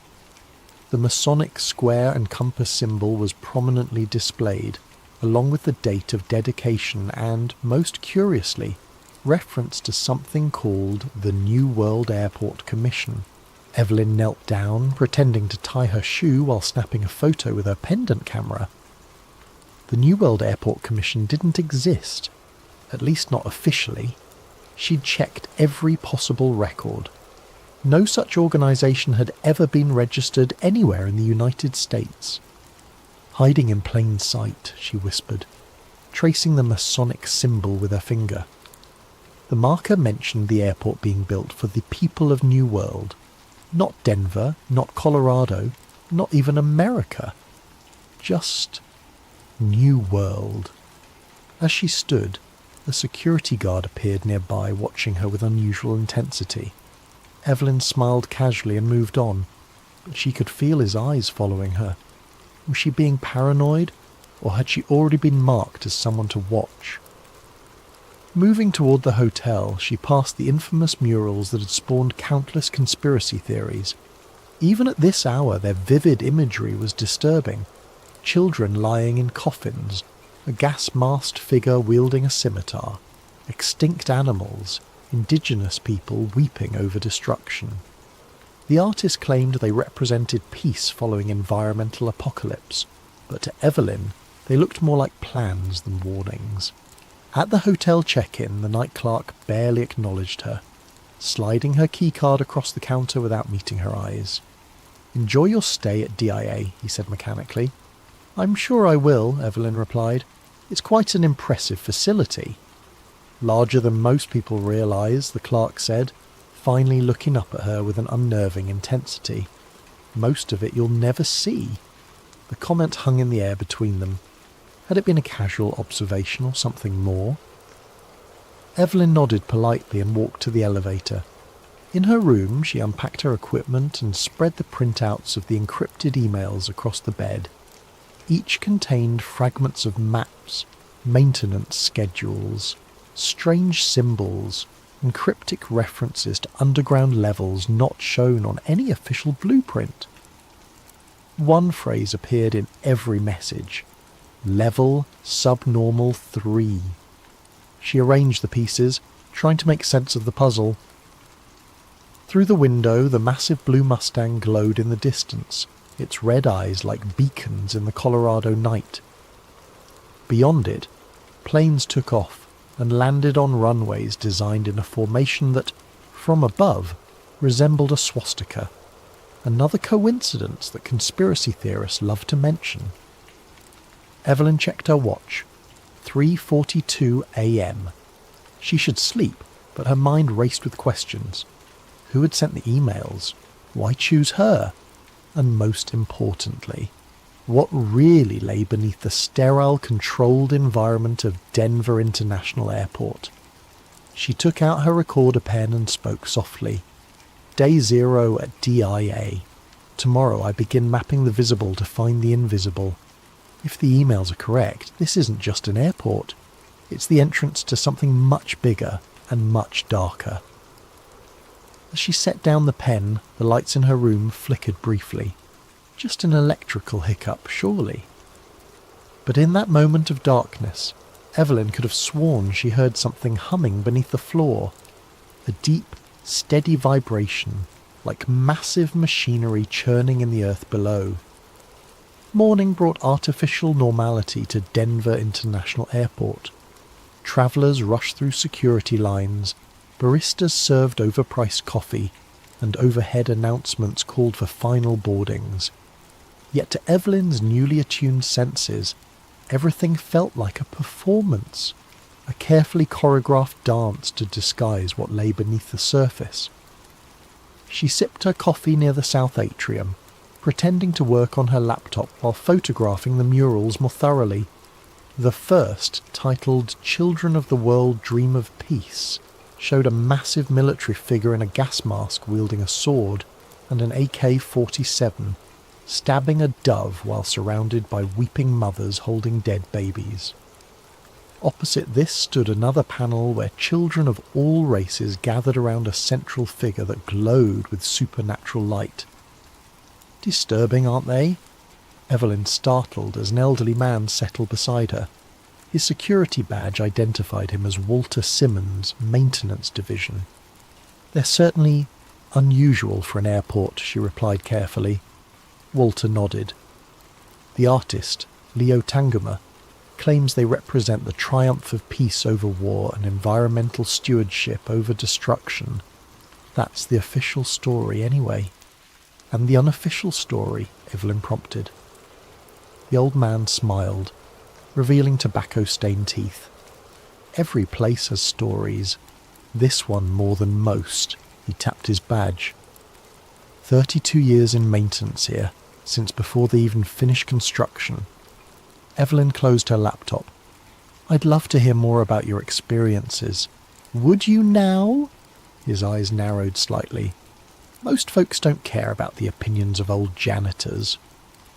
I'm writing an article about unique airport architecture and art, she lied smoothly. Your perspective would be valuable.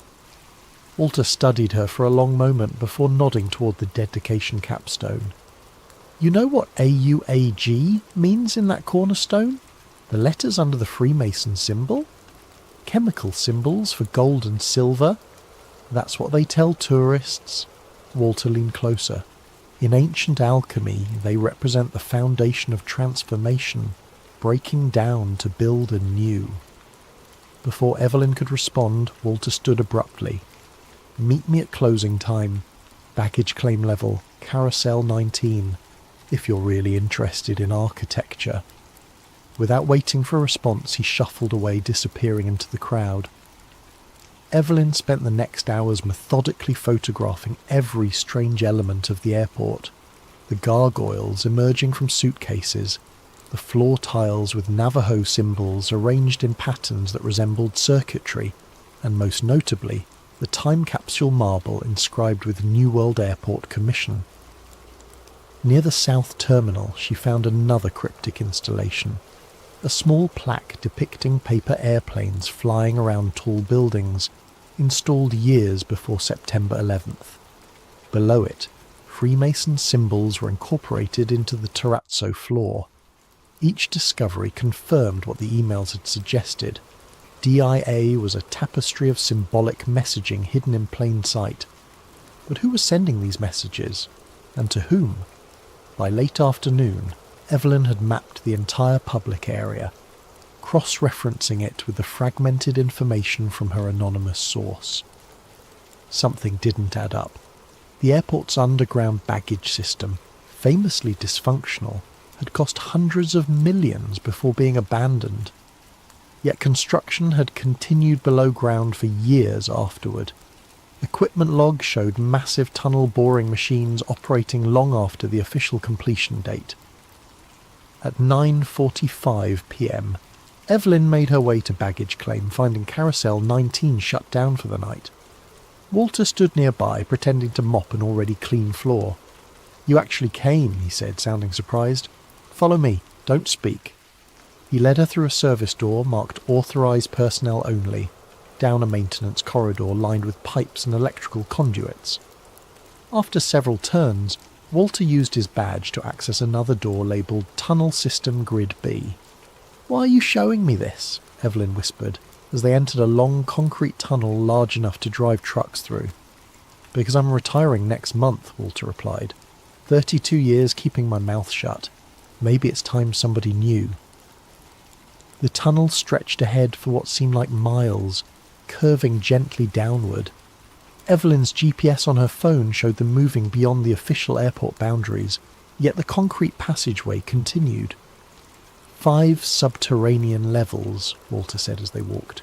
That's what they put in the original plans, but we built 8. The deepest 3 don't officially exist. "Who's they?" Evelyn asked. Walter laughed bitterly. "I've asked myself that for decades. The construction teams were compartmentalised. Different contractors for different sections. Nobody seeing the whole picture. But whoever designed this place, they weren't thinking about luggage." They passed massive air handling systems, water purification equipment and power generators far larger than an airport would require. Self-sufficient, Walter noted, following her gaze. Complete power generation, water purification, air filtration. This place could seal itself off from the outside world indefinitely. After 20 minutes of walking, they reached a junction where the modern concrete tunnel intersected with something else. A rough-hewn passage that appeared to be partially natural, partially excavated from the bedrock. "This wasn't on any blueprint," Walter said. "We found it during excavation. There was talk of ancient tunnels under this whole region. Native American legends about entrances to the underworld." Evelyn photographed the junction with her pendant camera. "What's down there?" "Don't know. It was sealed off immediately. Armed guards for weeks." Walter pointed to a symbol carved into the stone arch. A stylized eye within a triangle. But that wasn't carved by construction workers. As they stood there, a low humming vibration filled the tunnel, the same sound Evelyn had heard in her hotel room. Walter's face paled. "We need to go. Now." "What is that?" Evelyn asked, but Walter was already hurrying back the way they had come. "Night shift's coming," he hissed. "If they find us here." They barely made it back to the public area before Walter's radio crackled to life. He answered it, speaking in clipped professional tones about a clean-up needed at Terminal C. "Don't try to find me again," he whispered to Evelyn before leaving. "And whatever you do, stay out the tunnels at night."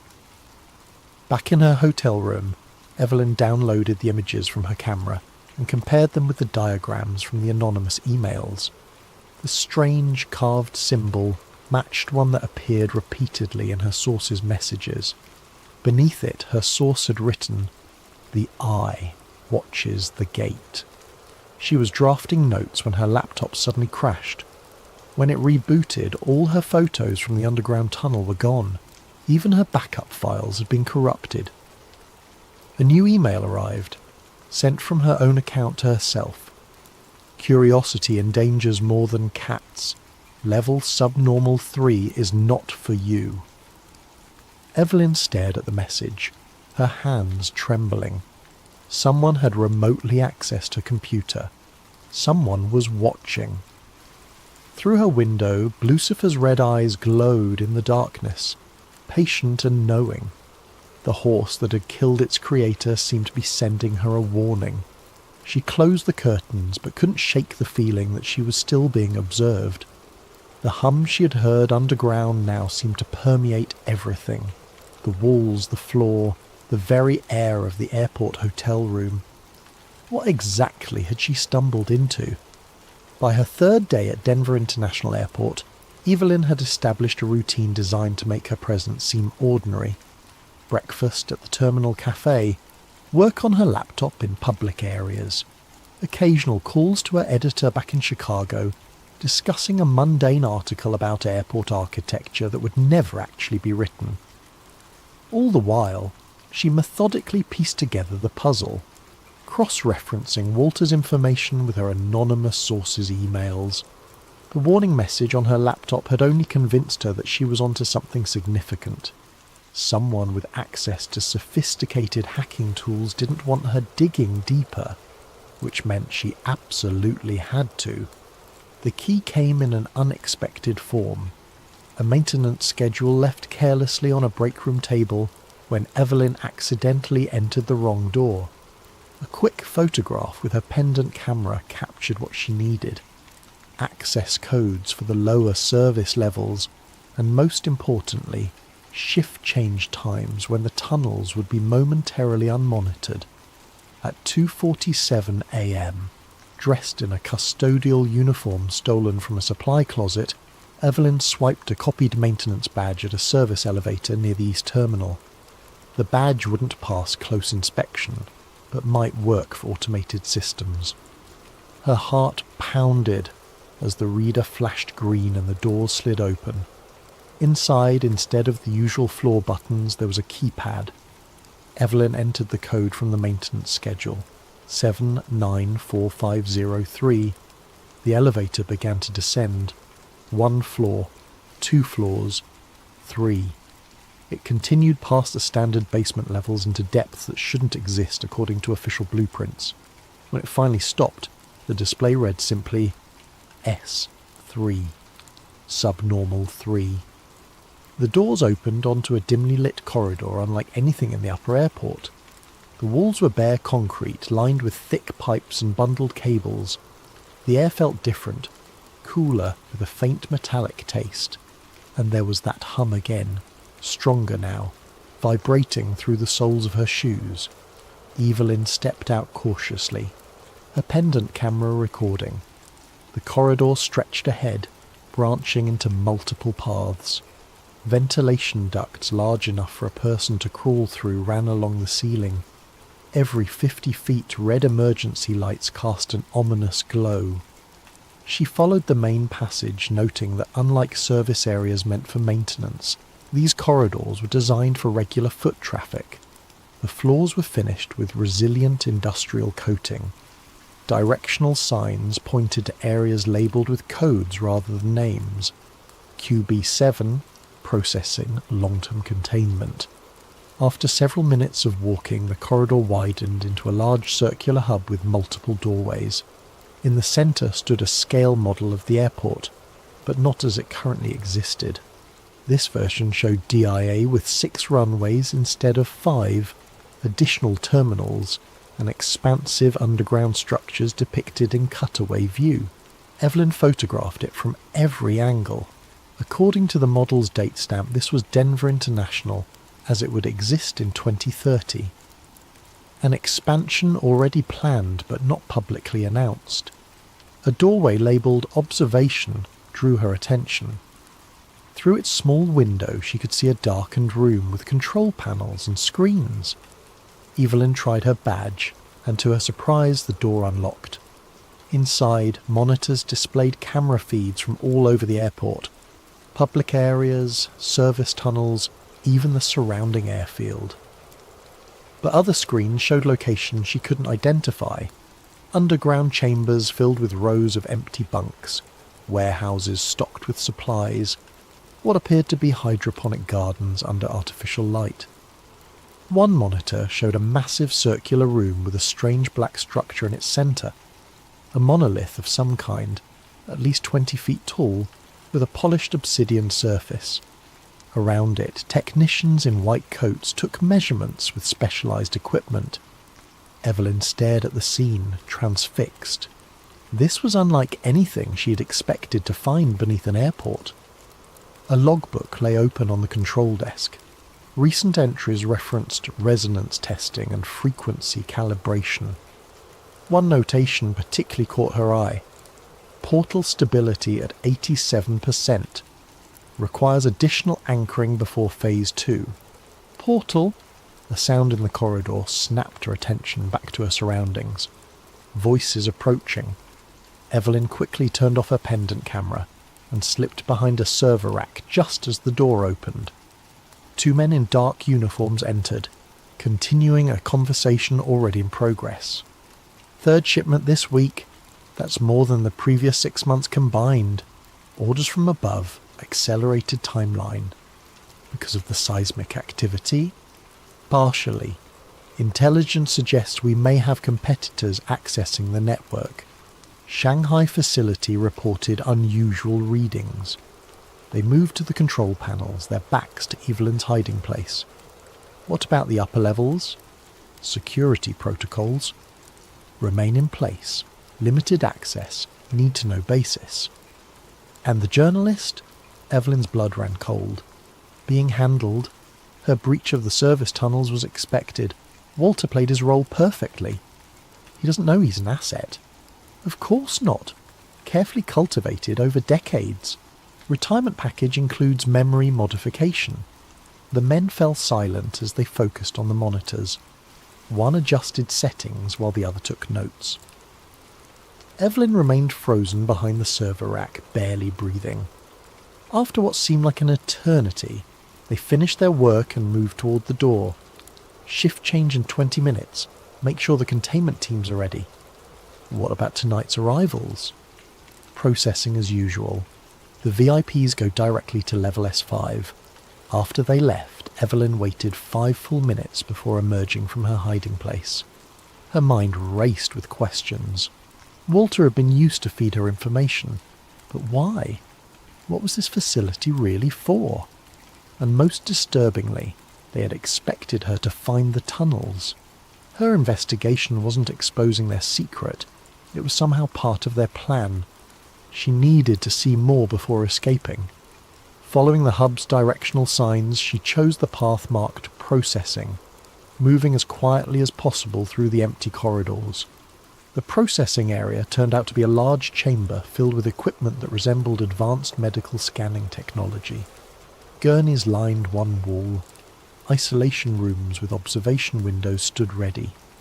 Everything was immaculately clean and appeared to be regularly used.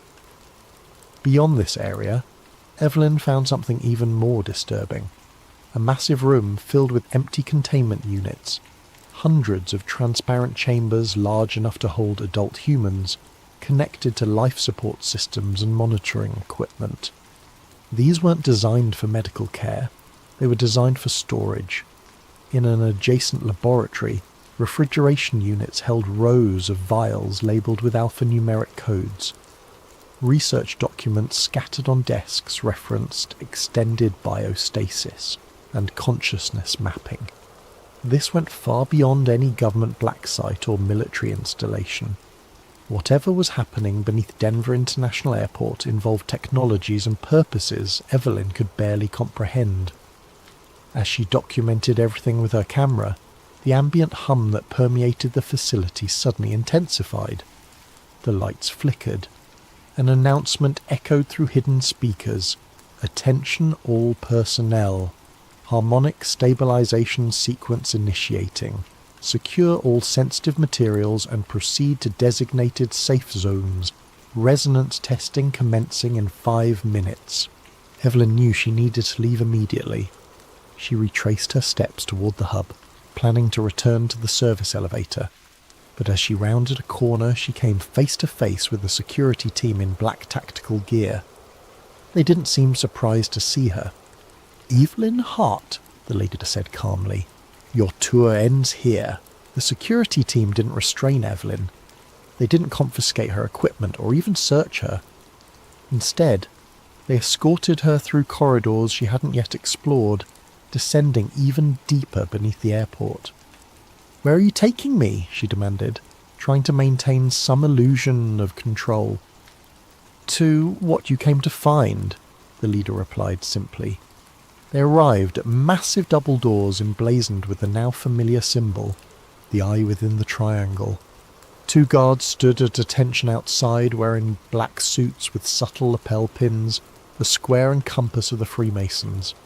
The leader of Evelyn's escort team stepped forward, placing his palm on a biometric scanner. "Witness Hart as scheduled," he announced. Scheduled? The door swung open silently, revealing a vast underground chamber unlike anything Evelyn could have imagined. The ceiling arched at least 60 feet above a circular floor the size of a football field. The walls were a strange material that seemed to absorb light rather than reflect it, and at the centre stood the black monolith she had glimpsed on the security monitors. A perfect obsidian rectangle, its surface rippling occasionally as if it weren't completely solid. Around the chamber's perimeter, tiered seating accommodated what appeared to be viewing galleries. Men and women in formal attire occupied these areas, observing both the monolith and Evelyn's entrance with equal interest.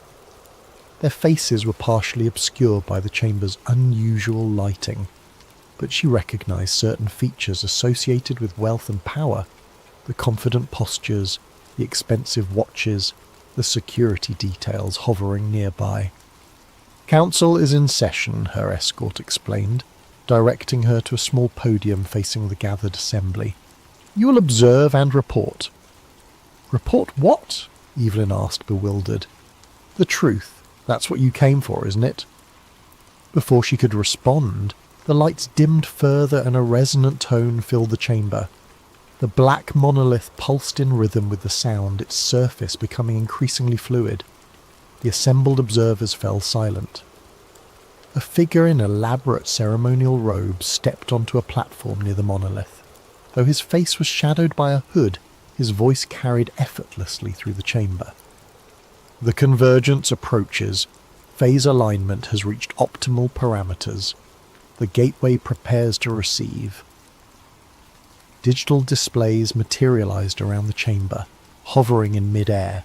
They showed real-time data on geological activity, atmospheric conditions, and various measurements Evelyn couldn't interpret. One screen displayed a global map with pulsing points of light at specific locations. Denver was one, but she also noted similar spots in Antarctica, Siberia, the Gobi Desert, and beneath the Atlantic Ocean. "Our facilities report ready status," the robed figure continued. "The network is synchronized. When the moment arrives, transition will commence according to protocol." Another figure rose from the assembly, this one dressed in a modern business suit. "The controlled destabilization proceeds as designed. Economic indicators confirm system stress points have reached critical thresholds. Social fragmentation indexes are at predicted levels." "And the narrative control?" asked a woman's voice from another section. "Operational through all channels. Contradictory information continues to neutralize truth seekers. Those who approach genuine discovery are redirected through our asset network." With sudden clarity, Evelyn understood her role. She wasn't exposing a conspiracy, she was being used to shape the narrative around it. Whatever was happening here, they wanted it partially revealed, through her, in a way they could control. The robed figure gestured toward her. "The witness has arrived as arranged. Her presence completes the documentation requirement." All eyes turned to Evelyn. She felt exposed, manipulated, yet strangely empowered by her new... Tonight's story is called Storm Protocol, and it explores a scenario both startlingly plausible and deeply unsettling. The possibility that the weather, the very skies we depend upon for life, could be manipulated for power. We'll follow Nathan Cole, an atmospheric physicist who stumbles upon hidden files revealing the existence of Project Cirrus, a clandestine initiative that engineers storms, droughts, and natural disasters for geopolitical gain. As Nathan tries to warn the world, he finds himself hunted, discredited, and caught in a swirl of moral dilemmas that threaten his life and everyone else's. Sit back, turn the lights low, and prepare for a journey through 5 chapters of tension, paranoia, and shocking revelations. Whether you listen attentively to every detail, or simply let the words wash over you as you drift off, this is your space to relax and unravel a story that might just leave you questioning the next thunderstorm you see. Now let's begin. May you find both rest and wonder in this tale about secrets hidden behind towering clouds. in a world where not all storms are as natural as they seem. Nathan Cole had never considered himself a whistleblower. At 36, he was a meticulous scientist with a passion for analysing cloud formations and weather systems, working for a government-funded climate agency in a mid-sized city. He spent his days among swirling data sets and satellite imagery, focusing on how storms evolve and how the atmosphere changes across the globe. He believed wholeheartedly in the agency's mission, understanding climate shifts to protect communities from environmental disasters. It was Tuesday morning like any other when the first crack in his reality appeared. Nathan was poring over satellite data from the North Atlantic, a swirling mass of clouds that was intensifying into what meteorologists expected to be a mild tropical storm. Yet, in an older, theoretical predictive model, stored on an internal server, Nathan saw something odd, an exact projection of the storm's path that deviated significantly from the official forecast. More bizarrely, the model was labelled Cirrus Class Tier 4, a classification he'd never encountered, and it showed the storm making a sharp, unnatural turn, intensifying into a Category 3 hurricane. Curiosity piqued. Nathan cross-referenced live data. The real-time satellite feed indeed showed a suspicious shift in the storm's trajectory that aligned perfectly with the model's predictions that no one was publicly citing. If the storm turned out to be as strong as the Tier 4 model suggested, entire coastal regions would be unprepared. He tried to mention it to a senior colleague that afternoon, a data specialist named Ingrid. She gave him a polite smile, then stiffened when she saw the model's label. "Where did you get that file?" she asked quietly, her tone suddenly guarded. "It was in the archived server folders," Nathan replied. "But I've never seen references to Cirrus Class in our usual forecasting. We should alert the hazard management department if this is accurate." Her face grew pale. "Nathan, I suggest you delete that file and forget about it. Sometimes old simulations are just mislabeled or inaccurate. If you talk about it publicly, you'll cause a panic." Something in her eyes told him she was terrified. He nodded numbly, though the numbers in that model were too precise to be accidental. As Ingrid walked away, he felt a chill creeping up his spine. Later that evening, still uneasy, Nathan delved into the server again. He found an entire folder labelled Project Cirrus, restricted behind multiple passwords. He managed to bypass some security protocols, partly out of curiosity, partly out of mounting concern. Inside were numerous references to stratospheric aerosol injections, ionospheric heating, and artificial precipitation triggers. The documentation included scheduling for weather events in regions that, according to official narrative, had been hit by natural disasters. These logs dated back years, some referencing wildfires, others referencing drought patterns in farmland-rich nations. All of it implied a deliberate hand in steering or intensifying these phenomena. His heart pounded. This couldn't be real, could it? The possibility that the government or some clandestine branch was actively engineering weather events for undisclosed purposes defied everything he believed in. The sense of moral betrayal was overwhelming. He scanned more files, discovering reference after reference to manipulations that matched major storms of the past decade. Could it be a hoax or a conspiracy hidden inside official channels? But the data was too consistent, the language too methodical. Each major unpredictable storm, each bizarre drought anomaly, correlated with logs describing successful atmospheric seeding. He realised with dawning horror that he might be looking at evidence of the government's capacity to weaponise the weather. Struggling with the magnitude of it all, he decided to approach his immediate superior the next morning. That was Dr. Malcolm Ashcroft, the director of the Climate Research Division. Ashcroft was a disciplined, no-nonsense official with top-tier security clearance. If anyone could confirm or deny these findings, it would be him. Nathan scheduled a private meeting in Ashcroft's corner office, heart in his throat. The next day, upon entering the office, he felt the tension. The blinds were closed, giving the space a claustrophobic feel. Ashcroft listened to Nathan's account, flipping through the printed examples of the data, his face expressionless. When Nathan finished, Ashcroft leaned back, eyes cold. Coal? We're a climate agency, not a secret weather manipulation outfit, Ashcroft said with practised calm. Those files must be mislabeled or part of some out-of-date project that never got off the ground. I'll have them archived properly. In the meantime, I suggest you focus on your assigned tasks. The words were benign, but a subtle threat underlined them. Nathan insisted, but these references to aerosol injections match the storms from the last year. This can't just be a leftover project. Ashcroft's gaze hardened. You're reading too much into it. Let it go. Dismissed from the office, Nathan left with a sinking feeling that he'd stepped into a hornet's nest. That evening, he returned to his desk only to find all references to Cirrus class or Tier 4 models wiped from the server. Ingrid avoided his gaze, looking frantic and pale. He attempted to log in with his clearance, only to find it revoked.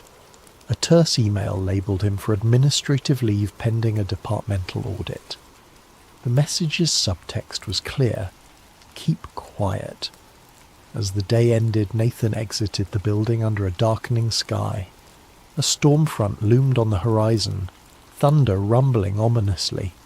It felt symbolic. His world was about to shift, perhaps irreversibly.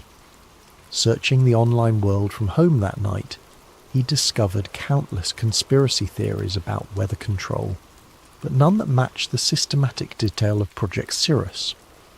Some articles mentioned HAARP or cloud seeding, but all were dismissive. Yet Nathan knew the truth might be hidden in plain sight. The real question was, how far would the perpetrators go to keep it hidden? And could he, an ordinary scientist, find the courage to expose it? 2 days of enforced idleness left Nathan Cole in an anxious whirl. Officially on leave, he was barred from the climate agency's premises. He spent his time combing through personal backups, notes, old research proposals, weather anomaly charts. Tucked among them, he found earlier versions of the Cirrus-class references, not labelled as such, but hinting at advanced geoengineering. The idea weighed heavily on him. Maybe Project Cirrus had roots in the agency's past under different names. Huddled in his small apartment with a mug of coffee gone cold, he typed weather manipulation into countless search engines. The results were mostly sensationalist. Wild claims of chemtrails, HAARP conspiracies, or microwave weapons used by shadowy groups. He had always dismissed such theories as fringe paranoia. Now he suspected they might contain grains of truth. He opened a new email with an attached data set, wrote a short message, and addressed it to Jade Ramirez, an underground investigative journalist he'd read about. Jade was known for exposing corporate cover-ups, mainly big pharma or environmental disasters. She had a reputation for chasing suppressed stories, ignoring official denials. But contacting her carried risks. If she proved untrustworthy, he'd be handing explosive info to the wrong hands. If she was legit, she might become his only lifeline. An hour later, to his surprise, Jade replied with a terse, "Meet me. District 7 coffee shop. 3 p.m. Bring your evidence." The directness made his pulse quicken. It was happening. Someone was taking him seriously, or maybe it was a trap. Fear gnawed at him. He arrived at the coffee shop, a nondescript spot with battered wooden tables and flickering lights. Jade was waiting, arms folded, scanning the crowd warily. She was in her early 30s, short hair dyed a streak of blue, wearing a leather jacket that had seen better days. The second Nathan approached, her gaze locked onto him. "Cole?" she asked. He nodded, sliding into the seat across from her. "You said you have proof of government weather manipulation. That's a big claim." He took a deep breath, passing a flash drive across the table. "On this, you'll find partial logs referencing Project Cirrus, including time-stamped documents that correspond to real-world storms. I also have correlation data that suggests these events weren't natural." She raised a skeptical eyebrow. "Could be doctored. People fake documents all the time." "I'm not a forger. Check the metadata. It's from official servers. I just stumbled upon it." Jade hesitated, took the drive. "If you're messing with me, I'll know. But if this is real, it's huge." She paused. "Why come to me? Why not mainstream media?" Nathan grimaced. "They'll bury it or brand me a crank. My own office tried to muzzle me. You have a history of exposing cover-ups." She leaned back. "Look, I'll investigate. But I can't guarantee an immediate story. If it's genuine, we'll need proof stronger than a flash drive. We'll need interviews, logs, an angle the public can't dismiss." He nodded, heart pounding. "I'll help in any way I can." They parted with an unspoken understanding. If Jade verified the data, they'd blow the lid off Project Cirrus. He felt simultaneously relieved and terrified. He walked home in the drizzle, scanning for suspicious onlookers. Every silhouette on the sidewalk or parked car seemed menacing. That evening his phone buzzed, an unknown number. He hesitated but answered. A clipped voice said, "Nathan Cole, we advise you to withdraw your claims or face consequences." The line went dead. His blood ran cold. The watchers were on him. Days blurred into nights. Jade remained silent, presumably verifying the files. In that time, Nathan tried to unravel more threads. He recalled references to hot air pattern injections that preceded certain wildfires. Searching wildfire data, he saw a suspicious pattern of intense dryness in spots soon ravaged by flames. Cirrus logs described target dryness increment by 0.5%. He found that a 0.5% shift might be trivial except in the critical moment of spark ignition, enough to tip a region from safe to tinderbox. He also remembered seeing mention of economy disruption tests. Scouring open-source shipping data, he noticed how a large hurricane had ravaged ports in underdeveloped nations, right when they were poised to export vital resources. Could Project Cirrus be a covert economic weapon? The notion was horrifying, yet logically consistent with a conspiracy to manipulate global markets. Finally, Jade called. "Meet me, same place, 2 p.m, we have a problem." That phrase hammered his anxiety. He arrived earlier than planned. She showed up, expression grim. "I cross-checked your files. They match official formats. I also found references to offshore cloud seeding stations owned by shell companies. I tried contacting a few meteorologists who might confirm. Within hours they retracted statements, claiming they never said anything about manufactured storms. They were spooked. Some phone lines went dead. This is bigger than I imagined." They sat in tense silence for a moment. Jade went on. "It's reminiscent of old Cold War projects rumoured to manipulate the weather for strategic advantage. But the scale here is monstrous, modernised, global. Could the government be orchestrating storms to destabilise nations? That's bigger than a one-article scoop. We might be dealing with a militarised operation at the highest level." Nathan's face paled. "What do we do?" "Expose it carefully. We'll gather unassailable proof, on-site photos, whistleblowers inside the operation. I can't publish half-baked data because they'll label it conspiracy nonsense.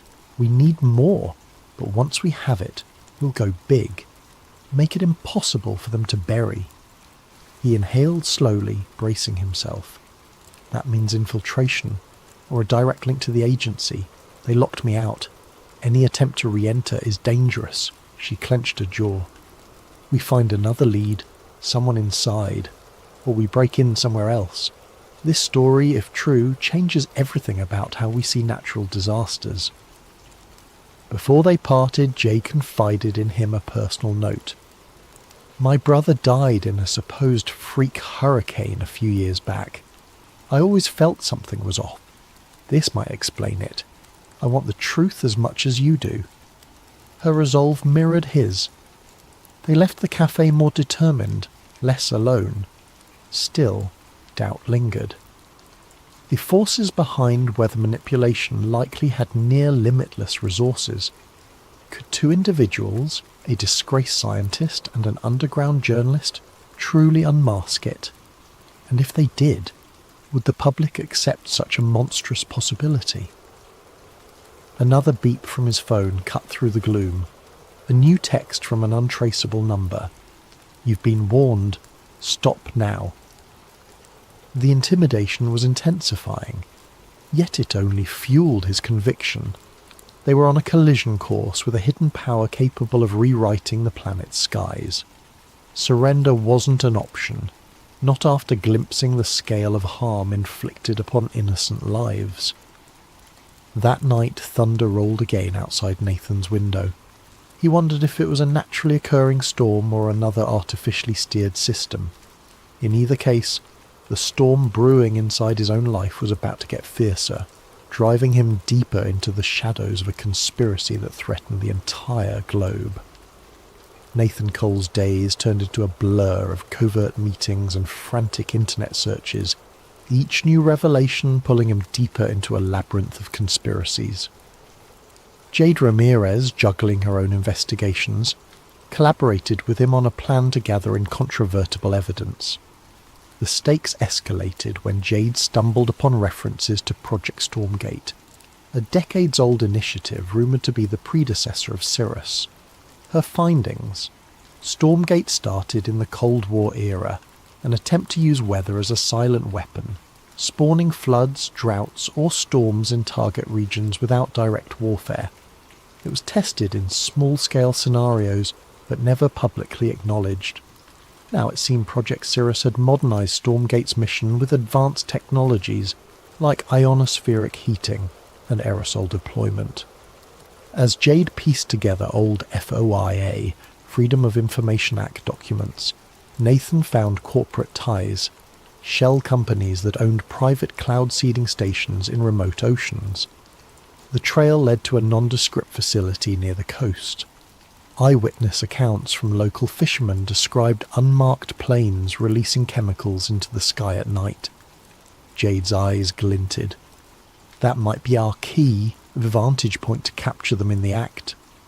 Their plan was risky. Slip onto the restricted coastline, photograph or record the planes, and cross-reference flight data. Jade had the gear: a high-zoom camera, a drone for overhead shots. If they caught a plane in action, it could corroborate the logs describing ChemLab 7 deploying aerosol injections. But infiltration carried the risk of immediate arrest or worse, especially if armed guards patrolled. Yet neither Nathan nor Jade hesitated. The storm battered the region, ironically providing them with a cover of gloom and thunder. One drizzly night, they navigated the coastline by a battered off-road vehicle, headlights off. Each minute that passed felt like an eternity. Rain battered the windshield. Jade skillfully drove, guided by the GPS coordinates from local rumours. Eventually they reached a chain-link fence topped with barbed wire. Beyond it lay a row of hangars and a short runway. Faint lights glowed from within. Jade parked behind a natural dune, pulling out a pair of binoculars. We see if anything moves. If a plane takes off, we record. This is the only runway for miles. If they're launching secret ops, it's gotta be here.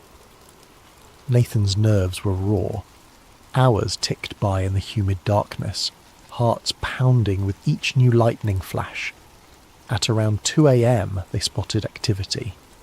Hangar doors slid open, revealing a cargo plane with no visible markings. Workers wearing hooded raincoats hustled about. Through the binoculars, Jade glimpsed canisters being loaded into the plane's cargo hold. She snapped pictures, leaning forward with hushed excitement. As the plane taxied out, Jade launched a small drone. The drone soared up, capturing thermal signatures. A live feed on her laptop showed the canisters inside the hold. The plane took flight, slicing through storm clouds overhead. Jade followed with the drone as best she could, capturing aerial footage of suspicious aerosol jets spraying from the plane's underside. The night vision feed revealed a chemical trail dispersing into the storm. They had proof that matched the Cirrus documentation referencing mid-storm aerosol seeding. Suddenly, warning lights blared on the drone's interface, some kind of jamming signal. The drone feed cut out, the device spiralling. Jade cursed as the laptop screen flickered to static, but they'd already recorded a few minutes of incriminating footage. Gritting her teeth, she saved the partial data to multiple drives. Then came the wail of sirens. Spotlights erupted across the runway, scanning the perimeter. "Time to go," Jade muttered. Nathan nodded, adrenaline surging. They retreated, hearts pounding, water splashing underfoot.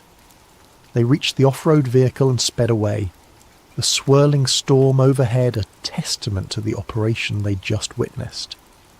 In the rearview mirror, flashing lights and distant shouts indicated the facility was on high alert. But for now, they were free, with precious evidence in hand. Hours later, they reconvened in Jade's makeshift safe house, a dingy apartment she used for sensitive investigations. She meticulously backed up the footage on encrypted servers. "We have them in the act," she said, breath trembling with excitement. "No official markings, but definitely a plane deploying chemicals into a storm system. The question is, how do we tie it to a government directive?" Nathan rummaged in his bag, pulling out a snippet of log referencing a night ops flight from Hangar 15. The date matched that night. "We link it to that schedule. We still need a direct chain to Director Ashcroft or whomever is behind Project Cirrus. Otherwise they'll claim it's rogue actors or deny the authenticity." A sudden beep from Jade's laptop drew their attention. An intrusion warning popped up. A hacking attempt. Jade hastily scrambled to cut internet access. "They're trying to track us down," she hissed. "We have to move. This place isn't safe anymore."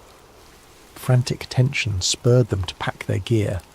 Jade stuffed the drives into a sealed bag. They left under the pre-dawn sky, the city's neon glow a silent witness. By sunrise, they'd relocated to an abandoned storage unit on the outskirts. Nerves rattled but resolve firm. From there, Jade made contact with a fellow journalist known for secure data handling. They arranged a possible large-scale leak to multiple independent outlets. Meanwhile, Nathan discovered deeper references in the logs. Storm weapon test, drought expansions, wildfire expansions, hurricane targeting. The text explicitly mentioned impacting global commodity markets, resource control and political leverage. The scope of it was monstrous, pitting entire nations into chaos under the guise of natural disasters. A final piece of the puzzle emerged when Jade hacked into an older database containing Stormgate archives. The archived documents described how initially it was about sabotage, flooding enemy farmland or parching rival economies. Over decades, it evolved. Now, under Project Cirrus, it extended to forging or intensifying storms for strategic advantage across the globe. The authors rationalized it as maintaining global equilibrium, a twisted justification, but the powers behind this operation had no intention of letting them reveal everything. That day, Jade's phone lit up with an unknown text. "We see you. Enough." Then the lights in the storage unit flickered. Nathan's phone rang, the same menacing voice from before. "Hand over your data or face the consequences. We maintain Earth's balance, not you." Shaken, Jade clutched her phone. "They're calling it balance? More like playing gods with innocent lives." Nathan's face hardened. "We leak it now, or we lose the chance, but we must go big, or they'll just bury it again." Yet they also sensed that a direct leak might provoke a catastrophic distraction. More than once, Nathan had read references to false flag storms. If cornered, Project Cirrus might create a massive weather event to overshadow the news or discredit their revelations. Could it be done? All the data suggested yes. That realization weighed heavily on them as they prepared to risk everything for the truth. The decision was made. Nathan and Jade would hold a live-stream press conference revealing the existence of Project Cirrus, accompanied by a data dump across multiple independent platforms. The plan: go public at a set time so that even if their feed was cut, many mirrored sites would have the files. Over the next days, they arranged a safe location for the broadcast, a concealed studio belonging to one of Jade's contacts in the alternative media scene. Every hour that passed felt like waiting for an explosion. They received more threats. Online harassment escalated, with trolls labelling Nathan a climate kook, attacking his credibility. Jade's background was smeared with rumours of criminal activity, the typical discrediting tactics. Meanwhile, they fine-tuned the evidence. The Redwood documents, flight footage, satellite patterns, internal logs referencing spiked wildfires, even personal testimonies from two ex-technicians who refused to appear on camera but provided voice-distorted statements. During a tense planning session, Jade's phone buzzed. She glanced at it, then shared a sobering look with Nathan. A new storm was forming in the Atlantic, unexpectedly. Meteorologists were baffled by its rapid intensification. Forecast agencies predicted it might reach Category 5 within mere days. Jade's eyes darkened. This is it. They're launching a major event to overshadow our story, or to threaten the entire region if we proceed. Nathan's throat constricted.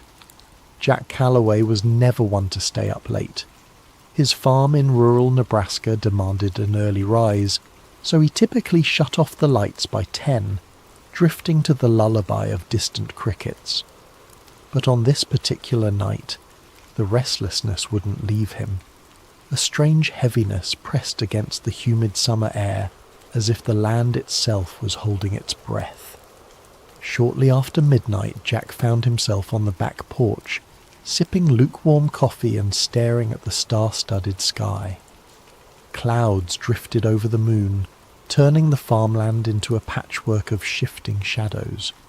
He almost retreated inside, deciding he was imagining the tension in the atmosphere, when a sudden glow flickered above the distant treetops. At first, Jack assumed it was an airplane. He lived near no major airports, yet small planes occasionally passed overhead. But the glow brightened too quickly, blossoming into a searing white flash that tore across the sky. Within seconds, the light streaked overhead, trailing wisps of fire, lurid reds and oranges crackling with sparks. A shockwave rattled the windows strong enough to make the porch rails tremble. Jack's heart pounded. That can't be normal. Grabbing his phone, he sprinted off the porch and into the cornfields. Fear coursed through him. Fear of what might be falling from the heavens, and fear for the crops he'd nurtured all season. The farmland's rows felt endless as he ran, phone light dancing across towering cornstalks. Above, the once starry sky was obscured by swirling smoke. Just when it felt like his lungs would burst, Jack reached the far edge of the field. Beyond it was a wide clearing he used for storage, tyres, rusted equipment. Something had crash-landed there, slicing a ragged trench through the earth. Sparks popped and fizzled along twisted shards of a silvery metal half buried in the ground. The craft was about the size of a large truck, shaped in a way that defied immediate description. It wasn't a plane, helicopter, or any design Jack recognized. Part of it glowed with an eerie internal light, bright enough to illuminate the orchard in flickering pulses. Jack's first instinct was to film. He raised his phone, pressing record. The footage captured the craft's warped hull, the shimmering heat waves pouring off it. He tried to speak, narrating that something had crashed, that it wasn't an airplane, but his voice shook so badly the words jumbled. Then, from within the shattered metal, a sliver of movement caught his eye. He inched closer, phone at arm's length. Steam hissed. An acrid smell like scorched wires choked the air. Something was definitely inside, a shape contorting behind the half-melted panels. Jack's heart hammered so loud he thought his chest might explode. Still, he crept forward, bracing himself for any sign of life. A sudden jolt of electricity arced across the debris, snapping him to a halt. He didn't want to risk stepping into a live current. Instead, he circled around, capturing angles of the crash from every side. The phone screen displayed a perfect shot of the wreck. Chunks of metal that glowed white-hot, unearthly symbols etched along the edges. In the distance, a twisted piece of plating flared with colour, like a neon hue that shimmered between purples and blues. Jack whispered to himself, "No one's going to believe this." But he had the footage, and that alone sparked hope that the truth might come to light. Suddenly the craft's lights dimmed. The field fell silent, except for crackling flames. The shape inside retreated deeper into the wreckage. Unsure what else to do, Jack took a few steps forward, balancing caution with curiosity. Then an unexpected surge of static flared from his phone, the screen going haywire. He cursed, stepping back as the phone beeped in protest. He managed to steady the device just as the screen returned to normal. Thank God, he thought. He hit stop on the recording, preparing to call 911, but the phone read, "No service." Jack wasn't surprised. His farmland sometimes struggled for signals. He jogged back through the corn rows, returning to the house. Once inside, he used the landline. It rang once, then cut off. He tried again. Same thing, a dead line. Tapping at his smartphone, he noticed the Wi-Fi icon flicker, then vanish. Confusion twisted in his gut. The night was calm, no storms. Was the crash interfering with signals? Possibly. He rummaged for his laptop, fired it up and attempted to connect. Nothing. Even the router's usual blinking lights were locked in a static glow. A pit of dread sank in his stomach. If he couldn't call out or upload the video, how would he get help? He decided to drive into town. Maybe from there he could call authorities. But as he stepped onto the front porch, headlights appeared at the far end of his dirt driveway. 2 black SUVs rolling up with their beams off. They advanced silently, an ominous presence cutting through the dark. Jack's pulse raced. Normally, unannounced visitors after midnight might be drunks or lost travellers, but these vehicles looked official. Tinted windows, standard government plates. He took a step back, adrenaline spiking. The feeling of being trapped rose in his chest. The SUVs stopped, engines humming. Doors opened and figures in dark suits spilled out. They carried flashlights that cut across the yard. One man, tall with a military-like bearing, stepped forward. "Mr. Calloway," he called, voice calm but unnervingly authoritative. Jack didn't answer. He realized they might want his phone, the precious footage. Even if they were from the government, something about their arrival felt sinister. He slipped inside, locked the door and sprinted to the kitchen. Peeking through the window, he saw the men fan out across his property. Another SUV arrived from the other direction, sealing any easy escape.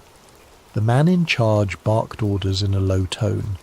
Despite the distance, Jack caught snippets. Secure the perimeter, search the barn, find the subject. Subject.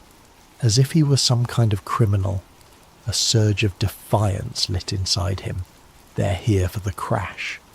The pieces clicked. They must know about the fallen object. They wanted to contain it, hide it from public knowledge. Jack clutched his phone tight, sinking into a corner. Think, Jack. Don't let them seize that video. The file was his only proof that something extraordinary had landed in his fields. If these agents got it, the truth might vanish forever. He peered out again, noticing more men stepping around the side of the house. In that moment, Jack made a choice. He would not surrender the footage. Summoning courage he never knew he had, he pocketed the phone, grabbed a flashlight and hurried toward the back door. They hadn't reached the house's rear yet. Maybe he could slip away.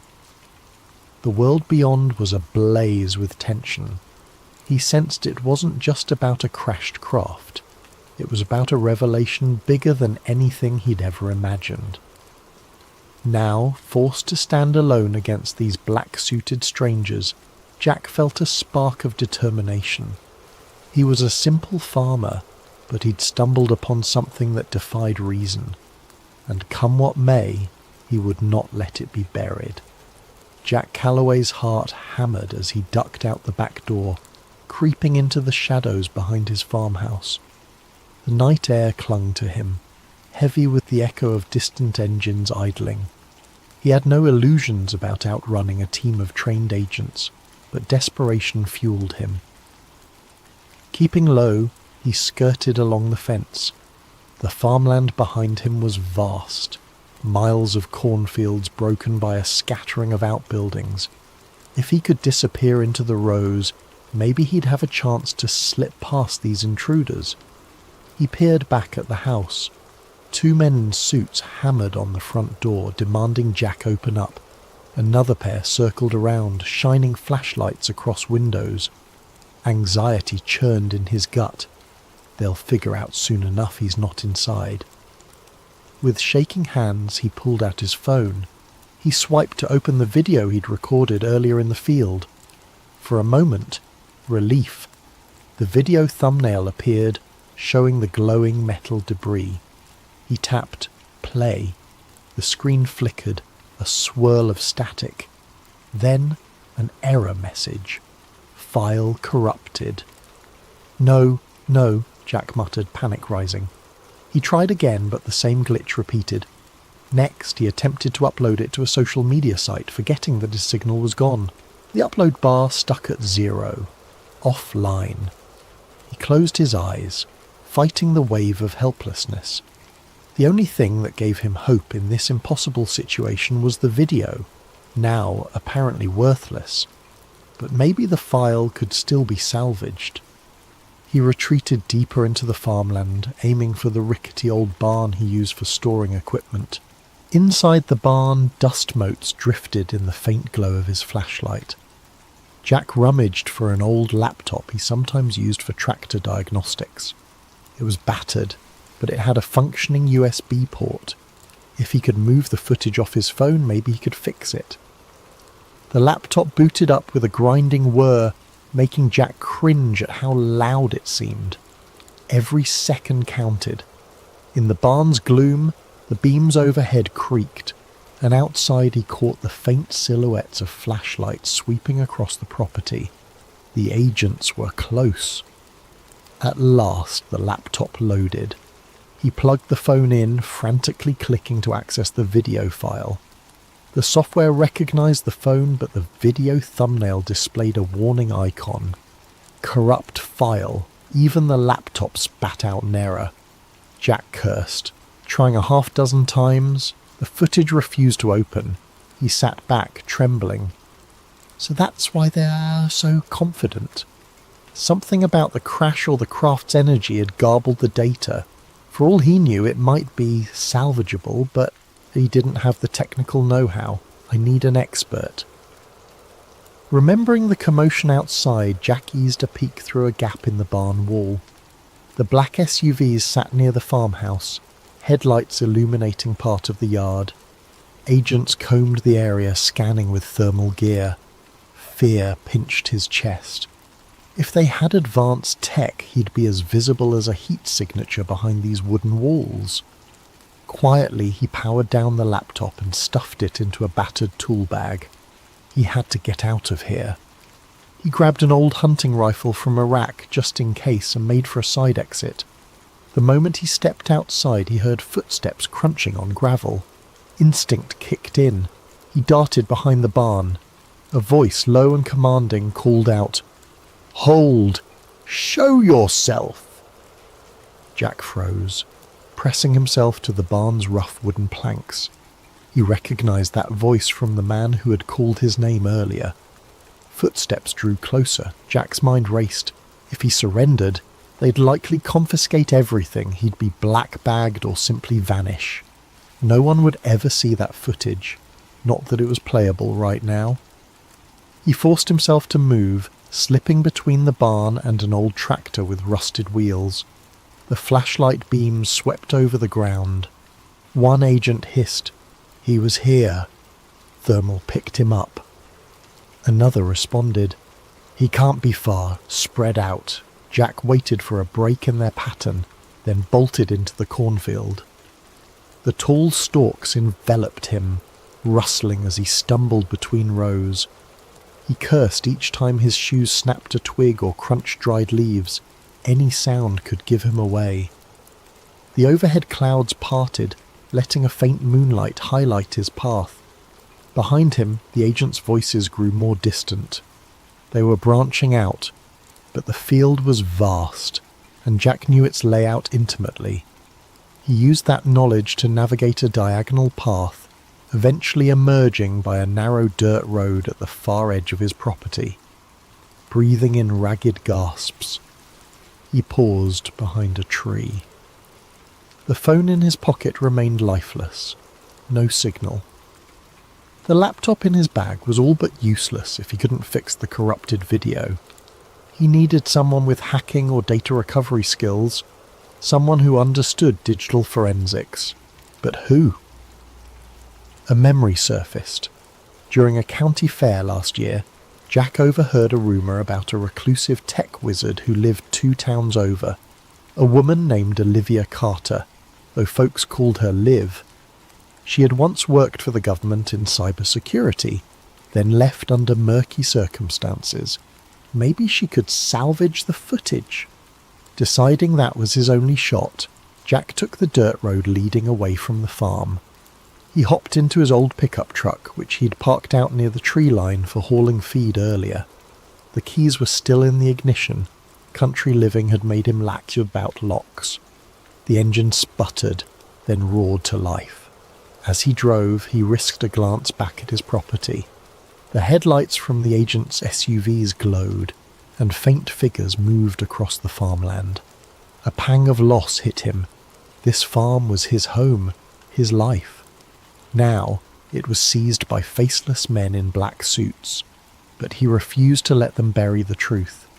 Hunched over the steering wheel, he pressed the gas, determined. If Liv Carter existed, if she truly had a gift for hacking, maybe she could fix the file. Jack allowed himself the faintest glimmer of hope. He had no illusions about outrunning the government forever, but he'd at least put up a fight.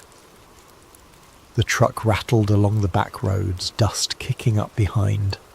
He spotted no immediate pursuit, which unsettled him more than comforted him. The entire fiasco felt unreal. Aliens in his field, men in black SUVs. His phone's footage turned useless, yet the memory of that smouldering, unearthly craft lingered. As he turned onto the highway, Jack thought about the object's occupant. Something inside that craft had moved. Was it alive, injured, already contained by those agents? The questions multiplied in his mind. He clenched the steering wheel, jaw set. One thing at a time, he told himself.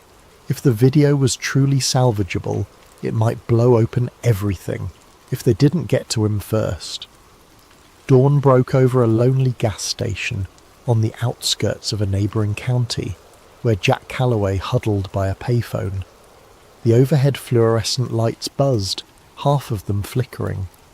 A battered vending machine spat out stale snacks. Exhaustion weighed on Jack's eyes, but he forced himself to remain alert. He used the payphone's directory to find a listing for Olivia Carter. The number rang endlessly until a groggy voice answered. "Who is this?" it demanded. Clearing his throat, Jack identified himself, explaining that he got her name through local rumour, that he needed urgent help with a corrupted video. A pause followed, then the voice turned suspicious. "You got the wrong line, buddy," it said, starting to hang up. Jack insisted. "I have proof. Something that crashed. I caught it on camera. The government's after me. I was told you used to do NSA-level security or something." Another stretch of silence, then a half-laugh. "So you're the kind of paranoid who calls a random woman with a UFO story. I'm not that gullible." Desperation clawed at Jack. He quickly described the craft, the men in black suits, how his phone's file was corrupted after the crash. He added details about the signal jamming around his farm. The voice on the other end grew quiet. Finally it said, "Meet me at the old train depot outside Rockville, near mile marker 114. Be there in 2 hours, alone." Then it clicked off. Jack exhaled relief, though a kernel of doubt lingered. What if this is a trap? But with no other leads, he had no choice. He drove an hour on dusty roads until he found the abandoned train depot, a dilapidated brick building lost among weeds and rusted tracks. The place felt deserted, except for a single battered motorcycle leaning against the wall. He parked the truck and stepped out, scanning the area. A figure emerged from the depot's shadow. A woman in her 30s, lean and sharp-eyed, wearing a hoodie and clutching a backpack. "You're Jack?" she asked warily. "Yes. You Liv Carter?" She gave a tight nod. "We don't have much time. Show me the phone." Jack handed it over, anxiously summarising the night's events. Crash in the cornfield, black SUVs, corrupted footage. She offered no immediate reaction beyond a raised eyebrow. Settling on a crumbling bench, she booted up a compact laptop from her backpack, hooking Jack's phone to it via cable. "Your data's scrambled," she muttered, eyes flicking across lines of code. "Could be electromagnetic damage or some advanced jamming tech." Jack paced, scanning for signs of watchers. The old train tracks vanished into the horizon, no other vehicles in sight. Liv typed furiously, occasionally murmuring about header corruption or audio anomalies. After a tense half-hour, she said, "I can see partial frames, indistinct shapes, bright lights. This is definitely not a normal glitch." A flicker of hope ignited in Jack. "Can you fix it?" Liv sighed. "I might restore enough to see something, but I can't promise clarity. The real kicker is these weird signals embedded in the data, like some kind of layered frequency. I've never encountered anything like this in normal phone footage." Jack's stomach tightened. Something about the crash evidently messed with the electronics. Before he could respond, the roar of engines drew their attention. Down the deserted highway, a convoy of black SUVs approached, just like the ones at his farm. Liv snapped her laptop shut, eyes widening. "Who the hell are they?" Jack's pulse surged. "FBI, CIA, I don't know," he said. "But they're after Maul." Liv snatched her gear. "We have to move." The two sprinted to their vehicles. Jack scrambled into his pickup. Liv revved her motorcycle. As the SUVs closed in, they sped off from opposite sides of the depot. The agents split, some pursuing Liv, others tailing Jack. Gravel sprayed beneath Jack's tyres as he lurched onto the highway. He glimpsed Liv in his mirror, weaving her motorcycle off-road in a cloud of dust, outmanoeuvring the black SUVs behind her. Jack's own pursuers kept tight, lights flashing. Suddenly a siren whooped, and a different set of lights flared in the distance, local county sheriff vehicles. They blocked the road, forcing Jack to swerve. He recognized the lead patrol car's driver, Sheriff Wade Mitchell. The older man stepped out, arms raised in a calm down gesture.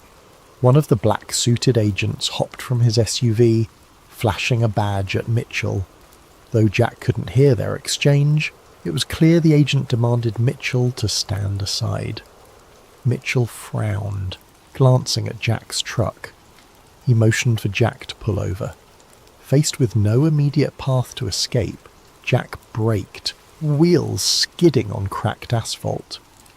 The agent approached, dark sunglasses masking any expression. "Jack Calloway, we'd like you to come with us. There's been an incident on your property. Official business." Mitchell cast a confused look at Jack. The sheriff had known Jack for years. "Jack, what's going on? Why are these men chasing you?" Jack, chest heaving, answered, "They raided my farm. They want my phone. They're covering up something that fell from the sky." The agent tensed. "That's nonsense, Sheriff. We're investigating a possible meteor strike, no threat to the public. Mr. Calloway is interfering with our operation. Please, step aside." Mitchell's gaze flicked to Jack. He saw the fear, the sincerity in the farmer's eyes. Something about the agent's calm, clipped tone felt off. "I'd like to hear more from Jack," the sheriff said, folding his arms. The agent's jaw tightened. "This is a federal matter. You're out of your jurisdiction." Jack took the moment's distraction to speak quickly, explaining the crash, the craft, the suits. He insisted he had footage, though corrupted. Mitchell's face paled, but he stood firm, telling the agent, "Federally or not, in my county, I want to see a proper warrant." The agent stared coldly, then motioned to the SUVs. 2 more men joined, brandishing official documents. "Here's your warrant, Sheriff. Satisfy your procedures." He smirked, as if expecting compliance. Mitchell studied the pages, then gave Jack a grave look. "Let me see your phone," he murmured. "I trust you, Jack, but I got to see something." Jack hesitated, but he fished out the phone. Mitchell scrolled the corrupted file, gleaning only flickers of static and partial frames of a bright object. Even that snippet was enough to rattle him. He glared at the agent. "I want an explanation for this. Doesn't look like a meteor to me." The agent stepped forward, face stony. "Sheriff, you're obstructing an active federal operation. If you continue, we will have to place you under arrest as well." Mitchell stiffened, mind clearly torn. He faced Jack, voice hushed. "I can't protect you if you fight them here." Then more audibly he said, "I won't let you arrest my citizen without just cause.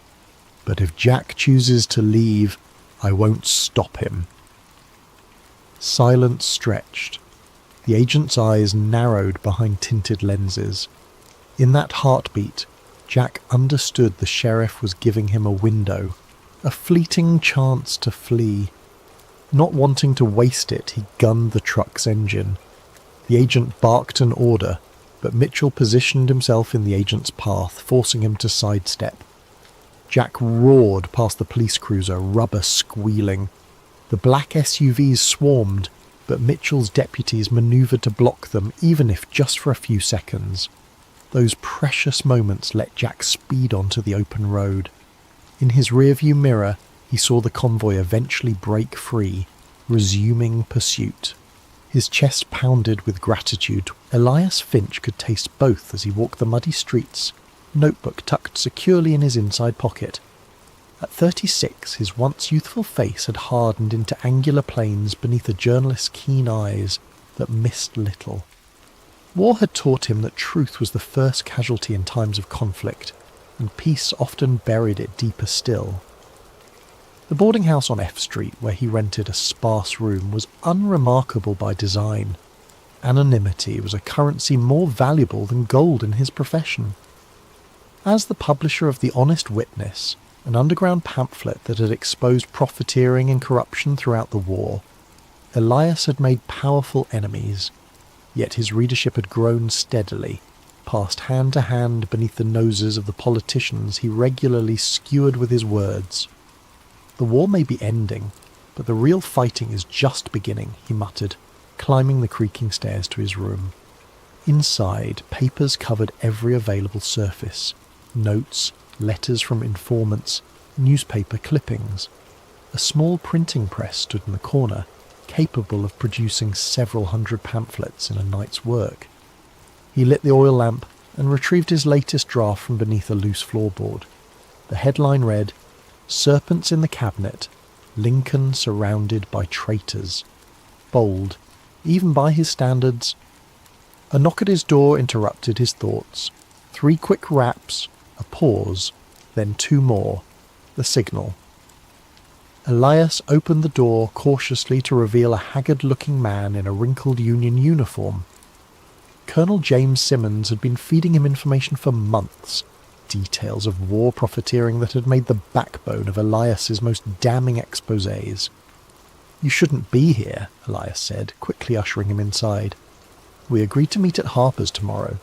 Simmons removed his cap, revealing prematurely grey hair. His hands trembled slightly. "Tomorrow might be too late. Something's happening, Finch. Something big." "Another contract scandal? More missing supplies?"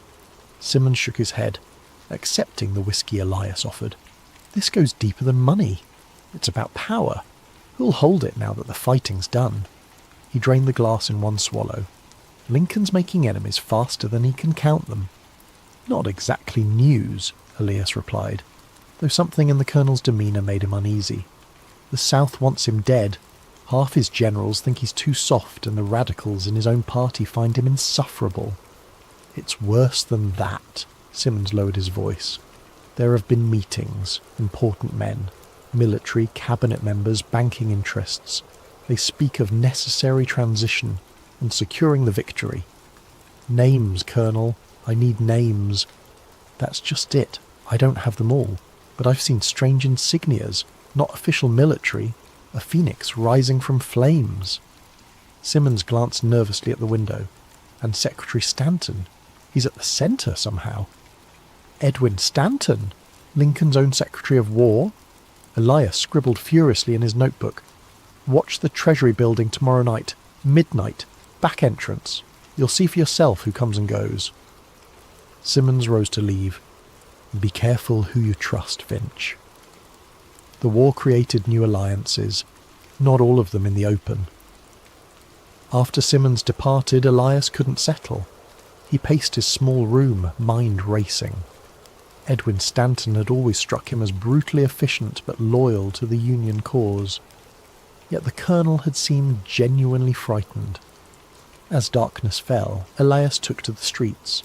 Washington, after sundown, transformed into a different city, one where power moved in whispers and shadows. He made his way toward the White House, keeping to side streets. The spring air carried voices from open windows, celebrations, arguments, the raw emotions of a nation still processing its wounds.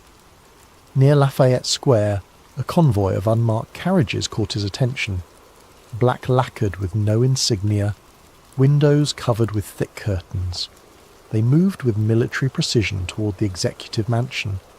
As they passed a street lamp, Elias glimpsed something on the door of the lead carriage, a small emblem of what appeared to be a bird with outstretched wings. Following at a distance, he watched the carriages disappear through a side entrance of the White House grounds.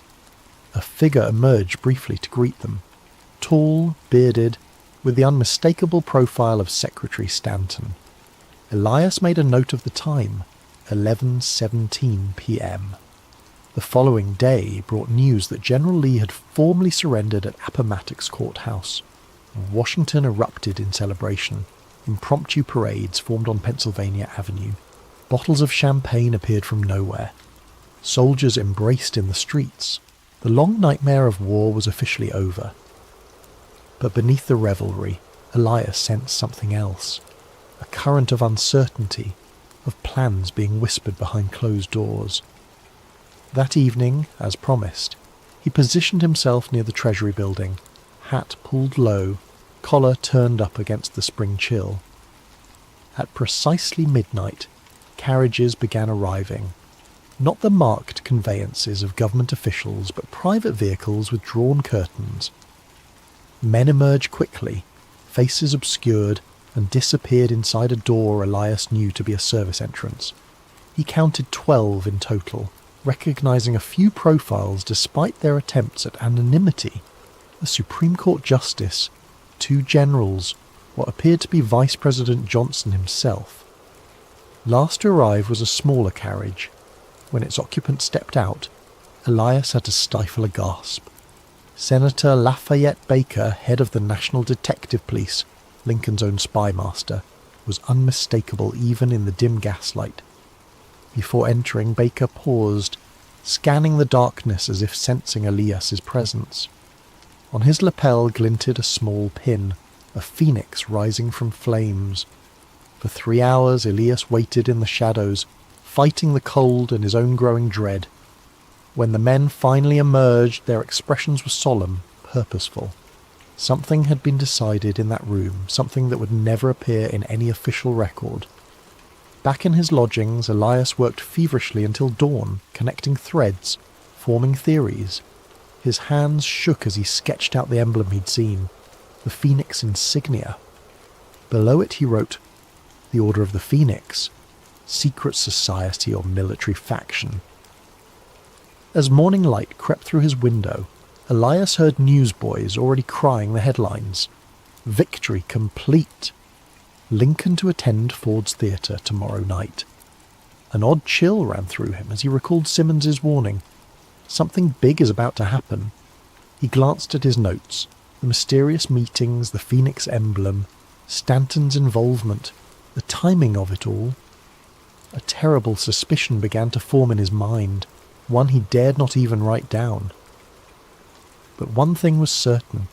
He needed to be at Ford's Theatre tomorrow night. April 14th dawned bright and clear, a Good Friday that seemed to herald the nation's rebirth after its long crucible of war. Flags hung from every building on Pennsylvania Avenue. Church bells rang throughout the day, not in mourning as they had for 4 years, but in celebration. Elias spent the morning visiting contacts, trading information in the back rooms of taverns and print shops. The name, Order of the Phoenix, drew blank stares, or nervous glances. No one would speak of it directly, but their silence told him enough. The name carried weight, inspired fear. By mid-afternoon, he had secured a ticket to Ford's Theatre. Our American cousin was not his idea of quality entertainment, but the president's attendance made it the centre of Washington that night. If his suspicions had any merit, he needed to be there. As dusk settled, Elias dressed with unusual care. His customary rumpled journalist attire was replaced by a respectable suit and cravat, nondescript enough to blend with the theatre crowd, but fine enough not to attract unwanted attention. He slipped his notebook into an inner pocket, along with a small revolver, a precaution he'd never needed before, but tonight felt different. Ford's Theatre blazed with light as he approached. The 3-story brick building on 10th Street had become the centre of Washington society since its renovation 2 years earlier. Tonight it seemed all of official Washington had turned out, a celebration of victory personified by the attendance of the president himself. Elias noted the security, surprisingly light for such an occasion. A few metropolitan police officers milled about, but there was none of the military presence one might expect given the recent end of hostilities. He studied the faces of those entering. Politicians, military officers, social climbers of every variety. All seemed caught up in the festive atmosphere, yet Elias couldn't shake the feeling of performances within performances. In the crowded lobby he spotted a face he recognised. John Parker, a notoriously unreliable presidential bodyguard known more for his drinking than his vigilance. Parker seemed distracted, already glancing toward the bar across the street. Elias made a mental note. Taking his seat in the dress circle, one level below the presidential box, Elias had a clear view of both the stage and the entrance to Lincoln's box. The theatre hummed with anticipation. Ladies in silk gowns fanned themselves. Gentlemen exchanged handshakes and political whispers. At precisely 8:30, a stir near the entrance announced the presidential party's arrival. The orchestra struck up "Hail to the Chief" as Lincoln entered, tall and gaunt in his black suit, accompanied by his wife Mary, Major Henry Rathbone, and his fiancée Clara Harris. The audience rose in thunderous applause. Lincoln bowed slightly, his weary face breaking into that familiar melancholy smile. As the play began, Elias divided his attention between the stage and the movements around the theatre.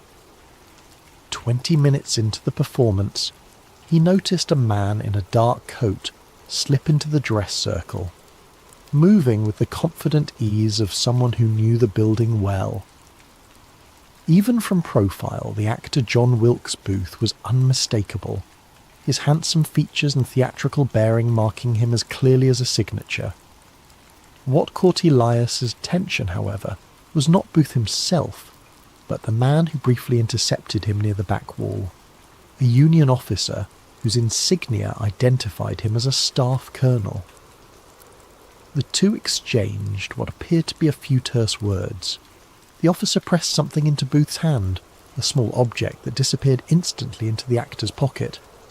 Their interaction lasted perhaps 10 seconds before they separated, the officer retreating toward the stairwell. Elias's journalistic instincts flared. He rose quietly, intending to follow the officer when he noticed something else, a flash of metal on the man's collar. Even from a distance the shape was familiar, a small phoenix emblem, identical to the one he'd seen on Senator Baker's lapel. Before Elias could process this, Booth had already moved toward the president's box. With growing alarm, Elias watched the actor pause outside the entrance. The expected guard, Parker, was nowhere to be seen. Booth seemed to check the corridor before slipping inside. What happened next would forever burn itself into the nation's consciousness. The sharp crack of a pistol, Mary Lincoln's piercing scream, Booth leaping from the box to the stage, catching his spur in a Treasury Guard flag, landing awkwardly but still managing to brandish his knife and shout words that would echo through history. "Sic semper tyrannis!" The theatre erupted into chaos. Women fainted, men shouted. Someone screamed, "The president is shot!" From his position, Elias could see into the presidential box where Lincoln slumped in his rocking chair, a dark stain spreading across his collar. As pandemonium engulfed the theatre, Elias's trained eye caught details others missed. The surprising ease with which Booth escaped through the rear door, where a horse conveniently waited, the momentary hesitation of guards who should have moved more quickly, and most disturbing of all, the Union colonel with the Phoenix insignia, calmly observing from the shadows before slipping out a side exit, not in pursuit of Booth, but in the opposite direction. Elias fought his way through the panicked crowd toward that exit. By the time he reached the alley, the colonel had vanished. Nearby, a stagehand was babbling hysterically to anyone who would listen. "Booth!" It was John Wilkes Booth. "The man who spoke to Booth," Elias demanded, grabbing the stagehand's shoulder. "The officer. Did you see where he went?" The stagehand stared blankly. "What officer?" "The Union colonel. He was right here, not a minute ago." "Mister, there weren't no officers back here. Just that crazy Booth running out like the devil himself was after him." Elias pushed past, scanning the alley. Nothing. It was as if the man had evaporated into the night air. Behind him, the sounds of chaos poured from the theatre. Someone was shouting for a doctor. Someone else was calling for soldiers. As military personnel began arriving, Elias melted into the crowd gathering on 10th Street. His mind raced, attempting to process what he'd witnessed. Lincoln shot, Booth as the trigger man. But that exchange, the missing guard, the convenient horse, the colonel with the phoenix emblem who'd spoken to Booth moments before. None of it felt like the act of a lone madman. By midnight, the city had transformed. Troops patrolled every street. Crowds gathered outside the Peterson house across from the theatre, where doctors fought to save the president's life. Rumours flew like startled birds. The vice president had also been attacked. Secretary Seward had been stabbed in his bed. Confederate sympathisers were storming the city. Elias worked his way through the crowd, gathering fragments of conversation, watching which officials came and went. Shortly before 1 o'clock, he spotted Secretary Stanton arriving, his face a mask of controlled fury. As Stanton pushed through toward the house where Lincoln lay dying, Elias caught a glimpse of who accompanied him. The same colonel from the theatre, now openly wearing his Phoenix insignia, as if it were an official military decoration. Their eyes met briefly across the chaotic street. The colonel's gaze was cold, evaluating, and unmistakably warning. Then he disappeared inside behind Stanton, where the fate of the nation was being decided while its leader slipped away. By dawn, when Lincoln finally surrendered to his wound, Elias had filled his notebook with observations that contradicted the narrative already forming in official circles. As the bells of Washington began to toll, he slipped away from the crowds, certain of only one thing: what he had witnessed at Ford's Theatre was not the impulsive act of a Southern sympathiser, but the opening move in a much larger game. The city awoke to church bells and black crape. By noon on April 15th, Washington had transformed into a city of mourning. Black fabric draped from windows and balconies. Women wept openly in the streets. Men stood in stunned silence outside newspaper offices, reading the bulletins posted every hour. Elias moved through this landscape of grief like a ghost, his journalist's mind cataloguing the discrepancies that were already appearing between what he had witnessed and what was being reported. The papers called Booth a Southern fanatic acting alone. No mention of the officer who had spoken with him. No questions about the convenient absence of the president's guard. No curiosity about how easily the assassin had accessed the box. Most telling was how quickly the official narrative formed.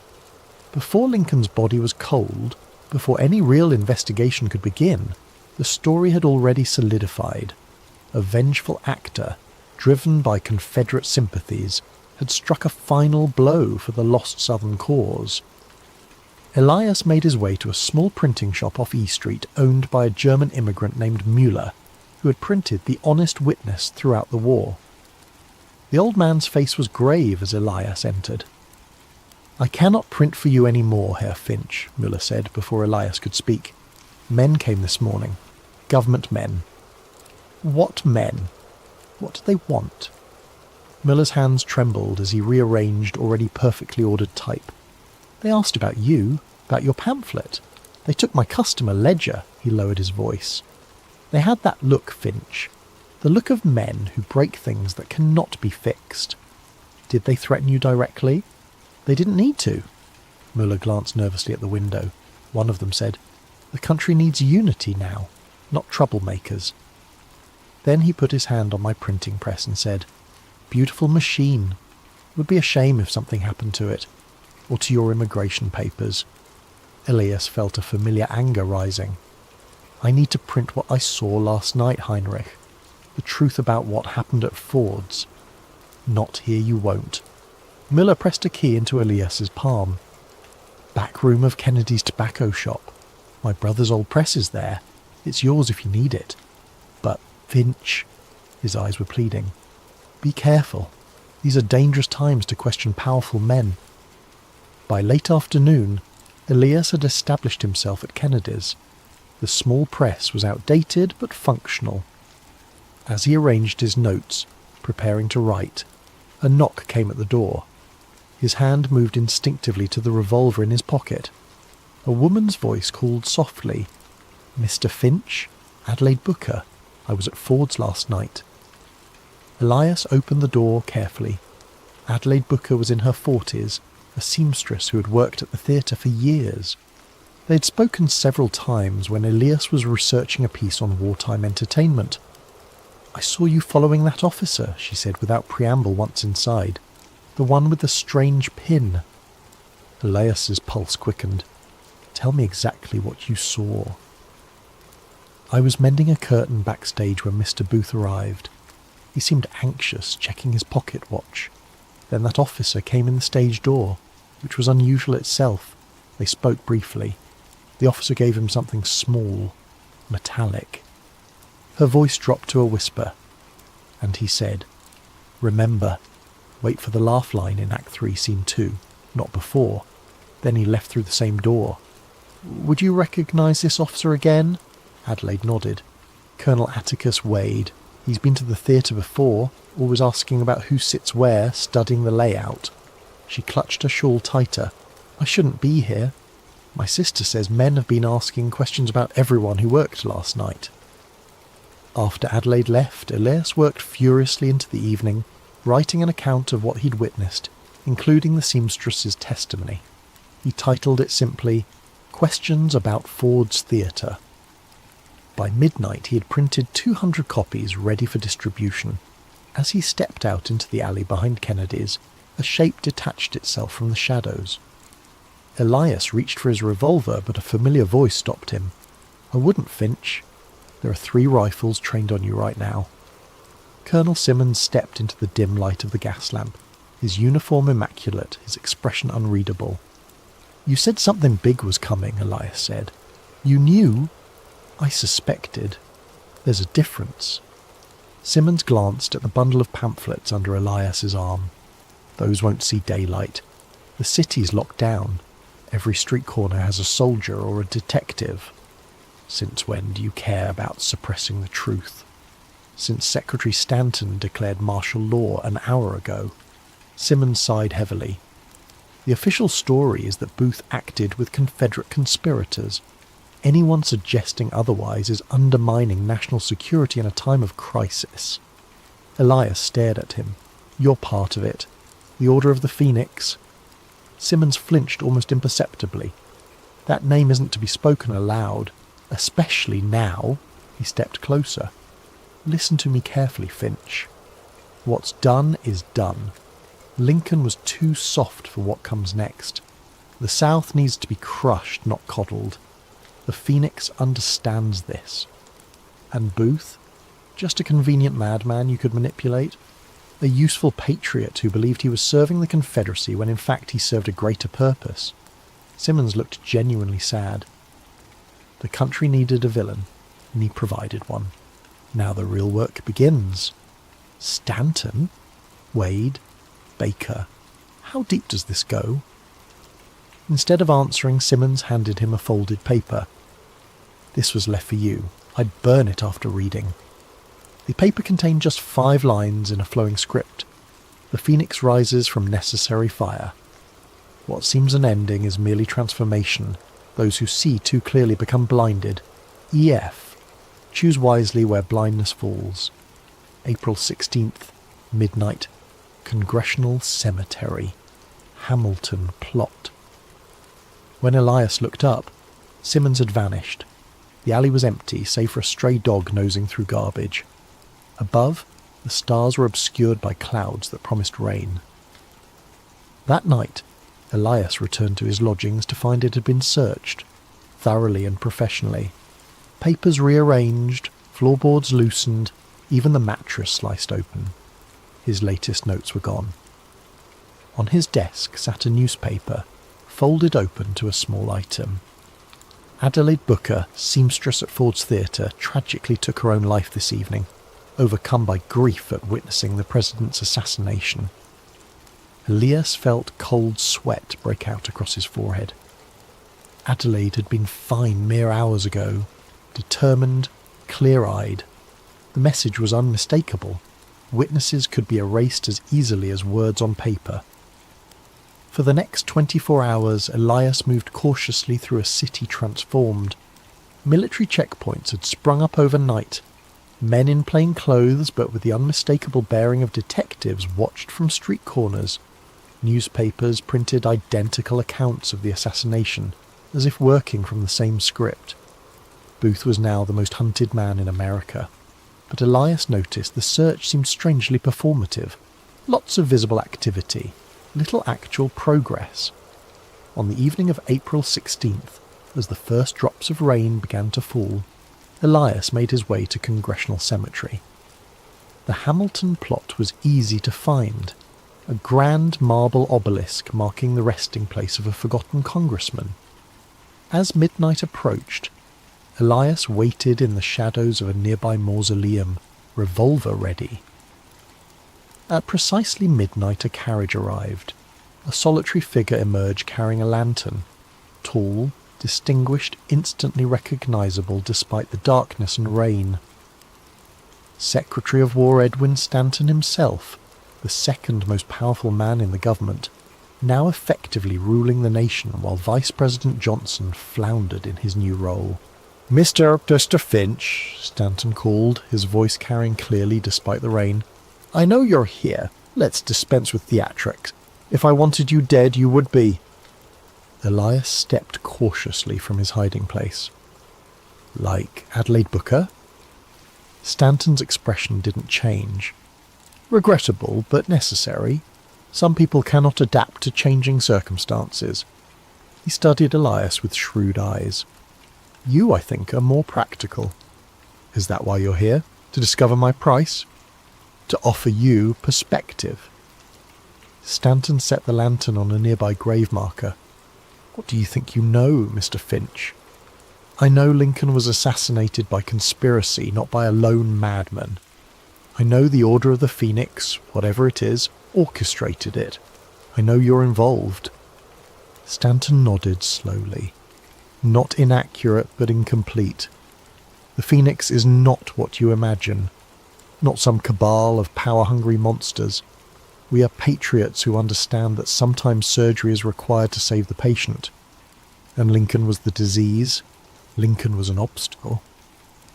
Stanton's voice softened slightly. A good man, but one whose compassion would have destroyed what we fought for. His plan for malice toward none would have allowed the same southern aristocracy to reclaim power within a decade. The war would have been for nothing. A cold certainty settled in Elias's stomach. So you had him killed. We had him removed, Stanton corrected, for the greater good. Now reconstruction will proceed as it must, with the firm hand the South requires. He stepped closer. History is shaped by those who control its narrative, Mr. Finch. You could be part of that shaping. You want me to be your propagandist? I want you to be realistic. Your talents are considerable. The Honest Witness showed that. The country needs unity now, not discord. Stanton reached into his coat and produced a leather portfolio. Inside is a commission as special correspondent to the War Department, along with enough evidence to suggest you've been working for us all along. The choice is simple. Join us and write the history we need, or fight us and be written out of it entirely. He placed the portfolio atop the grave marker and returned to his carriage. Before entering, he paused. One day, when passions have cooled, the truth can emerge, but not now, not for decades. The rain intensified, nearly drowning his final words. Choose wisely, Mr. Finch.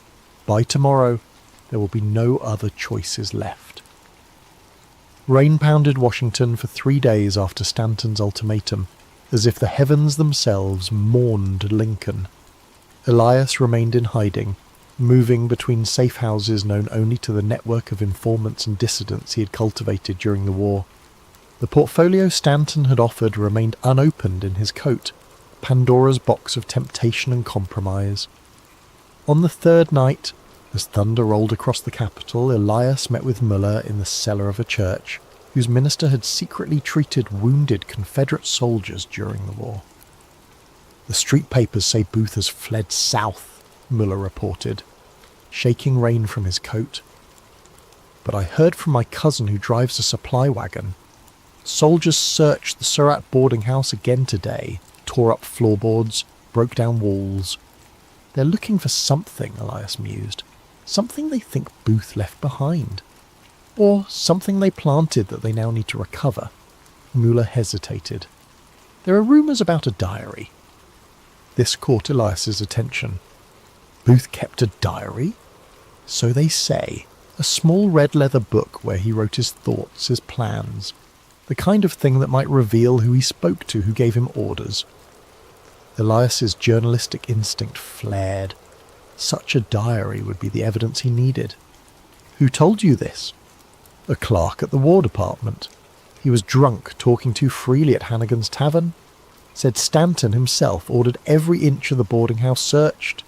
Said the secretary was white as a ghost when he gave the order. The implications were clear. If Booth had recorded his contacts with the Order of the Phoenix, with Wade or Baker or Stanton himself, such evidence would shatter the carefully constructed narrative of a lone assassin. Elias made his decision. I need to get into Surratt's boarding house. Impossible, Mueller protested. It's guarded day and night. Nothing is impossible, Elias countered. Merely inconvenient. He had not spent years cultivating informants and mapping the hidden geography of Washington without learning a few tricks. Are the old tunnel entrances still accessible? Muller's eyes widened.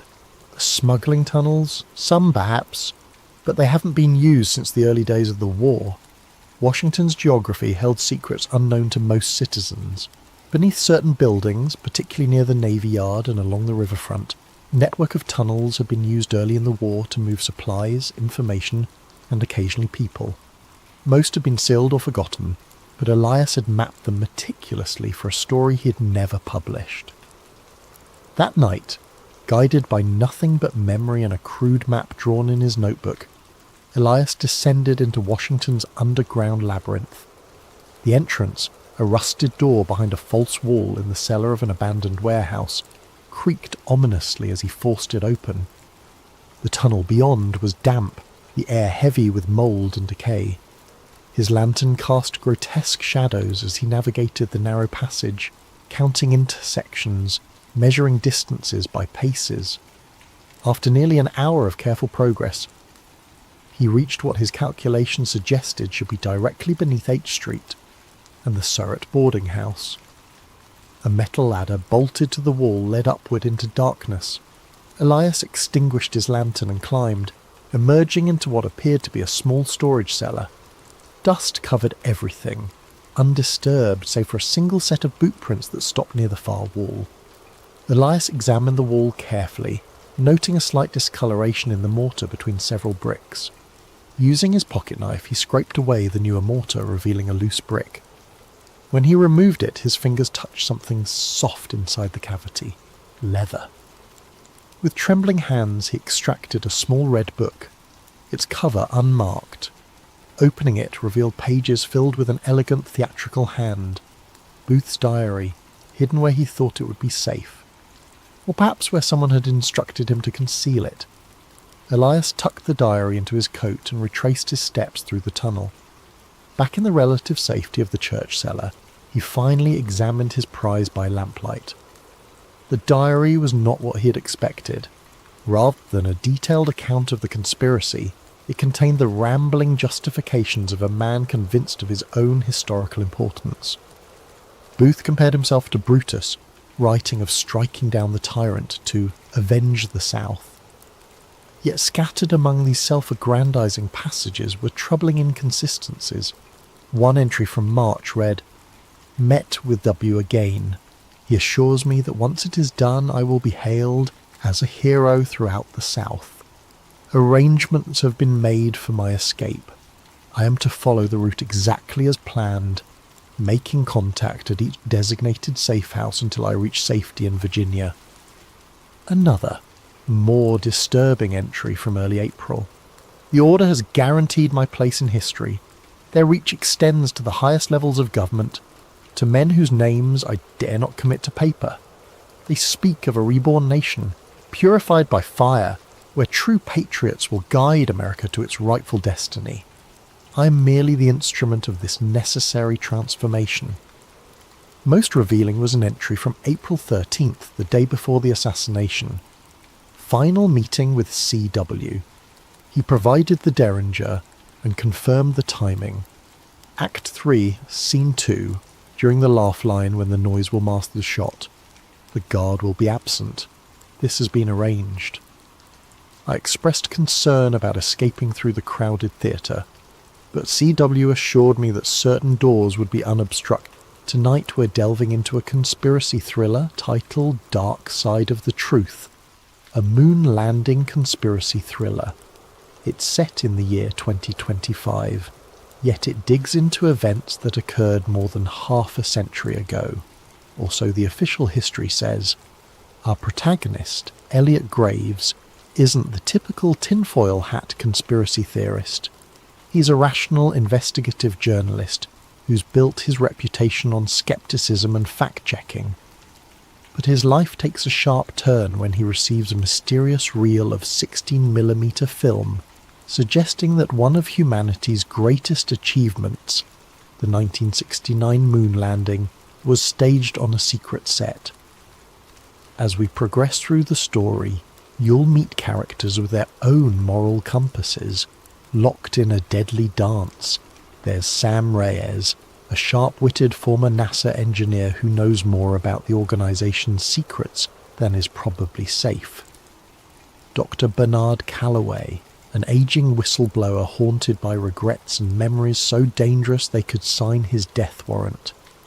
And lurking in the shadows is Agent Jonathan Kane, an operative who believes that national security demands certain truths remain buried, forever if need be.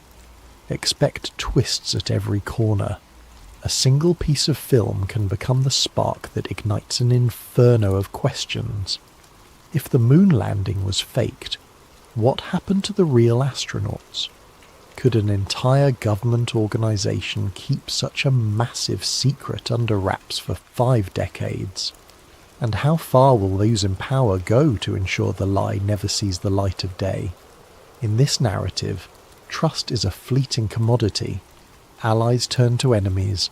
Illusions of safety crumble under the relentless pursuit of those who believe the ends justify the means. Most of all, this is a story about the cost of truth.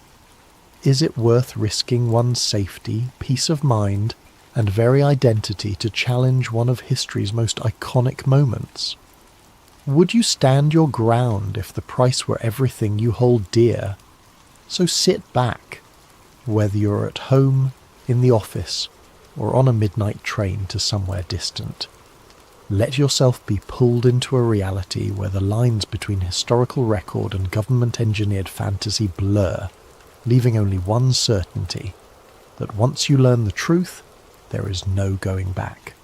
Ready? Then let's begin. In just a moment, we'll step into part 1, where a mysterious package arrives on Elliot Graves's doorstep, sending him hurtling into a hidden world of secrets and illusions. Keep your wits about you, and don't forget to keep the lights on. Welcome to Dark Side of the Truth, a moon landing conspiracy thriller.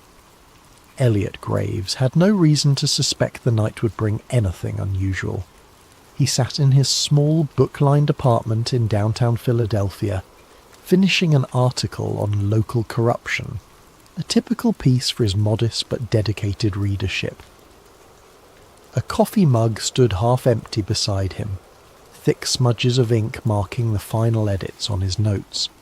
It was the kind of moment he usually relished, quiet, focused, and free of the outside world's chaos. Then came the knock, 3 sharp raps, unannounced and oddly urgent. Elliot glanced at the clock. 10:47 p.m. He wasn't expecting anyone. The hallway light flickered as he opened the door, finding nothing but a single battered cardboard box at his feet. No note, no name, just his address scrawled in black marker. It could have been a source dropping a tip, though most of his informants were digital ghosts, rarely venturing into the physical realm. Curiosity piqued. Elliot brought the box inside. It weighed more than he expected. Taped across the top, a plain sheet of paper read, "Watch immediately." The handwriting was jagged, as if penned in a hurry or under duress. Carefully he cut the tape, half expecting a bomb or a rig device. Instead, inside lay a vintage 16mm film reel in a metal canister, the label partially peeled off. He gently tilted it back and forth, hearing the soft shift of film spooled inside. Elliot felt a jolt of excitement. He'd handled old film reels before, but never one that found him in the dead of night. An archaic machine in his study closet, passed down by his grandfather, might be the only way to view it. He rarely used the projector, but he was determined to see what was on this reel, if only to figure out who had gone to so much trouble to send it. Setting up the projector took nearly half an hour. Dust motes swirled in the beam of a single lamp as he threaded the film carefully. As the flickering images began, Elliot's anticipation turned to pure disbelief. The footage was in black and white, shaky in places, but unmistakably capturing a large, elaborate set. A moon-like surface crafted on what looked to be a soundstage. Stage lights hung overhead, cables snaking across the floor. He squinted, recognizing the shape of a NASA lunar module prop, like something out of a historical documentary. But it wasn't a documentary. He saw men wearing astronaut suits, one of them bearing an uncanny resemblance to Neil Armstrong. Off to the side, a group of technicians hovered, adjusting cameras that weren't from 1969. They looked older, yes, but not quite from the era. A man stepped into view, clapping a film slate. On it was scribbled, Apollo 11, Take 3. The adrenaline spiked through Elliot's veins.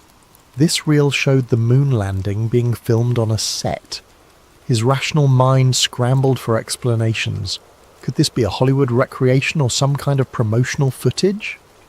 But the detail was too raw, too disorganized for a typical behind-the-scenes doc. There were sections where the astronauts removed their helmets, revealing sweaty faces. The lander and flag props looked hastily put together. One of the men off-screen shouted, "Watch the reflection, we can't show the lights," as if aware of how a real moon environment should look, no visible reflections of rigging in an astronaut's visor. By the time the reel ended, Elliot's hands trembled. He remembered hearing about the moon landing conspiracy theories, wild claims of stage sets and Kubrick involvement, but he'd always dismissed them. He prided himself on debunking such nonsense. Yet here was tangible evidence, or the best fake he'd ever seen. A single question throbbed in his mind. Who would send this to me, and why now? He reached for his phone, intending to call a trusted colleague, only to find the screen black. No power. He was sure it was charged. Strange. He tried to boot up his computer to search for any reference to lost Apollo footage, but the internet connection was dead. He felt his chest tighten in a wave of paranoia. Was he imagining things, or was this more than a coincidence? Deciding to do a quick external check, Elliot gathered the reel, locked up his apartment, and headed for the elevator. As he stepped out onto the street, a hint of movement caught his eye. A black SUV parked at the curb, lights off.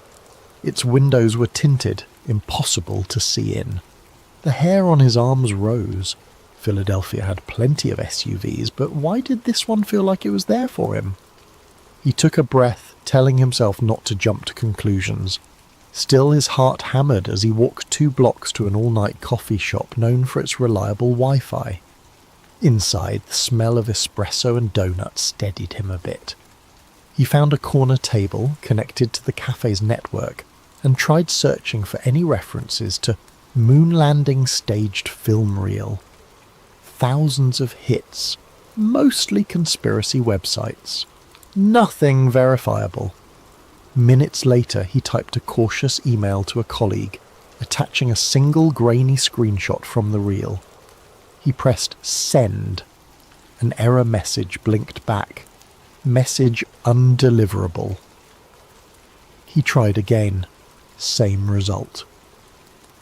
He wondered if his phone or laptop had been compromised or if there was a bigger net around him. The idea of being watched in real time chilled him. Returning to his apartment would be a risk, but he had nowhere else to analyse this film. As he left the shop, the black SUV was gone. Instead, a grey sedan sat across the street, engine running. Elliot inhaled sharply and hailed a cab. If someone was tailing him, best to lose them in traffic. The entire ride he cradled the film canister on his lap, heart pounding. He found himself muttering under his breath, "It can't be real, it can't be real." Yet some buried part of him whispered that it might be. If so, everything he understood about American history was about to unravel, and he was holding the thread that could unspool it all. Little did he know that before sunrise he'd be a fugitive in his own city, hunted by forces who had protected this secret for over 50 years. And the package was only the beginning. Elliot's morning came too soon, and with far more chaos than he could handle. He hadn't slept. Fear and excitement drove him to sift through every frame of the film reel, making notes, snapping photos with a spare camera he'd found in an old drawer. Perhaps he could create a digital copy, but his attempts to digitize the reel via his laptop repeatedly failed. Some hidden glitch kept corrupting the files. He cursed under his breath.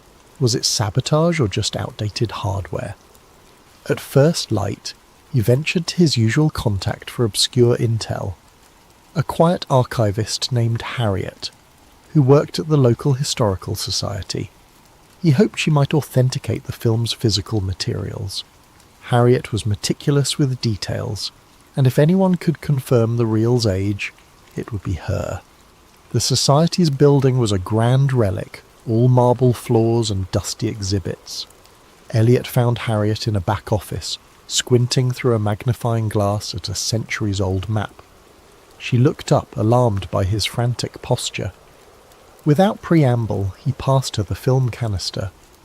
"I need to know if this is genuinely from 1969, he whispered, glancing around as if the walls had ears. Harriet frowned at his secrecy but began her inspection. She murmured something about the film's brand markings, the chemical composition of older film stock, and how certain colour-coded edges could pin down the manufacturing date. Within half an hour she had her verdict. "This reel does appear to be from the late 1960s. "Where'd you get it?" Elliot let out a breath he hadn't realised he was holding. "Somebody sent it to me last night." He hesitated, debating how much to reveal. Before he could continue, Harriet's phone rang. She picked it up, and her expression clouded as she listened. Yes, he's here," she said, a tremor in her voice. He backed away, panic flaring. Was Harriet being told to stall him? He mouthed, "Hang up," but Harriet just stared at him wide-eyed. Elliot snatched the phone from her hand. "Hello," he said into the receiver. An unfamiliar voice. "Elliot Graves. Step outside, we just want to talk." He froze. A second later the line went dead. "Who was that?" Harriet whispered, her complexion pale.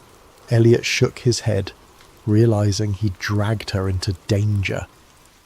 "I have to go." He grabbed the film, thanked her in a rush, and bolted out a side entrance. Immediately he spotted two men in dark suits stepping out of a black sedan. They scanned the area, eyes sharp and purposeful. Elliot ducked behind a parked delivery truck. He rummaged for his phone. It still wouldn't connect to a network. He couldn't call for help. Glancing around, he saw a narrow alley. He sprinted for it, ignoring startled pedestrians. The men noticed and gave chase. Footsteps echoed behind him as he weaved through the maze of back streets. He didn't stop until he was sure he'd lost them. Leaning against a graffiti-stained wall, he gulped the cool morning air. The reality sank in. I'm being hunted. His mind raced. Who had the power to track him within hours? Some fraction of NASA, the FBI, or an even more clandestine outlet? He remembered Harriet's stunned face and felt a pang of guilt. Was she safe? With his phone compromised, Elliot needed a secure communication line. That's when he remembered Sam Reyes, a former NASA engineer turned freelance tech wizard. They'd crossed paths a year ago when Sam leaked documents exposing flawed satellite software. She'd proven resourceful and cautious, someone who operated in the grey areas of government secrecy. He rummaged through his wallet for her old business card, typed the number into a borrowed flip phone he'd bought for emergencies. 2 rings, then Sam answered with a wary, "Who is this?" "Elliot Graves," he said quietly, trying to steady his voice. "I need your help. It's urgent." Sam let out a short laugh. "You're the reporter who debunked that UFO fiasco. Are you calling to do another piece?" He glanced around to make sure no one was listening. "This is bigger than UFOs.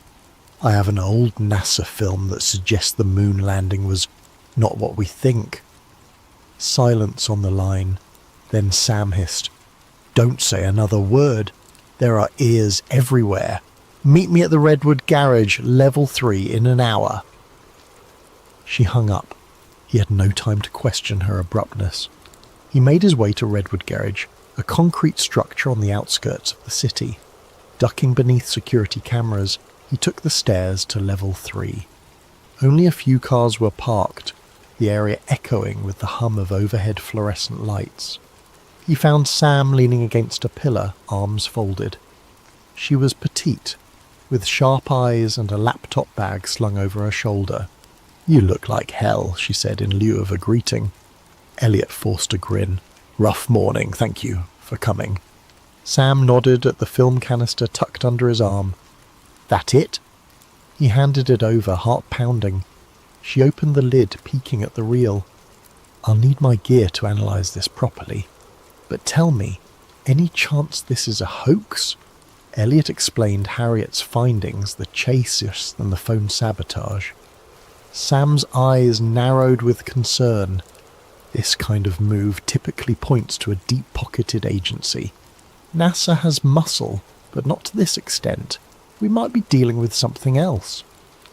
She motioned for him to follow her to a beat-up SUV. Inside, the back seat was cluttered with laptops, cables, and specialized scanning equipment. Sam popped the reel into a portable film viewer. A small screen flickered with the black and white images. She skimmed through it, face grim. "If this is real, holy..." He gave a humorless chuckle.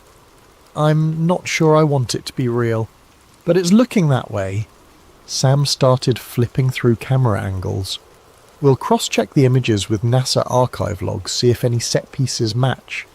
Also, there's metadata in older film that might help pinpoint the exact date and location. But if whoever's hunting you has the resources to block your phone and track you so fast..." "Yeah," Elliot said, swallowing hard. "I'm in trouble, aren't I?" Sam gave him a look that said, "You have no idea." "Look, I can set up a secure server to store digital copies once I manage to scan the reel. But it'll take me a day or 2. In the meantime, you need to vanish. They'll come for both of us once they realize I'm involved." As if on cue, a bullet shattered the SUV's rear window. Elliot and Sam ducked, hearts hammering. Tires screeched on the level below. "We have to move," Sam hissed, starting the engine. Elliot curled into the passenger seat, pressing the canister tight against his chest. Another shot rang out, pinging off the concrete pillar. The SUV lurched forward, screeching around corners, headlights glaring on dull grey walls. Behind them, at least 2 dark sedans roared up the ramp. The chase was on. Elliot felt the cold sweat on his brow. This was no longer about verifying a piece of film. This was survival. More bullets clanged against the SUV's metal frame. Sam cursed under her breath, twisting the wheel. The exit ramp loomed ahead, a single security arm blocking the exit. Sam ploughed right through it, leaving splinters behind. They burst into daylight, weaving into the city traffic. Horns blared. The sedans kept pace, engines revving. As Sam careened down a busy street, Elliot realised just how far he'd fallen into this conspiracy. He'd started the night as a skeptic receiving a curious package. Now he was on the run, uncertain if he'd live to see the next morning. The real question: was the truth worth this cost? He clenched the film canister as if it were his lifeline. Maybe it was. Once they lost their pursuers, thanks to Sam's clever shortcuts and the chaotic labyrinth of city streets, Elliot and Sam took refuge in a deserted warehouse by the river. It was a space Sam sometimes used as a safe house, its electricity powered by a makeshift generator. Old crates littered the corners. The air smelled of dust and stagnant water. They parked the SUV inside, headlights slicing through the gloom. Elliot exhaled shakily, stepping out and checking his jacket for bullet holes. Miraculously, neither of them was injured. Sam followed, film canister in hand. "We have to lie low," she said. "I'll do what I can with the reel. But first we need to figure out who can confirm or deny the authenticity. Some old NASA folks might still be around, or people from the Apollo era." That jogged a memory for Elliot. "I know someone, Dr. Bernard Calloway. He was part of the Apollo program, wrote a few obscure papers on lunar orbit complexities.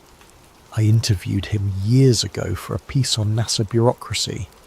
He might know if any of this is real." "Let's hope he's still alive and willing to talk," Sam replied grimly, setting up her scanning equipment. "Meanwhile, I'll start digitizing. Go call your guy." She tossed Elliot a burner phone, a cheap flip phone with no internet capability, just voice and text. "Keep conversations short. We don't want to leave a trail." Elliot nodded, stepping away for some privacy. He dialed a number he hadn't used in years. The call rang on, and just when he thought it would go to voicemail, a gravelly voice answered. "Yes? Who is this?" "Dr. Calloway, it's Elliot Graves. Remember me?" A tense pause. "Graves? The journalist? Why are you calling me?" Elliot cut straight to the point. "I have a film reel suggesting the Apollo 11 landing was staged.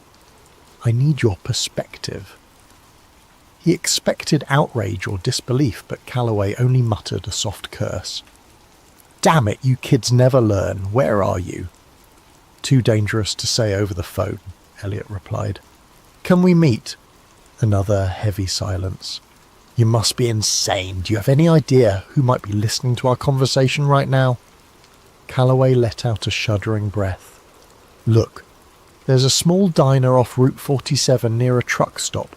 Tomorrow noon. If I don't show up, assume I got spooked." Elliot thanked him and hung up, anxiety coiling in his stomach. The man's reaction was more dread than disbelief. That alone spoke volumes. He returned to Sam's makeshift workstation, where the reel was half fed through a specialized scanner. The process was laborious, each frame captured in high resolution. "How's it looking, Elliot?" Elliot asked. Sam frowned, studying the images on her laptop screen. Grains consistent with 1960s film stock. Some coding on the edges indicates a manufacturing batch from around 68. Also, I've spotted certain NASA emblems in the background that weren't publicly revealed until the mission ended. And see that console there? She zoomed in on a screenshot. That's an Apollo guidance computer, but an early prototype version. Only a handful existed.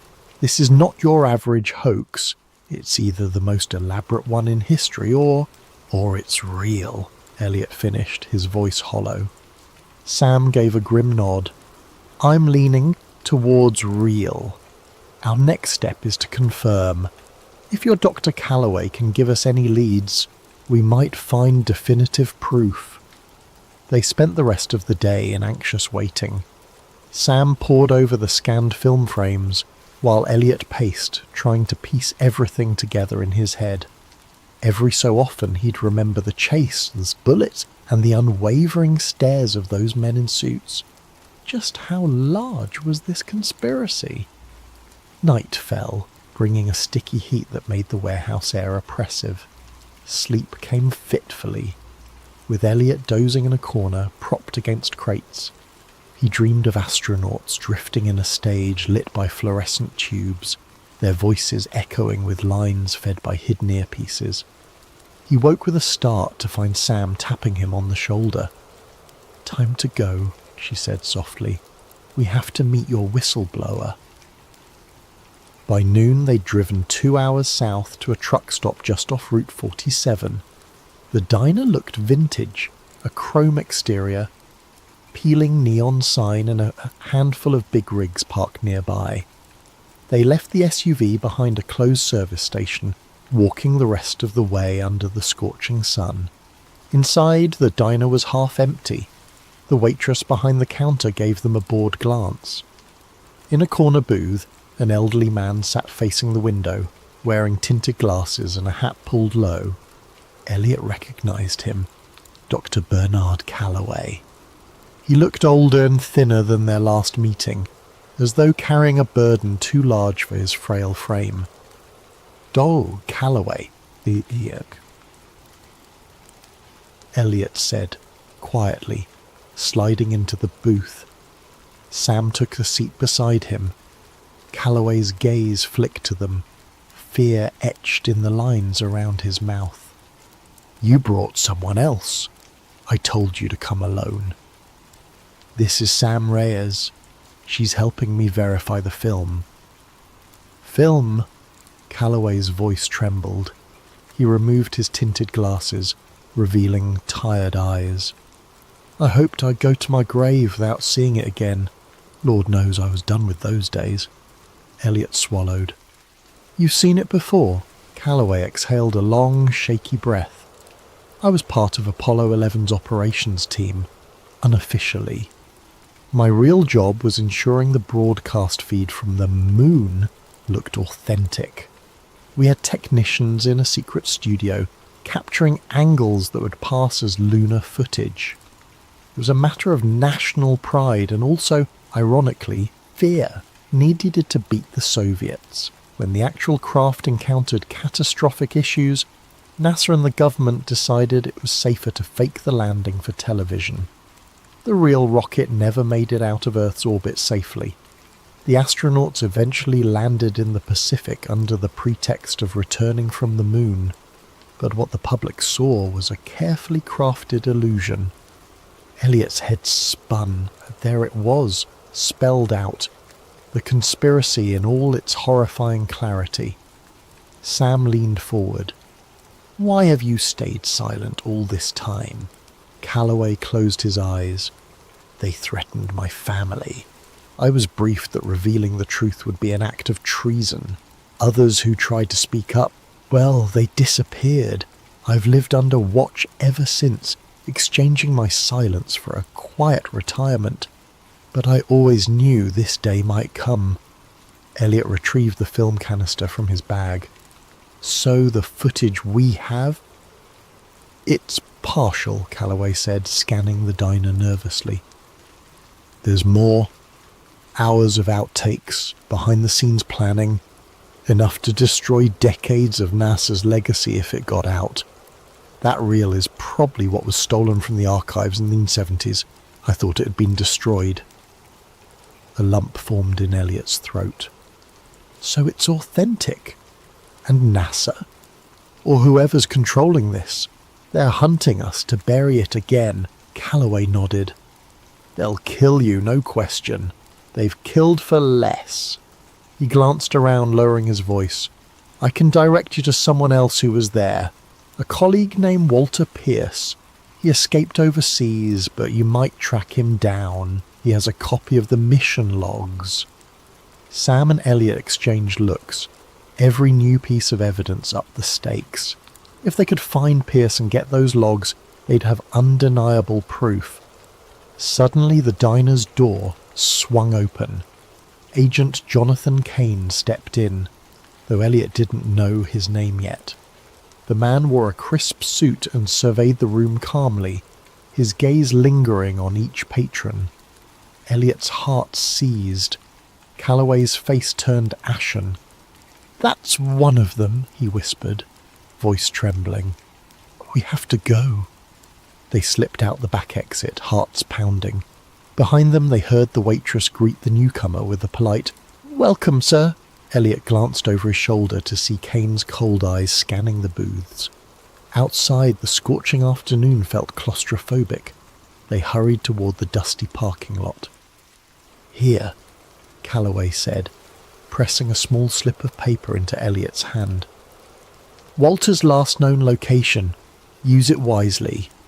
Elliot opened his mouth to thank him, but Calloway cut him off. "I'll slip away on my own. It's safer that way for all of us." Then, as if on cue, a black car squealed around the corner. Calloway pointed desperately. "Run!" Elliot and Sam sprinted across the lot, the slip of paper clenched in Elliot's fist. Behind them, tyres screeched. In the distance, de Calloway vanished between parked trucks, a frail silhouette, stepping once more into a world of secrets and shadows he had hoped to leave behind. Elliot doubted he'd ever see the old man again. 3 days slipped by like a fever dream, with Elliot and Sam crisscrossing state lines, dodging digital footprints. Each safe house they chose felt more precarious than the last. A motel in one city, a cramped basement in another, always with one eye on the door and ears pricked for footsteps in the hall. Anxiety pressed against their chests like a constant weight. The film remained hidden in a secure locker they rented under an alias, and Sam carried digital backups on multiple encrypted drives, hoping at least one would survive if they were caught. Meanwhile, they tried to load... Hello, listeners of Sleep Theories. Before we begin tonight's story, I hope you're all having a wonderful day, or evening, depending on where you are in the world. Whether you're listening from London at midnight, New York in the afternoon, or perhaps Tokyo as the sun rises, I want you to know that these stories connect us all across time zones and continents. If you're new here, please consider subscribing to Sleep Theories for more tales that blur the line between history and mystery. Now settle in as we explore something that was buried in Soviet archives for over 60 years. Dr. Alexei Morozov, Soviet Geological Survey. Tunguska Region, Siberia, October 1959. Classification, Sekretna, Secret. Declassified 2025. Entry 1, October 12th, 1959. Audio quality, poor wind interference. This is Dr. Alexei Morozov, Soviet Geological Survey designation 4471. I am recording this for the scientific record, though I suspect it will never see the light of day. The date is October 12th, 1959. I'm approximately 40 kilometers southeast of the Tunguska impact site, and I fear we have made a terrible mistake in coming here. But let me start from the beginning. 3 weeks ago, I was summoned to Moscow by the Academy of Sciences, or so I thought. The meeting was held not in the familiar halls of the Academy, but in a nondescript building on Lubyanka Square. Even a geophysicist like myself knows what that means. The man who greeted me wore the pressed uniform of a Soviet Army colonel, but his eyes held the cold calculation I'd learned to recognise during my time in Antarctica. KGB without question. "Dr. Morozov," he said, not bothering with pleasantries, "your expertise is required for a matter of national importance." He spread photographs across the metal table between us. Satellite imagery, clearly recent given the resolution quality I'd never seen before. The images showed the Tunguska region from above, but with strange geometric overlays and radiation measurements marked in red. "What am I looking at, Colonel?" "Volkov," he supplied. "Colonel Volkov, and you're looking at proof that the Tunguska event of 1908 was not what our scientists have claimed." The photographs showed radiation patterns that made no sense for a meteor impact. Instead of the expected circular dispersion, the gamma radiation formed precise geometric shapes, hexagons that stretched for kilometres beneath the forest floor.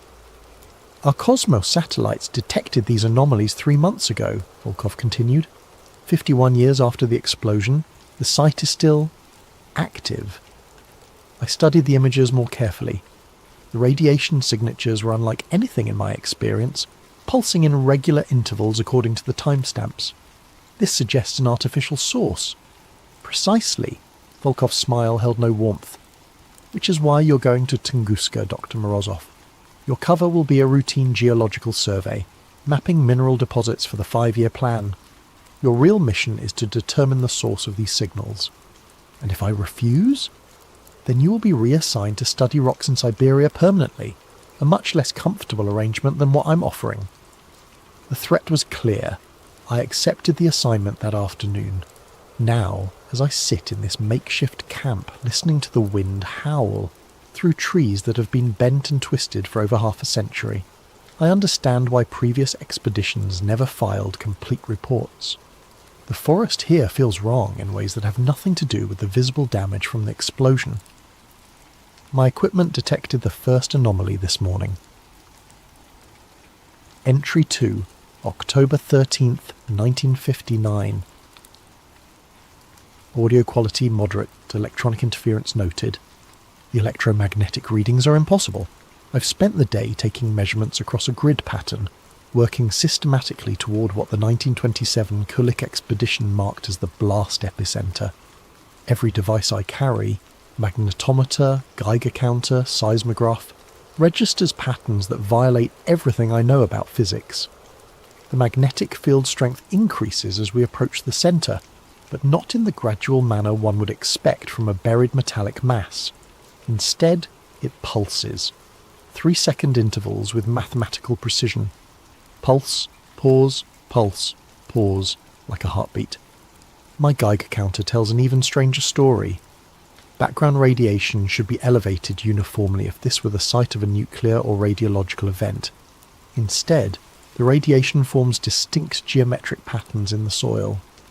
When I map the readings, they create perfect hexagons, each approximately 50 meters across, arranged in a honeycomb pattern that extends beyond my ability to measure. Colonel Volkov has said little during our trek, but I notice he carries no scientific instruments of his own. Instead, his pack contains radio equipment far more sophisticated than anything issued for a geological survey. He reports to Moscow twice daily using codes I don't recognise. The local event guides refuse to accompany us beyond the outer tree line. They speak of lights that dance beneath the ice at night, and a sound they describe as iron screaming. When I pressed them for details, the eldest guide would only say, "The sky fell there, but something else rose up." I dismissed this as folklore until we made camp last night. At 0300 hours, I was awakened by a sound I've never heard before. A deep, rhythmic vibration that seemed to come from the earth itself. It lasted exactly 3 minutes, then stopped abruptly. Volkov was already awake, standing at the edge of our camp with his radio in hand. "Did you record that?" he asked. I had not thought to record it, which now strikes me as a significant oversight for someone trained in scientific observation. The sound was so alien that my mind initially rejected it as impossible. "What was it?" I asked. Volkov's expression in the moonlight was unreadable. "The reason we're here, Doctor. This morning I discovered that several of my instruments had malfunctioned during the night. Not broken, malfunctioned in very specific ways. The magnetometer now reads magnetic north as pointing directly toward the blast epicenter, regardless of our actual position. The seismograph recorded seismic activity every 3 seconds throughout the night, perfect sine waves that should be impossible in stable geological conditions. Something is calling from beneath the permafrost. Entry 3, October 15th, 1959. Audio quality, poor, severe electronic interference. We have reached the epicenter. I understand now why Kulik's expeditions found no crater. This was not an impact. It was an emergence. The blast zone stretches for kilometers in every direction. trees flattened in the perfect radial pattern that has puzzled scientists for decades. But at the precise centre, in a circle roughly 100 metres in diameter, the forest is untouched. Ancient pines tower above us, their bark scarred but their structure intact, as if the explosion flowed around them rather than through them. The soil here tells a different story than any meteor impact. My equipment detects metallic fragments, but when I analyse their composition, the results are disturbing. The isotopic ratios are wrong. Not just unusual, impossible. These metals contain isotopes that shouldn't exist in nature, arranged in configurations that suggest artificial manipulation. While taking samples this morning, my spade struck something hard beneath the permafrost. After an hour of careful excavation, I uncovered a shard of metal unlike anything I've encountered in 20 years of geological work. The fragment is approximately 15 centimetres long, smooth as glass, and perfectly black. It reflects no light, creating an absence in my vision that strains the eye to look upon. Most unsettling of all, it vibrates. A constant, barely perceptible vibration at exactly 3 Hz. The same interval as the magnetic pulses I've been recording. When I showed the fragment to Volkov, his reaction confirmed my growing suspicions about this expedition. "Where exactly did you find this?" he demanded, snatching the metal from my hands with gloved fingers. "Buried approximately 2 meters down, directly. You will note its location precisely and excavate no further in that area." He sealed the fragment in a lead-lined container I hadn't known he carried. "Your orders are to survey and report, not to collect specimens." "Colonel, this could be the key to understanding Dr. Morozov." His voice carried the quiet authority of a man accustomed to unquestioned obedience. "The last scientist who asked too many questions about what we found here is now buried under 2 meters of ice. I trust you understand my meaning." The threat was delivered so casually that it took a moment to register. Previous expeditions, previous scientists. How many teams had been sent to this place? That evening, while Volkov was occupied with his radio communications, I managed to take additional readings from the area where I'd found the fragment. The results make no sense according to any geological model I know. The metallic object appears to be part of a much larger structure buried beneath us. Ground-penetrating radar reveals a vast geometric form extending deep into the earth. Not randomly distributed metal deposits, but organised architecture. Hexagonal chambers connected by corridors, stretching down beyond the range of my equipment. Whatever lies beneath the Tunguska site is not natural. It's not human. And according to my radiocarbon dating of the surrounding soil samples, it's been here far longer than the 1908 explosion. The explosion didn't bring something to this place. It revealed something that was already here. Entry 4, October 17th, 1959. Audio quality, moderate, background humming noted. I have accessed Colonel Volkov's classified files. I know this was a breach of protocol that could cost me my life, but scientific curiosity has always been my weakness. While Volkov was conducting his evening radio check, I managed to photograph several documents from his secure case. What I discovered has rewritten my understanding of both this expedition and the Tunguska event itself. The files contain correspondence dating back to 1908, including telegrams between the American inventor Nikola Tesla and Arctic explorer Robert Peary. The telegrams discuss Tesla's experiments with wireless energy transmission from his Wardenclyffe facility on Long Island. According to the documents, Tesla was testing a revolutionary new technology, the ability to transmit electrical energy through the Earth's atmosphere to any point on the globe. His target for the initial test was the Arctic region, where Peary was conducting his polar expeditions. The most revealing telegram is dated June 28, 1908, 2 days before the Tunguska explosion. R. Peary, final test scheduled 0214 GMT June 30th. Expect atmospheric disturbance Arctic region.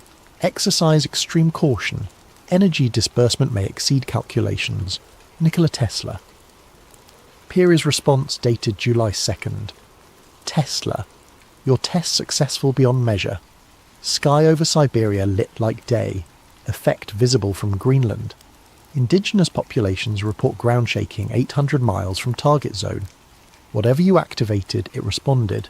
Recommend immediate cessation of experiments as R-Peary. But the most disturbing document is Tesla's private journal entry, included in the KGB files through means I cannot determine. The transmission was successful, but not in the manner intended. We have awakened something that was not meant to wake. The energy beam penetrated not just the atmosphere, but the ancient ice. What we interpreted as successful power transmission was in fact a response signal. We are not the first to wield such power. We are merely the first to do so blindly. Tesla's Wardenclyffe facility was shut down and demolished just days after the Tunguska event. Official records claim financial difficulties, but the classified Soviet documents suggest otherwise. Tesla himself wrote to a colleague, "Some discoveries are too dangerous for the world as it exists." The KGB files contain additional evidence that Soviet authorities have known the truth about Tunguska for decades. Geological surveys in the 1930s detected the same anomalous structures I've been mapping, but the research was classified and the scientists involved were reassigned to other projects, or, as Colonel Volkov implied, disposed of entirely. According to the files, at least 3 previous expeditions have been sent to investigate the Tunguska site since 1945. None filed complete reports. 2 teams vanished entirely. The 3rd team's leader, Dr. Yuri Petrov, was found frozen to death in his tent, his final notes describing hexagonal chambers that extend beyond measurement, and a sound like the earth itself breathing. The current expedition was authorized after satellite imagery revealed increased activity at the site. The geometric radiation patterns I've been studying have been growing stronger since 1957, suggesting that whatever lies beneath the permafrost is becoming more active. As I write this, I can hear that deep rhythmic vibration again. It begins every night at exactly 0300 hours and continues for precisely 3 minutes. But tonight, it's different, stronger, and I swear I can detect patterns within the sound, mathematical sequences that suggest intelligence. Volkov has been monitoring my activities more closely since I questioned him about the metal fragment. I suspect he knows I've accessed his files. If something happens to me, I hope this journal will survive to tell the truth about what we found at Tunguska. The explosion in 1908 was not a meteor impact. It was not even Tesla's wireless energy transmission, though that may have been the trigger.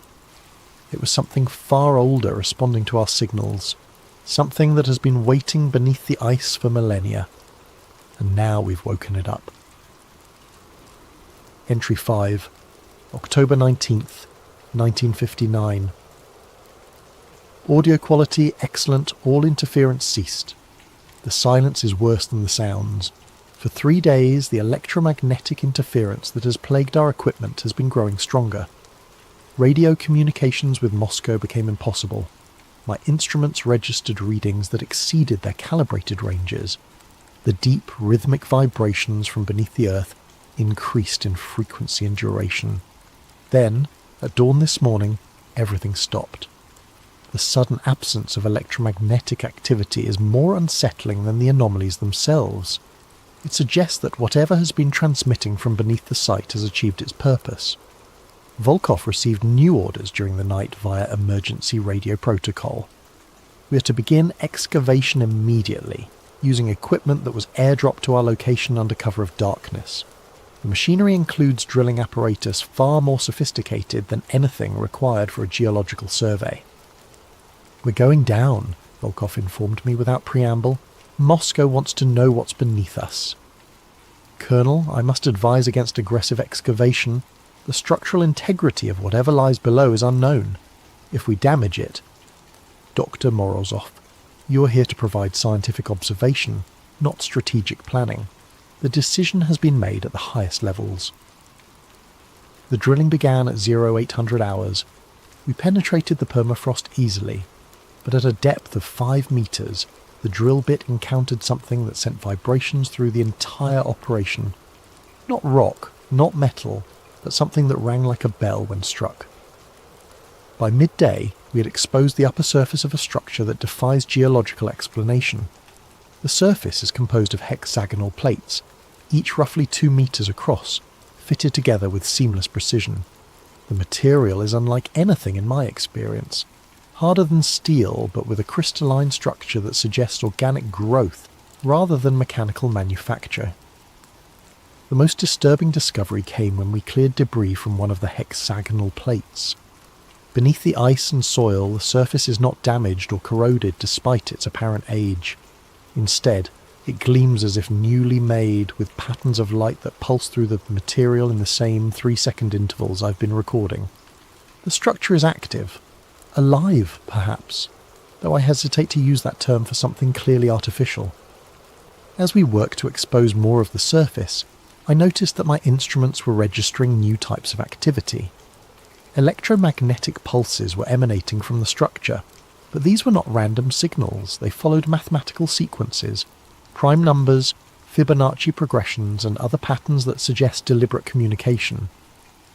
"It's trying to talk to us," I told Volkov during our afternoon break. His response chilled me. "No, Doctor, it's talking to something else. We're just listening in." That evening, while reviewing the day's data, I made a discovery that has shaken my understanding of human history. The electromagnetic patterns I've been recording match perfectly with radio signals detected by astronomers at the Jodrell Bank Observatory in England. The signals, dismissed by most scientists as background radiation, have been recorded intermittently since 1908. But the signals don't originate from space. They originate here, at Tunguska, and they're being transmitted outward at regular intervals. Whatever lies beneath us has been sending messages to space for over 50 years. Entry 6, October 21st, 1959. Audio quality poor, voice shows signs of extreme stress. We've broken through. After 2 days of careful excavation, we created an opening large enough to lower equipment into the structure below. The chamber we've accessed is vast, with walls that curve away into darkness beyond the range of our lights. The air inside is not stale as one would expect from a sealed underground space. Instead, it carries a metallic taste and a barely perceptible electric charge that makes the hair on my arm stand upright. Most unsettling of all, the air is warm, several degrees above freezing despite the permafrost that has covered this place for millennia. The chamber walls are covered in the same hexagonal plating we discovered on the surface, but here the patterns of light are more complex. Entire sections pulse in synchronized sequences, creating cascades of illumination that travel around the perimeter like waves. I descended into the chamber using mountaineering equipment, against Volkov's direct orders. The colonel wanted to wait for specialized personnel from Moscow, but scientific curiosity overcame caution. What I found below has convinced me that we are dealing with something far beyond human understanding. The chamber is not empty. It contains machinery, though that term is inadequate to describe what I observed. Geometric structures rise from the floor like crystalline trees, their surfaces covered in components that shift and reconfigure as I watched. The machinery, if it can be called that, appears to be self-repairing, self-modifying. At the centre of the chamber stands a pillar roughly 3 meters in height, composed of the same dark material as the fragment I discovered earlier. But this pillar is not inert. It pulses with internal light, and as I approached I could feel vibrations in my bones that matched the 3 Hz frequency I've been recording. When I placed my hand on the pillar's surface, the entire chamber responded. Lights flashed in sequence around the walls, the machinery hummed to life, and I felt a sensation I can only describe as contact. Not physical contact, but something deeper. For a moment I sensed vast intelligence, ancient beyond measure, awakening from long dormancy. And I understood with terrifying clarity what Tesla had done in 1908. His wireless energy transmission had not simply sent power through the atmosphere. It had followed a path of least resistance, drilling through the Earth's magnetic field and striking this buried structure with precisely the frequency needed to activate its dormant systems. The Tunguska explosion was not caused by Tesla's energy beam. It was caused by this ancient machinery starting up after eons of silence, venting excess energy in the only direction available, upward, through the overlying rock and permafrost, creating the devastating blast that flattened the forest above. When I climbed back to the surface, I found Volkov in animated radio communication with Moscow. From what I could hear of his side of the conversation, our discovery has caused considerable alarm at the highest levels of government. Yes, sir, it appears to be functional, he was saying. No, sir, we don't understand its purpose. What do you mean, similar structures? Similar structures. The phrase hit me like a physical blow. How many of these installations exist? How long have they been buried beneath the Earth's surface? That night, as I attempted to process the implications of our discovery, the chamber below us began transmitting again. But this time, the signals were different. Instead of the regular pulses I'd been recording, the electromagnetic emissions formed complex patterns that my equipment interpreted as modulated communications. The ancient machinery was not just awakening, it was calling home. Entry 7, October 23rd, 1959. Audio quality, good, voice controlled but tense. They're coming for me. Colonel Volkov received orders this morning to terminate the expedition and return to Moscow immediately. But first he informed me, all physical evidence must be secured and all personnel debriefed according to special protocols. I know what special protocols means in KGB parlance. The equipment we brought to the site has been supplemented by specialised gear that arrived with a new team of personnel during the night. These men wear no insignia and speak with accents I cannot place. They brought with them instruments I don't recognise and chemicals whose purpose I can only guess. Dr. Morozov, Volkov informed me over breakfast, your valuable contribution to this expedition will be properly recognised in our final report. However, the sensitive nature of our discoveries requires that certain security measures be implemented. What kind of security measures? The kind that ensure state secrets remain secret. I have hidden this journal and my personal recordings in a cache approximately 1 kilometre northeast of our primary camp. If I don't survive to retrieve them, perhaps someone else will find them and understand what we discovered here. Before they seal me away from the world, I want to record what I believe happened at Tunguska, based on everything I've observed and documented. The structure beneath us is not human in origin. The materials, the construction techniques, the technology, all of it speaks to a civilization far more advanced than anything we've achieved. Based on geological analysis of the surrounding rock, I estimate the installation has been here for at least 10,000 years, possibly much longer. The machinery I observed in the chamber appears to be some kind of communication array, designed to send and receive signals across vast distances. The regular electromagnetic pulses I've been recording are not random transmissions. They're a beacon, announcing the location of Earth to whoever might be listening in the depths of space.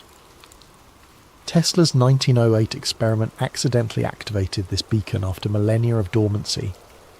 The massive energy discharge that created the Tunguska explosion was simply the ancient machinery powering up, like a generator that had been offline for geological ages suddenly roaring back to life. But the most terrifying aspect of this discovery is what it implies about our planet's history. If one such installation exists beneath Siberia, how many others lie buried across the Earth? Who built them? And why? I fear we are not alone in the universe. Worse, I fear we never have been. The electromagnetic signals emanating from the Tunguska site have been growing stronger and more complex since we began our excavation. What started as simple mathematical progressions has evolved into what can only be described as conversation. Questions and responses, acknowledgements and confirmations. Something is answering the beacon's call. Last night I observed lights in the sky that bore no resemblance to any natural phenomenon I know. They moved with purpose and intelligence, geometric formations that pulsed in synchronization with the signals from below. They hovered over our campsite for nearly an hour before disappearing beyond the horizon. Volkov pretended not to see them, but I noticed he spent the rest of the night in radio contact with Moscow. This morning he informed me that our mission was complete. Complete? I asked. We've barely begun to understand what we found here. We've confirmed the presence of anomalous structures and documented their basic characteristics, he replied. That was our objective. Our objective was to determine the source of the satellite readings. We've discovered something that could revolutionize our understanding of human history, of our place in the universe. We can't simply walk away. Volkov's expression remained impassive.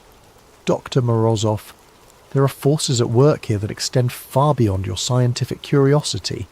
This site will be classified at the highest levels and placed under permanent monitoring. Your role is finished. And if I refuse to remain silent about what we found, then you will join the other scientists who asked inconvenient questions. The threat was delivered with casual finality. I understood that my choice was between compliance and death, but I refused to let this discovery be buried along with me. Entry 8, October 24th, 1959. Final entry. Audio quality, whisper, recorded in secret. They think I'm asleep. The debriefing began this afternoon with injections they claimed were vaccinations against Arctic diseases. I recognised the symptoms immediately. Memory suppression drugs, designed to fog recollection and make coherent testimony impossible. But my time in Antarctica taught me certain tricks for maintaining mental clarity under adverse conditions. I forced myself to vomit up the medication before it could take full effect, though I had to maintain the appearance of compliance. While the others believe I'm unconscious, I've managed to recover my hidden cache and record this final entry. In a few hours they will transport me back to Moscow for extended debriefing. I know I will not survive that process, but before they take me, I want to record my final observations about what lies beneath Tunguska. The installation is not just a communication array, it's part of a network. During my last descent into the chamber, I discovered additional passages leading deeper into the structure. Following these corridors as far as my equipment would allow, I found evidence of similar installations at vast distances, electromagnetic signatures that suggest a global network of ancient technology, all connected by underground transmission lines that follow the Earth's magnetic field. Whatever civilization built these installations was not indigenous to Earth. The mathematical principles governing their construction are based on physical constants that suggest an origin in a different stellar environment. They came here, established this network, and then vanished. But they left their machinery behind, dormant but functional, waiting for the right signal to reactivate it. Tesla provided that signal in 1908, not through malice but through ignorance. His wireless energy transmission found the path of least resistance through the Earth's magnetic field and struck the Tunguska installation with precisely the frequency needed to bring it online. Now the beacon is active, sending its signal into space, and something has heard it. The lights I observed in the sky are not natural phenomena. They are reconnaissance, preparation for something much larger. The electromagnetic conversations I've been recording are not random communication. They're coordinates, timetables, invasion plans. We have awakened something that was meant to remain sleeping, and we lack the knowledge or technology to control what we've unleashed. I can hear them approaching my position. Boots on frozen ground, voices speaking in languages I don't recognise. They've discovered my absence from the medical tent. If this recording survives, if someone finds it and understands what I've documented here, remember this. The explosion in 1908 was not the end of anything. It was the beginning. The door is unlocking and we are not prepared for what lies beyond it.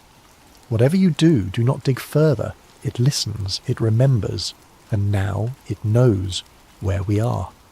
Recording ends, electromagnetic interference resumes, Soviet State Security Archives. File, Tunguska Black 7. Date, October 30th, 1959.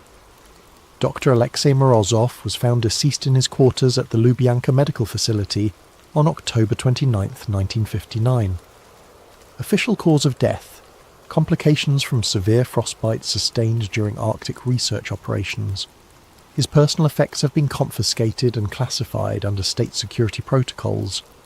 All materials related to the Tunguska expedition are hereby classified beyond top secret and sealed under Special Protocol 7. Access is restricted to personnel with clearance level Obsidian or higher. The Tunguska site has been declared a restricted military zone. Unauthorized access is prohibited under penalty of death.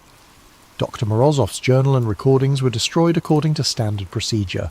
Official records end. Posted to file-sharing site March 15th, 2025. Removed by request of Russian Federation authorities March 17th, 2025. The above documents were discovered in a cache of declassified Soviet files, released following the collapse of certain government archives. Authentication is ongoing, but preliminary analysis suggests genuineness. Dr. Morozov's journal was not destroyed as claimed in official records. It was hidden, preserved in the permafrost, waiting to be found. Satellite imagery from 2024 shows renewed activity at the Tunguska site. Electromagnetic anomalies detected by multiple international monitoring stations. Construction of unknown purpose observed at the coordinates Morozov identified. The lights have returned to the Siberian sky. Whatever Tesla awakened in 1908 was only the beginning. The door is not just unlocking, and it's opening.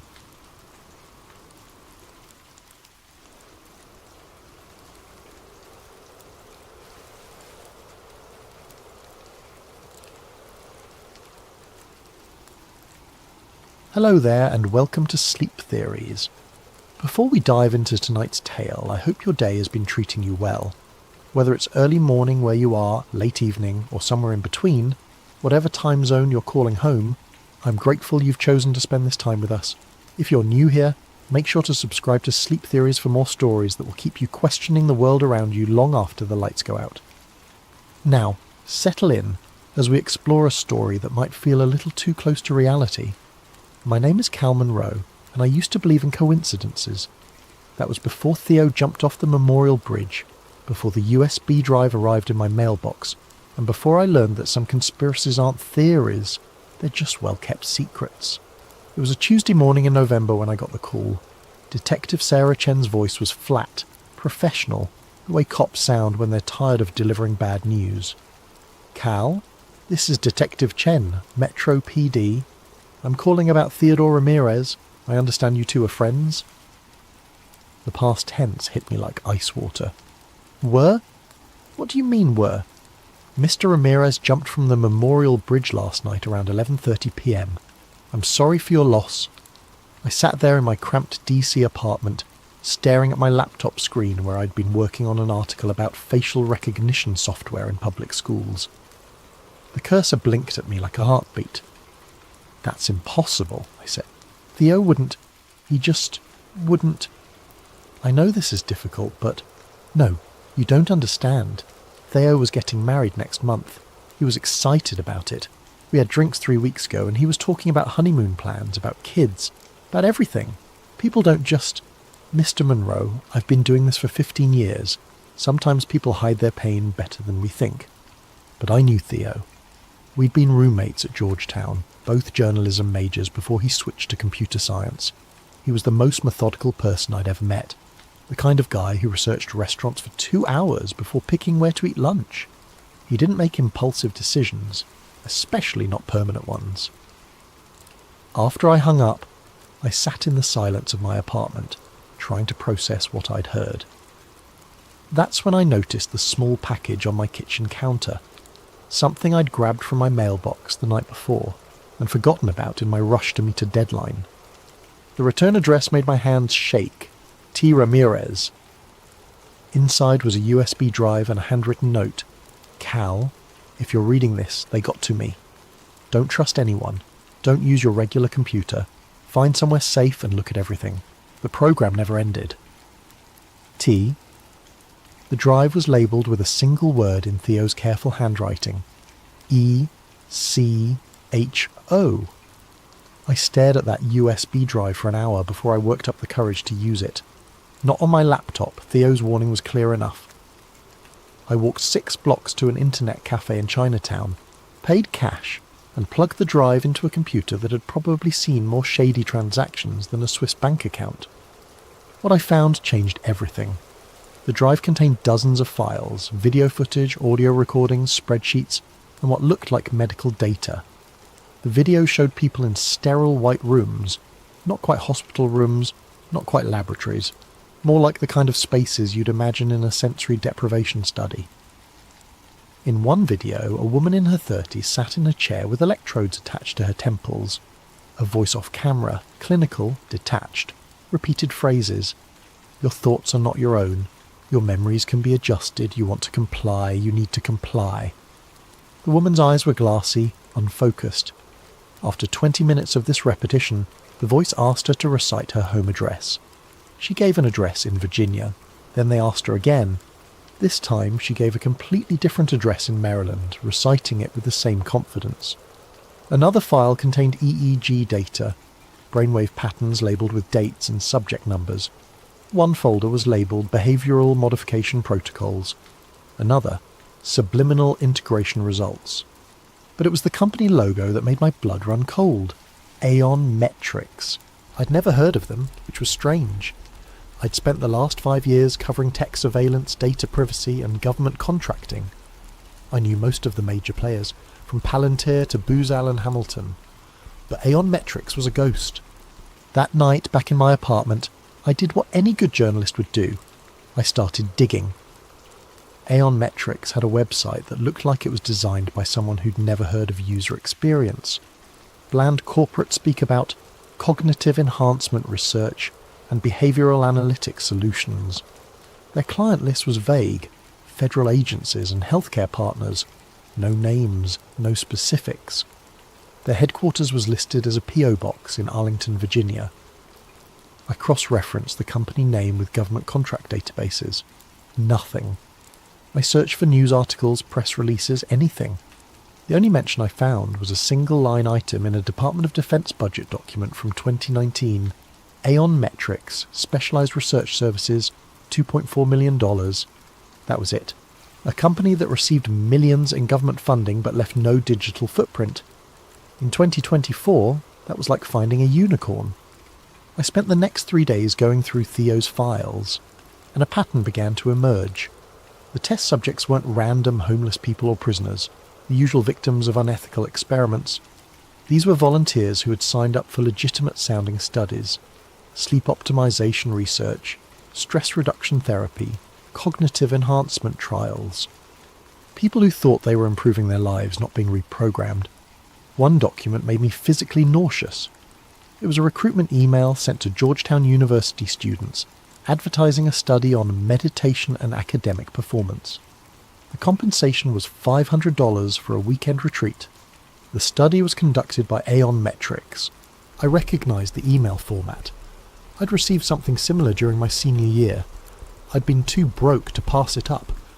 That's when I realised I might not be investigating this story. I might be living it. The next morning, I drove to the Library of Congress. If you want to research government conspiracies, you go to the place where they can't delete the evidence. At least, not easily. I requested every declassified document I could find on MK Ultra, Operation Artichoke, and Project Bluebird. What I discovered over the next 8 hours made Theo's files make terrible sense. MK Ultra officially ended in 1973 when CIA Director Richard Helms ordered all documents destroyed. But here's what most people don't know. It didn't actually end. It evolved.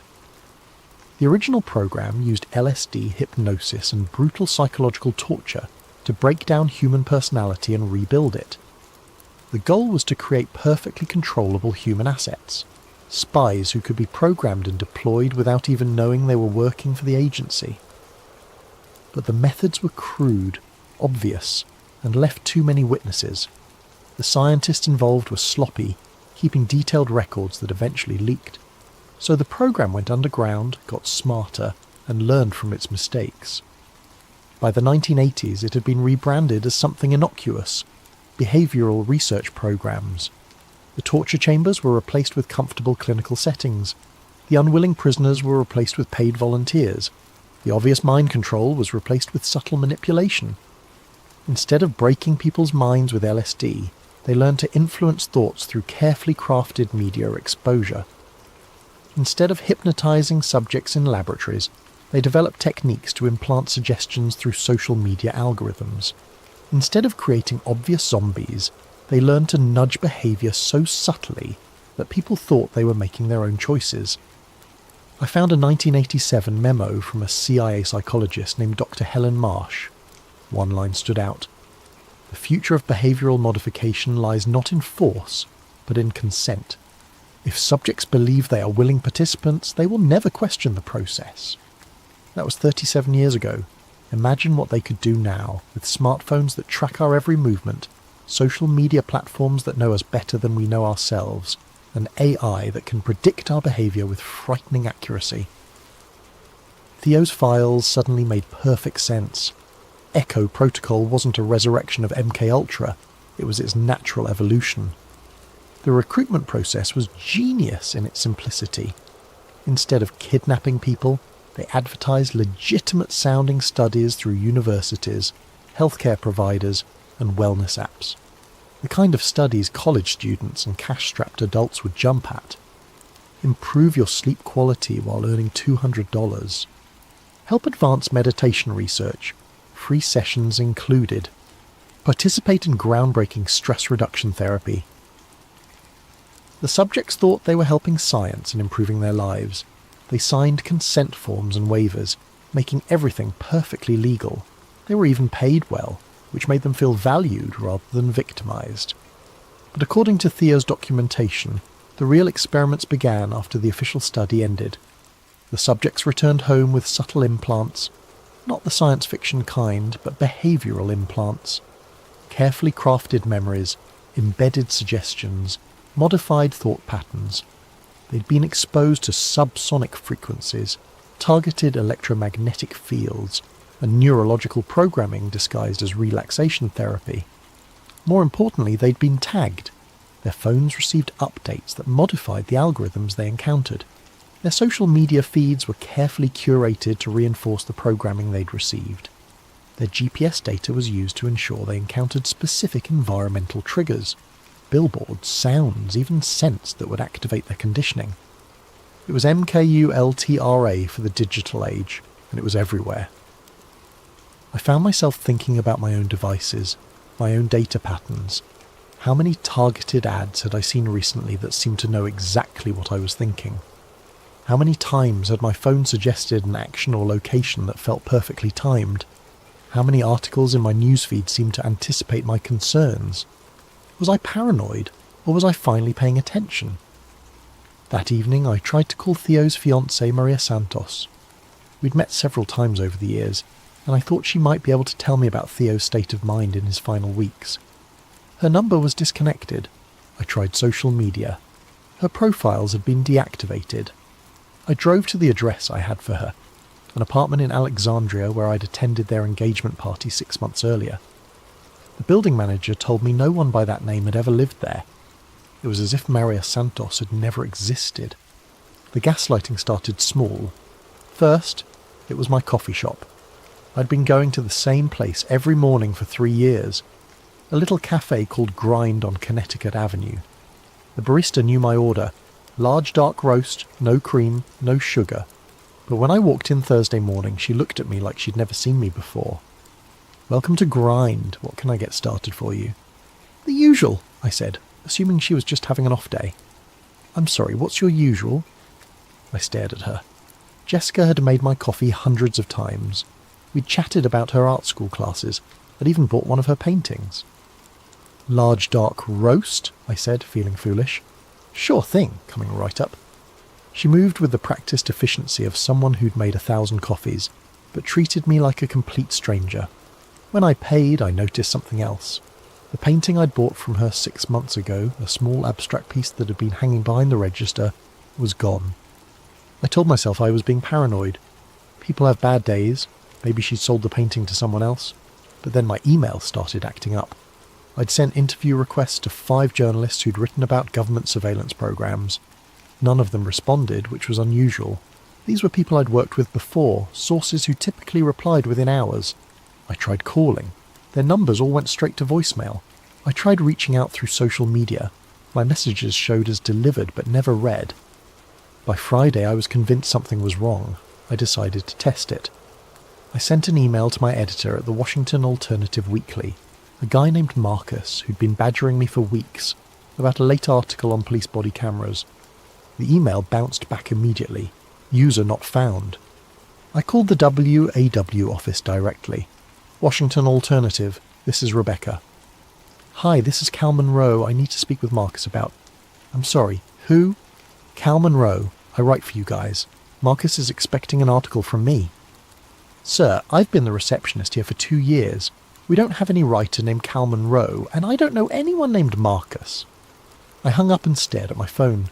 I had emails from Marcus going back 3 years. I had published articles with my byline on their website. I had pay stubs from them in my filing cabinet. I opened my laptop and navigated to the WAW website. I searched for my name. No results found. I searched for articles I knew I'd written. The pieces existed, but they were attributed to other writers, people I'd never heard of. My hands were shaking as I opened my filing cabinet. The pay stubs were there, but they looked wrong. The letterhead was slightly different. The font was off, and they were made out to someone named Carl Monroe. Close enough to be dismissed as a typo, but different enough to be legally meaningless. That's when I noticed my reflection in the laptop screen. I looked like I hadn't slept in days. My eyes were bloodshot, my hair was a mess, and I had the hollow look of someone on the edge of a breakdown. I looked exactly like Theo had in his final weeks. Saturday morning I decided to visit my ex-girlfriend Sarah. We dated for 2 years and stayed friends after the breakup. If anyone would be straight with me about whether I was losing my mind, it would be her. Sarah lived in a duplex in Tacoma Park. I'd been there dozens of times, but when I knocked on the door, a stranger answered. A middle-aged man in a bathrobe. "Can I help you?" "I'm looking for Sarah Chen," I said. "She lives here." "No one by that name lives here. I've been renting this place for 5 years." "That's impossible. I was here 3 months ago for her birthday party." The man looked concerned. "Son, are you feeling all right? Maybe you're thinking of a different address." I walked away, pulled out my phone and called Sarah's number. It rang twice before she picked up. "Hello?" "Sarah, it's Cal. I'm at your house, but some guy says..." "Cal? Cal Monroe?" "Yes. Who else would it be?" There was a long pause. "Cal, we broke up 2 years ago. You've called me maybe 3 times since then, and each conversation was strange. Are you okay? You sound like you did the last time you called, talking about conspiracies and people following you." "What are you talking about? We had dinner last month. We've been staying in touch." "Cal, I think you need help. You're talking just like..." She stopped. "Like what?"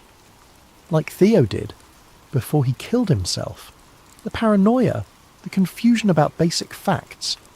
He called me too, near the end, asking about things that never happened." The line went dead. I stood on the sidewalk for 20 minutes trying to make sense of what was happening. Either everyone I knew was lying to me, or I was having some kind of psychotic break. But there was a third option, one that terrified me more than madness. I was right, and they were already in my head. That night I found a note slipped under my apartment door. It was written on plain white paper in block letters. "Your memory is next. Leave now." I packed a bag and drove to a motel in Baltimore, paying cash and using a fake name.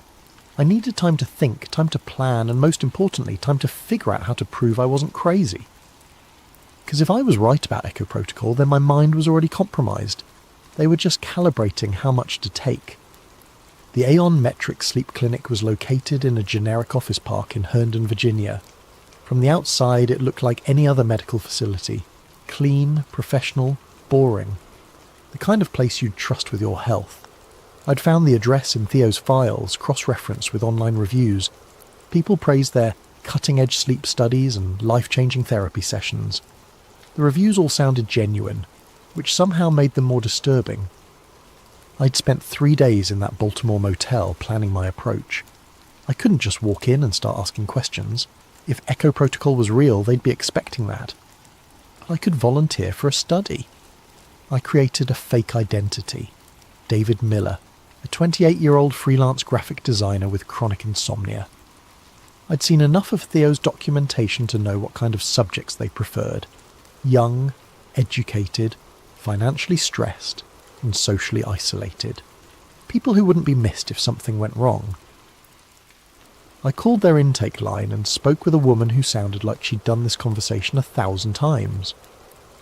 "We're currently enrolling participants for a sleep optimization study," she said. "It's a 3-day program that combines traditional therapy with advanced monitoring technology.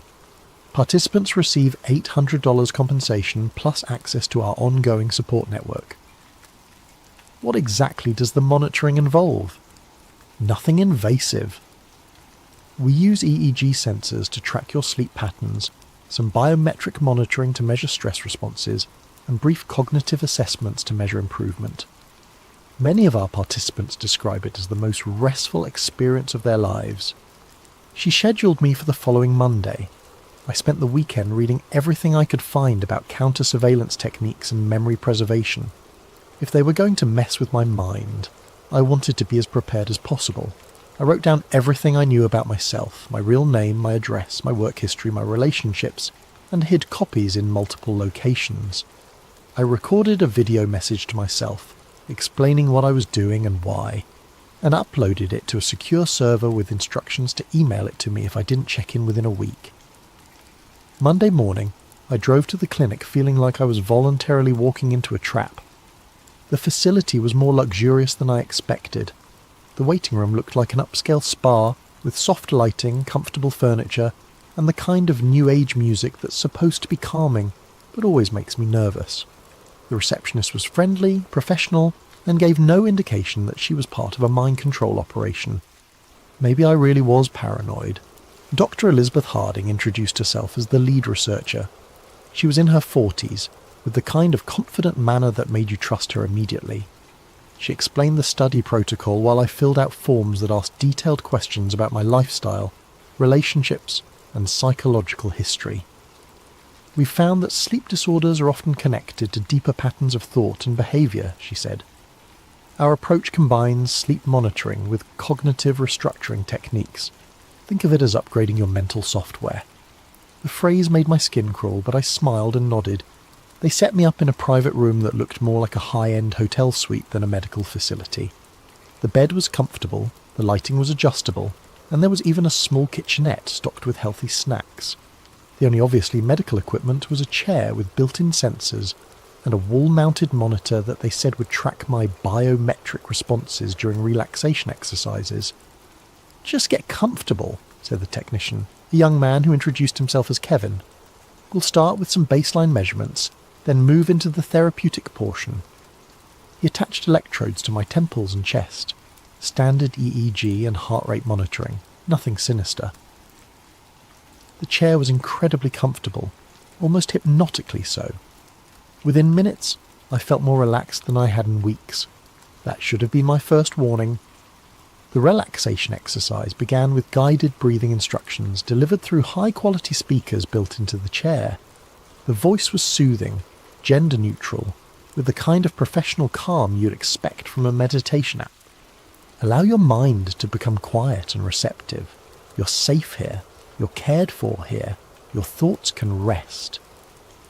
After about 20 minutes, the instructions became more specific. Notice how easily your mind accepts new information when you are relaxed. Notice how comfortable it feels to let go of old patterns that no longer serve you. The room's lighting shifted to a deep blue, and I realized there were almost subliminal images being projected on the walls, geometric patterns that seemed to pulse in rhythm with my heartbeat. Your memories are fluid. They can be adjusted for your benefit. You want to be free of limiting beliefs. You need to be free of limiting beliefs. That's when I recognized the phrases from Theo's videos. I tried to stand up, but my body felt heavy, disconnected. The electrodes weren't just monitoring me, they were delivering some kind of signal. The chair's comfort wasn't accidental. It was designed to keep subjects compliant while their minds were being reprogrammed. "You are David Miller," the voice continued. "You work as a graphic designer. You have no family. You have no close friends. You live alone and prefer it that way." They were trying to overwrite my identity, to make me forget who Cal Monroe was and why I was there. But I'd prepared for this. I focused on the video I'd recorded, on the list of facts I'd memorized, on the reason I was there. "My name is Cal Monroe. I'm a journalist. Theo Ramirez was my friend. He died because he discovered ECHO protocol. You trust Dr. Harding completely. You want to participate in advanced studies. You will recommend this program to others." I repeated my mantra silently. fighting against the drowsiness that was overtaking me. I could feel my sense of self becoming fluid, malleable. It was terrifying and seductive at the same time, the promise of letting go of all my problems, all my fears, all my responsibilities. You're grateful for this opportunity to improve yourself. You will never speak about the details of this program to anyone outside this facility. The session lasted 6 hours. When it ended, I felt like I was surfacing from deep water, gasping for mental air. Kevin helped me out of the chair, and I had to concentrate to remember why that felt wrong. "How do you feel, David?" For a moment I almost corrected him. Then I remembered. "Great," I said, really relaxed. "Excellent. Dr. Harding will want to review your session data. Why don't you get some rest and we'll continue tomorrow?" That night, alone in the suite, I tried to reconstruct what had happened. I felt different, lighter somehow, but also hollow. It was like someone had taken an eraser to parts of my memory and personality. I remembered recording a video message, but I couldn't remember what it said. I remembered hiding something important, but couldn't remember where or what. I knew I was there for a reason beyond the sleep study, but that reason felt fuzzy, unimportant. But I still knew my name, Cal Monroe, journalist. I held on to that like a lifeline. The second day was worse. They moved me to a different room, one level down from the main floor. There were no windows, and the only furniture was the chair and a small table. The session lasted 8 hours. This time, they didn't just try to implant new memories, they tried to delete old ones. "Your childhood was difficult and painful. You prefer not to think about it. You have no living relatives. You have never been in love. You have never had close friendships." I fought back by reciting everything I could remember. My parents' names, my first dog, the taste of my grandmother's cookies, the feeling of kissing Sarah for the first time. But with each session, these memories became fainter, more like stories I'd heard rather than experiences I'd lived. On the third day, they took me to the basement level. The room was stark white, with no decoration except a single chair in the centre. But it wasn't empty. There were other people there, subjects from previous studies, I realised. They sat motionless, staring at nothing, responding only when spoken to directly. One of them was a woman in her 30s with short brown hair. When Dr. Harding introduced us, she looked at me with vacant eyes and said, "Hello, David. It's nice to meet you." Nothing unusual about that, except for one thing. She used my full name, including my middle initial. "Hello, David C. Miller." My fake identity didn't have a middle initial. I'd never mentioned one. But somehow she knew it should be there. More disturbing, my real middle name is Christopher. C. "How do you know my middle initial?" I asked her. She looked confused. "I don't know. It just seemed right." Dr. Harding intervened smoothly.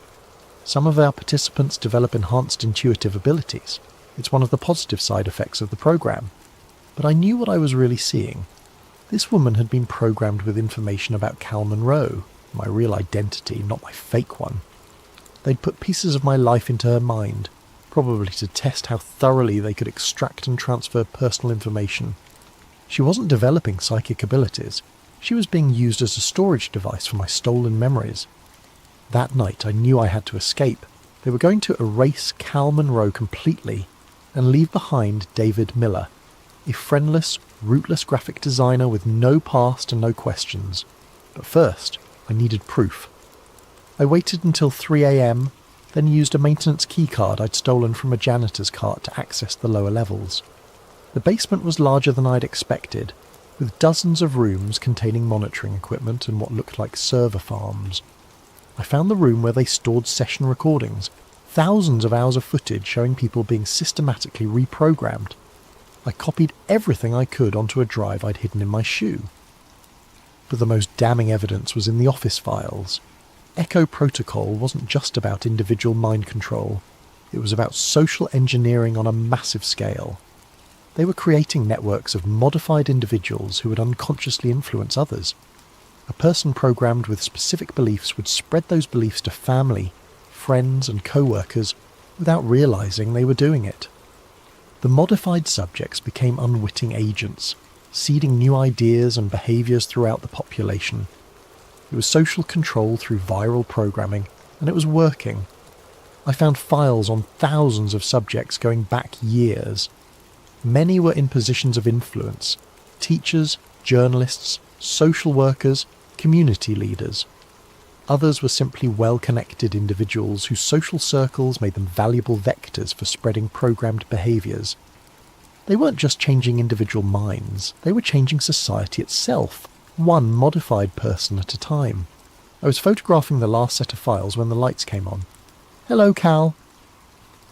Dr. Harding stood in the doorway with 2 security guards. She was still calm, still professional, but now her smile looked predatory. "I was wondering when you'd stop pretending to be David Miller. We've known who you are since you walked in. Did you really think we wouldn't recognise Theodore Ramirez's friend?" The guards grabbed my arms, but Dr. Harding waved them back. "No need for force. Cal is going to cooperate, aren't you? Because we have something you want to see."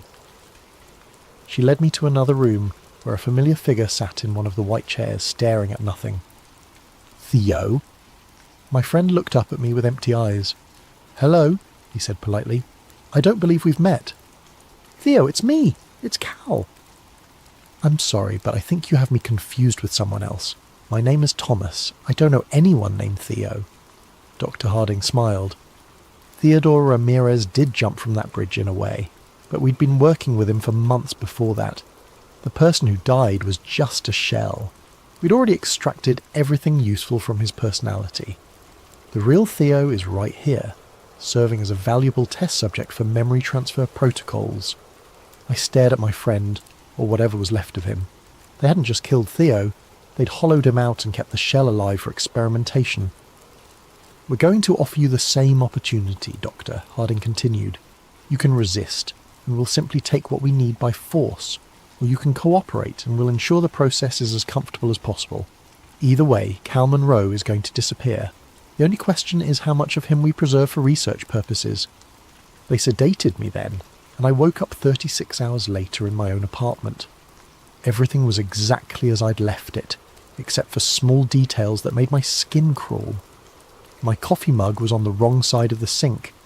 My laptop was closed, though I always left it open.